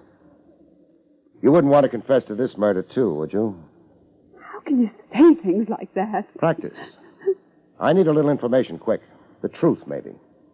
What happened at the Grammont Hotel? For real. The hotel? I got there after Dan did. From the hallway, I could hear him and that girl quarreling. And then the shots. I wanted to run, but I went in. Dan wasn't there, but... Oh, I can't go on with this. You don't have to. Just hang around and greet the cops, huh?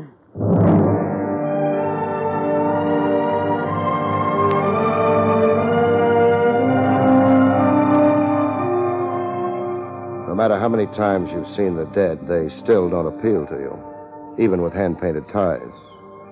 I concentrated on the furnishings. They were nice. They weren't the kind of stuff you buy if you're a private investigator. I stopped being morbid and just waited for the cops. They came. I brought a few friends along, Barry. Do you mind? I don't mind, Tran. I was worried. Where's the object of our affections? Over near the window. I hope he hasn't left. He hasn't left. Boys, make with the routine, huh? Wouldn't he cash a check for you? I'm not killing people this week. Mrs. Henning? No. Henning was shot from outside the window. Mrs. Henning was in the room when I arrived and heard the shots. That's nice.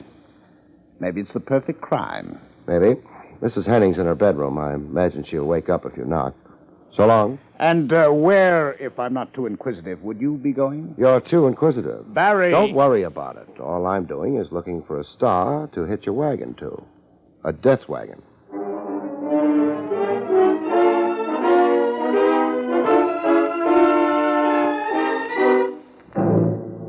I figured Mr. Thompson wouldn't be expecting action very quick. I'd been lucky, or maybe it was just because my head was so hard. I'd come to after the sapping in a hurry. I'd been in a hurry since then. I was still in a hurry. Who is it? You didn't build that door very strong. Craig, Craig. Hello, Thompson. you wrecked that door. I'm too stupid to knock. Hold it where you are. What a nice big gun you've got, Grandma. I said stop. Okay.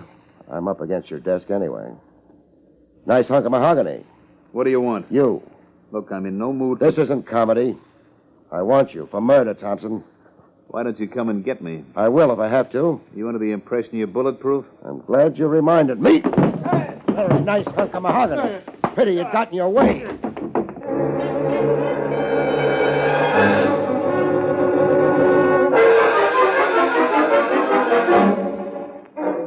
I hadn't hit him very hard. He came to after a while, and we went down to headquarters. Barrie, where? Did I go after Henning died? I went to collect Mr. Thompson here. He's going to stay for a while. You might mention a few charges. Sure. Murder. Murder of a man named Lester. Murder of a man named Dan Henning. Good enough? Very good. Any objections, Thompson? No objections. I killed Lester. He was a weak character. Craig made a point of it. He was tying me in too tightly. The boy's got good grammar. I'm appreciating it. How about Henning? Why kill him? Because he murdered Muriel. You didn't know it, did you? He murdered Muriel. And even now, with me where I am, I can almost figure it's worth it. You see, I did know her.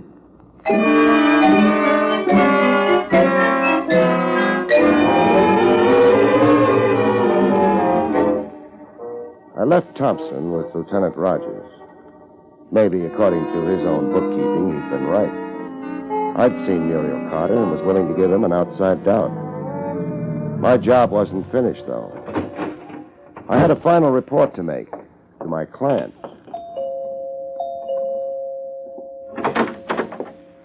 Mr. Craig, Yeah.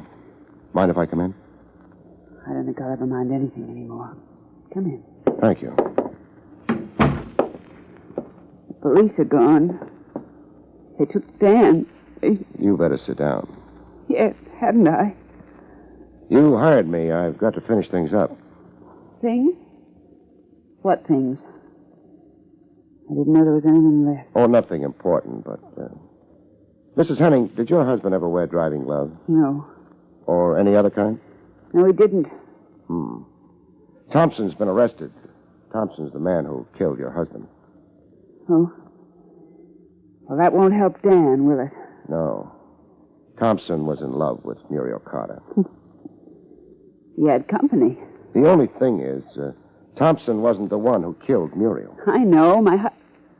What does it matter? That confession you handed me at the hotel didn't make very much sense without the gun. That's what the district attorney said. The cops found the gun. Did they? It belonged to your husband. They found his prints on it. Very clear prints. Why bother? Too clear. Too clear, Mr. Craig? That's right. But... A man fires a gun, the prints tend to be smudged a bit from handling. But suppose a gun is wiped clean. Then the man's fingers are carefully pressed on the handle. Then you'd have his prints. But they'd be too clear. I never knew that. I guess you didn't. Why are you telling all this to me? You're my client. Your husband didn't wear gloves. The police give a murder suspect the paraffin test. Matter of routine. You see, when a man fires a gun, small powder particles are embedded in the skin. Oh? Your husband hadn't fired a gun recently. Well, but... Look, I'm tired. I'm not sure what you're trying to say. With Dan dead, they've got his murderer. Why did they make all these tests? Well, I suggested it. Because Muriel Carter was registered at the Grammont Hotel as Muriel Jones. She was ashamed. A club singer? Working for a man like Thompson? She was going to meet Dan. No. She didn't take that room for romance. She took it for a meeting with you. This is so confusing. You were jealous. You hated Muriel Carter. You arranged that meeting at the Grammont Hotel. You suggested she register under an assumed name. It would look shadier that way. Shadier? To whom? Me, the private detective you hired in good faith. Oh. You let your husband know about the meeting. That's why he was there. That's why he took the gun away with him. That's why he lied to me later, said you were upstairs sleeping. That isn't why Excuse me, I should have said how. The why was because he may have loved you once. You made your confession, nobody believed. Thompson figured your husband for the killer and killed him in turn. But there was something wrong. The paraffin test showed your husband hadn't killed Muriel Carter. Then who did? I'm a funny kind of investigator, Mrs. Henning. Most guys in my business get cynical. They wouldn't believe you if you told them the time, unless you had 39 witnesses and a testimonial from your neighborhood church. And you? Oh, I'm different. I always believe a client. That's why we better get started, Mrs. Henning. We're going downtown, headquarters, where they'll put you under arrest for murder. One way and another, the evidence is all there. You see, when you made that confession in the hotel room, I believed you. Good night, folks. See you next week.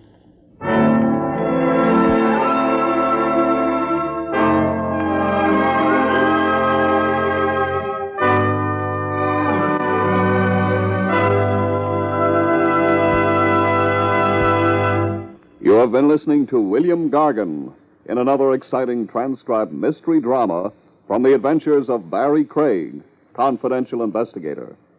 Tonight's story, Fatal Appointment, was written by Lou Vittis. Next week, it's the strange story titled The Deadly Fight, about which Barrie Craig has this to say. Next week, I meet a widow who can't find tears, an obituary notice in search of a corpse, and a boxing champ whose biggest win is a fight strictly off the record. See you next week, folks.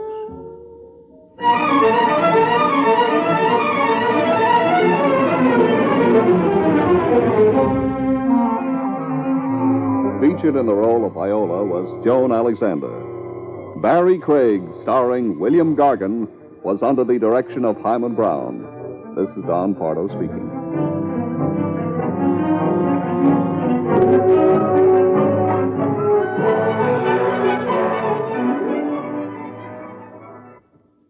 Great chimes mean good times on NBC. Thursday evening on NBC, enjoy comedy with Robert Young as he tries to convince the rest of the family that, without a doubt, Father knows best. Then lovely Rosemary Clooney is guest vocalist with Guy Lombardo and the orchestra on Your Hit Parade.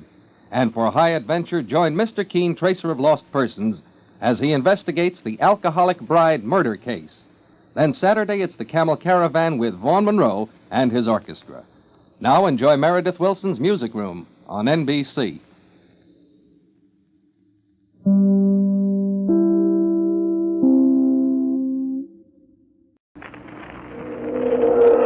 By transcription, Barrie Craig, confidential investigator, starring William Gargan.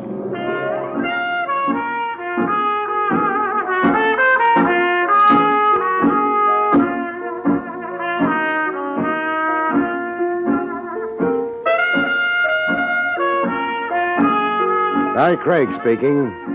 Detectives come in three sizes. City cops, big agencies, and guys like me with a small office and an insurance company retainer to pay the rent. Cops don't have to worry about getting cases, and the big agencies have branches from here to Shanghai. But from where I sit, you never can tell where your next case will come from. Last week, it started with my old brown suit.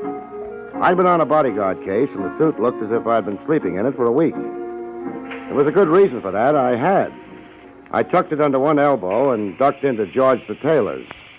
George had a king-size shoebox in the basement of my office building. Morning, Mr. Craig. Hi, George. What can you do with this suit? If you like herringbone handkerchiefs, I could maybe salvage enough goods. All right, so I'm not Adolphe Monju. How about it? Tuesday? With the spots out, Thursday. Okay, Thursday. Oh, say, Mr. Craig, I wanted to ask you, I've got a problem. Well, what is it, George? Got a pair of plaid slacks with no coat to match? No, I'm serious. My wife says, George, you go to the police. But she wasn't here when that man came. What man? What's the pitch, George? The man said I need protection. Shakedown, huh? The man said I've got to pay $50 a week to stay open. He says, George, you wouldn't want trouble. Maybe a bottle of acid spilled on your racks. Did you pay him? Well, I didn't have $50. I told him to get out. Now I'm scared, Mr. Craig. Look, you're a detective. I want to hire you. You protect me. That won't work, George. Stopping a protection racket is a big operation. You need 24-hour guards, a whole setup to protect all the shop owners. Well, I could pay in installments. You've already paid for protection, George, your taxes. You better call in the cops. They're the only ones who can swing it. Oh, no. He said they'd beat me up. Maybe kill me. Look, George, I'll tell you what I'll do. I'll drop in at headquarters tomorrow and bend the lieutenant's ear. He'll give orders for a cop from the precinct to look after you. And start the ball rolling to find out who's behind this racket. Will you really do that for me, Mr. Craig? Sure. After all, I wouldn't want anything to happen to my brown suit. George disappeared in a spritz of steam, and I headed home. I put in a call to Lieutenant Edwards. He was out, so I left a message that I'd call in the morning. I was propped up in bed eating pretzels, reading a medium hard-boiled private eye opus, wondering where he found all the beautiful blondes with the low-cut problems when the phone rang. I left the intrepid sleuth under a falling blackjack and stretched for the receiver. Craig speaking. Mr. Craig, you've got to come quick. George? You've got to come down right away, Mr. Craig. Please. What's up? Somebody there? Hello, George. George! Hello, George! I slid into my shoes and took off across town. When I hit the pavement outside of George's shop, I had company. A hook and ladder, 2 pump engines, and a crowd of fire buffs who traveled to Denver to see a lit can of Sterno. The smoke was pouring out of the cellar as I muscled my way through the police lines and ran into Lieutenant Edwards. What do you want to be when you grow up, Craig? A cop or a fireman? I'll take a rain check on the laugh, Lieutenant. What are you doing here? Just holding back the crowd. If you ask me, all these fire buffs are nuts. Anybody know what started the fire? Doubt it. Cleaners' stores go up like birthday candles all the time. What does George say? Who? George, the tailor. He runs the shop. Probably at home playing three-handed stuss. No. He lives in back of the shop. He called me from here. You sure he isn't around? Haven't seen him. Fire boy said the joint was clean. Maybe. We better find out. Hey, where you going? Inside. It's chilly out here. I grabbed a rubber Chesterfield from the hook and ladder and headed inside.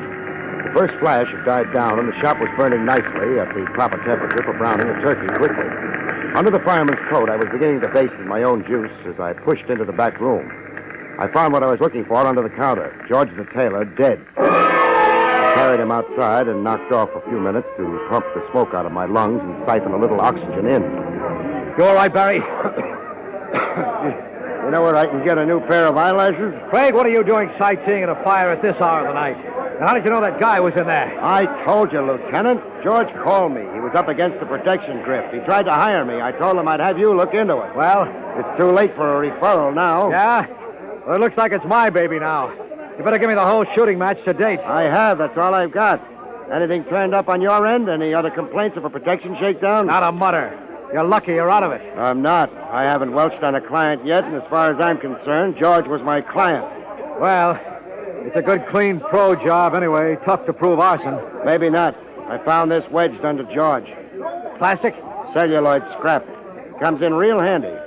Stick a plumber's candle in a pile of it, and by the time it blazes up, the mechanic is clear to Nutley, New Jersey to establish his alibi. Celluloid, huh? Well, then I'd better make my call in. Arson. Yeah, and while you've got the precinct on the wire, just casually mention murder. The bus from Bellevue rolled up, and they loaded George's body in the back. I watched it pull away. Then a hand fell on my shoulder. I turned around slow and found a pair of thick eyeglasses staring right through me. Mr. Craig, I'm Alfred Whittington. Oh, look out for the lapel. This has just become my only suit. You're the confidential investigator, aren't you? I've got a license. I want to hire you. I pay rent on an office that's open during business hours. If you don't mind, right now I'm tired and a little burnt around the edges. I overheard your conversation with Lieutenant Edwards. You'll get your ear pinched in a keyhole that way. I'd like to talk to you, Craig. Perhaps my apartment? Perhaps not. Would it interest you if I told you I want to retain a detective to find out who killed George the tailor? Oh? All right, Mr. Whittington, as you say. Let's go to your apartment. We rode uptown in the caddy and had to bend to get around corners. The name clicked as we crossed 42nd Street. Alfred P. Whittington. He ran the newspaper that did the big crime series this year. They got Stretch Longo to talk and almost pinned half a dozen rackets on the coattails of Herman Jess, the big operator.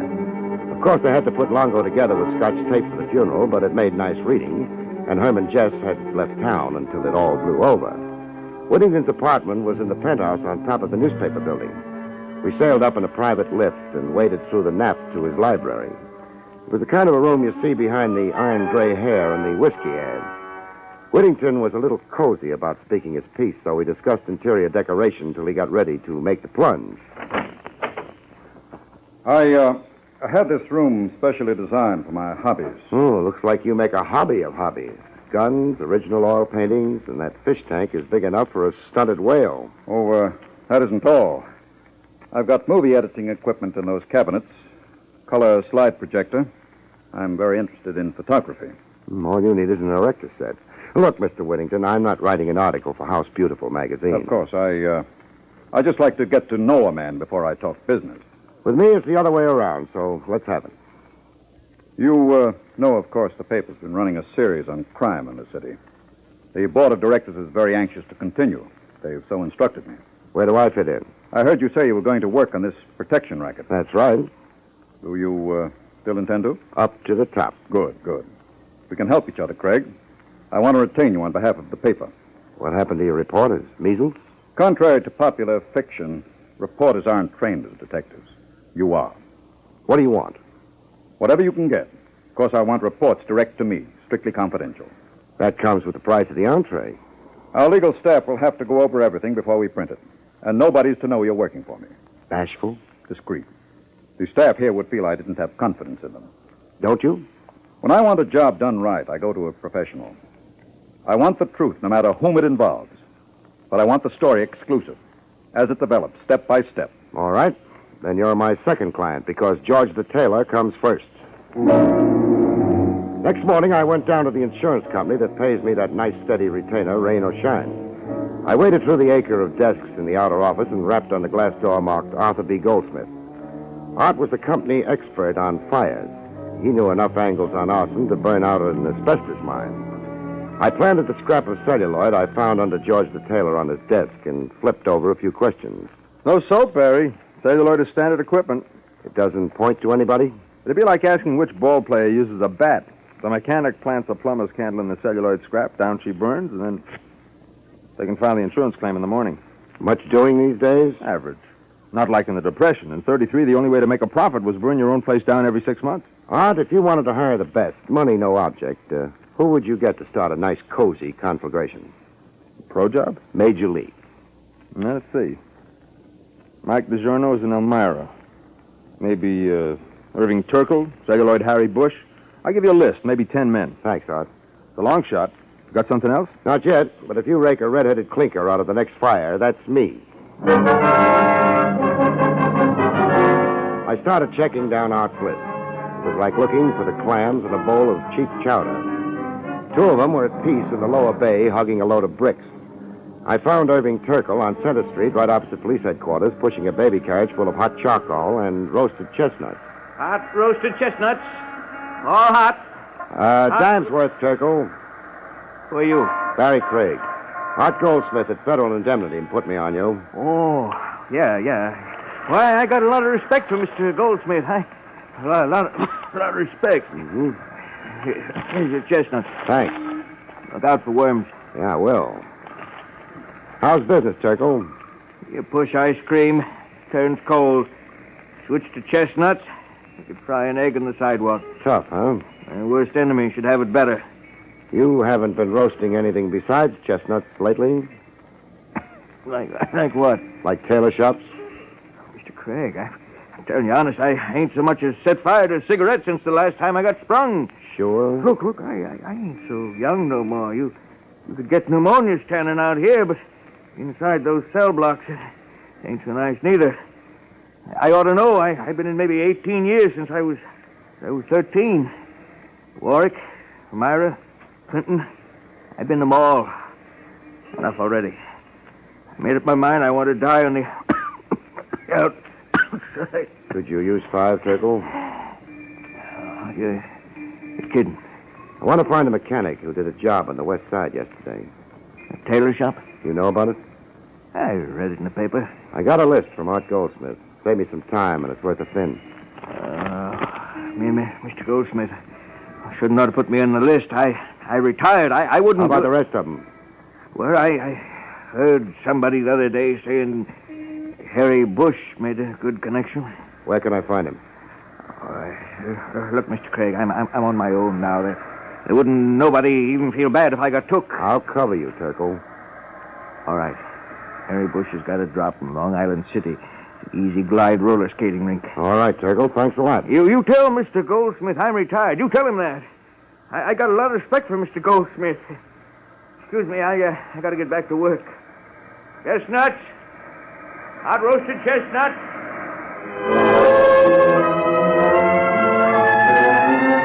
The Easy Glide roller skating rink was in a factory district across the river in Queens. It was an oversized barn with high school kids on wheels where the cows should be. I managed to collide with a redhead in a turtleneck sweater and one of those velvet skating skirts that looked like the paper panties on a lamb chop, and she told me where to look for Harry Bush. There was a sign on the door that said, "Manager, keep out," but I decided to overlook it. Who's that? Hello, Harry. If you want to rent skates, you're in the wrong pew. Mind if I smoke? Who are you? We got a light, a match, maybe a plumber's candle? What are you, cop? Private license, Barrie Craig. It's a nice drop you've got here, Harry. What are you talking about? I'm the manager of this. Been to any good fires lately? What would I be doing at a fire? Lighting it. They say around town, celluloid Harry Bush is working again. You're in the protection racket up to your pointy ears. You're crazy, Craig. I haven't been near a tailor shop. Yeah? I didn't mention any names, Harry. I just said protection. How did you happen to think of tailor shops? I read about it in this morning's paper. They're still burning people for murder in this state, Harry. But then you won't mind. You like fire. I wouldn't even get booked. Listen, Craig, I don't care what you think. It ain't gonna do you no good. Somebody covering for you, Harry? What do you think? Who is it? Why don't you find out? Maybe I will. So long, fireflies. Outside, I parked my shoulders against the wall just around the corner and went into a trance. I didn't have long to wait. Celluloid Harry came bouncing out in less than 5 minutes and headed to town. I stuck with him like bubblegum till he ducked into a doorway in the East 60s. I gave him a running start, then I waltzed in time to see the indicator on the elevator hit 5. I ran a finger down the directory. There were only 2 officers on 5. A Dr. Martin Produlik, a DDS, and an outfit named Star Enterprises that could stand for anything. I grabbed the elevator on the next bounce and punched the button marked 5. I put my shoulder to the door marked Star Enterprises and heaved. What? What's the idea? Well, Herman Jess, I presume. I didn't know you were back. Who the devil are you? Where's Celluloid Harry? Who? The little spark plug. He came up here. I have enough trouble without guessing games. Who are you? Barrie Craig. You're not police? Private. Now, you can't break in here like this. I'm not a well man. I should be in Florida right now. What's keeping you? Well, that's my business. Yeah, I know about your business. You're really a public benefactor, Herman. Where would a kid get a reefer without you, huh? Yeah. Now, look, the doctor said I shouldn't get excited now. That must be a handicap in running your racket. I'm not in rackets anymore. I'm retired. What makes you think I'm going to believe that? Now, does it look like I'm running a business here? Well, no, but... I've got no desk, no files, not even a telephone. Now, the doctor says I've got to have absolute quiet. All right, then. Just tell me where Celluloid Harry is, and I'll stop disturbing the peace. Now, look, Craig. You want somebody named Harry. I haven't got him. There's only one door here, and you came through it. Now, take a quick look in the closet and walk out of here. My heart can take just so much. I'll take you up on that, Jess. Not even a bone. Now, kindly leave. Okay, Jess. But if you haven't quit the rackets, I'm warning you now.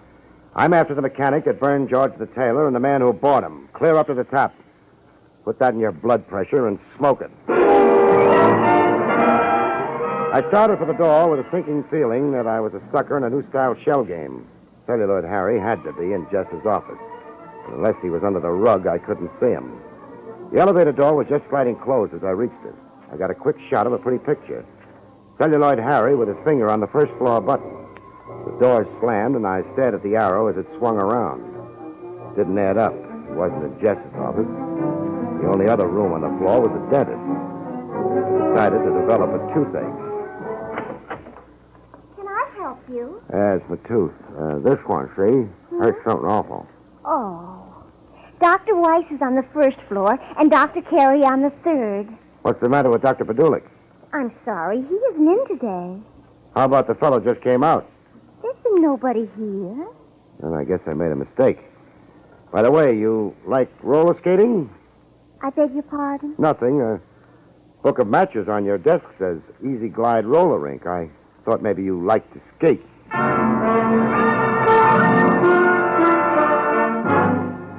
That dentist setup smelled like a herring factory at high noon in July, but I didn't push the point.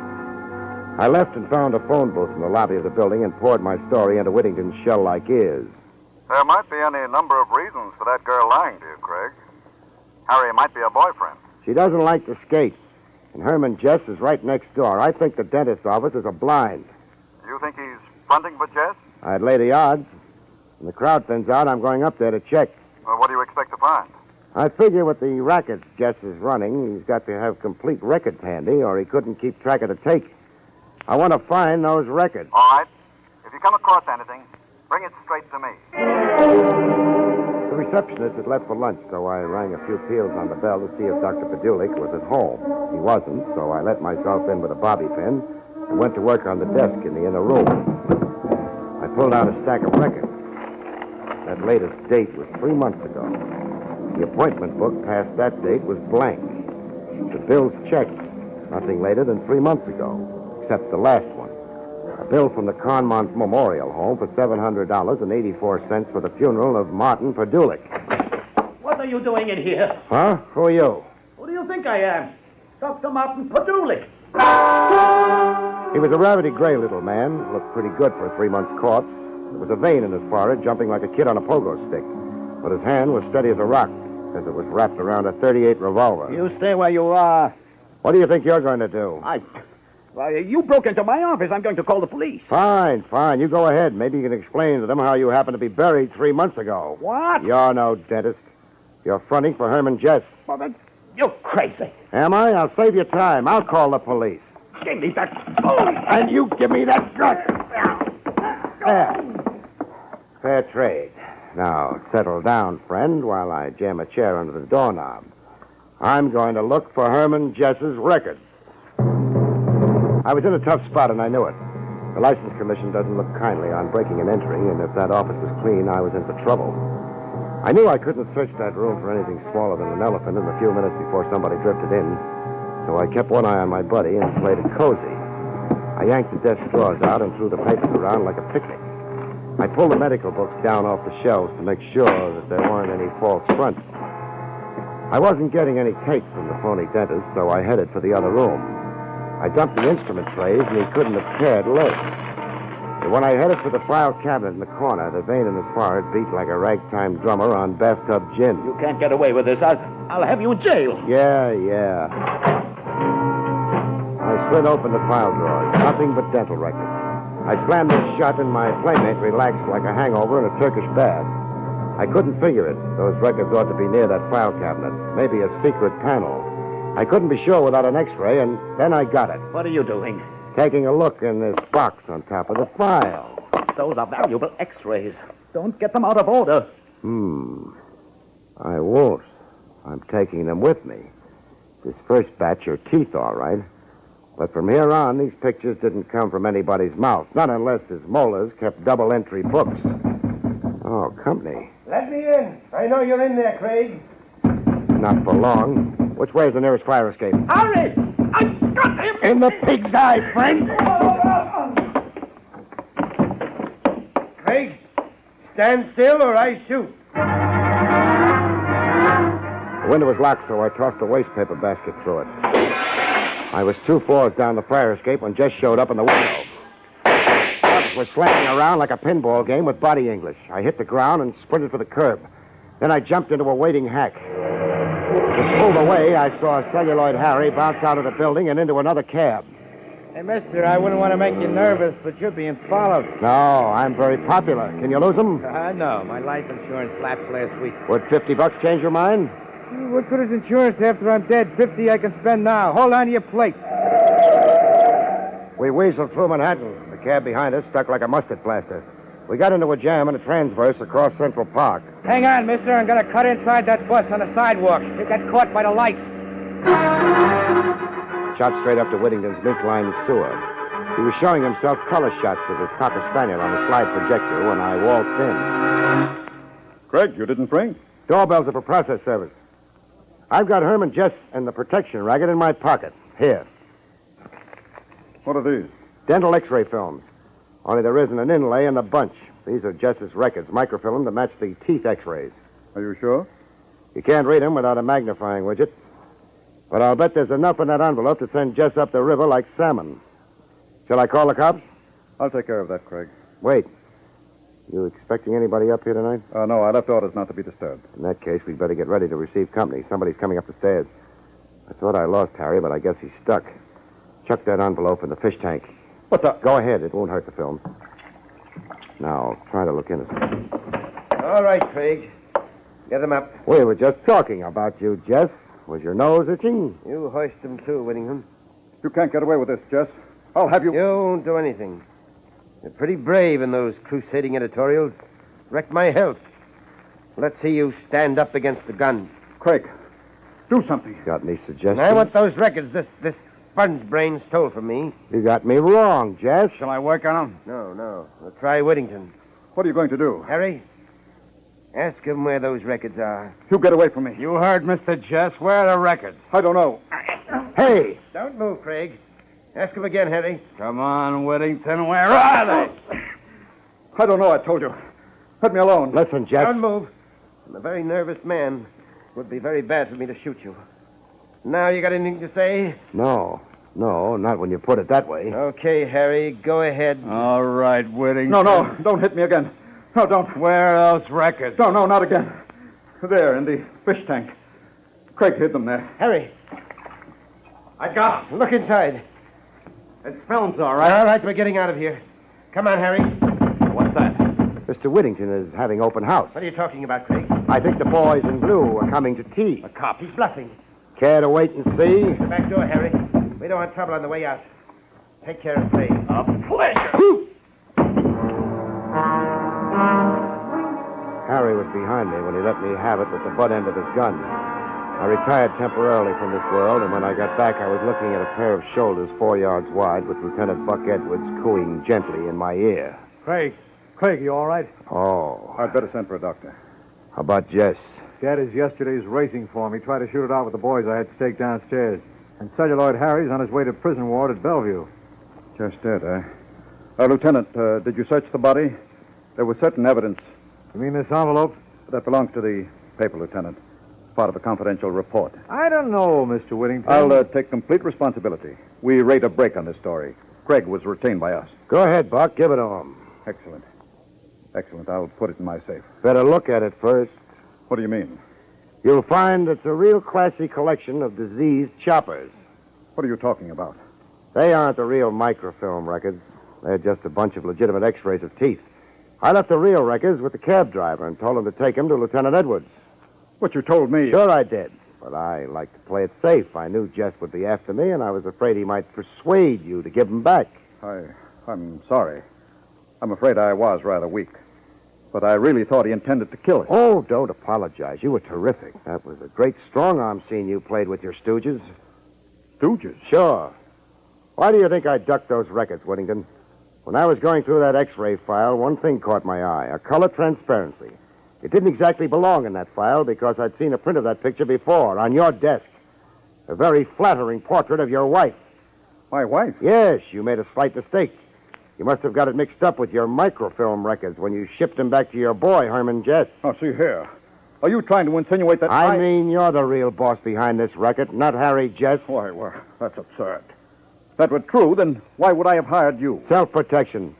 Your board of directors was pushing you to deliver that crime series, but you figured that if I turned anything up, it'd be easy to take care of me this way. Craig, you're out of your mind. You can't prove a thing. Oh, yes, we can. We checked those microfilms, Mr. Whittington. There's a payoff to you listed on every page.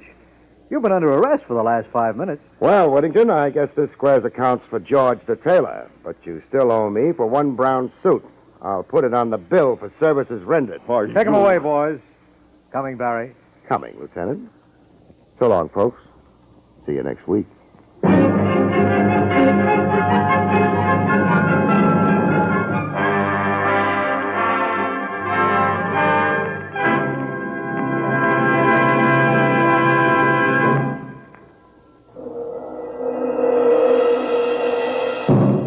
You have just heard Barrie Craig, Confidential Investigator, starring William Gargan.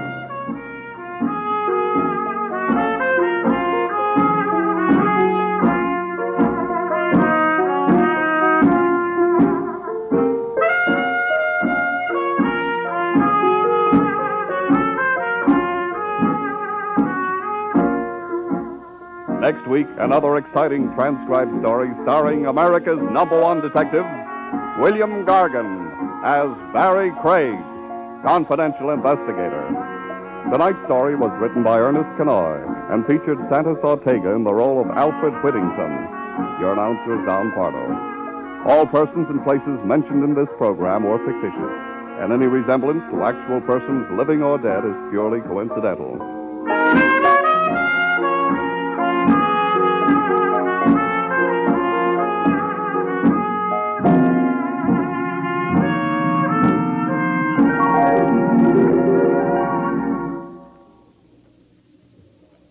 Three chimes mean good times on NBC. Till we meet again next Wednesday for another hard-hitting adventure with Barrie Craig, confidential investigator, let me give you a brief rundown of the adventure shows you can hear on NBC. Tomorrow night on NBC, there are a trio of action programs starting off with Mr. Keene, tracer of lost persons, as he investigates another thrilling mystery. Then Dragnet brings you an authentic criminal case history as taken from the files of the Los Angeles police. Later, Counter Spy is called in to solve a case which threatens to endanger our national security. Then on Saturday, screen actor Brian Dunleavy takes you down the shadow-filled corridors of mystery on another dangerous assignment. On Sunday, NBC's adventure shows include a spine-tingling visit with Martin Caine, Private Eye, followed by the exciting story of The Whisperer. Later, Douglas Fairbanks is featured in The Silent Men with authentic action stories about your government security agents. On Monday, Herbert Marshall comes to the NBC microphone to assume the mysterious identity of the man called X. Then Tuesday night, hear Big Town, and another pulse-quickening story is told by editor Steve Wilson of the Illustrated Press. Well, there you have a complete roundup of the top mystery shows you can hear on NBC. Next Wednesday night, we hope you'll be back with us for another adventure with William Gargan as Barrie Craig, confidential investigator. Now it's Meredith Wilson's Music Room on NBC.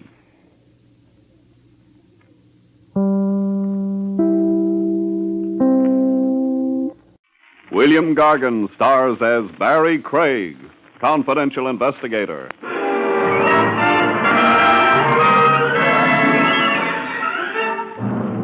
The old saying, early to rise, folks, can't possibly mean a thing to a corpse.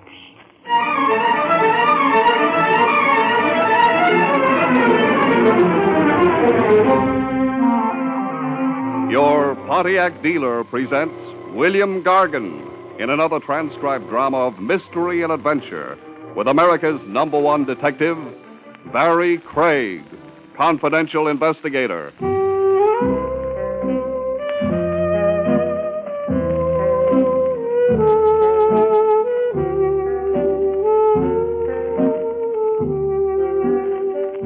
Barrie Craig speaking.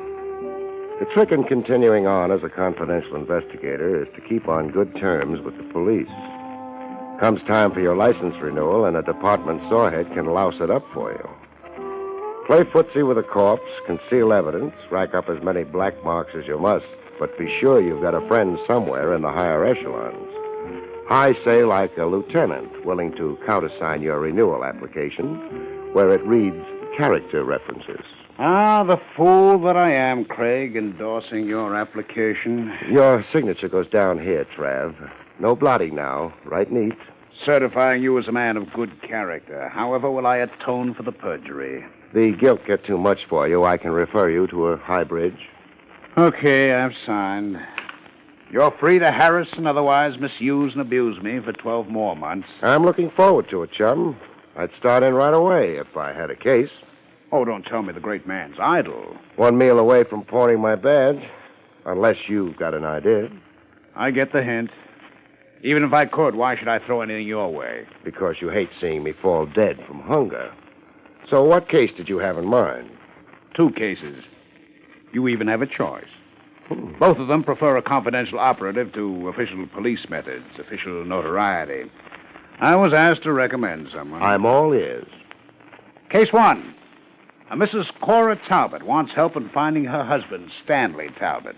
Talbot's been missing more than 6 years. What's her motive in looking for him now? Oh, a last-ditch search.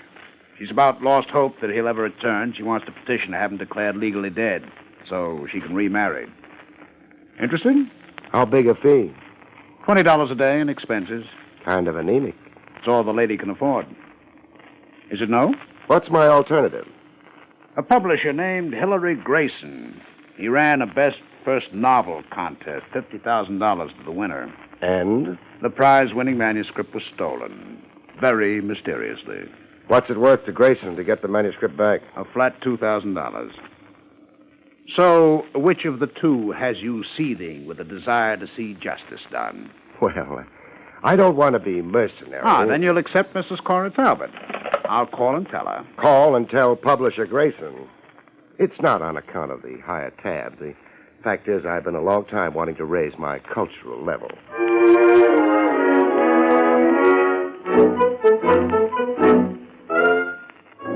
The publisher Grayson had more body than any one guy needed.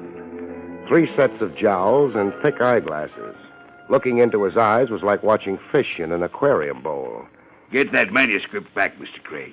Spare no effort or expense. If the manuscript isn't recovered, I'll be the jackass of the publishing world. Hold on a minute, Grayson. You're forgetting I don't know what it's all about. I just got here. Yes.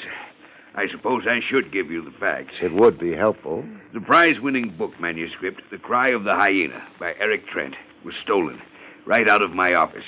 That's bad? Catastrophic. It was the only copy in existence. The author has no carbon duplicate. How come? Writers usually make copies. Usual writers usually do. But this is no usual writer. This is Eric Trent. Here's his photograph. I get what you mean by this one not being usual. Does he always wear chin whiskers? Yes. Trent's a brilliant eccentric. A man who's roamed every corner of the world. A wanderer who wrote one page here, another page there. 6 years in the writing and more than 1,000 pages. And no carbon. First prize was $50,000? Yes. Were there other awards? One other. $5,000, a second prize. Won by? Oscar Sachs for his novel, 4 Devils and a Midget. Oh, this is a photograph of Oscar Sachs. Well, this one's clean-shaven. Can I talk out of turn, or are you the sensitive type? Ask me whatever you like. $55,000 in prize money. Isn't that a lot of cabbage for a... For a small publisher? Your offices haven't exactly got that mahogany and chromium look. The prize money doesn't really come from me. It doesn't? An independent motion picture company, Pyramid Pictures. They pay the prizes in exchange for world rights to film the book. Any more questions? Yes. How many offices are there in this suite? 6. Why do you ask that? I'm already in there pitching for you. That intercommunications box on your desk. Is every office equipped with one? Yes, of course, but I don't... The box is switched on, as you'll notice. It's been on through this whole talk we've just had. Who in the Grayson Publishing House would be interested in long-range eavesdropping? I don't know. Suppose I find out.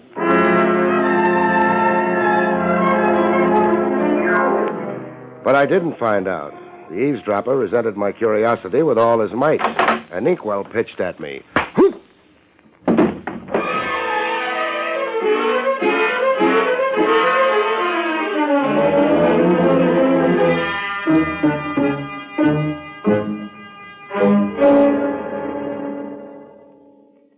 Ladies and gentlemen, have you driven a great new 1952 Pontiac?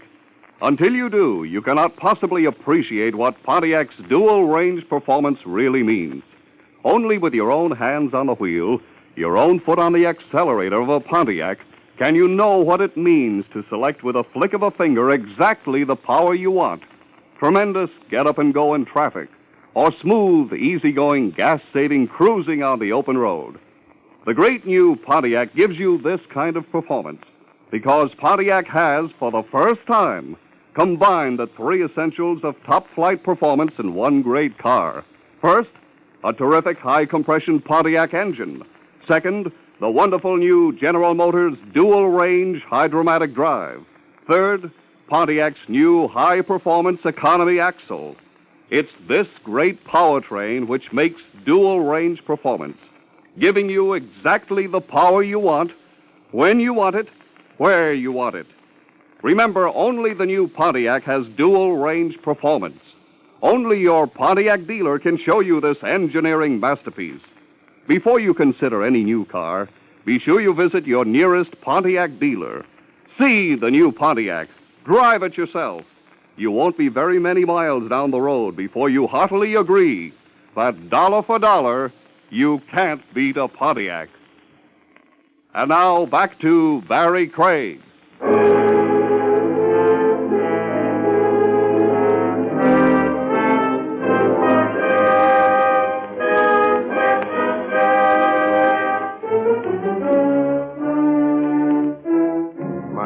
Opened on Grayson, sprinkling water on me with a sponge. You're all right. Quit watering me. I'm not a petunia bed. But you were unconscious. I'm conscious now, and you're ruining my suit. It's ruined anyhow, the ink from the inkwell.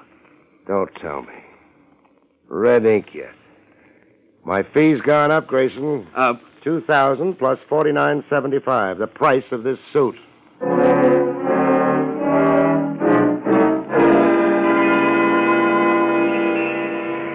A while later, on the street outside the Grayson offices, a motorist tooted me over. A long hair driving a sky blue pink jalopy. I let him pick me up.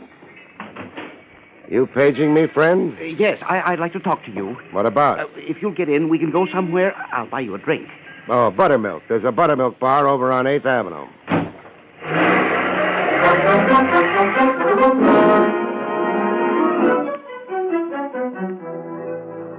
In the buttermilk bar, we had a chat for the books. I'm Oscar Sachs. I know that. I saw the photograph of you in the Grayson publishing offices. Oh? Well, there's some facts about the book contest I think you should know. Why? Why? You've been engaged by Mr. Grayson to locate Trent's missing manuscript. What am I wearing, a sandwich sign? I obtained the information through sources I cannot disclose. Give me those facts. I won the second prize of $5,000, but I was cheated. Cheated out of the big money, is it? Yes.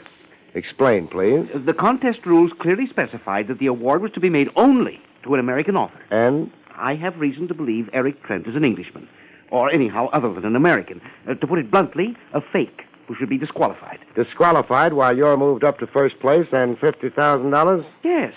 Let's have your bill of particulars. Well, for one thing, Trent's way of talk. It's as English as the House of Parliament. Another thing, Trent was somewhere overseas on a tramp island, an English possession, when he sent the manuscript in. That summarizes it? Well, there's more. Trent has a tattoo on his right arm. I happened to get a good look at it. It's a tattoo of the British flag. Would an American wear the British flag on his arm? They tell me Benedict Arnold did. You're really out to grab yourself 50 G's. Well, why do you find that so odd, Craig? Just that I thought artists had no money sense. Well, I have, and I'm not apologizing for it. Okay, I've got your point of view, Oscar. Oh, yes, one little thing remains. Hold out your hands. Hold out Do what Papa asks. Red ink smudges on your right thumb. You've been playing with inkwells, Sonny. Well, Craig, I didn't mean... Don't apologize. Fun's fun. And I like to play myself. My interest runs to sugar bowls. Oh, Craig, no! No! No!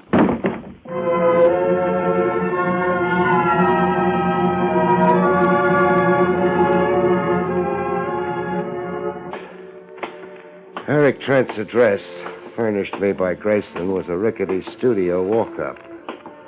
7th Heaven in Bohemia, Greenwich Village. The door opened on a blonde who eyed you as if she was already counting your money.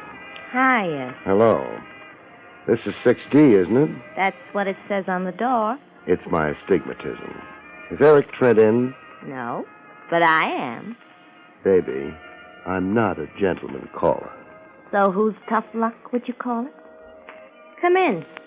Trent said for you to wait if you simply had to see him. Trent expected me? Yeah. That Mr. Grayson, the publisher, he phoned and said you might be over. You're Barrie Craig, the detective, he said. Barrie Craig, confidential investigator. I'm Judy. Judy Joy. Well, come on in. I won't bite you. I was waiting for you to make that promise. I live right next door in 6E. I come in here to play the radio. Mine's out of order. Oh. That's Bummy Fiegelspann's orchestra you're hearing. Oh. It's on every day this hour. Mm-hmm. I get simply dilapidated if I miss hearing Bummy. Come again. Did you say dilapidated? Yeah. Dilapidated, like frazzled. You know, fractured. Or were you correcting me on the words? Oh, no. Eric's always correcting me on the words. Imagine me keeping company with a real live author type. Sure I can. I can even imagine 50,000 reasons. Huh? What'd you say? Oh, there's Eric now. Eric? Ah, Judy. On the sofa's Barrie Craig, the investigator. I've been keeping him here for you. Thank you, Judy. Now, if you'll leave us alone. Sure. I got a slip to press anyhow. Nice meeting you, Mr. Craig. I was floored myself. Excuse me while I shut off the musical background. Now, Mr. Craig, the object of this visit? Your stolen brainchild. What else? But what can I do about it? I submitted it in good order. I'm not responsible for its disappearance. How come only one copy? Why didn't you type up a carbon duplicate? I have no patience with purely clerical details. I'm an artist. But the full risk of losing the one copy. I'm a man who takes risks, Craig. In my years abroad, away from America, I've lived a life of risks. Skip the personal build-up. Wherever I went, I traveled lightly. Suit on my back, pipe tobacco, and a pencil.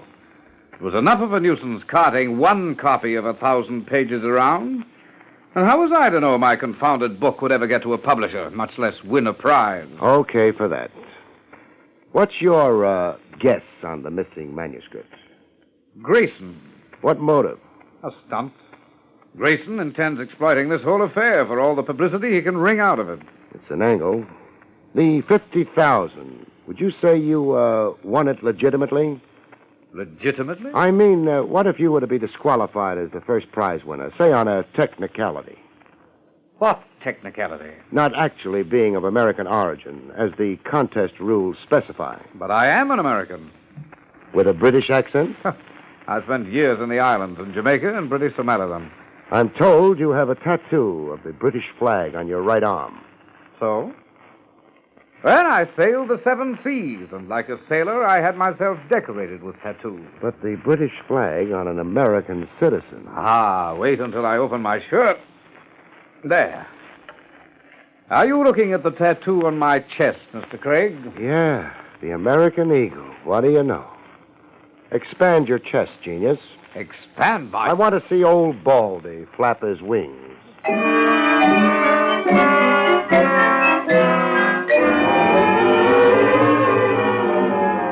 The first break in the case developed over the phone.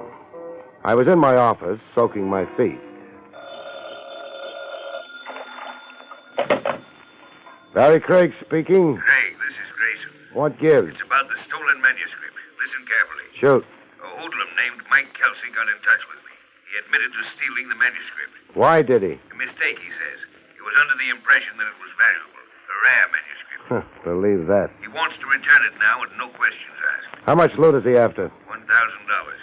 It's paying ransom, compounding a felony. I must have the manuscript back, Craig. I told him to negotiate the transfer through you. You're representing me in the matter. Where's the 1,000? I'm sending the money over to you with cash by messenger. You're to meet this Mike Kelsey in the tavern, the Flying Horse. Craig, be discreet. Sure, I'll be discreet.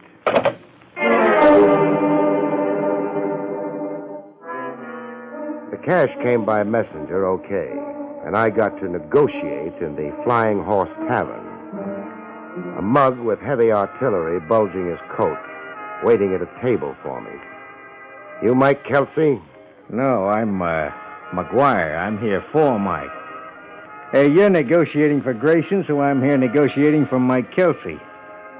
Now, let's negotiate without any monkey business, Craig. Why a gun under both armpits, Buster? So as I don't develop a stoop on one side? Oh. Now, here's your manuscript. Right in the wrapping Mike Kelsey found it in. Now, count me out a fast grand.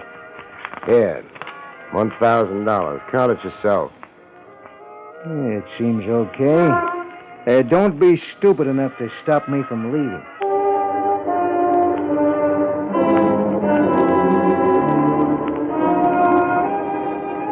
The publisher, Grayson, was out.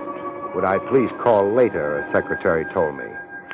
I'd gone back to my office to cool my heels for a while when the phone rang. Barrie Craig speaking. Craig, this is Oscar Sachs. Now what's your beef? Craig, I've discovered something I think you'll want to know. Something that will promote you into the 50 Gs? Something that won't help Eric Trent any. Craig, the man's a fraud. You're playing a cracked record, Junior. Am I? Come hear me out and then tell me that. All right, I'll come hear you out. As soon as I dry my feet and rustle up a change of socks.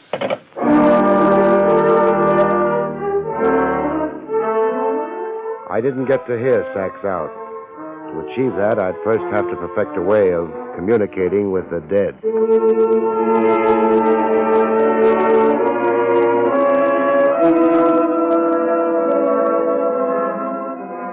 I left Oscar Sachs as I found him, sprawled backwards over a writer's desk, a knife standing vertically in his Adam's apple. I left him as is, so Lieutenant Trav Rogers wouldn't howl to heaven and the DA that I'd once more tampered with a corpse.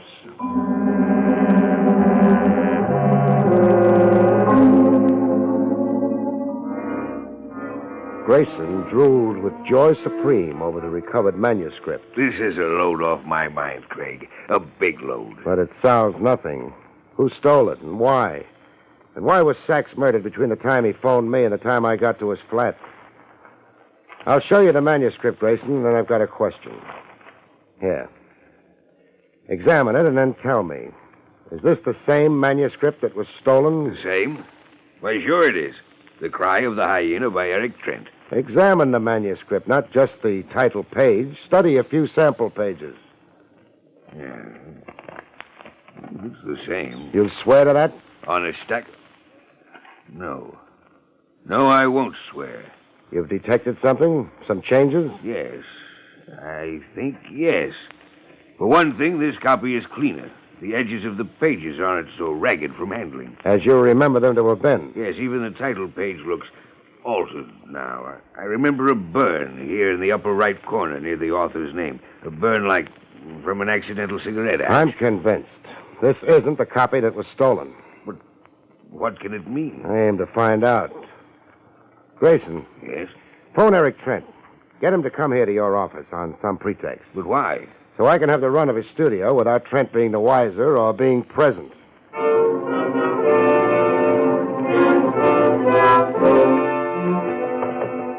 Eric Trent had all the accumulated junk of a guy with a passion for changing climates. Souvenirs from Bombay, the Dutch Indies, Labrador. Souvenirs in brass, carved ivory, porcelain. And in the bottom bureau drawer, a manuscript. The Cry of the Hyena, with a cigarette burn on the title page. Eric Trent had stolen his own manuscript. I had the evidence in hand, but keeping it wasn't going to be so simple. A lady was against it. A lady healed with a gun twice the size of her dainty lotioned hand. Miss Judy Joy. Yes, Mr. Craig. It's Judy Joy. Through the convenient connecting door? I heard noises in here, and I made it just in time to catch a burglar. Drop that manuscript. You charm me into it. Want a word of advice, beautiful? No. I thought you would. Ring off Eric Trent as fast as you can flick your glamorous eyebrows. You're crazy. Being true to Trent's an awful waste of war paint. Now... What are you trying to tell me? That Trent's value on the hoof has just been slashed by about $50,000. He won't get the money? Neither will you get the money. You're a liar. The Dutch uncle. I'd hate to see you dragging your gorgeous chassis up the river Sundays, visiting ye author in the big house. Pour me a drink. Still making with the gun? Aimed at your head while we wait for Eric.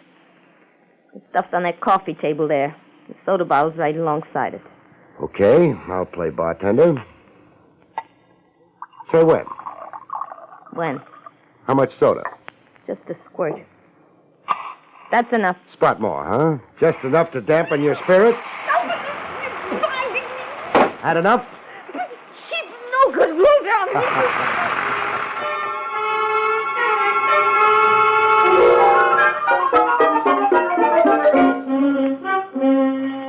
We held an all-night session, me, Lieutenant Trav Rogers, and Grayson, comparing the two manuscripts page for page.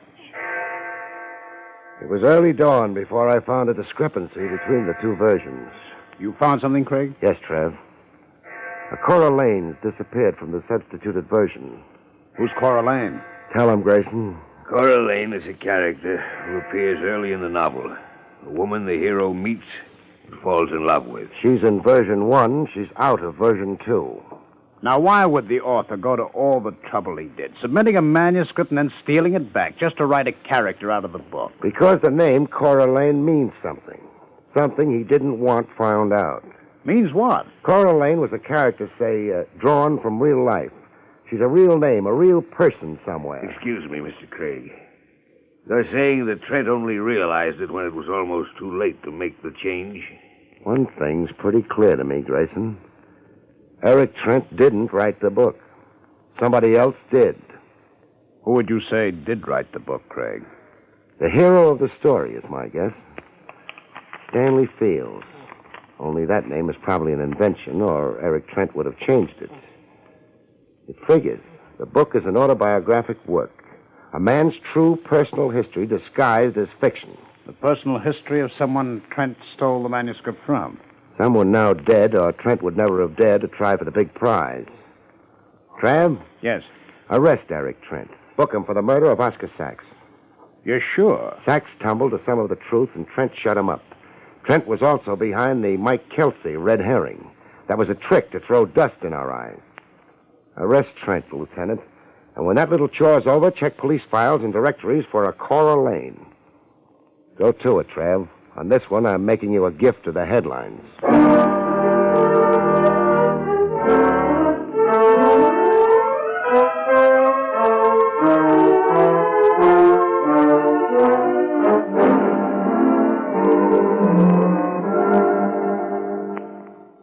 Ladies and gentlemen, when a great reporter wants to get the inside story of a great new car, he gives it a thorough test run. That's exactly what John Daly did with the new Pontiac. Here he is to tell you some of the outstanding facts of the new 1952 Pontiac and its spectacular dual-range performance. This is John Daly to tell you about a great advancement in automobile performance. The great new 1952 Pontiac with spectacular new dual-range performance. A number of factors contribute to this sensational new kind of driving. Pontiac has combined a powerful high-compression engine, new dual-range hydromatic drive, and high-performance economy axle into an amazing powertrain that gives you tailor-made performance. At the touch of a finger, you can have tremendous acceleration and get up and go for any occasion. With equal ease, you can choose a different type of performance, quiet, economical cruising for the open road. Drive the new 1952 Pontiac with dual-range performance on display at your Pontiac dealer now. It's spectacular new proof that dollar for dollar you can't beat a Pontiac. The great new 1952 Pontiac with dual-range performance is on display now at your nearest Pontiac dealer. See it. Drive it as soon as you can. And now, back to Barrie Craig.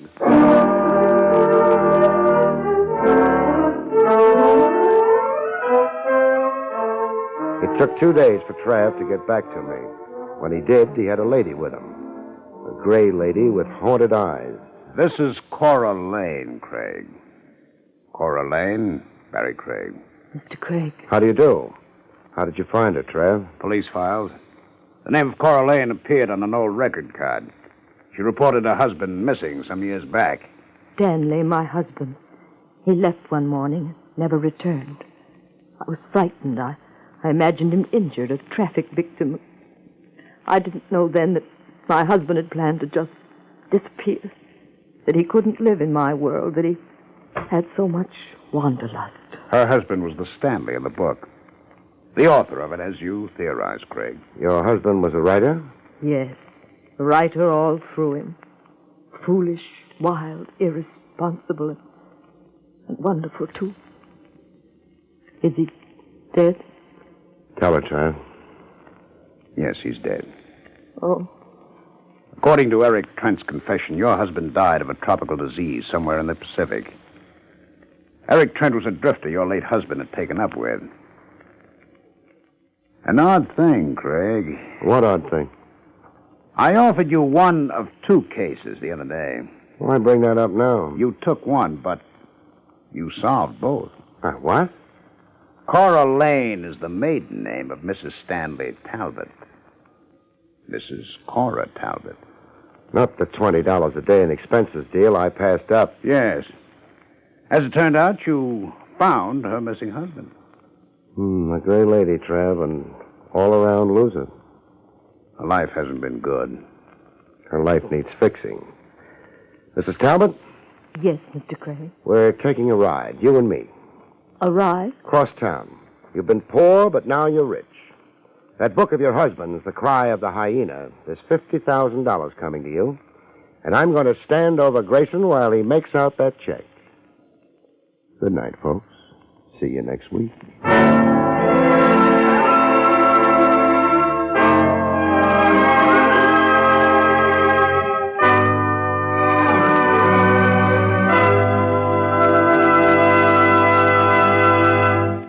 You have been listening to William Gargan in another exciting transcribed mystery drama from the adventures of Barrie Craig, confidential investigator. Tonight's story, The Paper Bullets, was written by John Robert. Next week, it's the strange story of Death and the Purple Cow, about which Barrie Craig has this to say. Next week, I lose a client before I get him. A man dies in a hamburger joint, and a purple cow turns out to be neither a cow nor purple. See you next week, folks.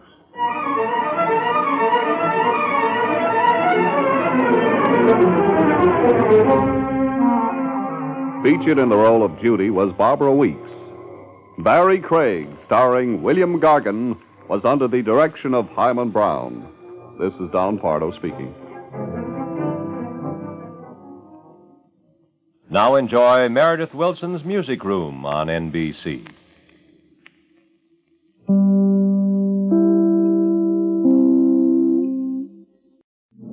One thing about marriage, folks. Many are made in heaven, but there are others that are unmade by the fourth application of the vow, unto death do us part.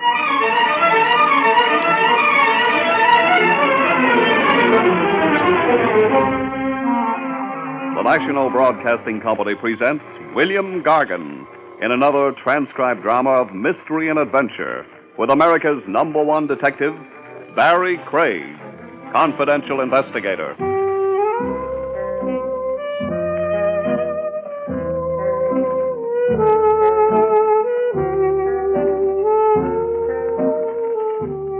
Barrie Craig speaking. That's the name, Barrie Craig. You rent an office on the 3rd floor of the old Mercantile building. You've got a city license which says you're a confidential investigator. So, most of your life, you sit around and wait. Some of the guys in the business hire blondes and call them secretaries. Others confide in cab drivers, bend bartenders' ears, even buy dictating machines. Maybe it helps them forget that they're the loneliest guys in the world, because nobody really talks to you. The suspicious wives, the frightened parents, the desperate kids who walk into your office never even see you. To them, you're a license, a pair of ears, and sometimes a gun. Nothing human. And after a while, maybe you're not. It's open. How do you lock this door? There's a thing underneath the doorknob there. You slide it over. Oh, yeah. You're Barrie Craig. Yeah. You're not doing very well, are you? I could write my name on the dust on your desk. What name would that be? Wilma Lord. How do you do, Miss Lord? Mr. Craig, have you ever killed anyone? Not for a fee. Will you answer a question about the weather? I don't know much about the weather. Why'd you lock the door behind you, Miss Lord? I can't have anybody see me here. There's a woman comes around a couple of times a week. I'll speak to her about the dust. Oh, that's not... I'm going to marry a man named John Waring. Uh-huh. He's older than I am, a lot older. It's a question of taste. He's rich. Sweetens the taste. We're going to be married in a few weeks. I want nothing to happen to that marriage. I'll hire you. Cupid Craig, with a $sign in front of the Cupid. What do you think might happen? Death. Something wrong with Waring's health? You've heard of murder, haven't you? I've heard of it. Whose murder, yours or Waring's? The door's locked. Whose murder? I can't say. Is there another way out? Back of the water cooler. Leads to the back hallway and the fire stairs. I'll phone you. Sure.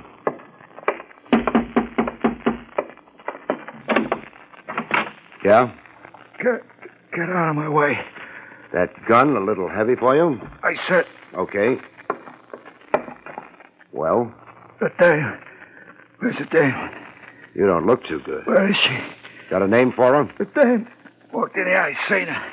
And now you want to take another look? Want to give her back a knife. Knife?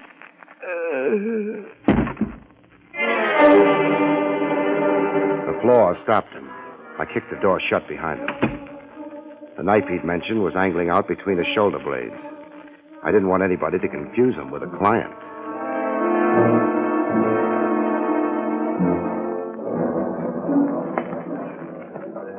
The homicide squad arrived and went to work. I don't like watching the boys. They're too smooth. I start thinking of all the stiffs they've practiced on. I shut my eyes. Are we boring you, Craig? Lieutenant Rogers, I've seen it all before. Too bad. If only we could work out an entirely new approach. Then perhaps you'd watch us, Stop being so tough, Trav. Everybody's forgiven you for having gone to college. Thanks. You're welcome.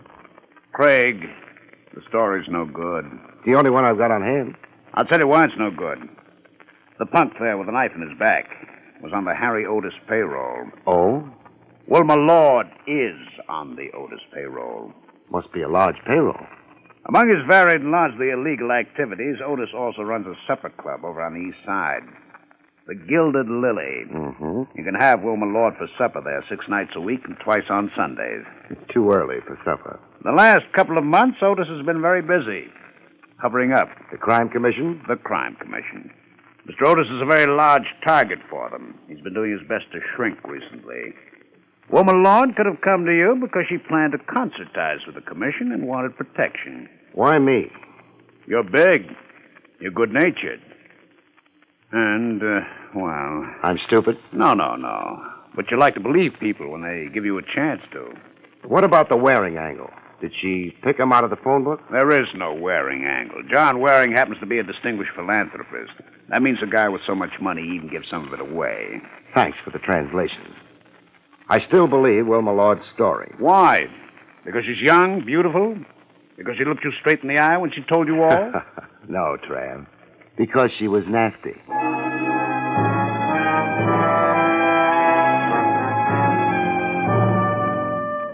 Homicide wound up and went away. One nice thing about it, after they were through, the office no longer needed dusting. The clock in the church tower across the street made noises. So, after a while, did my stomach. But I was waiting for a phone call. Maybe the cops would get Wilma Lord before she could reach a phone. Maybe Wilma Lord had no intention of phoning me. I've been a sucker before. I prefer it to being a wise guy. So I listened to the bell, ignored my stomach, and was rewarded. Hello? Mr. Craig? Yeah, It's late. I thought you might have gone home. I'm still here. You're alone? Yeah, I've got to see you. That is, if after what happened you want to. I want to. I always believe a client. I didn't know you'd taken the case. Where do we meet? Well, not here at my apartment. It's too dangerous. Wait a minute. Would there be a couple of cops sitting on your lap by any chance? No. Why not? They've got an alarm out for you. Well, the apartment isn't in my name. Look, let's make it the park, the 67th Street entrance, in an hour. The park in an hour. Oh, Miss Lord. Yes. Don't bring a friend.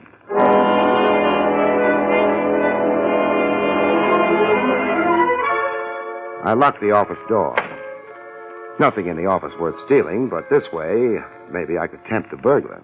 I felt underprivileged. I'd never been burgled.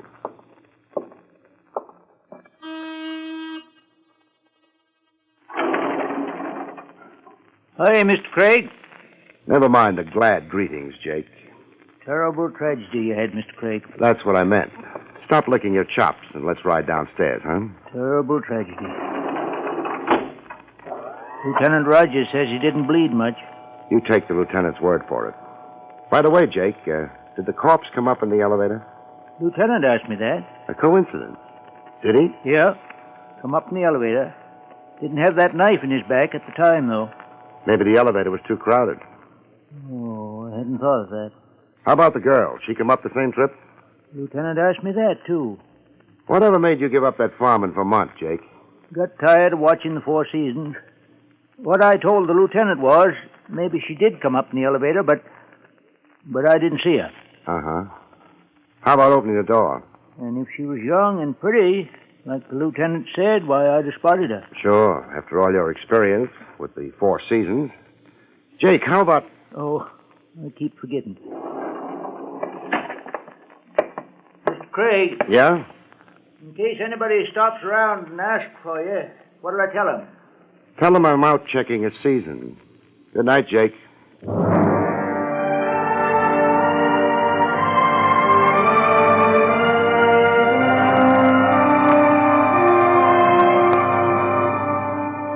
The park was close enough so I could take a couple of hamburgers aboard at Willie's wagon. A couple of hamburgers and a cup of the stuff Willie calls coffee. Willie keeps his coffee urn shined. I was facing it. What I saw in the urn looked like what you see in the distorting mirrors in the Coney Island Funhouse, except not so funny. Willie! You got a complaint? Take it up with the mayor. Take a look over my left shoulder, Willie. Oh, it's gorgeous. You want I should pin a gardenia on it? Somebody looking into the wagon had his face plastered against the window. I don't want to turn and tip him off. Huh? You hitting the pipe again? No face? I bet you inhale, too. Oh, forget it, Willie. You must have ducked. Here. Take that up with the Bureau of Internal Revenue. Boy, you throwing dough around. What's the matter? You had a horse in the fifth? No. I had a corpse in the third.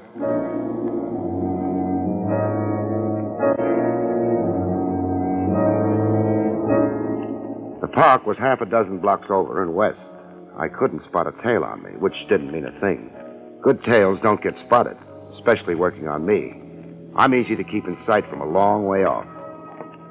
Nobody had moved the park around. The 67th Street entrance looked cozy and dark. I tossed a mental coin, came up heads, which meant I should go home and spend a few hours asleep. Then I cheated. I went on into the park. An investigator's job is a funny one. Either you play it hard and believe nobody, which is fine. It's safe. You stay out of trouble. Maybe after 10 years, you're growing ulcers because nobody likes you, but an ulcer never killed anyone yet. Or else you believe people. Then you've got trouble. You're not smart. Except maybe it's not a choice. Kept getting darker. Not a choice because it depends on the way you're built. The way I'm built, you stick your neck out. I did. Only warning was a slide of feet on the gravel path.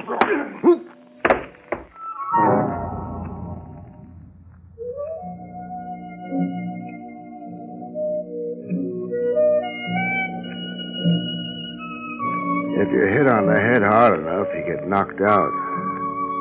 All you remember afterwards is getting up. It's a memory you're willing to trade cheap. The guy looks like he is returning to us, Mr. Otis. He might have fractured his skull, Peeper. Private eyes have got very thick skulls. All I know is I read about them all the time. Private eyes are always getting bopped on the skull. It don't bother him. It bothers me. Peeper, help the gentleman. Never mind. Mr. Craig. I've got a headache. I'm sorry Peeper is so enthusiastic. Send him over a little closer to me. I'll calm him down. I'm afraid not, Mr. Craig. Peeper is armed. He was acting on instructions from me. Was he supposed to bring me in alive? I'm not that funny. How did he find me in the park? He trailed you there from your office. Uh-huh. Rather a cold, unpleasant night, Mr. Craig. You often walk in the park. I managed to get there from time to time. You wouldn't have been meeting anyone there? I could use a couple of aspirins. Peeper was perhaps a little impatient. How was I supposed to know he had an appointment? Peeper. I beg your pardon, Mr. Otis. Well, Craig? I could still use those aspirins. I see. Well, perhaps it isn't very important. What's more to the point, Mr. Craig, you had a visitor this afternoon. I had lots of visitors, most of them in uniform. I'm referring to the gentleman who preceded the police. The gentleman whose untimely death was responsible for the visit. You didn't happen to kill him by any chance? The cops didn't think so. They might be prejudiced. Also, you may have pleaded self-defense. Otis, you know better than that. A man like you has pipelines to the department. Very well. A question, then. What was the gentleman... You mean the punk with the knife in his back? ...doing in your office? He was dying there. Hey, I'm hearing music. Ringing in my ears? A rather good little orchestra. They'd be insulted by your description. Don't tell them about it. This wouldn't happen to be the Gilded Lily, would it? You know the place? Sure. Some of my best friends have had supper in it. What was Jimmy doing in your office? A punk? He might have been looking for a confidential investigator. Oh? For what purpose? To help him find his lost innocence, maybe. Beeper. I'm not joking. What job was he doing for you? What makes you think he was doing anything at all for me? He was on your payroll? Indeed. The cops told me. They're blabbermouths. Pity about the civil service. Things would be so much easier otherwise. You could buy more for less, huh? You're not going to tell me why Jimmy came into your office? I didn't say that. I'll tell you why. He was looking for the owner of the knife in his back. Oh? He never got around to telling me who it was. Would you like some information? Very much. At what price? We'll discuss that later. The information goes like this. Your boy came up in the elevator. He didn't have the knife in him then. He did have when he got to my office. So... Someone presented him with a knife someplace between the elevator on your floor and your office. Yeah. One thing more. It wasn't right outside the office door. Oh? He got it near the elevator. He went down. There were a couple of bloodstains on the hall floor indicating that. He went down, stayed down for a while, pulled himself to his feet, and made it to me. Why? You didn't like my previous suggestion? No. Craig, whom did Jimmy follow to your office? It'd be nice to know, wouldn't it? I mean, for me. Because you know, don't you? You mentioned something about a price for the information. What price? What do you think about matrimony? I've no time to discuss philosophy at the moment. Or philanthropy? Beeper. Yeah, Mr. Otis. Up until this moment, I've been considering Mr. Craig an honest, if somewhat stupid man. Now I'm not so sure. Yeah? Either of his honesty or of his stupidity. I can get you references on both counts. I would like to be sure, Beeper. I take him apart? Unless Mr. Craig would like to tell us another story. I'm out of stories. You're in trouble, however. Beeper, we want Mr. Craig to explain his remarks about matrimony and philanthropy. Yeah, hold it, Craig. I wouldn't mind plugging you in a leg, say. Give me an excuse. You're gonna stand and take it nice? Okay. Take it. I hope the gun barrel don't scare you permanent. How about putting your arms behind your back, huh? Gonna start getting painful soon. Thanks. Now, hey, who? Opportunity knocks. No, Otis. I've just inherited a gun. Beepers. You weren't expecting company. Mr. Otis, I've been knocked unconscious. I've been pistol whipped. Maybe I'm sore. I wasn't expecting company. Yeah, that's the reason Beeper was startled. All right, open the door. Let's see who it is. Hello, Mr. Otis. The Marine. Hello, Trav. Hi, Craig. Mind if I come in? The office belongs to Otis. You're holding the gun. That belongs to Beeper. Beeper? He's lying down. Tired? He ran into a doorknob. Have a gun on him. Thanks. Who knows? Maybe he has a license for it. We'll see. Exactly what do you want here, Lieutenant? We've had the place staked out. Nobody we were interested in showed up. I got the report that a big man was carried in. Turns out it was Mr. Craig. That's how it turns out. The place staked out? Then you're looking for... If nobody minds, I'll get out. In a hurry, Barry? I'm late. For what? A date. Now, wait a minute. Way it looks, you were slugged and brought here. I guess it does look that way. You could prefer charges. It was all in fun. That welt across your face doesn't look funny. One of the reasons I'm in a hurry. What? I want to have the nasty little bruise kissed away.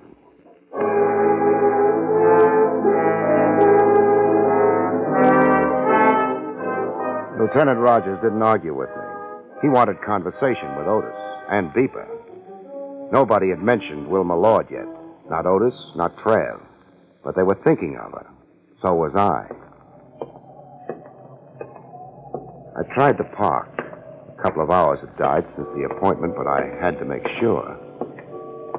I made sure. Maybe Wilma Lord had been waiting for me. Maybe not. Either way, she wasn't waiting anymore.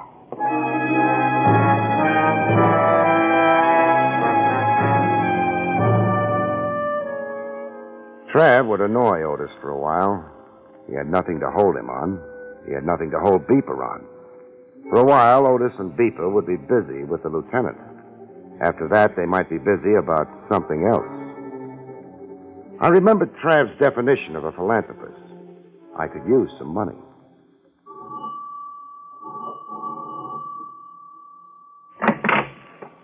My name is Barrie Craig. Yes? You're John Waring? I am. Mind if I come in? It's rather late. So late you sent the butler to bed, huh? That is hardly... Who did you say you were? Barrie Craig. Should I know you? Yes. Why? Because you're a philanthropist. Good night. I didn't finish. Because you're a philanthropist about to get married. Come in. Thanks. In here, if you please.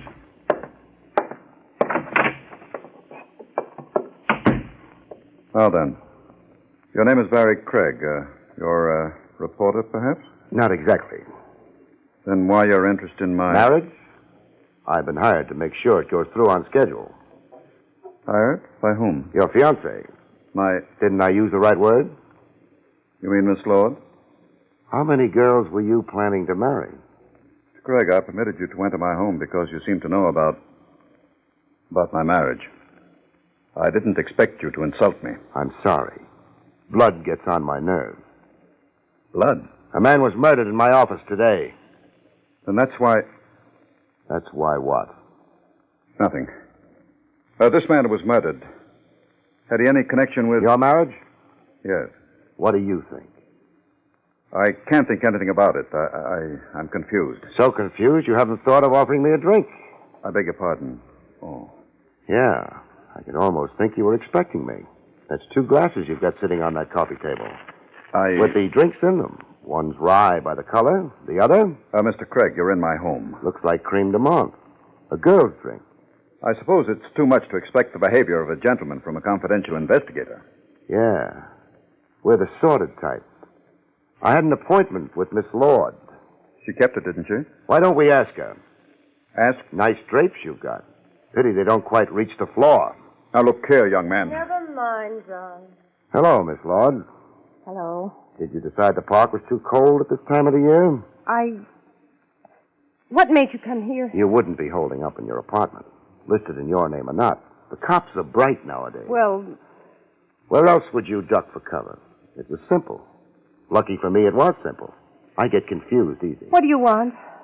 You hired me to do a job. I believe you. I always believe my clients. Sometimes I'm suckered, sometimes not. Because sometimes clients don't expect to be believed. I resent all this... Don't be in too big a hurry, Mr. Waring. Miss Lord was afraid that the marriage was going to be interrupted by murder. Murder? She didn't get around to telling me whose murder, yours or hers. Because another murder happened to somebody else. I didn't... Somebody on Harry Otis's payroll. Whose idea was this marriage? I asked Miss Lord to be my wife. And she said yes. Why? I love... You don't have to laugh at me. Harry Otis. You were on his payroll, too, Miss Lord. The Crime Commission was getting ready to ask him questions about his business, his tie-ins with officials, his backers. I must ask you... You were going to say leave. Let's pretend it was explained. Wilma Lord's young. She's beautiful. Maybe she could have wrangled a marriage offer out of you anyway. But her working for Otis can't be a coincidence. Sure you asked her to marry you. After she told you she knew about your connection with Otis. My connection? Financial. Dollar bills don't have pedigrees on them. That's a shame. How many of the dollar bills making up your bank account came out of Harry Otis's dirty enterprises? This is absolutely unwarranted. No. Up until 5 minutes ago, it was a guess. A stupid guess. Because I couldn't figure any other reason for the whole deal. Now it's not a guess anymore. It's not a guess anymore. Hello, Otis. I've been expecting you. And the gun. That's nice. Beeper's outside with a gun, too. And the car? With the motor idling? Another stupid guess? Sure. The stupid ones give the most trouble. If you'd had brains enough, Craig, you'd have stayed out of this. I couldn't. I was hired. By Miss Lord. I had to, Harry. I was I afraid. had you set up. Waring was going to marry you, so you couldn't testify against him. Why'd you bury the knife in Jimmy's back? I didn't. I had him on you all the time. Would you have had any reason for killing him, Otis? What reason? Not even a stupid guess. Otis. Yes. This squabbling. It's unpleasant and a waste of time. Meaning what? Whatever Miss Lord did or didn't do, Mr. Craig is now in a position to inform the Crime Commission of... Our business association? Yes. That would be disastrous. Not only for myself, but for you as well. I hesitate to suggest anything violent, but... But what choice have we got? Precisely. No, there's been... Shut up, Wilma. You've still got Jimmy's death to account for. Oh, you... Miss Lord. What? Don't drink that. What are you talking about? Took my drink away. You in a hurry to die? The man is insane. Otis. Yeah, Otis. The man looking for a murderer. What was wrong with the drink? Another guess. A solid one this time. Wilma Lord's wanted by the police for the murder of your punk. Wilma Lord disappeared. Suppose she died in this house. Waring would have the body what? Buried? Burned? Either way, no more Wilma Lord. The cops would spend the next century looking for her. The case would be closed. No. Also, John Waring wouldn't have to marry her. He'd be rid of a witness against him. What he had in mind for you, Otis, I wouldn't know. But he had something in mind. Then he'd be free. He could go on being philanthropic. It's childish melodrama. Murder's melodrama, only it's not childish. Mr. Waring, when I walked in here, you asked me if I was a reporter. The gag being you'd never seen me, heard of me before. But a little later on, you said something about a confidential investigator not being a gentleman. He must have followed me, too. You said Wilma Lord had kept her appointment with me. How did you know? If she told you, you wouldn't have confused me with a reporter. If she didn't... Wait a minute. He was checking on her because he was planning to get rid of her. But your boy Jimmy spotted him on the third floor where my office is. Nobody else would have had any motive for killing him. Waring had to because it tipped his hand about his plan for the girl. Nonsense. Absolute nonsense. Then suppose you drink this, huh? I detest creme de menthe. Drink it, Waring. I shall leave now. I find this highly I said drink it. You're being a fool. A fool. Had to be done. Done. The reason I knew the drink was poisoned. Take a sniff at it, Otis. Don't bother. A deep sniff. So sorry. Got it in your eyes. Thanks for the gun. You... Mustn't lose your temper. Waring killed Jimmy. Sure. But you had to kill Waring, didn't you? If you'd turned him over to the cops, he'd have blabbed. The Crime Commission. Beeper! Beeper? You know something, Otis? You must be a sinking ship.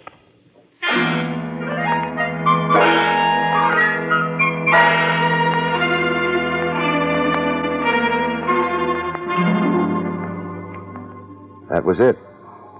All wound up, I went home, I slept. The next day, I was back on the third floor, being lonely. How do you lock this door? There's a thing underneath the doorknob. Oh, you remembered. Somebody following you again? No. I just don't want to be interrupted. At what? Thanking you. I don't have any money. I'm not marrying a rich man anymore. But I don't think you'll mind. Oh. I always believe a client. Good night, folks. See you next week.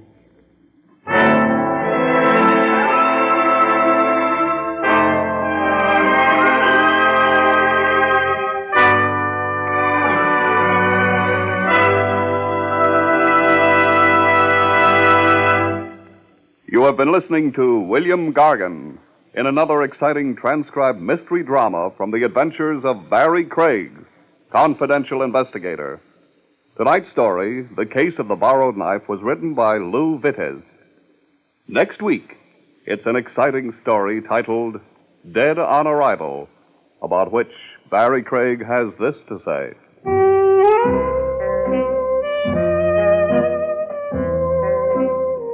Next week, I devote my time to a bashful blonde, an escaped lunatic, and a stone-cold corpse. And, brother, is it murder? See you next week, folks.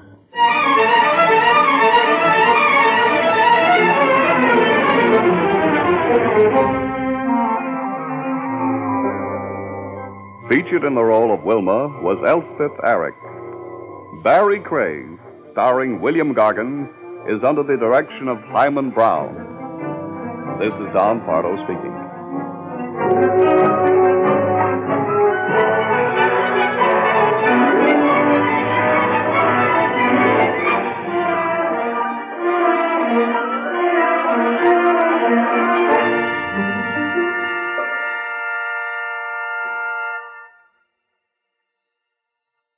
It's the Silver Jubilee on NBC. This Sunday night, be sure to hear The Big Show with a full 90 minutes of outstanding entertainment. This Sunday, The Big Show will present such stars as Sophie Tucker, Morton Downey, Ann Sheridan, Jerry Lester, and your glamorous, unpredictable hostess, Tallulah Bankhead. The Big Show brings you a sparkling program presenting drama, comedy, music, everything to provide you with the biggest show in radio. Yes, for people in the know, Sunday means The Big Show on NBC. Then later Sunday night, Theater Guild on the Air presents Age of Innocence by Edith Wharton, starring lovely Claudette Colbert and MacDonald Carey. Yes, there's 60 minutes of top-flight drama coming your way this Sunday as Theater Guild on the Air brings you Age of Innocence. And for photos as well as feature articles on your favorite NBC stars, be sure to buy the current NBC Silver Jubilee issue of Radio TV Mirror magazine. This Sunday, hear the best, hear The Big Show, and Theater Guild on the Air, both on this, your NBC station.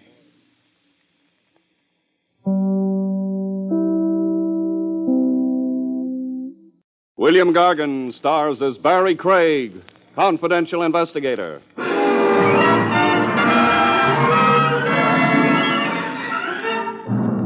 The brotherhood of man is a universal truth. In one instance, anyhow. I never knew a corpse to show antagonism toward a fellow stiff.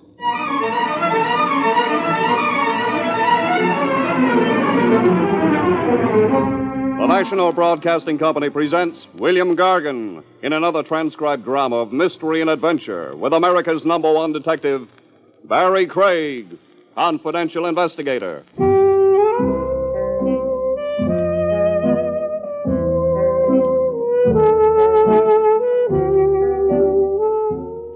Barrie Craig speaking. Winter and snow do one of two things to a cliff dweller. He either packs his swimming trunks and suntan oil and mushes overland to a Florida beach, or he climbs into his mink-lined parka, throws his skis over his shoulder, and hops a ski train to Stowe, Vermont. I did the last mentioned. I sat on a train wedged in with a bunch of ski lovers and trained for the cold country. Not because of any yen to be an Eskimo, but for a much less noble reason. Said reason being the pursuit of a buck. Would I please come, the telegram had said. When a client goes so far as to wire you, one fact is beautifully clear. This guy can afford you.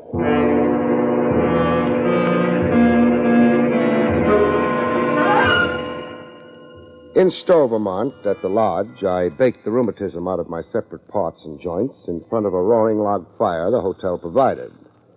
When the ice thawed out of my good ear, I got wind of what my client, an intense-looking chap named Parker, was trying to get across to me. The tragedy happened 2 years ago.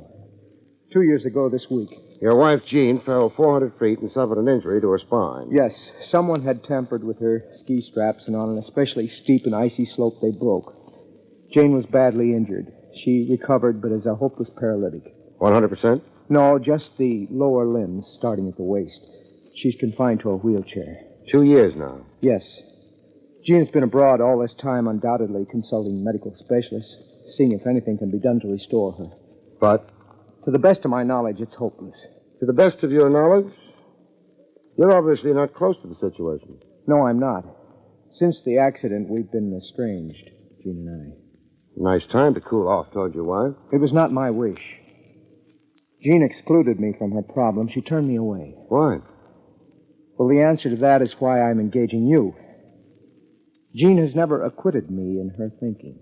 She suspects you? Yes, me among others. Oh, there are others who might have tried to do her in? Yes, 3 others. Name them. My wife's brother, Tom Cooper, a man named Alan Loomis, and a lady magazine writer named Wilma West. Well, what did they have against your wife 2 years ago? Well, I'd rather not influence you with prejudices of my own. It'd be better if you found out for yourself. I see. Well, answer me this. Why are you ordering an investigation now, 2 years after the mishap? Well, it happened up here in 1952, this anniversary weekend. And strange as it may seem, Tom Cooper, Alan Loomis, Wilma West, and myself, the 4 suspects, we're all here right now. Grand reunion. Skiers come to ski country. Criminals come back to the scene of the crime. Where is the victim right now? Your estranged wife, Jean. Don't tell me she's also in the lodge. No, in the village, in a rented cottage. Well, why is she in her condition? I don't know. I've wondered about it, but I don't know. What do you hope to gain from my investigation, Parker? Vindication. Jean's goodwill. So I can live with myself.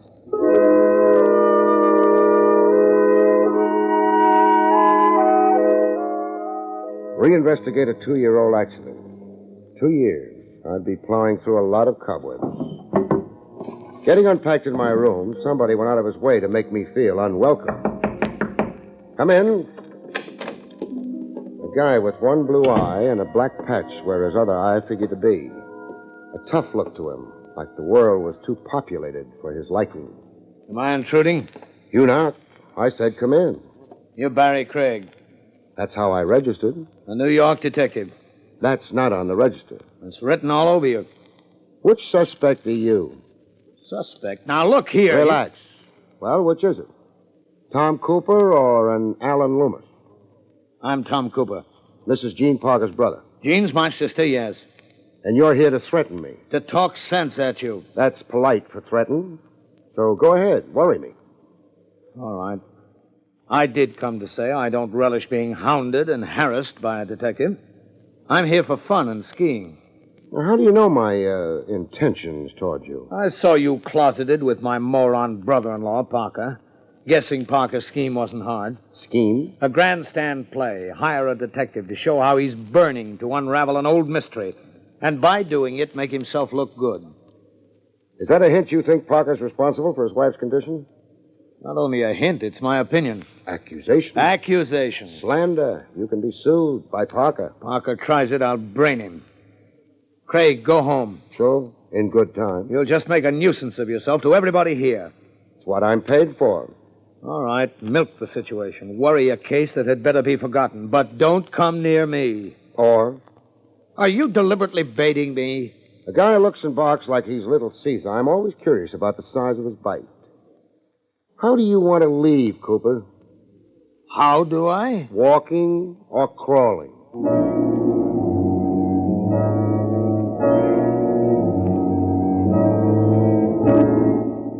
Tom Cooper wasn't the only weekend skier who had me figured as a pesky killjoy. Another one tried to make me feel unwelcome. But this one wasn't as forward as Cooper.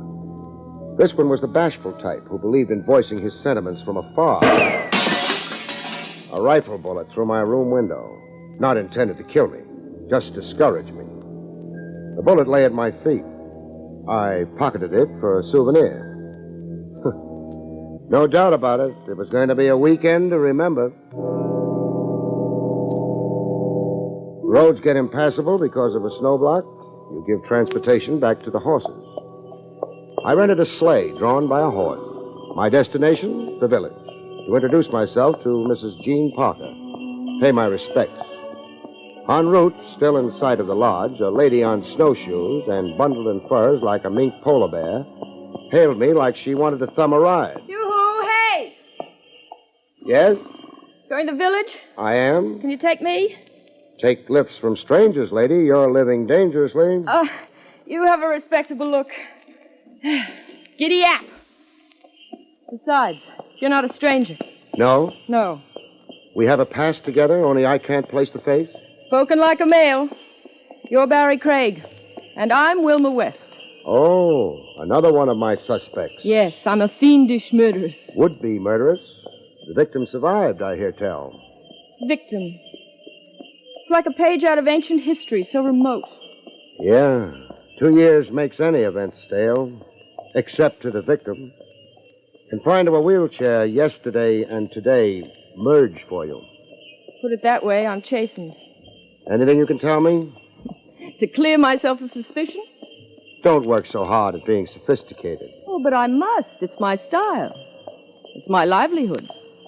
I'm a sophisticated editor of a smart magazine. Jean Parker. What did you have against her 2 years ago? Let me see. Oh, yes, I was the other woman. The femme fatale. Serpent in Jean's garden. You and Parker? Me and Evan Parker, yes. Did Jean know? Doesn't the wife always? She finds lipstick smears on handkerchiefs. Canceled checks for gifts she never got. All kidding around, you and Parker. Or was there something for real between you? Very real, Mr. Craig. Evan Parker loved me, and I loved Evan Parker. But Jean wouldn't divorce him. She took it all very badly, very shabbily. She scratched and clawed. Did everything to embarrass and cheapen Evan's love for me. how does it go between Evan Parker and you today? Nothing, Mr. Craig. We're polite to each other. We're strangers. Jean sits in a wheelchair between us. I suppose you know Evan Parker hired me to get at the truth. Yes, I know.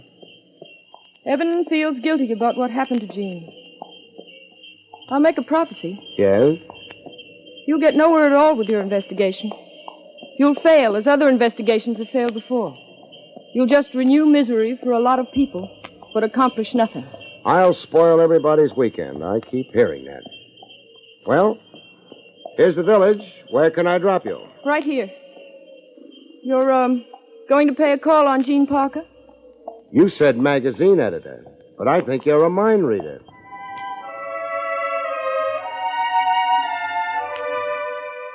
I tied my sleigh to a hitching post and started to slosh the 100-odd yards to Mrs. Jean Parker's cottage. But before I could make the front door, I had another interview forced on me. A guy standing to his side a few feet away from Jean Parker's place. Standing like he'd planned it as an ambush for me. Hey, you, Craig. More people know my name up here. And pedigree. You're a meddler.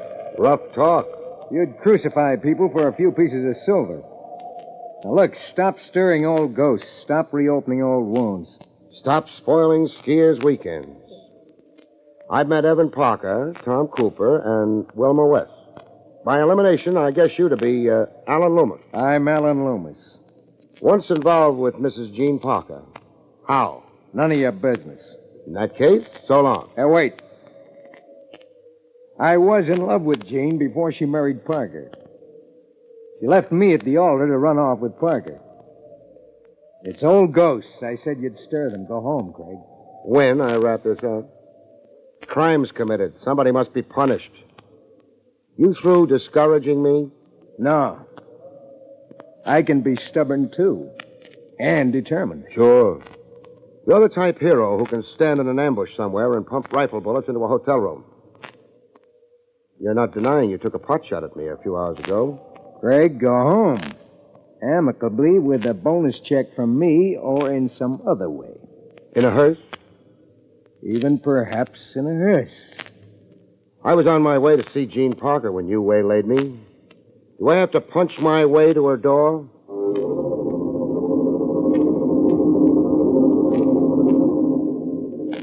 Finally, at long last, I got to sit with Mrs. Jean Parker.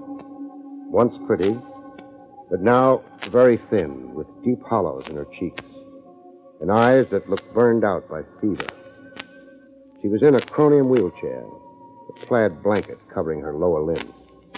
I wish you hadn't come here, Mr. Craig. Evan Parker engaging you, it can serve no good now. You want to forget it? Yes, I do. Parker's my client. I'll do what he engaged me to do. Clear him of responsibility for your mishap. Pin the blame on who really engineered it. You can help me. How? Information and stuff. Anybody could have tampered with my skis so that I'd plunge to my death. Anybody meaning your husband, because you wouldn't divorce him? Wilma West, a rival who hated you? Alan Loomis, a suitor you left waiting at the altar when you married Parker? And your brother, Tom Cooper? And my brother, Tom. What cooked between you and your brother? A paltry sum of money. Our father died. The will left everything to me. Less than $10,000. Tom was resentful. Money was always his creed and his god. Tom accused me of exercising undue influence over our father, of poisoning Father against him. Why are you up here in Stowe? Sentiment, I suppose. Paradoxical as that may seem. I'm half a woman, but my feelings are whole. All of my youth, I came here for the winter snows, the winter fun. I see. You shouldn't have called on me, Mr. Craig.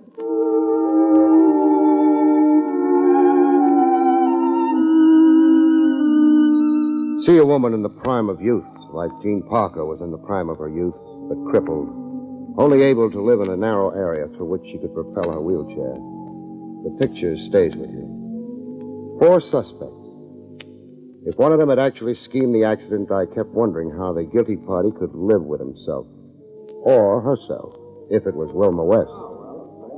The last mentioned party joined me at lunch in the big hotel dining room. Uninvited, she just plopped down. Don't look so put upon, Mr. Craig. Frankly, I'm not in a social mood. I am. I'm starved. What's good? Read the menu. Prime roast beef. Food for a ravenous skier. Order it for me with A1 sauce, Mr. Craig. No, not Mr. Craig. Barrie. Charlie, come here. Roast beef for the lady.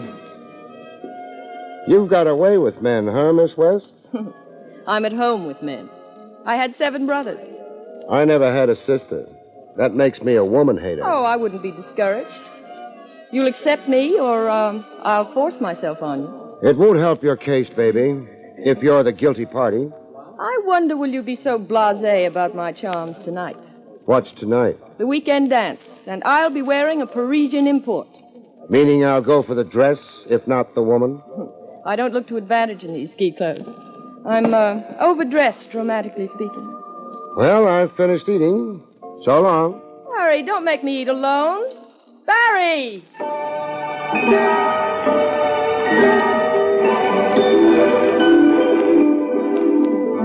The guy never lived who could shake a determined dame.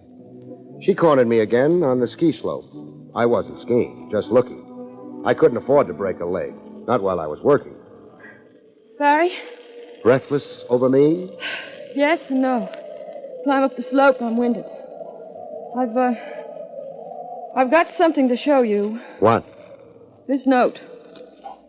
Threat against my life. Wilma, enjoy the short weekend. Your last. Where did you receive this? From Tom Cooper. Tom Cooper? By hand. It had been slipped under his door, he said. By mistake, it seemed, since it was addressed to me. That's a funny note. Where's Tom now? Taking the high jump. Show me the way.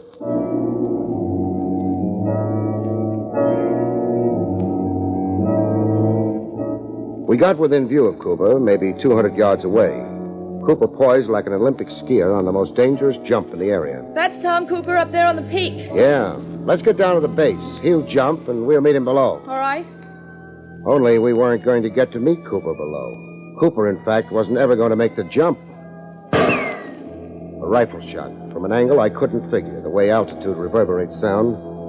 But an accurate shot. It dropped Cooper dead in his tracks. Tom! He's been shot! He didn't just fall. Go stay with Cooper. I want to scout the area for the riflemen.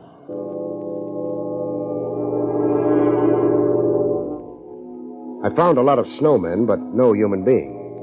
Hiding out of sight wasn't tough for an assassin at any compass point.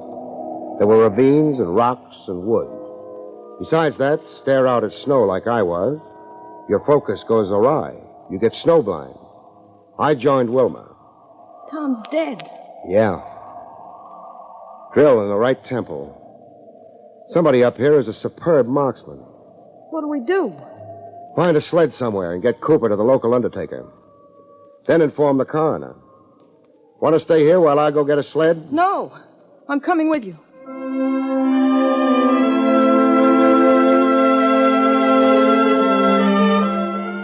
Murder. Tom Cooper, Mrs. Jean Parker's brother. We brought the body into the village on a horse-drawn sleigh. Wilma went the whole morbid route with me. She was afraid not to. Afraid to be on her own, out of my sight. After a formal report on how Cooper came to get shot, the local sheriff did some theorizing. An accident. Some bad shot in those woods who has no right to own a gun. It wasn't an accident, Sheriff. Oh, come now, Craig. Don't pump this up to more than it is. Cooper was shot from a distance by a high-powered rifle with modern range sights. Shot by a top marksman. It took only one bullet.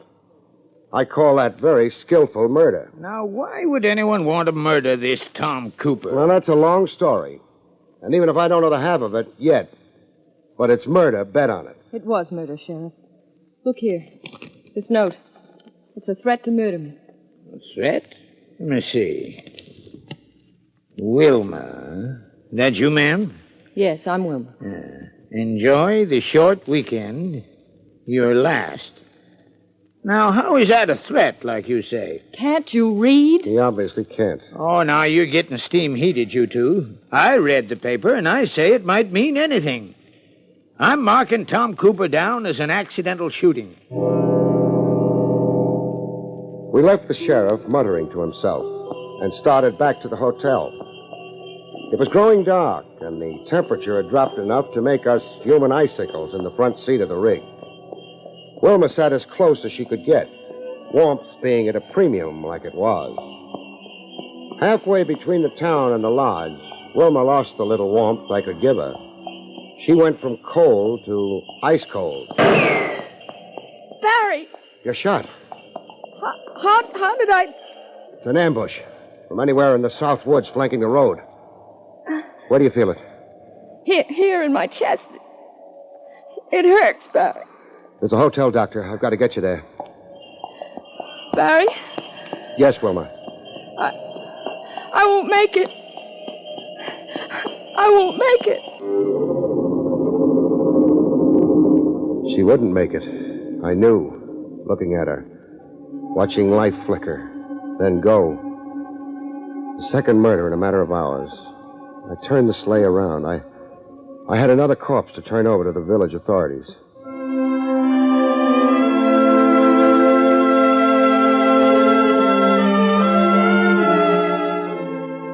Later at the hotel, my client, Evan Parker, put on quite a show of nerve. Craig, I've tried to contact you everywhere. Everywhere is where I've been. When you hired me, you didn't mention mortician's duties. 2 frightful murders. What does it mean?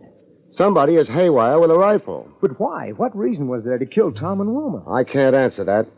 I could try a guess. Yes? To shut them up. Say Tom and Wilma knew who'd arranged your wife's mishap 2 years ago. You think Tom and Wilma knew? It's possible, but as I said, it's only a guess.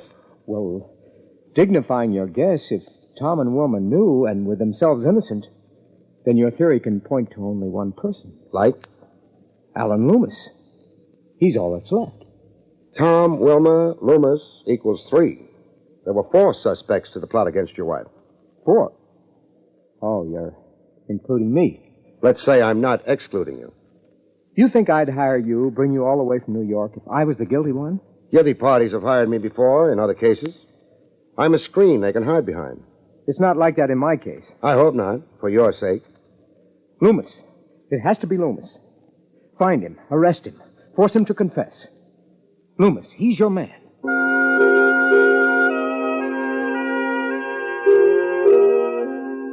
I went looking for Loomis. I called his room, then checked the desk. It began to look as if Parker was right about Loomis. Loomis had skipped in a hurry. Hello? Operator, get me the sheriff's office. Hello, Sheriff. Barrie Craig. A suspected murderer is trying to leave town. Alan Loomis, about 35, tall, over 6 feet, brown hair.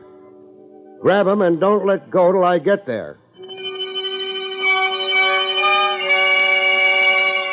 Loomis turned up somewhere else right after you telephoned me. You've got him? I have. Where is he?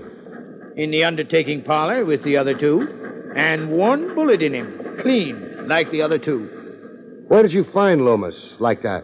Right in the village. Sitting on a sleigh without a stir to him. Not 50 feet away from Peck's hardware store.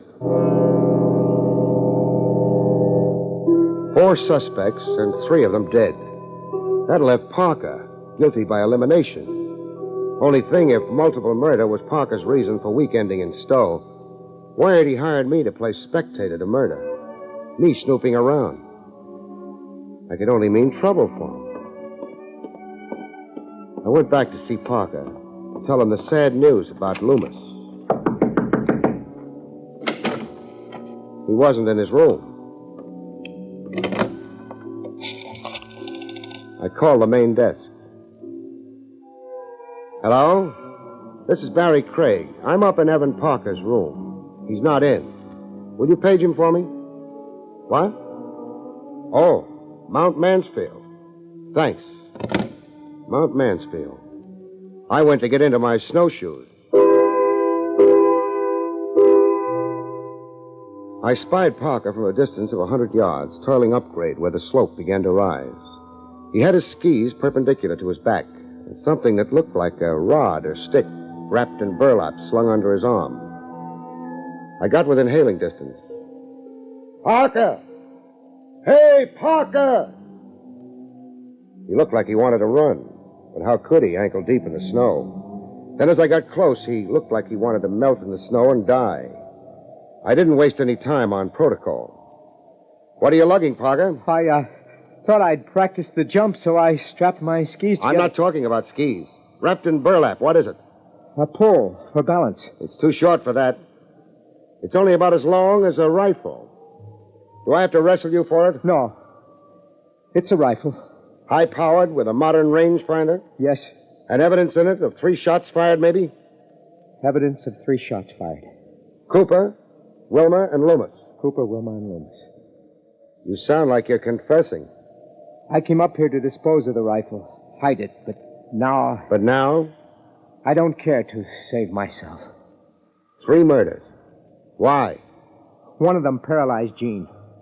All of them could have, for the grudge they bore her. I meted out punishment equally. You crazy or pretending? I'm your prisoner. Get the burlap off that rifle and demonstrate for me. Demonstrate? How good a marksman you are. Pick something off for me at a minimum of 200 yards. 1 shot. Show me a bullseye with 1 shot. Show me, Parker.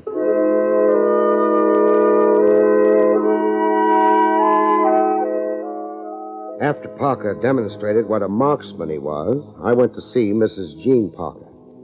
An informal visit this time, around the back of the house. I didn't announce myself right away. I just stood in the yard and aimed the rifle at a rear window. My second shot was aimed at a window on the side of the cottage. With that, I hurried around to the front of the house and went in with a crash through the door. Fear does remarkable things to people. It gives them a strength and frenzy. It even helps paralytics to rediscover their legs. There was Jean Parker, out of her wheelchair, standing flat against the wall, to be where the bullets weren't. Mr. Craig. Yeah, Craig. Fancy seeing you out of your wheelchair. You were the one firing. I was the crazy assassin. I figured you'd hate being a sitting duck in a wheelchair, life being precious, even to a murderess. You're very clever. Yeah. I began being clever when your husband couldn't hit a tree at 200 yards, or even 50, yet was confessing to 3 murders. You planted the murder rifle in this room. This rifle I'm holding. Did I, Mr. Craig? Parker guessed your secret just before I did. That the paralysis was a fraud. A blind you could operate behind. A fraud altogether, or that a temporary condition had been remedied abroad in the 2 years you were away. I underwent 27 operations. Parker was ready to shoulder the blame, to save you.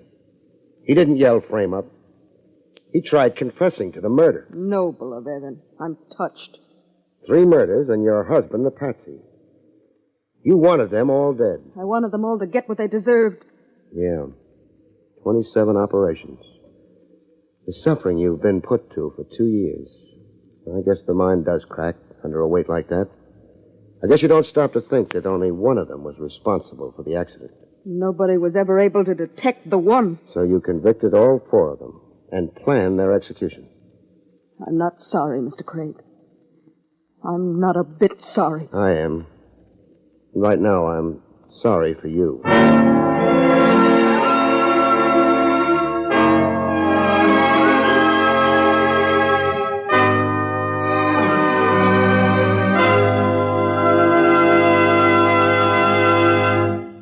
You've been listening to William Gargan in another exciting transcribed mystery drama from the adventures of Barrie Craig, confidential investigator. Tonight's story, 0 Hour, was written by John Robert. Next week, it's the strange story titled For Love of Murder, about which Barrie Craig has this to say. Next week, the ways of a maid with a man is so torrid it electrifies the poor stiff. Sends him right out of this world. Do I mean literally? I wonder. Good night, folks. See you next week.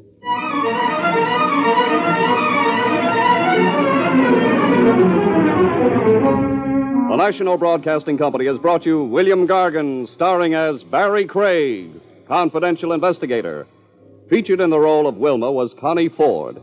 This is Don Pardo speaking.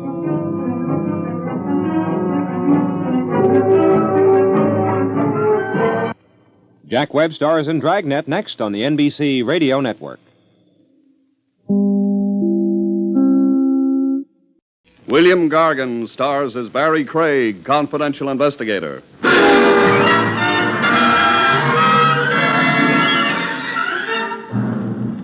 What's in a name, a poet once said, and he was so right. You can list every guy as Smith or Dokes, and it doesn't make any difference. The stiff down below positively doesn't care what the tombstone reads.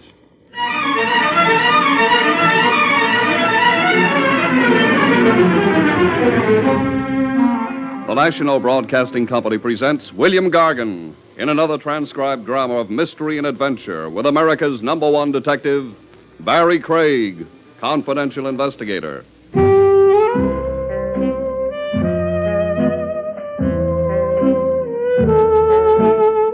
Barrie Craig speaking. A case sometimes comes at you all the way from left field. It's out of the ordinary, and the familiar ingredients, familiar to a confidential cop, seem to be missing. At first glance, that is. Said familiar ingredients, of course, being theft, homicide, and blackmail. The nice, homey, everyday stuff of crime that keeps a cop in love with his work. In this case, even the kickoff was unfamiliar.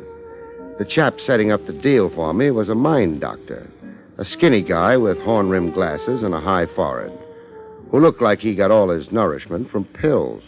This is an unusual thing for me, Mr. Craig, to consult with a detective. This is an unusual joint for me to be in, so we're even. Now, this patient that I will discuss with you, I've worked with him for months with encouraging results. I'll start off with his name. His name is, temporarily, Clark Smith. Temporarily? A symptom of his ailment is an amnesia. He resists his own true identity. Doesn't want to remember who he is, huh? Yes, in a manner of speaking. That's bad. Well, why do you say that? From a cop's point of view, disregarding the medicine, a guy only tries to lose his identity for a pretty grim reason. Some crime he doesn't want to answer to. Oh, there is such a possibility, yes. Still think you want to make a police case out of this Clark Smith? Well, there is the risk you suggest. I have thought of that. Restore this man to his own identity, but with an unhappy result. He faces the consequences of a crime. Capture, trial, and sentence. But if this risk is not taken, it's equally critical for Clark Smith. Meaning the shape he's presently in, huh? Depressed, malingering, sick with anxieties. He cannot function as a social being. He hides from the world. Yes, he interests me, this Clark Smith. I would like to help him find himself. Help him to face his reality. Only your medicine goes just so far. I need a detective such as you to associate with the case. There are facts to ascertain, the special things in which you are a specialist, and in which my science is helpless. Got any clues to his background? Who he was before he became Clark Smith? Oh, yes, I have many. I've uncovered many clues in my 6 months now of clinical examination. In my patient's moments of unconscious association, he has given me many material clues that you'll find helpful in your search. Well, clues like? Well, words, for example. Oh, I have them recorded here. Midvale. Now, there have been many reminiscences involving the word Midvale. Sounds like a town. Yes, or a school, I have thought. A high school, perhaps, judging by the level of my patient's speech. The education it suggests. And the word Pamatone. An Indian word. And very lyrical. The word is always said with a caress, always with a curious tenderness of feeling. Like Clark Smith loves it. Yes. Pamatone. Could be a river. A place to swim or fish for trout. A man can fall in love with a river and never forget it. Remember it all his life, even with his mind dead to everything else. Yes, you're very perceptive. A river, yes. I have thought so, too. 2 good clues, those. Trace a guy back to where he came from, back to where memory cut off. Does Clark Smith know what you're up to with me? Not exactly. He knows in his own way. He wants to recover his identity, appreciates my interest, yet... He's scared. Well, he may resent what we do. You may find him very uncooperative. Where can I see him? I'll give you his address, but please be very gentle with him. Do not press too hard.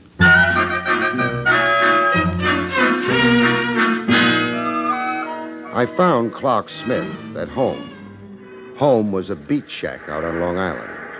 Shangri-La made out of plywood and thumbtacks, serenaded by big seagulls with wing spreads like eagles. Smith looked the part of a beachcomber. He wore faded blue jeans slit at the sides and a fish knife in his belt with a mean-looking blade. He gave me the long once-over. It's a 35-pounder. No kidding. The striped bass. I pulled her in at the Anthony Lighthouse. I broke 2 lines on her. Sounds like quite a battle. Quite a battle, yeah. You'll find her in the shed, packed nice. Leave the money on the table. I'm not a fish buyer. I'm Barrie Craig. Barrie Craig? Right now associated with Dr. Vanner. To help you, Smith. Help you get back to the life you belong to. I belong here. What are you after with me? I said to help you. Dr. Vanner and me. We're on your side. We're your friends. I don't want help. Sure you do. If you didn't, you'd never have gone to Dr. Vanner in the first place. I went to find peace, so I'd calm down. To fish, you need to be calm. You went to find yourself. Don't back away from one big truth, Smith. You're one big inner drive. Mr. Craig, I'm afraid. Sure you are. I understand. But I say you can't be any worse off than you are now. Have a little faith, Smith. Faith? Midvale and Pamatone. What do the words mean to you? I don't know. I know the words, but I don't know what they mean. I don't know. Okay, forget them. I'll try to find out another way. If I'm stuck, I'll come back to you. We'll go over it again. We'll go out in a boat and fish and talk. Midvale and Pamatone. Clues sometimes take you for a ride around the moon. You're a skywriter spelling out the word futility. Other times it all comes easy, too easy. You don't have to be a detective, just a researchist with a world almanac. The section that says index of towns and places and rivers. I found the river Pamatone merely by running down a line of names of American rivers. The Pamatone River, but it wasn't in any town called Midvale.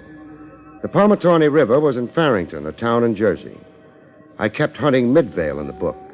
Anything named Midvale in the town of Farrington. I checked school, high schools, and universities, then industries. Under industries, I found it. The Midvale Bottling Works, located in Farrington. I had reason to hop a train to Jersey. One Horse Farrington had a sheriff. It also had a barber, both rolled into one. The sheriff and the barber were one and the same guy. Came a shortage of lawbreakers, at least there was always hair to cut. I phoned you in advance of coming, Sheriff. You know why I'm here. Yes, I know. But just a minute, till I get out of this coat. Can't sheriff in a barber's coat. Why not? Just not right, that's all. Now can we get down to it? Not yet. Can't sheriff without my badge. Here it is. Now, about this missing feller. I took this snapshot. I sneaked the picture. The guy's sensitive to attention, so don't expect too much.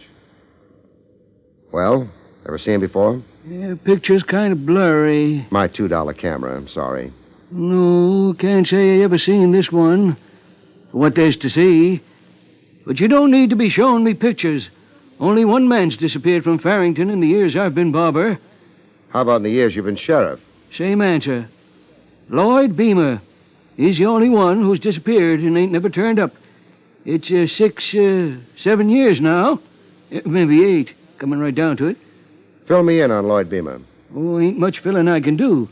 Just that Beamer ran the Midvale bottling works. That's right on the county line. Owned it, Beamer did, till he went. Went where? Can't say. Nobody can say. Bit flighty, that Lloyd Beamer. His head was always in books.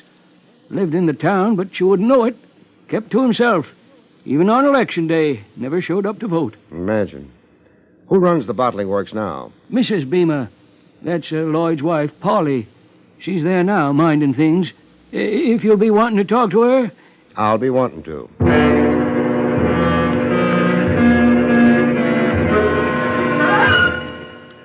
The first thing that meets your eye in a bottling works are bottles.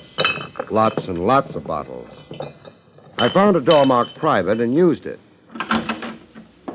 On the inside of the door was somebody who looked like privacy was wasted on her. Too many good looks to keep them all to herself. A face you'd expect to find in Tahiti, never in a bottling works. Yes? Am I intruding? You've already intruded. You're chilly? I always am in refrigerated rooms. How about a warming smile? I'll have you arrested. You didn't let me finish. A warm smile of gratitude on account of the great thing I'm about to do for you. What is that? Reunite you with your husband. My husband? Uh-huh. Don't you want to be? Is this some practical joke? I'm a comedian, only up to a point. Well, what's the matter? Matter? You're green around the gills. I feel faint. Your remarks, I was utterly unprepared. I'm all right now. Well, take more time. No. Please talk. Your husband, Lloyd Beamer, has been missing. For more than 6 years, yes. I've got a fellow I think could be Lloyd Beamer. It's impossible. Why? Why? Because in all these years, there's never been a word. That makes it strange, but not impossible. A man loses his memory. How does he know who to write to, be in touch with? This person, you say he cannot remember? Amnesia of a kind. I'm piecing his past together, reconstructing a picture. I'm a detective from New York, Barrie Craig. How did you come upon this person? You keep saying this person. I've come to think of my husband as dead. I've accepted it as so. Why? Why? So I could find peace with myself. Stifle imagination, the nightmare of thinking, not knowing. I was deserted, Mr. Craig, by a man with violent currents in his nature. A man bent on destroying everything around him and himself. It was better to think of him as dead, so I could have some peace, some life. I'm sorry. I guess I was a jolt to you. A trifle crude in my approach, maybe. Of course, this man might not be your missing husband. It may turn out that he's not. But you seemed so very sure before. Some clues relate him to the town of Farrington, to these bottling works. Clues, but they may be coincidental. You never know. The lady. Oh, I'm sorry, but I think I'm going to... Hey! Lady. It was a faint, the deadest faint I'd ever seen. A faint like death, and the frightening thing about it, it could be death. A heart attack from the shock of it all. For all the pulse I was getting, the next move could be the coroner's.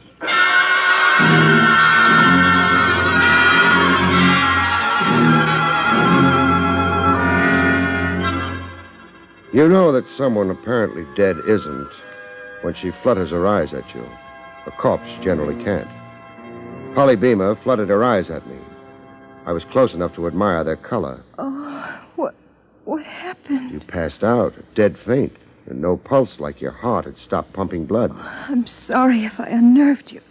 I've got a few gray hairs as a memento. So I hate to say hello to a girl and have her promptly drop dead.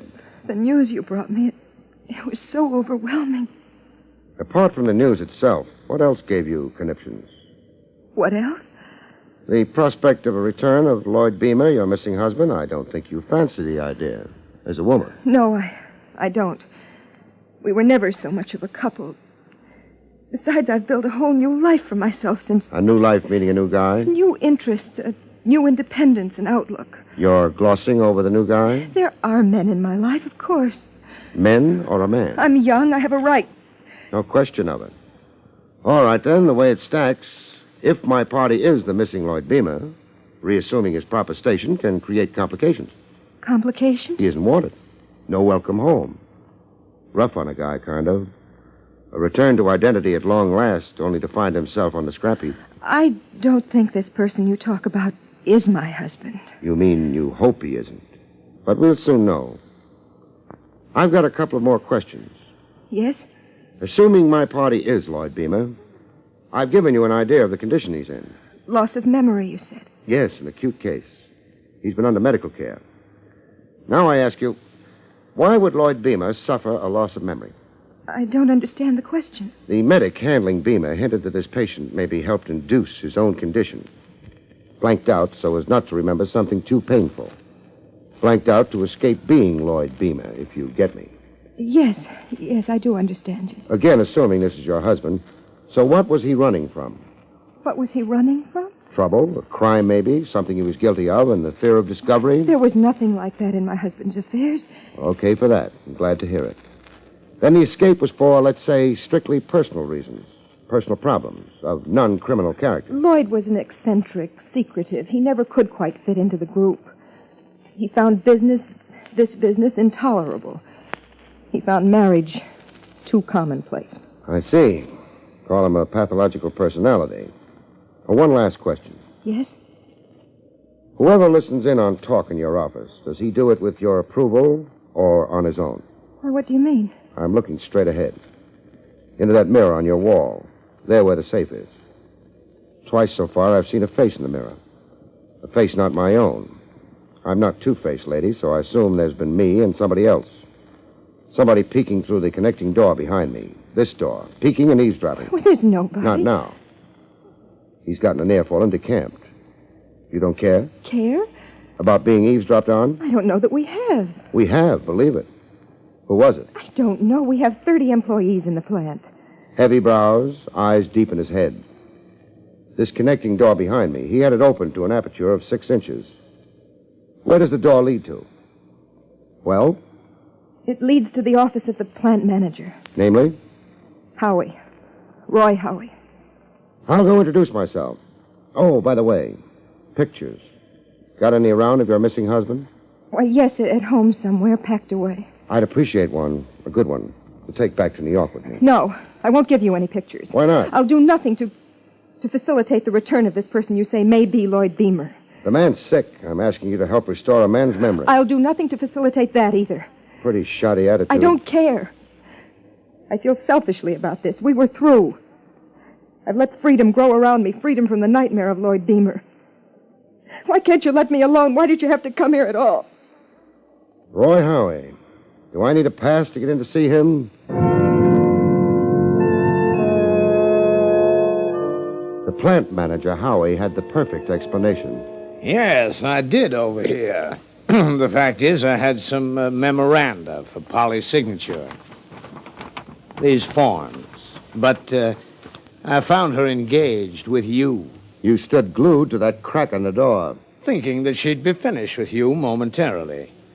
I don't mind confessing that I was fascinated by what I heard, became absorbed in it. Why?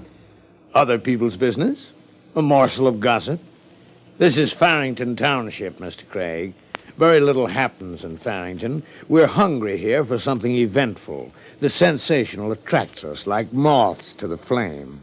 We're all of us talented eavesdroppers and busybodies. I'm being very frank. Yeah, very frank and very, very artful. I've read about New York private eyes, the unusual breed you are, your obsession with motives. Suspect everybody. Isn't that your daily religion? You talk a glib line for a Jerkwater Town bottling plant manager. Snarl, curse, and break heads. That, too, is the classic cliché of the New York private eye. Well, why aren't you breaking my head, Mr. Craig? An important thing to know about one-horse towns is how to get out alive. I'd call a local taxi to take me to the railroad depot, a mile run on a big ditch they called a road. Oh, the bumps I took, my insides were in a heap. At a bend in the road where spruce trees lining it made a perfect ambush, somebody tried to drop the rest of me in a heap. Oh. I got it in the right hand, check writing hand. The local hack driver kept going, like he hadn't heard a thing. I got first aid at a shack that had a decalcomania emblem of mercy pasted on a window. The guy cauterizing my wound was a familiar face. I'd seen him before. He was the barber. Or did I mean the sheriff? Regular doc's 14 miles over the hill. Oh, yeah. Switch to your painless method, why don't you? Ain't much of a nick in that hand of yours. I'm treating it right. Short of amputation. Yeah. I'll bandage it up now, and you're as good as new. What do I owe you? 50 cents. Same as for a haircut. A bargain. Who shot me? Can't say. I ain't investigated it yet. But you've got a pretty good idea. All right, I'll tell you. That Roy Howie's been shining up to Polly Beamer. Takes her on corn-husking parties and quilting bees. He's wild for her and infernally jealous, that fella. I wasn't making a play for Polly. You come in here with news about Lloyd Beamer. Now with Polly asking the judge to free her from a man who's been away so long, Roy Howie wasn't taking kindly to that. Howie figures he's going to marry her, huh? When her divorce, or annulment, as it comes through? Howie's figuring that. That bottling works is the biggest thing in Farrington. It's a good marriage Howie's after.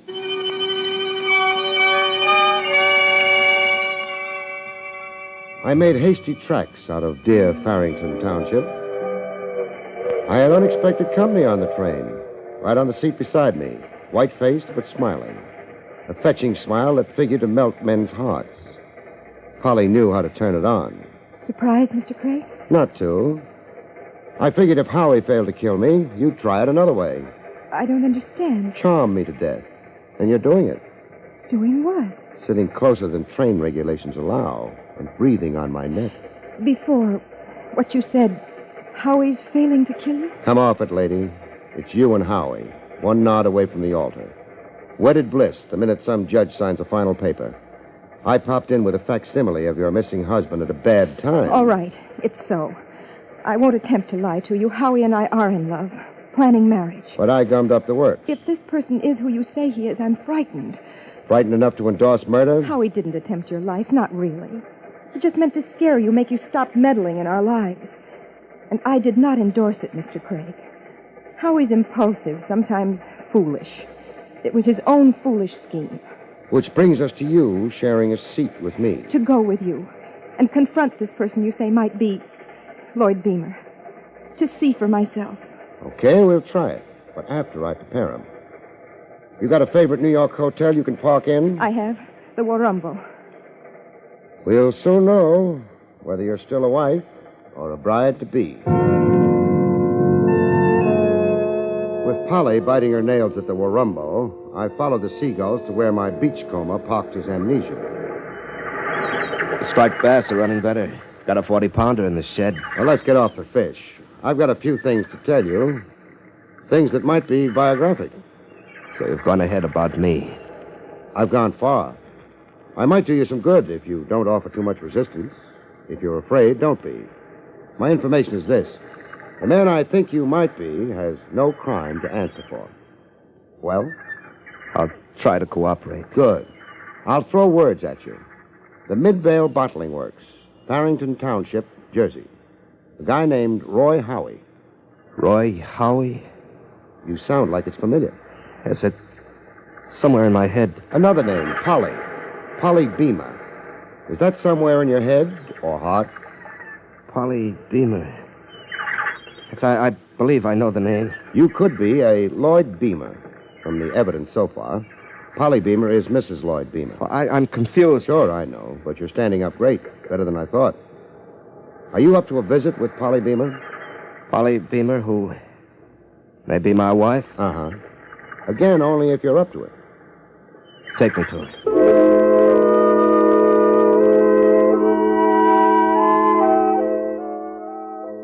I brought Smith to the Warumbo Hotel. Polly made an odd request of me. May I talk to this person alone? If you're going to insist. Please, Mr. Craig, I don't relish being emotional in front of third parties. Meaning me. Okay. I'll wait in the hall. Call me when you're ready.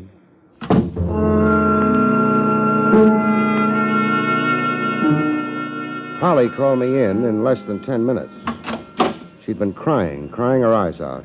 Mr. Craig, you can come in now. Thanks. Any result?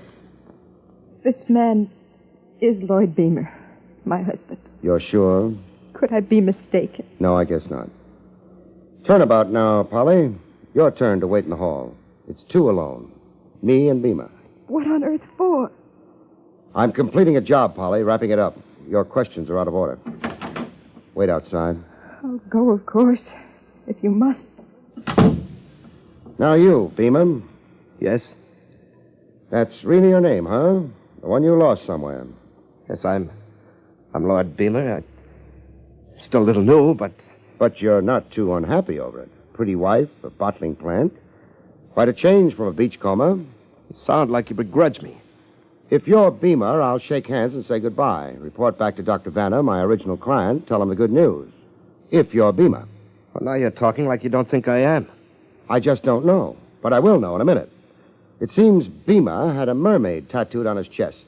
A mermaid? I got this from intimate sources. The sheriff, close friends of the Beamers. Strip, mister, so I can see your chest. Now, wait a minute. Then I'll do it for you. Hey. No tattoo, mister. You're a phony. Okay, what's the game? I'll answer it. Blackmail. You've got enough on Polly Beamer to make her accept you as Lloyd Beamer, even though she knows you're a phony. That's why she wanted to be in here alone with you. Find out what you had on her. Well? I've got nothing to say. Then keep listening.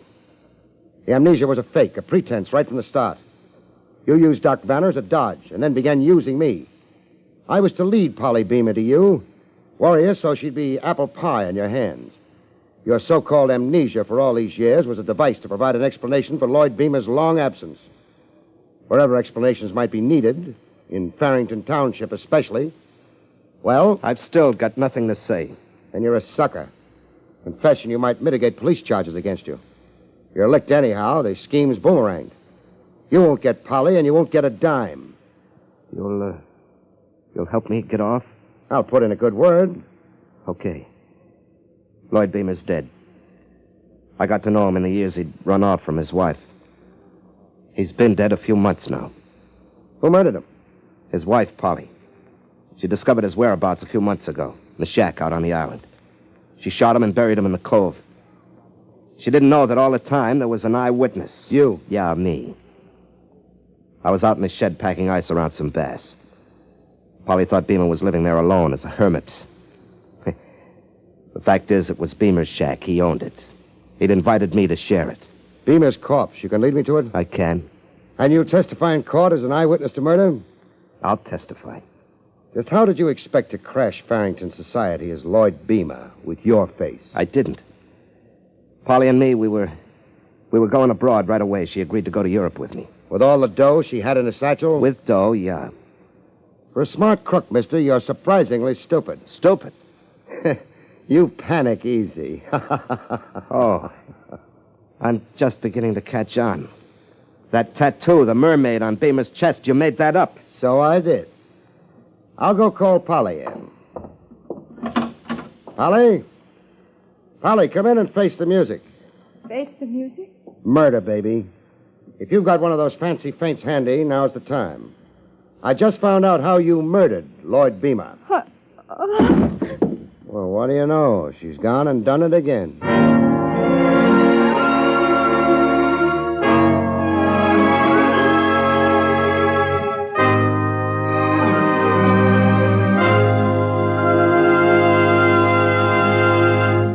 You have been listening to William Gargan in another exciting transcribed mystery drama from the adventures of Barrie Craig, confidential investigator. Tonight's story, Fog Over Murder, was written by John Robert. Next week, it's the strange story titled The Hunted Husband, about which Barrie Craig has this to say. Next week, I'm hired to hunt a husband. I catch him finally, but by that time, it's become good hunting for something else. Murder. Good night, folks. See you next week.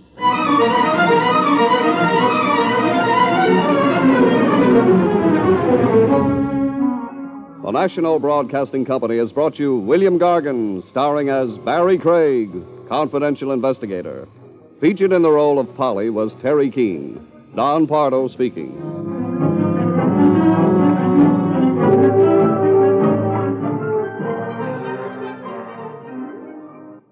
Jack Webb stars as Sergeant Friday in Dragnet, next on the NBC Radio Network.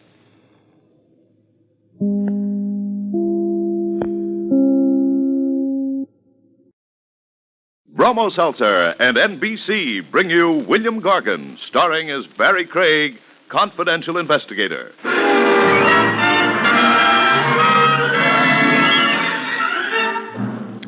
The major trouble with murder as a career is that it has no future. You come pretty quickly to the end of your rope, and usually it's around your neck.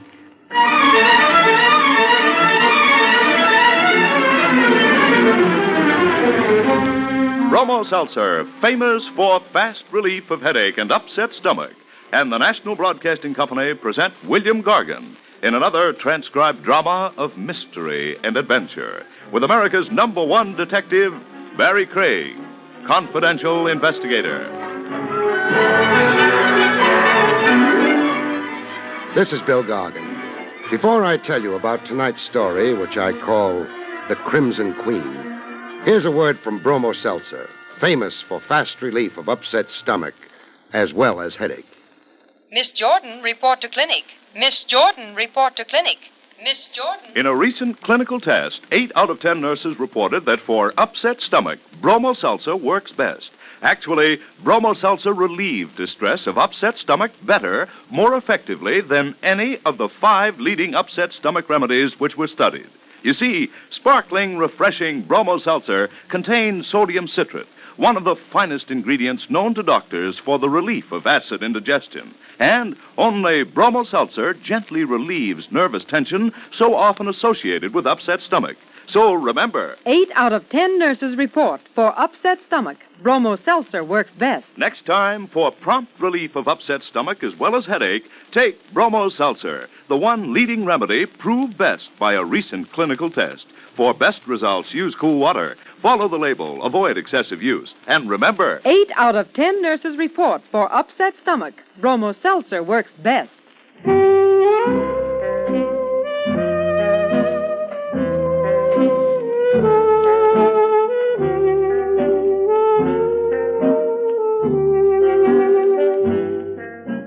Barrie Craig speaking.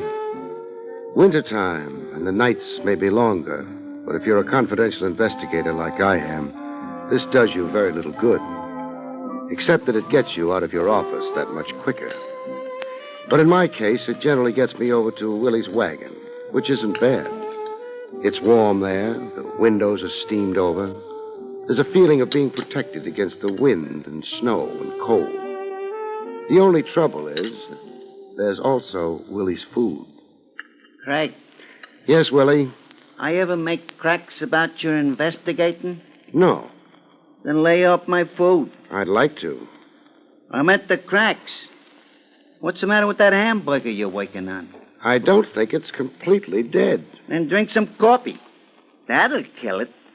What'll it do to me? You ain't had a stomach lining for 10 years. What are you worrying about? Touche. Touche. Some days you can't make a nickel. Hey, what do you know? Maybe a cash customer. Hey, there's something wrong with this. Mr. Craig. Yes? My name is Hanson. Peter Hanson. Hey, you better grab a stool. You look... No, never mind. That was at your office. Elevator man told me I might find you here. Jake was right. Want to retain you. Well, that's not hard, but... Want to retain you to find... To find... Yes? My murderer. Hey, he passed out. Yeah. Way out. What? He was holding the front of his coat together with one hand. It's open now. So what?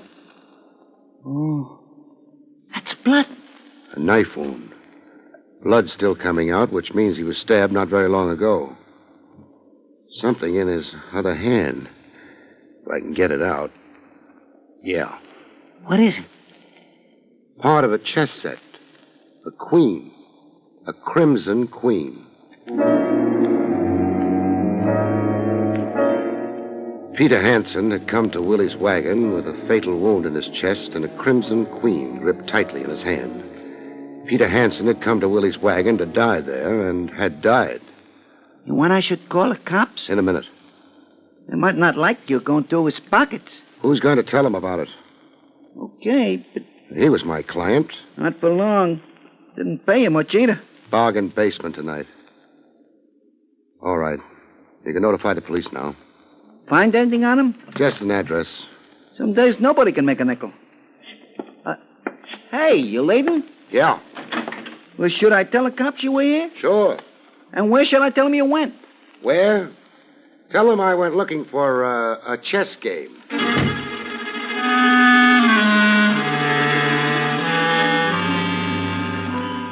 Peter Hansen's house ran to a barbered lawn, ivy on the walls, and a butler in the doorway. Good evening, sir. Good evening. You wish to see... Mr. Hansen. Come in, sir. Who shall I say is... Barrie Craig. Very good, Mr. Craig. I'll tell Mr. Hansen you're here. Wait a minute. You're sure he's in? Oh, yes, sir. Mr. Hansen's in the study. Doing what? Playing chess, sir. I didn't like to call the butler a liar, so lowbred. On the other hand, I was pretty sure I hadn't been dreaming. I decided to be lowbred. You could be mistaken. Oh, no, sir. If you'll wait here... I'd get lonely. So let's go to the study together, huh? But... Or shall I try it all by myself? Very well. Yes, sir. That is... Lead the way. This is most... Sure it is. You just think harshly of me. Maybe that'll make you feel better.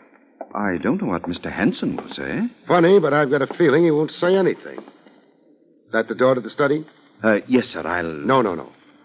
You go back to the pantry or wherever it is butlers hang out. I couldn't... A brawl would be even worse, wouldn't it? I suppose so. What's your name? Groves, sir. Goodbye, Groves.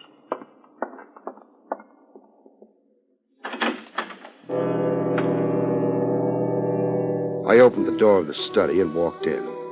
Nobody noticed me. It was the kind of room that looks maybe a little hackneyed after you've seen enough English pictures. But I guess the movies got the idea from someplace. There was a small table over at the far end near the fireplace. There was a chessboard on the table covered with chess pieces. And there was a chess game going on. Yes, Groves, what is it? Oh, this isn't Groves. Then go away. I can't be disturbed. My bishop's in a dreadful position. So's Peter Hansen. What?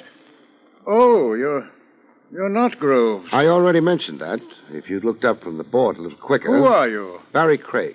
Groves had orders I canceled them. I threatened to start a brawl. Well, everybody knows who I am. I don't know who anybody is. Then why come here? You can do something besides play chess and laugh. Yes. I didn't exactly mean... You meant introducing people to people. Uh-huh. I'm Mona Bailey, and he is Walter Hansen. How do you do? Well, now that that's been taken care of... We're just beginning, Mr. Hansen. This is your house? Oh, nonsense. Sorry. Peter is the wealthy one. Your brother? Of course he's my brother. There's a resemblance. Well, naturally there would be. You said something about Peter before, didn't you? Yes, I said he was in a bad position. You said, to be precise, that he was in a worse position than my bishop. I'm about to lose my bishop. You've already lost your brother.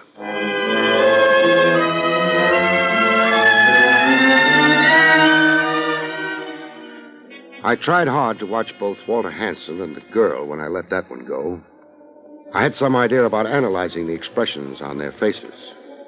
It didn't work. Walter had no expression, and Mona's face was not the face of a woman you'd expect to find spending a long winter evening playing chess. Apparently your message is of some importance. I'm not quite sure of its meaning. Nothing fancy about it. Your brother's dead. Oh, dear. Wouldn't you like to add a little something to that outburst of wild grief, Miss Bailey? Mrs. Bailey. My mistake. Not a very serious one. My husband's dead. So you turn to chess? I have quite a strong feeling that all this is, this conversation is improper. You may be right. Peter's death is, of course, a great shock. A very great shock. You've said so. But, how did he die? Automobile accident or, Heart failure. Oh? Strange, though. I had no idea Peter's heart was weak. It wasn't until someone stuck a knife in it. The pair of them were good, very good. All they did was stare politely at me. I might have just told them the fuchsias in the greenhouse were suffering from a spotted blight or maybe mildew. How distressing. Yes. On the other hand, now you're the wealthy brother. Why, yes. Yes, now that you mention it. Oh, but only half as wealthy. Who gets the other half? I do. Peter Hansen left you half his dough because you play such good chess? I was married to his sister's only child. Oh, that's good. Keeps it in the family. Walter over there was in quite a hurry to let me know you had as good a reason as he had for... Murdering Peter? But how could either of us have murdered him? He was alive when he left the house. When? Oh, about an hour ago. And we, Walter and I, have been here ever since. Together? Together. That right, Mr. Hansen? Of course it is. Playing chess? Yes. The number of moves both of you made figures. Your bishop is in a bad position, Mr. Hansen. I know it. But, Mrs. Bailey... Yes? Where's your red queen? Mona Bailey had the red pieces, minus a couple of pawns which were lying at the side of the board. And a red queen which wasn't anywhere as I could see. But then I already knew where it was.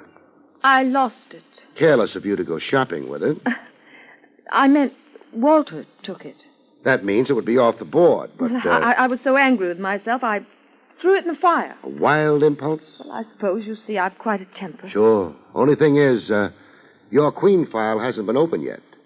It would have been impossible for any white piece to take it. I like the kind of detectives they have on radio much better. What kind's that? The kind that doesn't know anything about chess.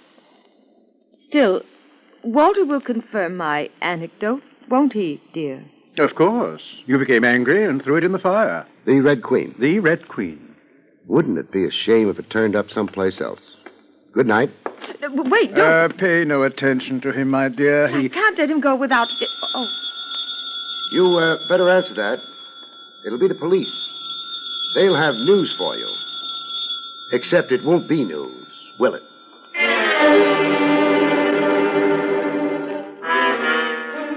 I left the study and went down the hall to the front door. Somewheres behind me, someone was answering a telephone, and someone else was slamming a door. I didn't pay attention. I got to the front door and went through it. The lawn was still as neatly barbered, and the moonlight lay smooth and cold on it. I started across it, and back in the house, somebody opened a window, but not to let some fresh air in.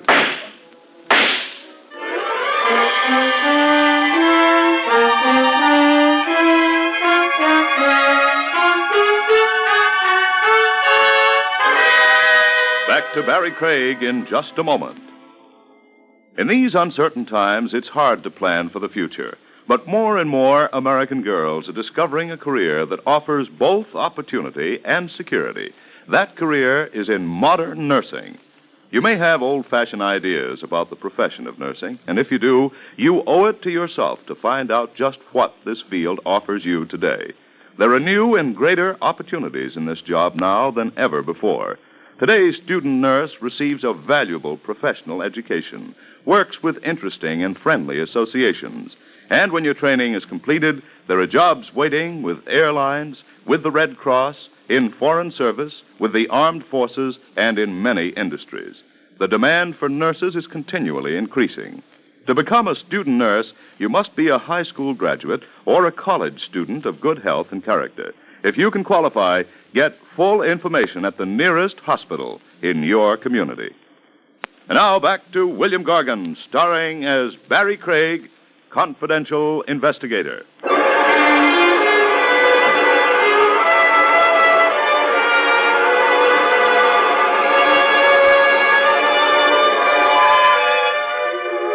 I'm not crazy about the great outdoors, but when you're being shot at, you've got room to move. I moved. That lawn had been overdone. The bushes at the edge looked like home, but home was far away. When I got there, the barrage gave up. I shot a look at the house, but the marksman hadn't put the lights on behind that open window. And at this distance, I couldn't tell which window it was. I thought for a minute of going back to the house and getting indignant. It was a very short minute. Then I started moving away from the house.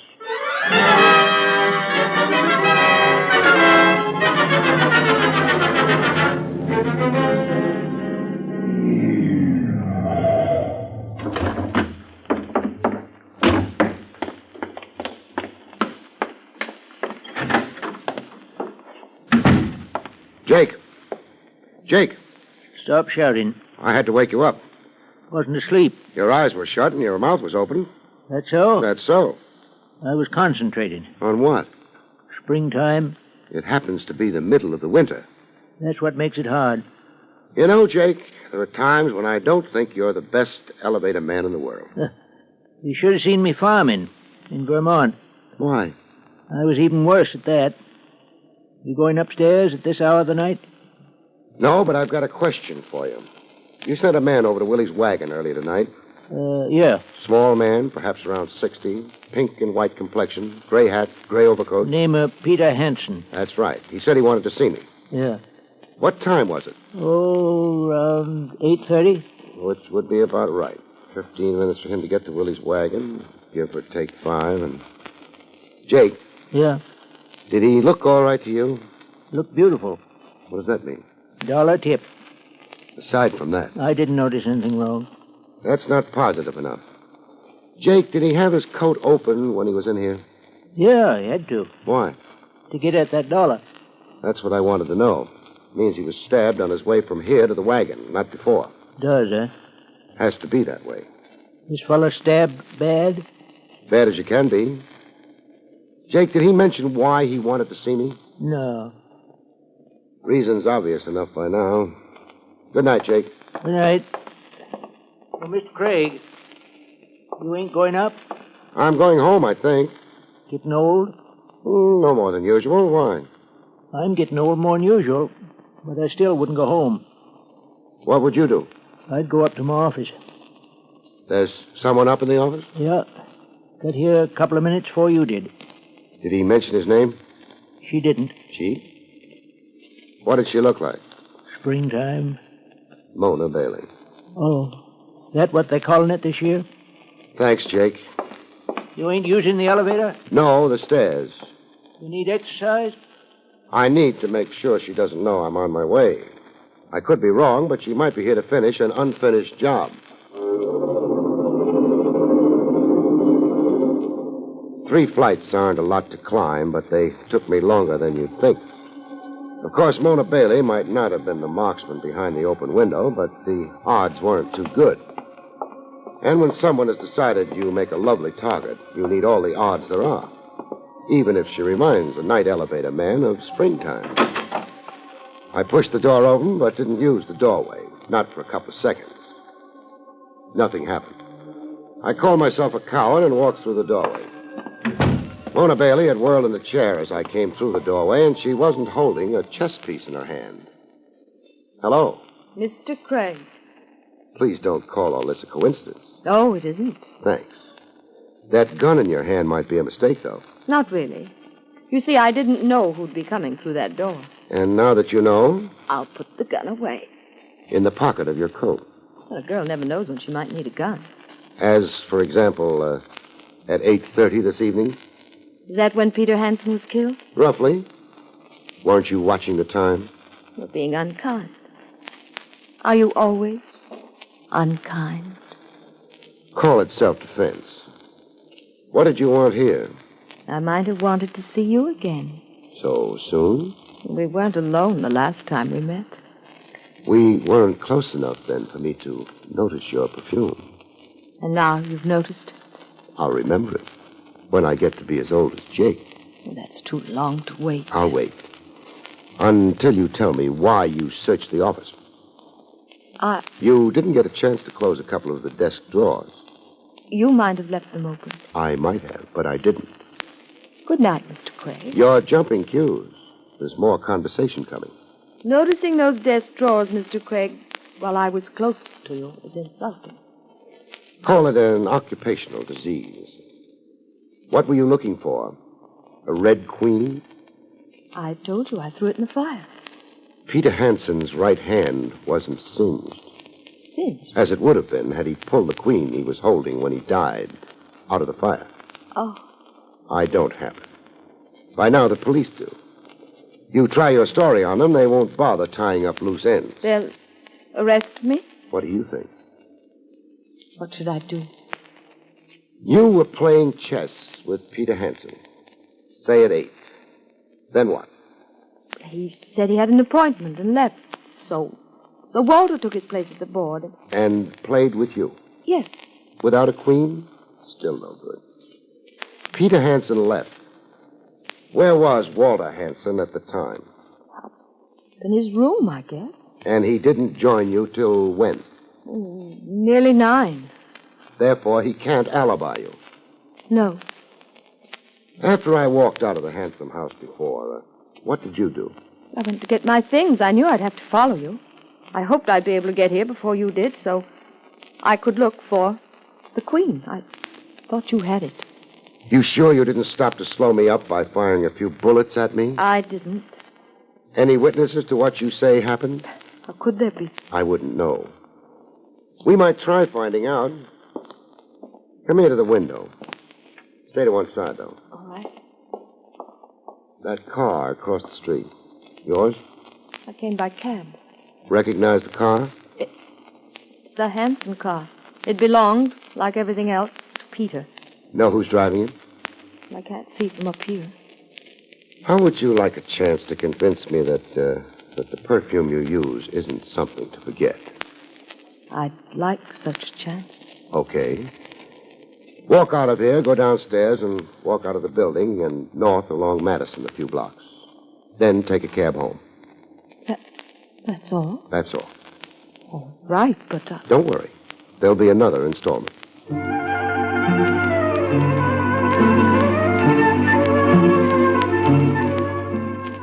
She used the elevator, I used the stairs. That let me get down to the lobby and behind a curtain before she made it. She went out of the building and walked north along Madison Avenue. The car on the opposite side of the street didn't move. That meant more work for me.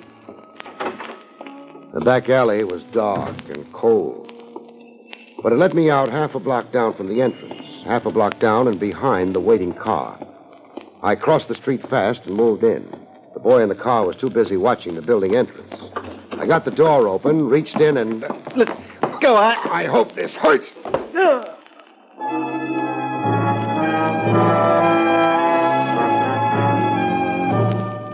He lost interest for a while. I slid into the seat beside him and went through his pockets.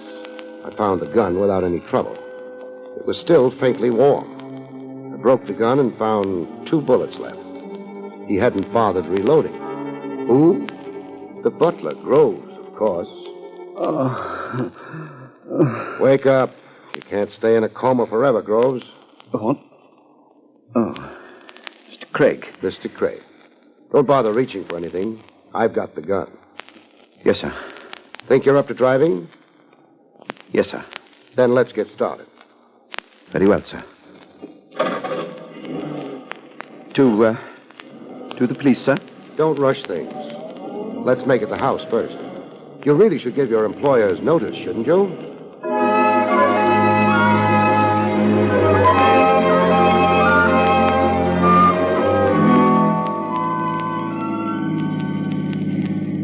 Groves. Yes, sir?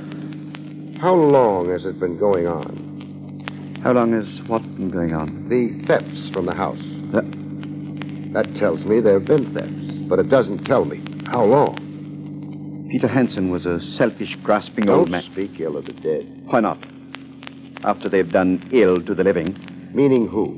Miss Mona, sir. He wouldn't give her anything. Let her live the way she wanted to live. So she stole? I don't know, sir. But if she did, what matter? It was coming to her anyway, half of it, as soon as Mr. Hansen died. She should have been patient. I know it doesn't look good for her. I overheard back at the house, but... That's why you took those pot shots at me? Yes, sir. And while you were waiting outside the building. Okay. Groves, Peter Hansen was crazy about chess, wasn't he? Yes, sir. A man as rich as that would own a fine set. Ivory. Antique and expensive. He does, sir. You mean he did? The red queen I found in his hand was wood. So was the set it came from. I don't know, sir. I can guess. He found out tonight that someone had stolen the ivory set and substituted a wooden one for it. That's why he was coming to me with a specimen. He wanted me to trace it so he could prove who'd stolen the ivory set. Oh, you better stop. We're at the house.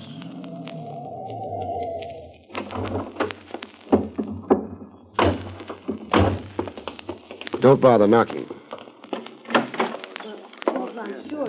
It'll be the study. Yeah, but this time you come in with me. Yes, sir. Mr. Craig. Grove, what? He didn't have a chance to use up the last 2 bullets, Mrs. Bailey. What last 2 bullets? What's going on? Groves tried to murder me, Mr. Hansen. He did? Dreadful, but why? He's afraid I might pin the killing of Peter Hansen on Mrs. Bailey. Oh, really? But she couldn't have killed him, could she? Are you asking me? Well, you seem to know. Well, how about that alibi you handed her? Well, I didn't want any unpleasantness, but, well, if you have other evidence, have you? I have. Then I'm afraid I shall have to admit we weren't together all the time. As a matter of fact, I wasn't even home. I know you weren't. Now, you can't blame me for trying to shield Mona. Oh, I can't. What I'm blaming you for is trying to hang the killing on her. Hang the killing on her? Why, you're mad. Why would I do that? You might object to being electrocuted. It's unpleasant. Electrocuted? For what? The murder of your brother. Now, don't move.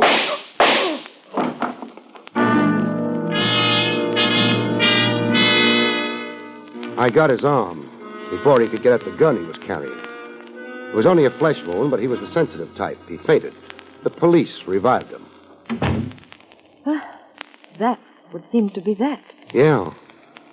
You didn't really have any proof against him. He was anxious to tell me you were a suspect.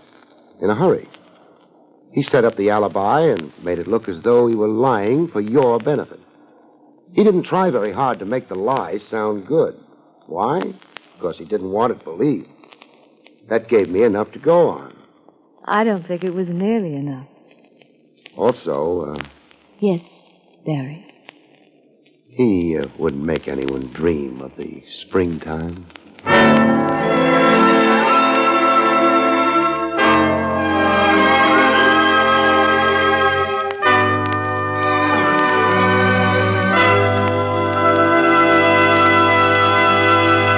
You've been listening to William Gargan in another exciting transcribed mystery drama from the adventures of Barrie Craig, confidential investigator. Tonight's story, The Crimson Queen, was written by Lou Vittis. Next week, it's the strange story titled The Vanished Lady, about which Barrie Craig has this to say.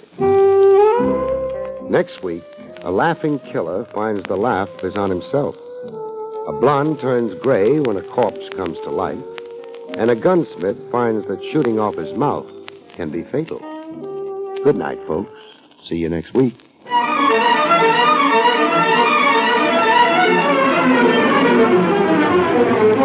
Bromo Seltzer, famous for fast relief of headache and upset stomach, and the National Broadcasting Company have presented Barrie Craig, confidential investigator, starring William Gargan. Featured in the role of Mona was Barbara Weeks. Carl Caruso speaking.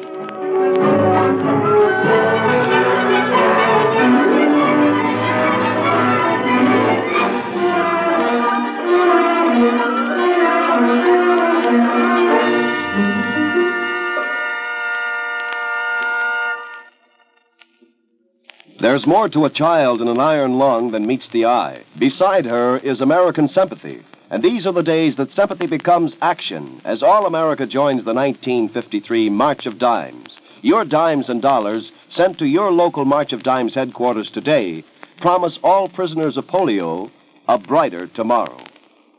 This is NBC, the national broadcasting company.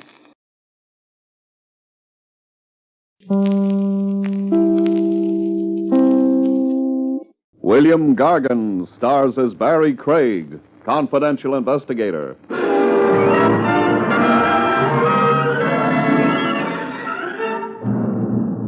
The trouble with murder as a business is that very few of the men who take it up have any judgment. Sooner or later, they run it right into the ground.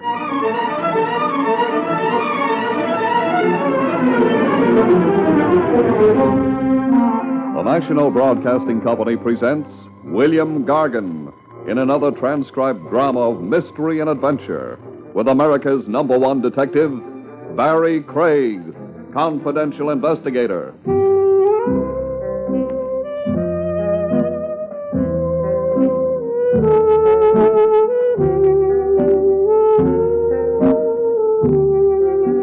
Barrie Craig speaking.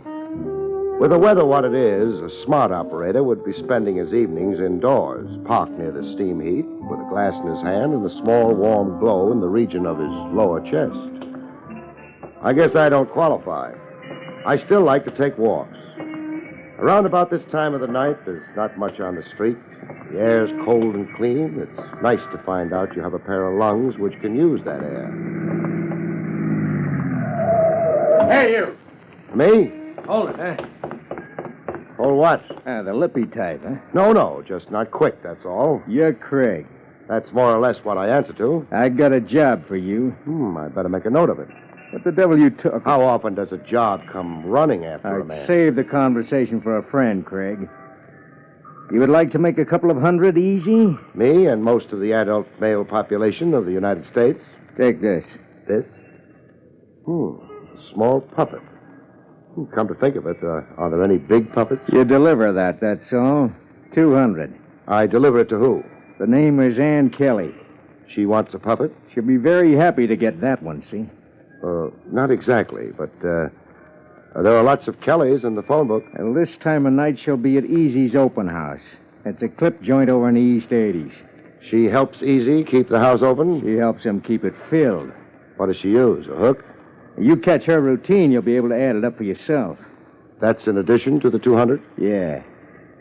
I don't see the 200 yet. It's on your office desk. It's going to get awful dusty. You know, the last time I looked, I didn't notice any money on that desk. It's there now. But don't try to collect it, see? Not till after you deliver the puppet. Makes a kind of sense. Do I give Miss Kelly your regards along with the puppet? Do you know whose regards to give her? No. Well, then you better skip it. You can make the joint in maybe 15 minutes. I wouldn't be happy about you dragging it out.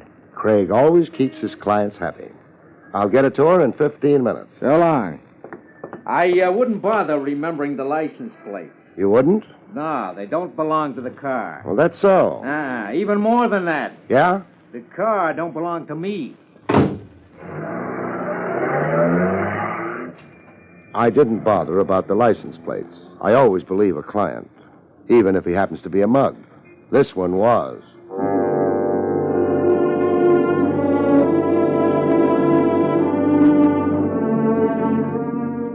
But he wasn't a liar.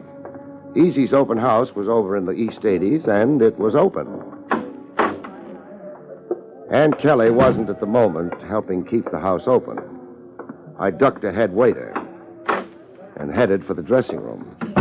One of the advantages of being a confidential investigator, you always know where the back rooms are, if you can call it an advantage. One of the doors had a gray slip of paper glued to it. The name on the paper was Ann Kelly. I didn't have to think about it much.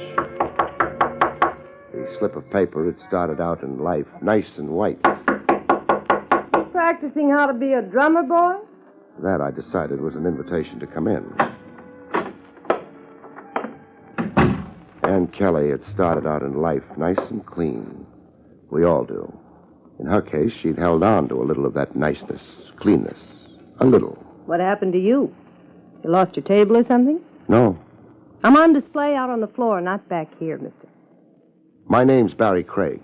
Well, that's a very fine name. I'll write home and tell Mother all about it. You're Ann Kelly. I'm not the King of France, but I guess you could tell that. They haven't got a king in France. Oh, I'm here on a job. really? It's an odd kind of job. You want to cry on my shoulder about it? It's a nice shoulder, but offhand, there wouldn't seem to be anything wrong with the job. Then why don't you do it? Yeah. It's in my pocket here. Your job? The most important part of it. I was instructed to deliver it to you. This. That's... A puppet. Here. Oh, no. No. Miss Kelly!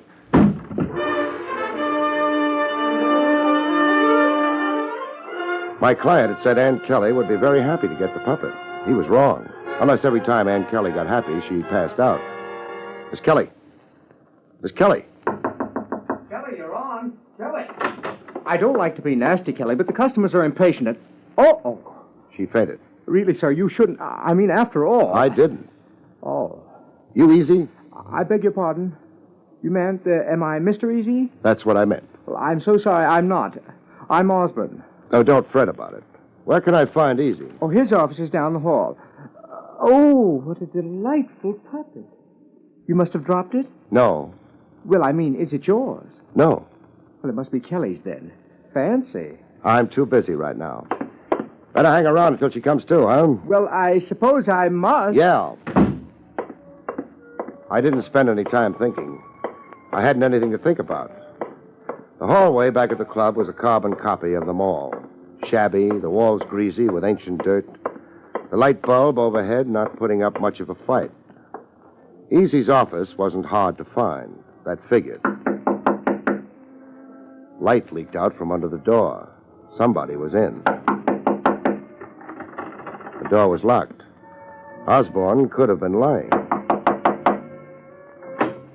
Impatient, friend? He wasn't. Mr. Easy was at home. But why the delay? The strong, silent type, friend? The name's Craig. I think I'd like you using it better than friend. I'll try to remember. You coming in, Craig? If you don't mind. So, now what? Just information. What do you know about Ann Kelly? Why do I discuss her with you? I'm on a job. And it could turn out pretty nasty. And it could be the Kelly girl doesn't deserve it. She appeals to you? That could be arranged. You got a heavy hand, friend. Lay off the friend, huh? Going around protecting virtue, you're a little late with Kelly. I asked you a question. So you did. No. The desk drawer stays shut. I don't want to admire your gun. About the girl. She works here. The customers like her. I pay her $125 a week, period. How'd you come to hire her? She dropped in, asked for an audition, and she got it, so she got the job. Nice and neat. Don't try to make a thing of a girl passing out, Craig. Kelly happens to pass out easy. How'd you know she fainted? You stalled me outside the door. Come on. I like it here. I said come on. All right, take your hands off. I'm coming. Thanks. Stall me outside your door. Stall me in your office. You knew about her fainting. The pretty boy must have phoned from her dressing room. This one. What's the idea of busting in here? You're not Ann Kelly. Of course she isn't, Craig. I could have told you that before you half knocked the door down. Hold on. Yeah. The same room. A hunk of paper with her name on it was torn off the door. Look, Craig, the little lady here's dressing for her act. We're in her way. This was Ann Kelly's dressing room up until a couple of minutes ago. You're crazy. I'm beginning to think you never even seen her. Where is she, Easy? She finished her last show for the night, probably on her way home. No. Well, the little lady could start screaming. That would bring us lots of company. Yeah. So it's going to be this way. I never saw Ann Kelly. She wasn't here. I never handed her a... Wait a minute. What's this? That? Looks like a puppet to me. Whose puppet? How would I know? Maybe it belongs to Susie. Does it, Susie? Sure. There you are, Craig. Well? A nice snooker play. Shut Craig off in a corner, get Kelly out of the place, and... Okay. Excuse me, little lady. Craig. Yeah? I don't want any trouble.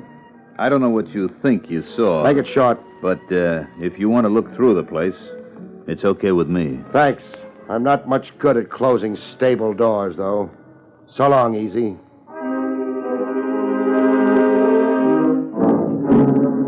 I was in a hurry. Ann Kelly wouldn't be in the phone book. I needed help. A confidential investigator isn't much good on a big deal in a hurry, whatever the book says. I yelled for help to the cops. Lieutenant Rogers. Oh, Craig, the perambulating operative. Take it easy, Trav, and don't forget, I never went to college. Will anyone ever forget I did? Lead a clean life, and maybe they will.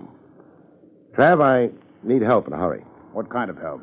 I want a girl named Ann Kelly found, and found fast. What's special about her? She faints when you shove a puppet under her nose. I feel something like that about puppets myself. You're not joking? No. All right. We'll go see what the boys in the back room are having. What can you give me on her? She's an entertainer at Easy's open house. So far, pretty bad. I've got a feeling she's in the wrong place. Chivalry, Barry? It's part of a job. I beg your pardon. I almost insulted you by implying you have a heart. Everybody's got a heart. All it does is pump the blood around. I was hired to deliver a puppet to her. She took one look at it and passed out. I went visiting Easy. Not a nice man. No. He stalled me. By the time I realized it and shot back to the girls' dressing room, they'd planted somebody else there. The girl was gone. You stop here. I'll go inside, find out if there's a record on her. You sit down and write out a nice description. You might feed a pretty boy named Osborne to your men, too. Works for Easy. Osborne. Sit down, Barry. Get that description done. No poetry, though. Poetry? What's that?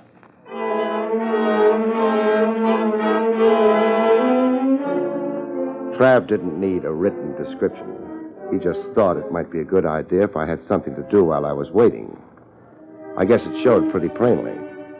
I didn't bother with the description. I just waited. Barry? Yeah? Nothing on Kelly. No record. You got that description done? She's blonde, blue-eyed, medium height, in her 20s. What good would it do you? No good. Come on. Come on where? Osborne's in the books. I've got an address for him. All right. On our way over, you can tell me about who hired you for the puppet delivery. Yeah. I'll tell you something in return for it. You will? What about? Puppets.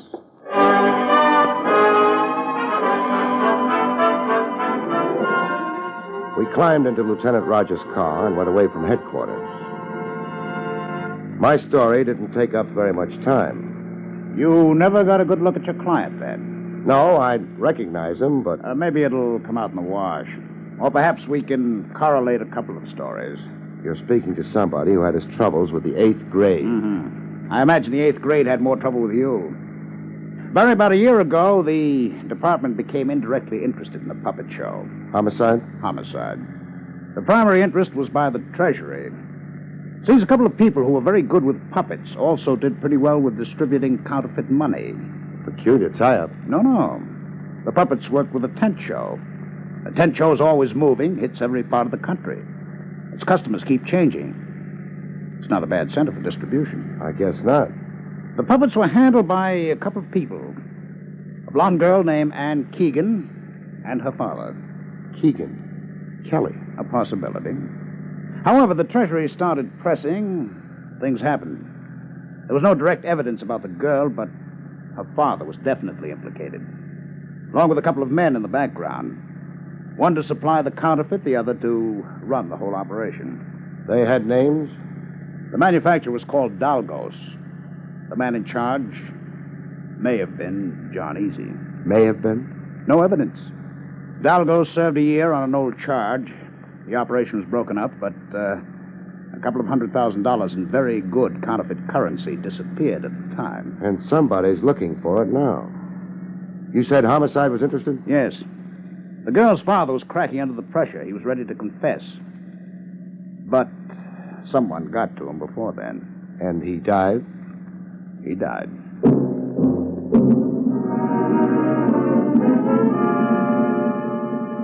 Jigsaw puzzles are fun working out. You keep looking at the pieces, and after a while you begin putting them together. You have your problems, but pretty soon you lick them. And then you're finished. But suppose you don't like the picture you wind up with. Osborne's got an apartment in this house.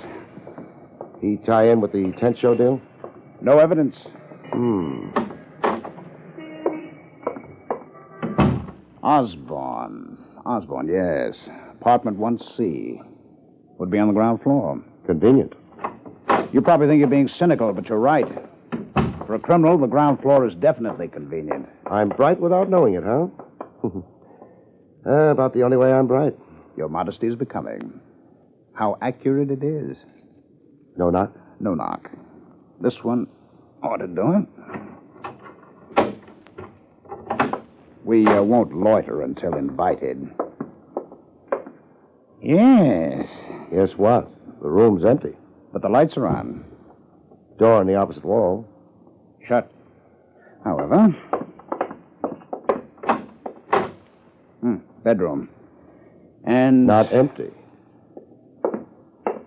That's your friend, Osborne? He's not nearly so pretty anymore. The girl. No sign of her in here. Nor in the living room. The bathroom.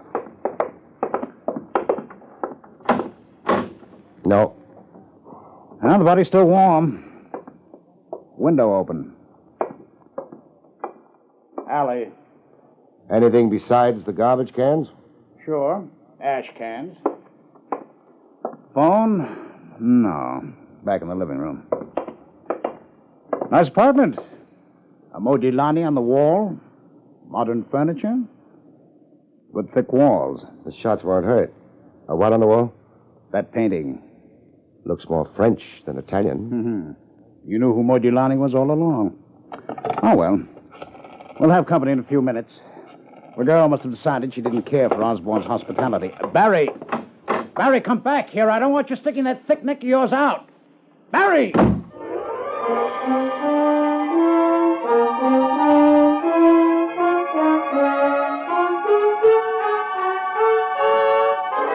I wasn't in the mood for company. Besides, everything had gone too smooth, too fast. The cops would have a time breaking things out into the open. They were dealing with professionals. Me, maybe I wouldn't be figured close. I never won any medals for brilliance. It might be a help. Everything had happened in a hurry.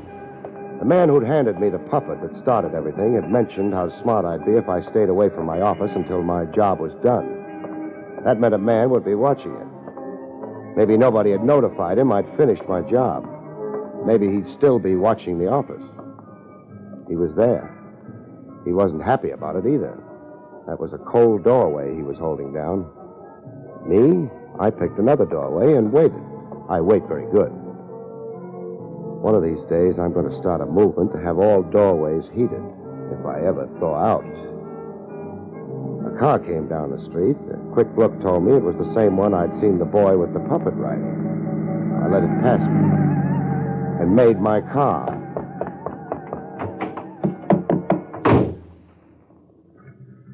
And watched the car up ahead stop for the mug on sentry duty. He climbed in. Everything was okay now. Craig could go upstairs and collect his 200. But Craig had other ideas.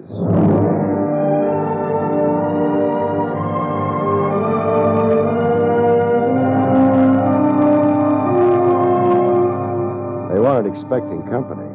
They weren't very careful. They let a straight run downtown and over towards the harbor.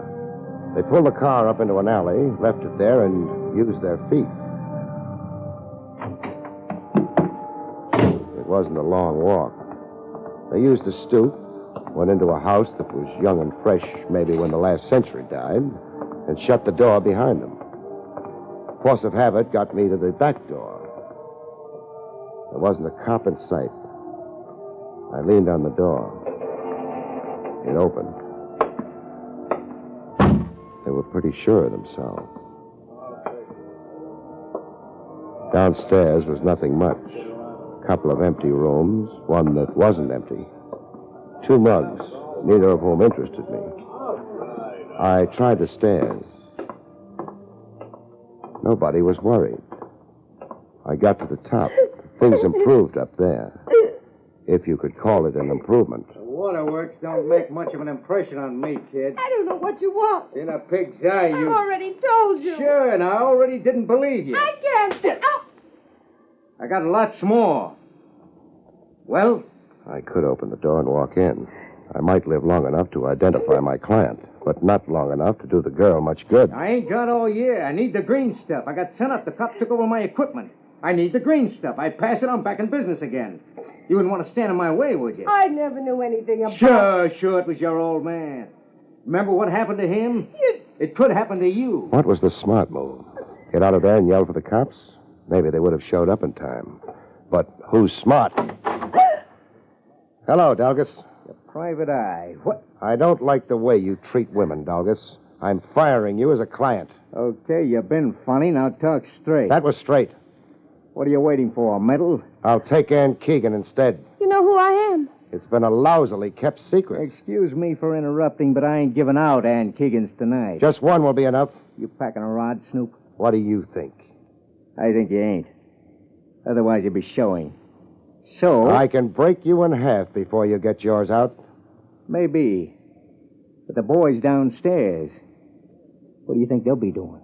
You'd be dead before they got here. Maybe. Maybe not. But after they got here, you would be dead. And the girl, she might not be so lucky. We've both got something. All you got's a prayer. No. You haven't yelled for help yet. So what? So you're afraid of what I'd do to you before they got here. I'm just hanging around waiting to see how bright you are. We'll leave it at that. I'm not at all bright. I want the girl. Nah. We've both got something. You've got the boys downstairs. Me? I've got the green stuff. The 200 grand in counterfeit money. Hey, where did you... Not here, not on me. How foolish do you think I am? You're running a nice bluff. No bluff. Ann, how'd you get your job at the open house? After my father was killed, Easy offered it to me. He used to be a friend of my father's. He said he'd look after me. I'll bet he did. None of this tells me where the stuff is. Nobody's telling you. Not till the girl and I are out of here. You take me for a sucker? You picked the girl up after she left the nightclub. You'd sent me to her with a puppet. You figured it would frighten her and make her run. You're not telling me anything I don't know. Yes, I am. Was anyone with her? Yeah, cute little fella. I didn't have any trouble with him. His name's Osborne. I ain't anxious for an introduction. You picked up something else when you picked Ann up. Yeah? A murder rap. That's supposed to be funny? A murder rap for who? Osborne. What are you talking about? All I did was push him around a little. When the cops found him, he'd been pushed around a lot. With half a dozen .32 caliber lead-nosed slugs. Oh, what's that got to do with... You got it all now. How do you like it? I don't like it. At all. You got one chance of beating that rap. Yeah, how? Keeping the girl and me alive. How would that happen? I can clear you if I want to. But it'll cost you. Cost me what? $200,000 in counterfeit money.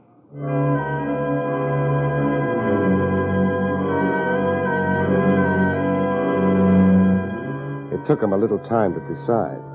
Him a little time and me a lot of sweat. But then he came around, halfway. He let Ann go. She went. But me he was holding on to until I could produce the counterfeit money and the out for a murder rap.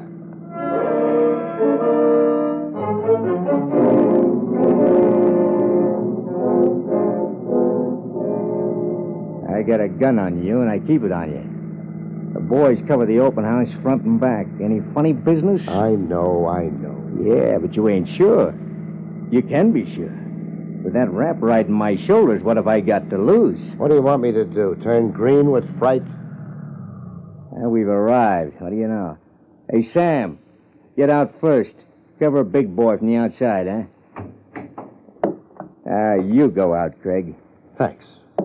Me with you. We walk nice and close together. The gun right under your ribs. You wouldn't think of a quick wrestle. Trigger's shave goes off if I breathe too hard. It's all built up. Let's go, huh? Sam, you take the back. Big boy walks out without me. He gets it hard. You stay out here, Beef. Same orders for you. Come on, Craig. That joint ain't open. Not for business. There's a back office. Yeah. That's where we do business? Right. We go in. It don't smell good in here.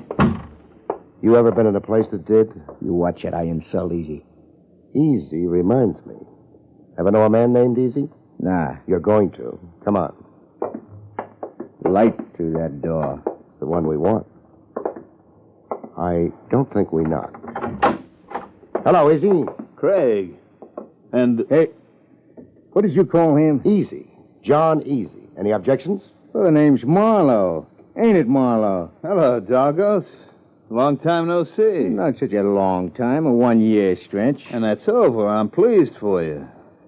Though I can't say I approve of the company you're keeping. Never mind that. I got a gun on him. But what about... He's the man worked with you and Keegan before you were sent up, Dalgas? Sure.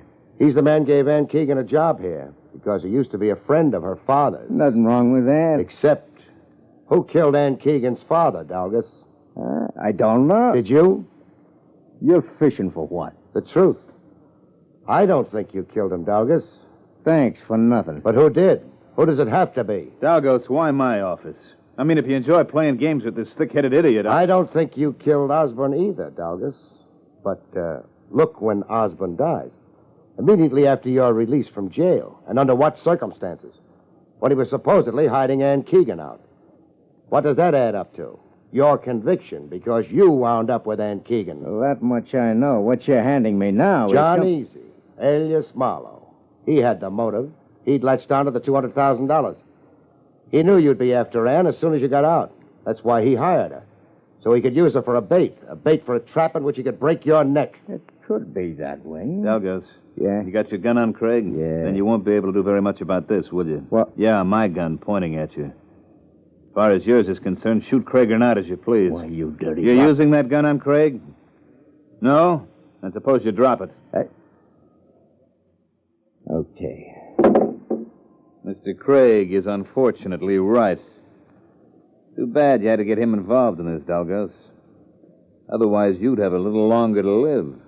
Not much, but every hour counts, doesn't it? You've got the dough. Of course I have, and I'll have fun spending it. With caution. Now think of your orphan, Dalgos. You can't afford it. Sure I can. Craig tracked you down. You and he had a gunfight. You both got killed. Who knows? Craig might even get a medal. It'll work, Dalgos. I don't think so. What? Drop it. I said... What? Hi, Barrie. Hello and welcome, Trav. Mr. Easy, or I guess I should say Marlowe, will live long enough. The counterfeit money? In his safe, I guess. Oh, we'll find out. Are you waiting for anything, Dalgos? Huh? No. I've got a few policemen outside. They've collected his associates. I think they'll be pleased to pick him up. He's managed to acquire a few brand new charges in a very short time. Thanks for showing up on time. I was beginning to wonder if you ever would. You were gambling on the girl, weren't you? Uh-huh. But she was honest that she'd come straight to us, and... Paid off, didn't it? She's waiting for you at headquarters. She wants to see you. Barrie, when you get to her, I think you'll first realize just how well it paid off. Good night, folks. See you next week.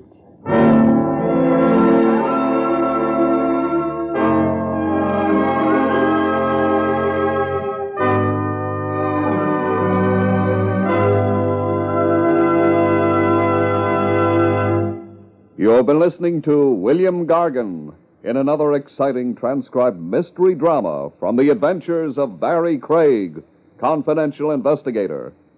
Tonight's story, A Very Odd Job, was written by Lou Vittis. Next week, it's the strange story titled Diary of Death, about which Barrie Craig has this to say.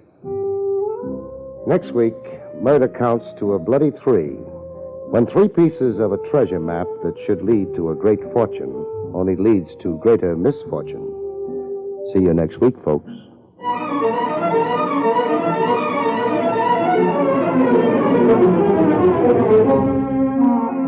Featured in the role of Anne was Elspeth Eric. Barrie Craig, starring William Gargan, was under the direction of Hyman Brown. This is Don Pardo speaking.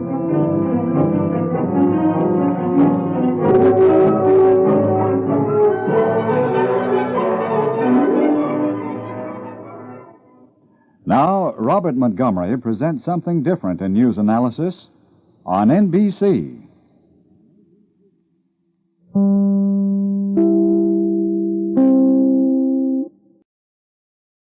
William Gargan stars as Barrie Craig, confidential investigator.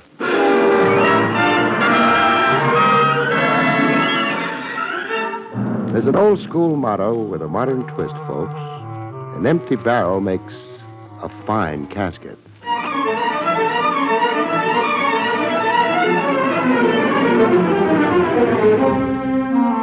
The National Broadcasting Company presents William Gargan in another transcribed drama of mystery and adventure with America's #1 detective, Barrie Craig, confidential investigator.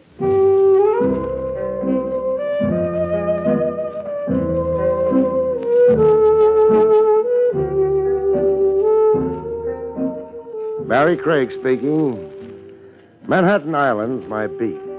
From Battery Place uptown to Spuyten Duyvil. I've got my footprints on every inch of sidewalk, a memory in every mile. Get used to a beat and it's like home to you. You're an island native, and only a pretty fancy fee can drag you even across the river to Brooklyn or 3 other boroughs. To drag you out of town needs a major earthquake or an act of Congress. So how come I find myself 40 miles from Broadway in an incorporated village called Seneca on the trail of a claw murderer? A nice little gent with side whiskers like Abraham Lincoln coaxed me into it. Town Supervisor Samuels, he called himself. His pitch went something like this. I came straight to you from Lieutenant Trav Rogers of your Metropolitan Police, Mr. Craig. Yeah, Lieutenant Rogers phoned me you just left his office. No dice, old man. Seneca's off my beat. But it's a situation of desperate emergency. What's the population of your village, Samuel? 300. A killer can't lose himself in that small a crowd. But order every townsman to line up in the public square. Then go up and down the line. When you see a wild gleam, nab him. A wild gleam? The guy you're looking for is a lunatic, first class. The claw used in the killing shows that. One nut in a neighborly crowd, your sheriff can't be that helpless. He is. Berkey's only honorary sheriff. His business is farm tools and tractors. Who's your regular sheriff? We have nobody. Crime in Seneca is a rare thing. Don't even have a jail. Pass the hat and build yourself one. Crime's here to stay, people say. The board of supervisors empowered me to supersede Berkey, to contract outside help. Someone experienced in homicide. You were highly recommended. By Trav Rogers. The lieutenant's having his joke. Please, Mr. Craig. You're a nice town supervisor, and you look like a tintype of an old favorite uncle of mine. I'd like to help you, but no amount of pleading. No power on earth. Not 50 claw killings can entice me 40 miles from New York.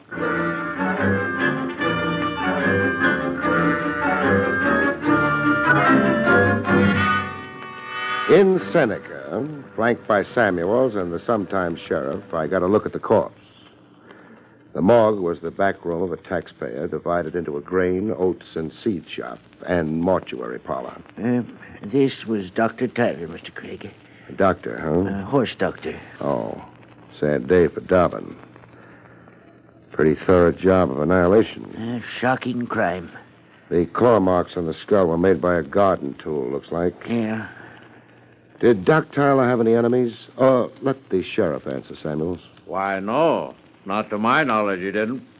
Doc Tyler was a pillar in the community, a fine, respected Save man. the eulogy for the funeral services, huh?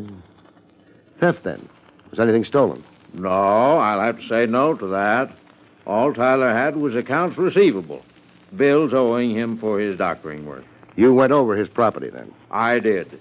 The robbery was my notion, too, at first. I ordered an inventory of everything Tyler owned, right down to the horse pails. And nothing was missing? Nothing of any account, no.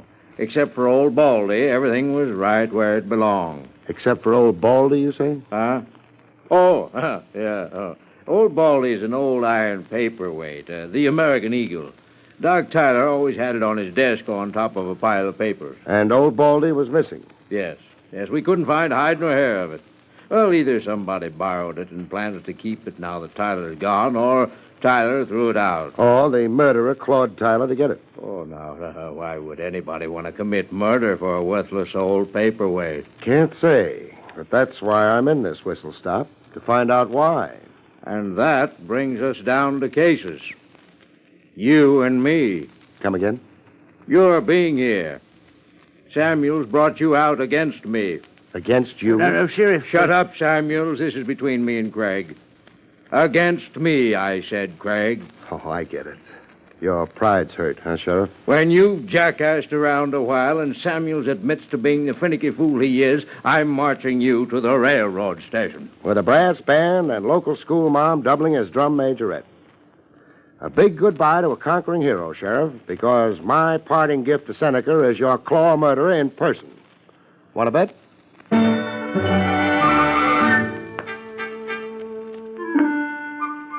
I found overnight accommodations at a Miss Pringle's split seconds before a storm broke.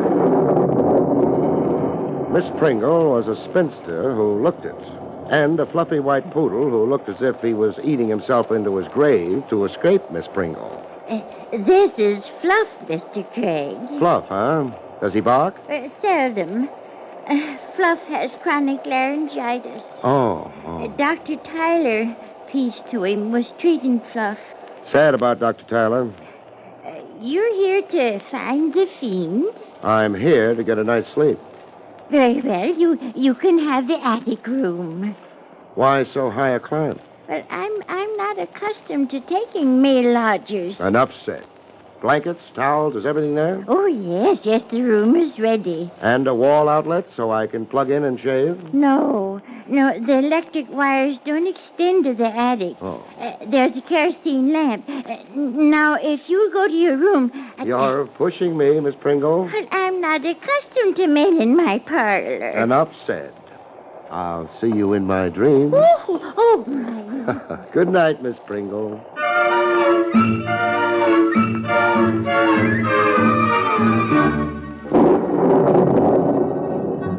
There were things I wasn't accustomed to, like attics, like figuring out how to light kerosene lamps, or like having the roof suddenly cave in on my head.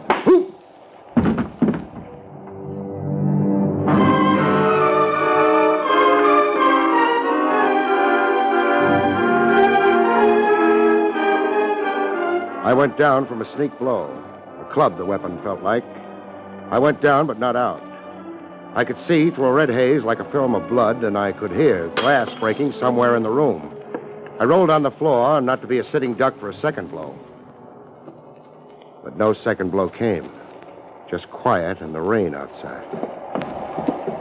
The rain blowing in from an open window.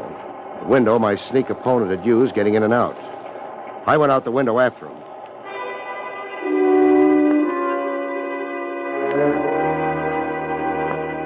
Outside, just at the edge of Miss Pringle's driveway, I ran into a reasonable facsimile of King Kong. A guy who looked as if he should be swinging from trees. Sitting behind the wheel of an open convertible, its top down. Working the car starter and getting nowhere. Having trouble, friend? It's slow, don't want to go. The wires are wet. I'm driving good and then it stops. Your wires are wet. I'm driving good and then it stops and then it won't go. You're getting all tangled up in your IQ, friend. Doesn't the top go up? Yeah, easy. This button here, you push it. So push it. No. You've got a medium-sized lake around you. Floodwaters rising from the floorboard. I'm not pushing no button. I like it like this. How did you happen to stall here? I told you I'm driving good. And then it stops and then it won't go. You making fun of me? No. Did we meet a while ago? Huh? Where? In Miss Pringle's attic. No. I'm driving, so how could it be? How could it be? Parked here the last 5 minutes. Did you see anybody in a hurry to quit the general neighborhood of Miss Pringle's? No. I seen nobody. You're sure? Are you trying to mix me up? Nature got to you first. Just for future reference, what name do you answer to? Harmony. Harmony? Yeah. You like it?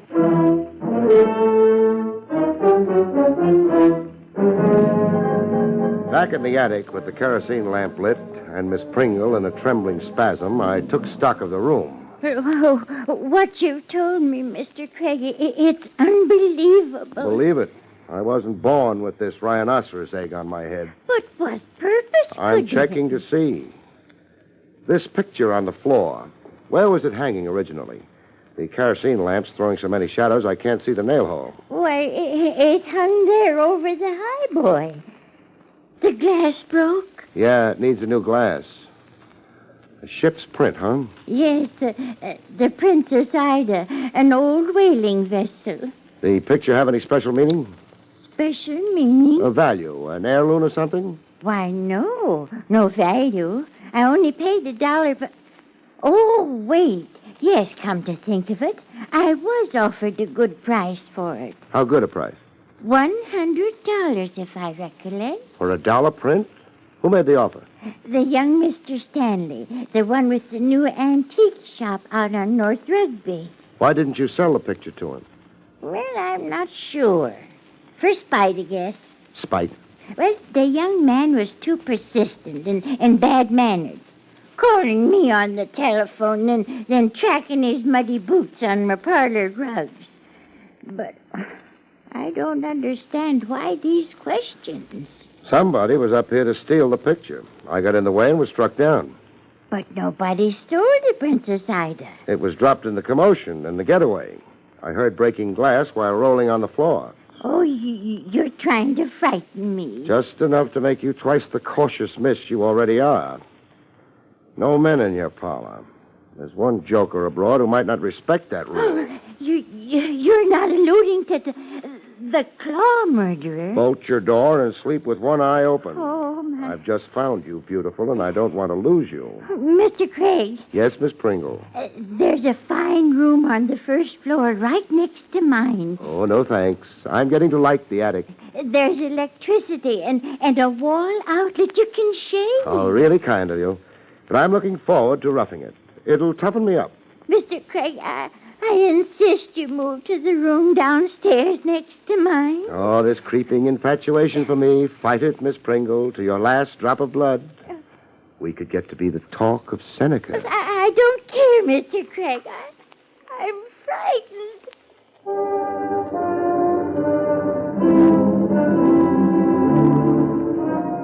In the morning, I took breakfast with Town Supervisor Samuels.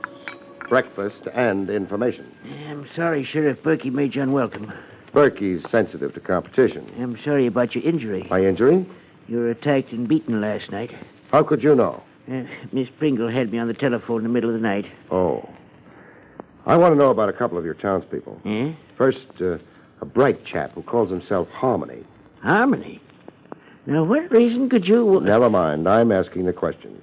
Tell me about him. Harmony's Big Toby Keller. Hires out for odd jobs. Spring plowing, window washing, garage work. How about dirty work? No. Craig, you're wrong about Harmony. I'd take an oath. His mind isn't the best. But we know him to be good-natured, honest. Mm-hmm. What about a young Mr. Stanley? Fred Stanley? He's a newcomer to Seneca. What brought him here? A lawyer got him to come in the first place. From Chicago, I think. Yeah, Chicago. Fred Stanley came thinking he was a missing heir. Claim his grandfather's fortune. But there was no fortune. Only an old house just this side of the Seneca line, not worth the taxes on it. Why was there any idea of a fortune at all? And the grandfather, old Mitchell Stanley, was said to be a rich miser who put no trust in banks. When Mitch Stanley died, there wasn't a penny. They had to auction off his furniture to pay for his funeral. But young Stanley stayed on in Seneca. Yeah, opened an antique shop at the old Stanley house. Can he make out in a one-horse town like this? He has business signs posted on the highways, hoping to get the tourist trade. What's your interest in Fred Stanley? He tried to buy a ship's print, the Princess Ida, from a girlfriend of mine, Miss Pringle. Stanley offered $100 for a picture worth $1. A liberal offer like that... Craig! No, don't blow your gasket. It's only a parcel delivery through your closed window. Did you order this? What is it? A claw. A garden tool like the one used on Doc Tyler. And a note with it. It's addressed to me, Barrie Craig. Get out of Seneca by 10 this morning or never. Get out of Seneca by 10? 9. I've got an hour of grace. Or never. Craig, it's a threat against your life. I'll be planted in the country. A city fellow like me. The handwriting. No handwriting. The note was put together with newsprint. Can I borrow your car? Yeah, of course.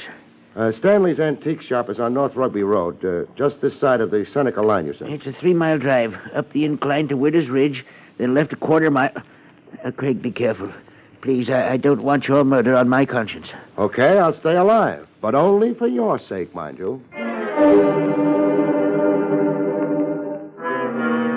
Staying alive is a deal that sometimes needs the cooperation of unknown parties, in my racket anyhow. Climbing the steep incline to Widow's Ridge. Climbing maybe 300 feet into morning mists as thick as pea soup. I knew I wasn't going to get that kind of cooperation. A rifle shot that blew a tire into confetti. Crash off the incline had to come.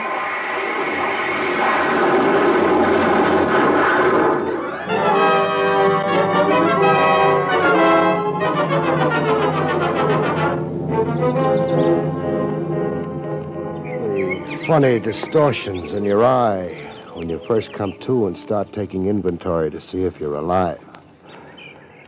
A half-frozen robin who didn't have the sense to fly south for the winter.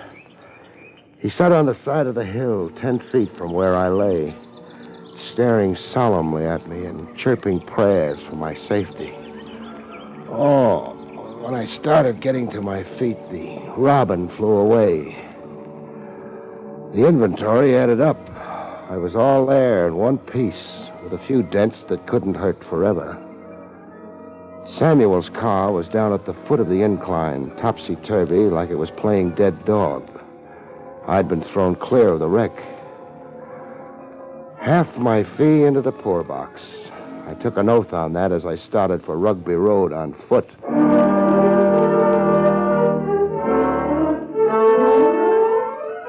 Fred Stanley gave me the expected answer. Just what do you find so unusual about my interest in buying old pictures, Mr. Craig? $100 for a $1 picture doesn't make sense. And why must it make sense? It's a cold, practical world, chum. People generally don't go haywire with money. They conserve it. Now, look, Craig, I collect Americana.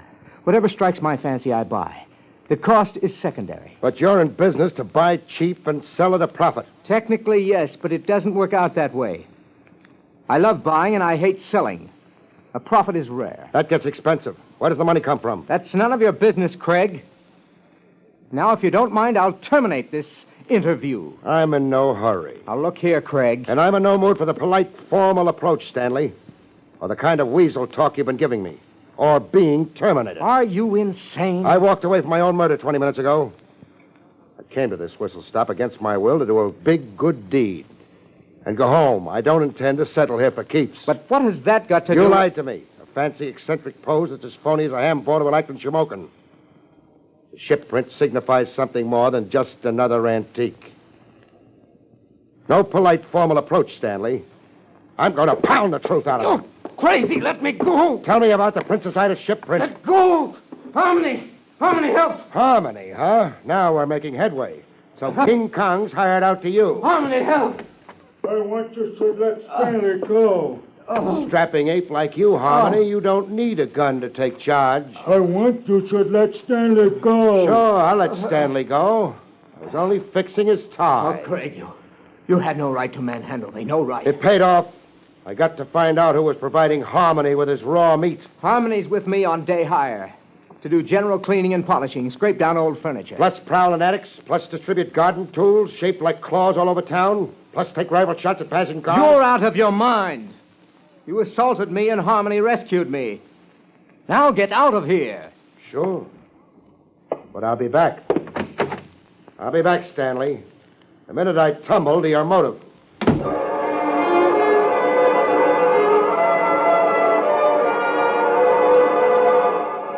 Back at Miss Pringle's to wash up and change my suit for a whole one, I found her prized parlor rug a mess.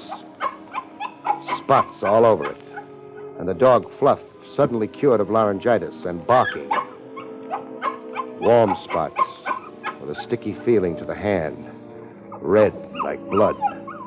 Blood tracked in by Fluff from somewhere.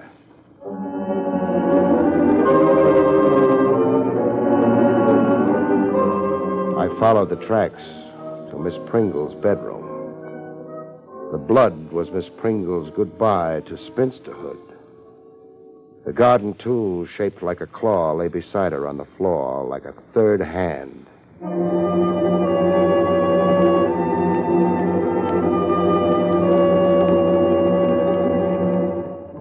Town Town Supervisor Samuels, aged 20 years and 20 seconds. Craig, it's ghastly, ghastly. We'll skip the rhetoric. Miss Pringle was murdered by someone who made off with the Princess Ida. You know that? The picture is gone. I searched high and low. The murder then clears Stanley and Harmony of any suspicion. No. But you saw them Miss both. Pringle could have been murdered earlier, while I was here, breakfasting with you. The Princess Ida and Old Baldy. 2 murders for 2 worthless relics. You're convinced these relics motivated the atrocities? It figures. The relics and somebody's lust to kill for its own sake. We're dealing with a nut to boot. Do the articles have any history? History? A story, some legend they figure in, say. No, nothing I know, Craig. Some background that could tell us why 2 hunks of junk produced 2 killings. I'm sorry. Is there anybody in Seneca who could know? A village librarian or a local historian? You could ask Will Briggs. Will used to be our recorder until the town board voted to abolish the job. Will Briggs? Will is crotchety, bad-tempered. I don't think he'll be disposed to help you, even if he could. Even in a town crisis like this? Will Briggs don't feel very civic about Seneca and its problems. Since we abolished his job for economy reasons, Will's been feuding. Suing in the courts for pension, making a rumpus at town hall meetings. Great cooperative little town you've got here. Great job you roped me into.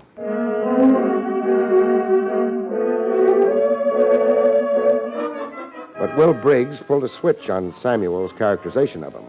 Briggs fell all over himself cooperating. For $20, Mr. Craig. I am a man without funds. $20, okay. You get it. Black-hearted board of supervisors. Did you dirt?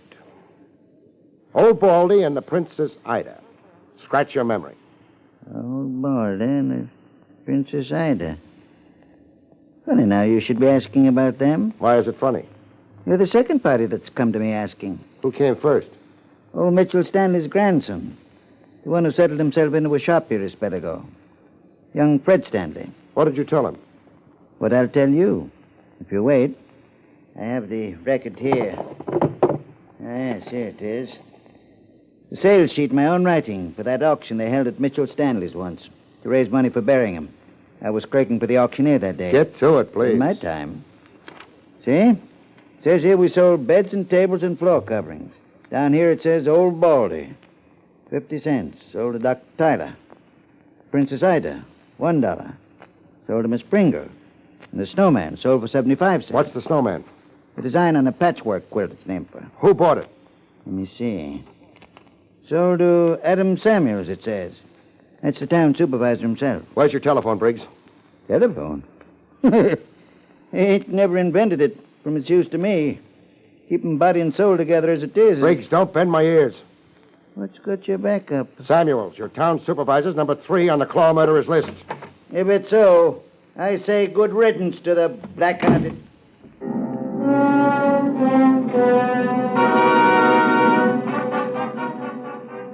Good riddance or bad. Someone else would have to judge Samuel's merits as a human on Earth. The garden tool, shaped as a claw, lay across the room where it had been thrown. A claw with bright red fingers.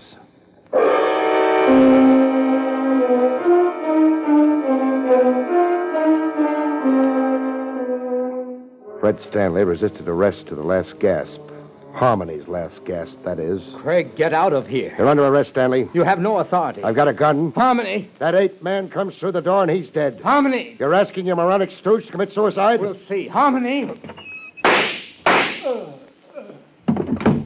One down, and Seneca's a better place for it. You killed him. He's only wounded. Where do you want it, Stanley? I'll go with you.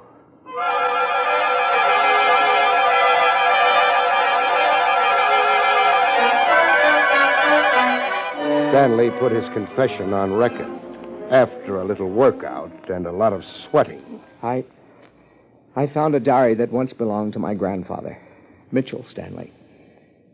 A diary hidden behind the oak paneling over a fireplace.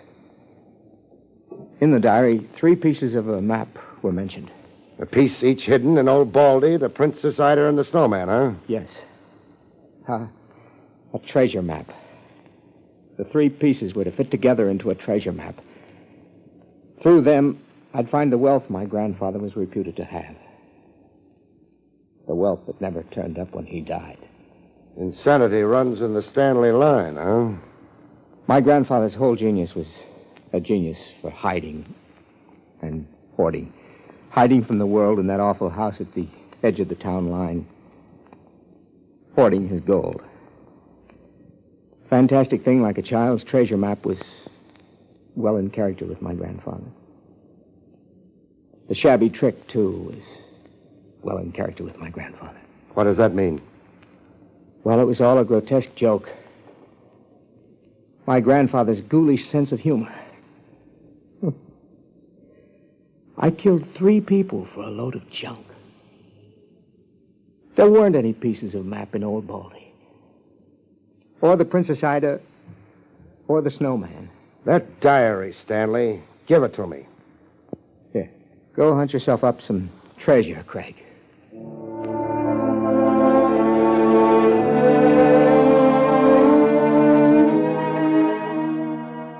There was an anticlimax to the Stanley story.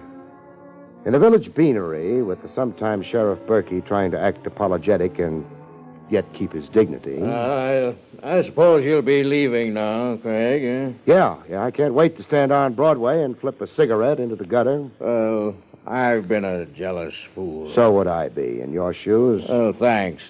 Will Briggs is coming over to see you. He says you owe him something. Yeah. $20 for valuable services rendered. Craig? Briggs. It's not out of order now. To dun me for $20? Here you are. I'll thank you when we go. Stick around a minute, Briggs. I want to go over that feud you had with the town board. I'm over it now. Now, with the town board extinct, now that the murders of Doc Tyler, Miss Pringle, and Samuels have left Seneca without a town board. I'm not one to pillory the dead. But I'm one to pillory the living. Here's that alleged Mitchell Stanley diary that produced 3 murders. Is it now? And this is that auction sales sheet in your own handwriting, as you told me. Do I have to tell you that the handwriting in both is the same, even down to the green ink? Craig, what are you getting at with Briggs? That Briggs here forged the diary, Sheriff, and planted it where young Stanley would be sure to find it. That Stanley killed 3 people Briggs hated, while Briggs sat back and enjoyed the show. That young Stanley was only a dupe, a tool used for revenge. Make the arrest, Sheriff. And then flag down a train so I can scram out of this whistle stop. The sweet neighborliness around here is just killing me. Good night, folks. See you next week.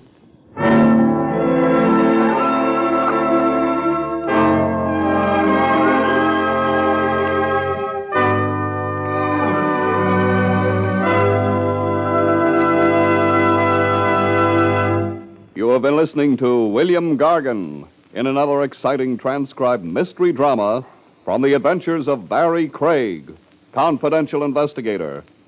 Tonight's story, Diary of Death, was written by John Robert. Next week, it's the strange story titled A Time to Kill, about which Barrie Craig has this to say. Next week, I have a wow of a time in the kindergarten when a whimsical corpse insists on playing hide and go seek. See you next week, folks.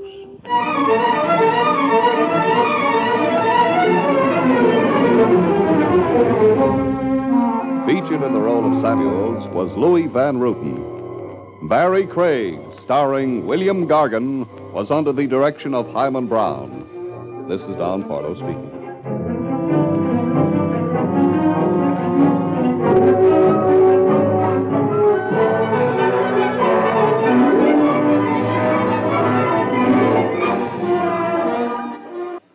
Next, Robert Montgomery presents something different than news analysis on NBC.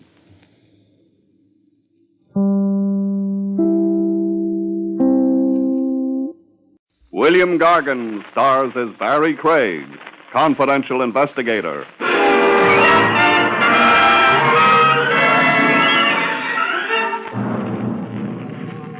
Murderers rarely have many friends. People can't keep up with them. You see, folks, they set such a killing pace.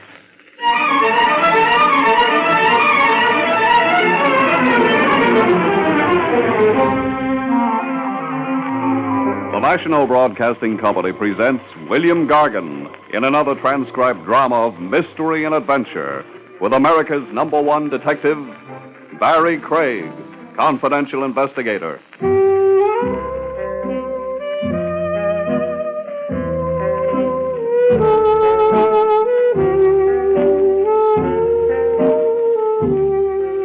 Barrie Craig speaking. In my business, a guy doesn't have many friends. We know too much about people. The wrong kind of things and maybe the wrong kind of people. Or are there any different kinds? I wouldn't know the answer to that one. But after time enough and jobs enough, about the only thing the investigator can be sure is clean is his license, if he keeps it under glass. The hours are lousy, too. Hello, Willie. Evening, Mr. Craig. You want some coffee? In Willie's wagon? Lay off the cracks. It looks like coffee. It smells like coffee. And it tastes like sulfuric acid.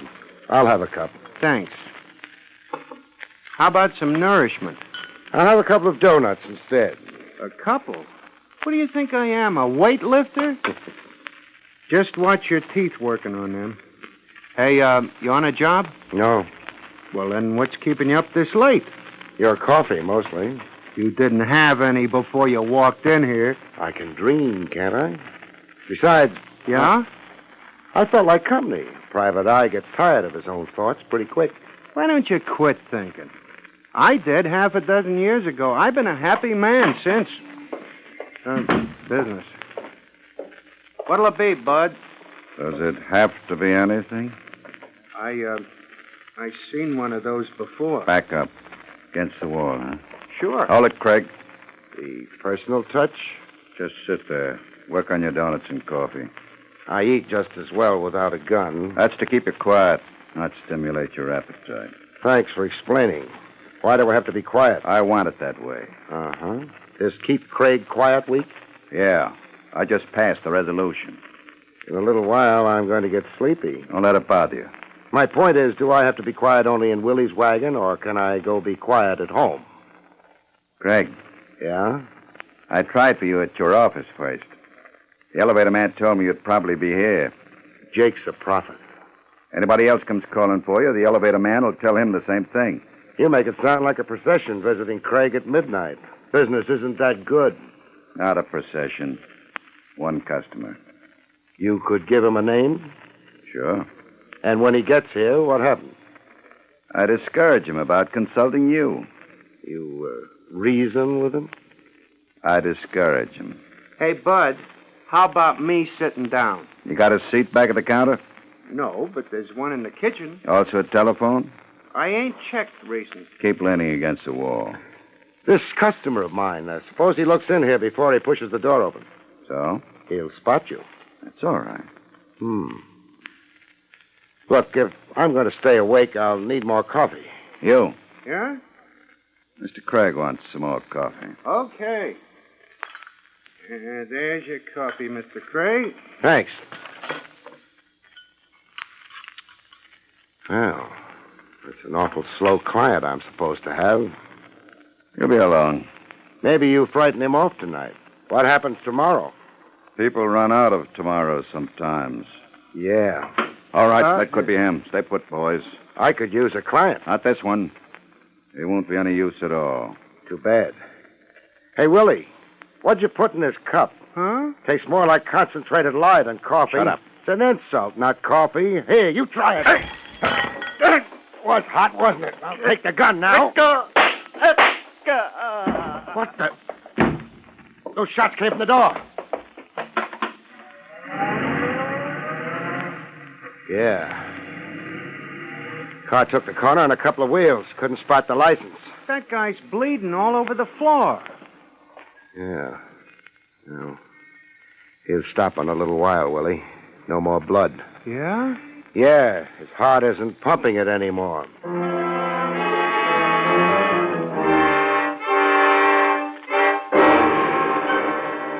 The coffee I'd spilled in his face caked before the cops got to Willie's. It made him look very untidy. The deceased's name was John Largo, Mr. Craig.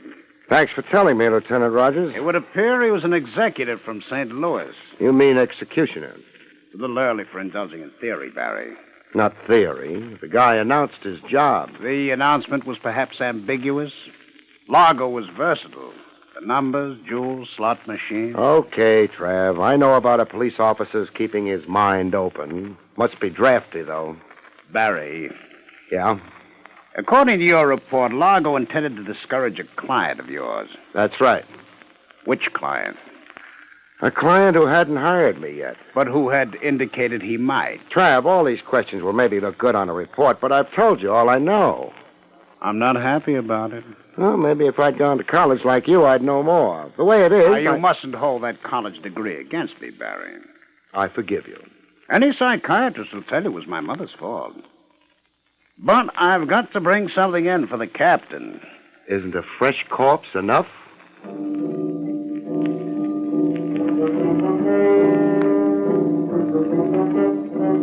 Trav let me go after a while. It had been a dull night.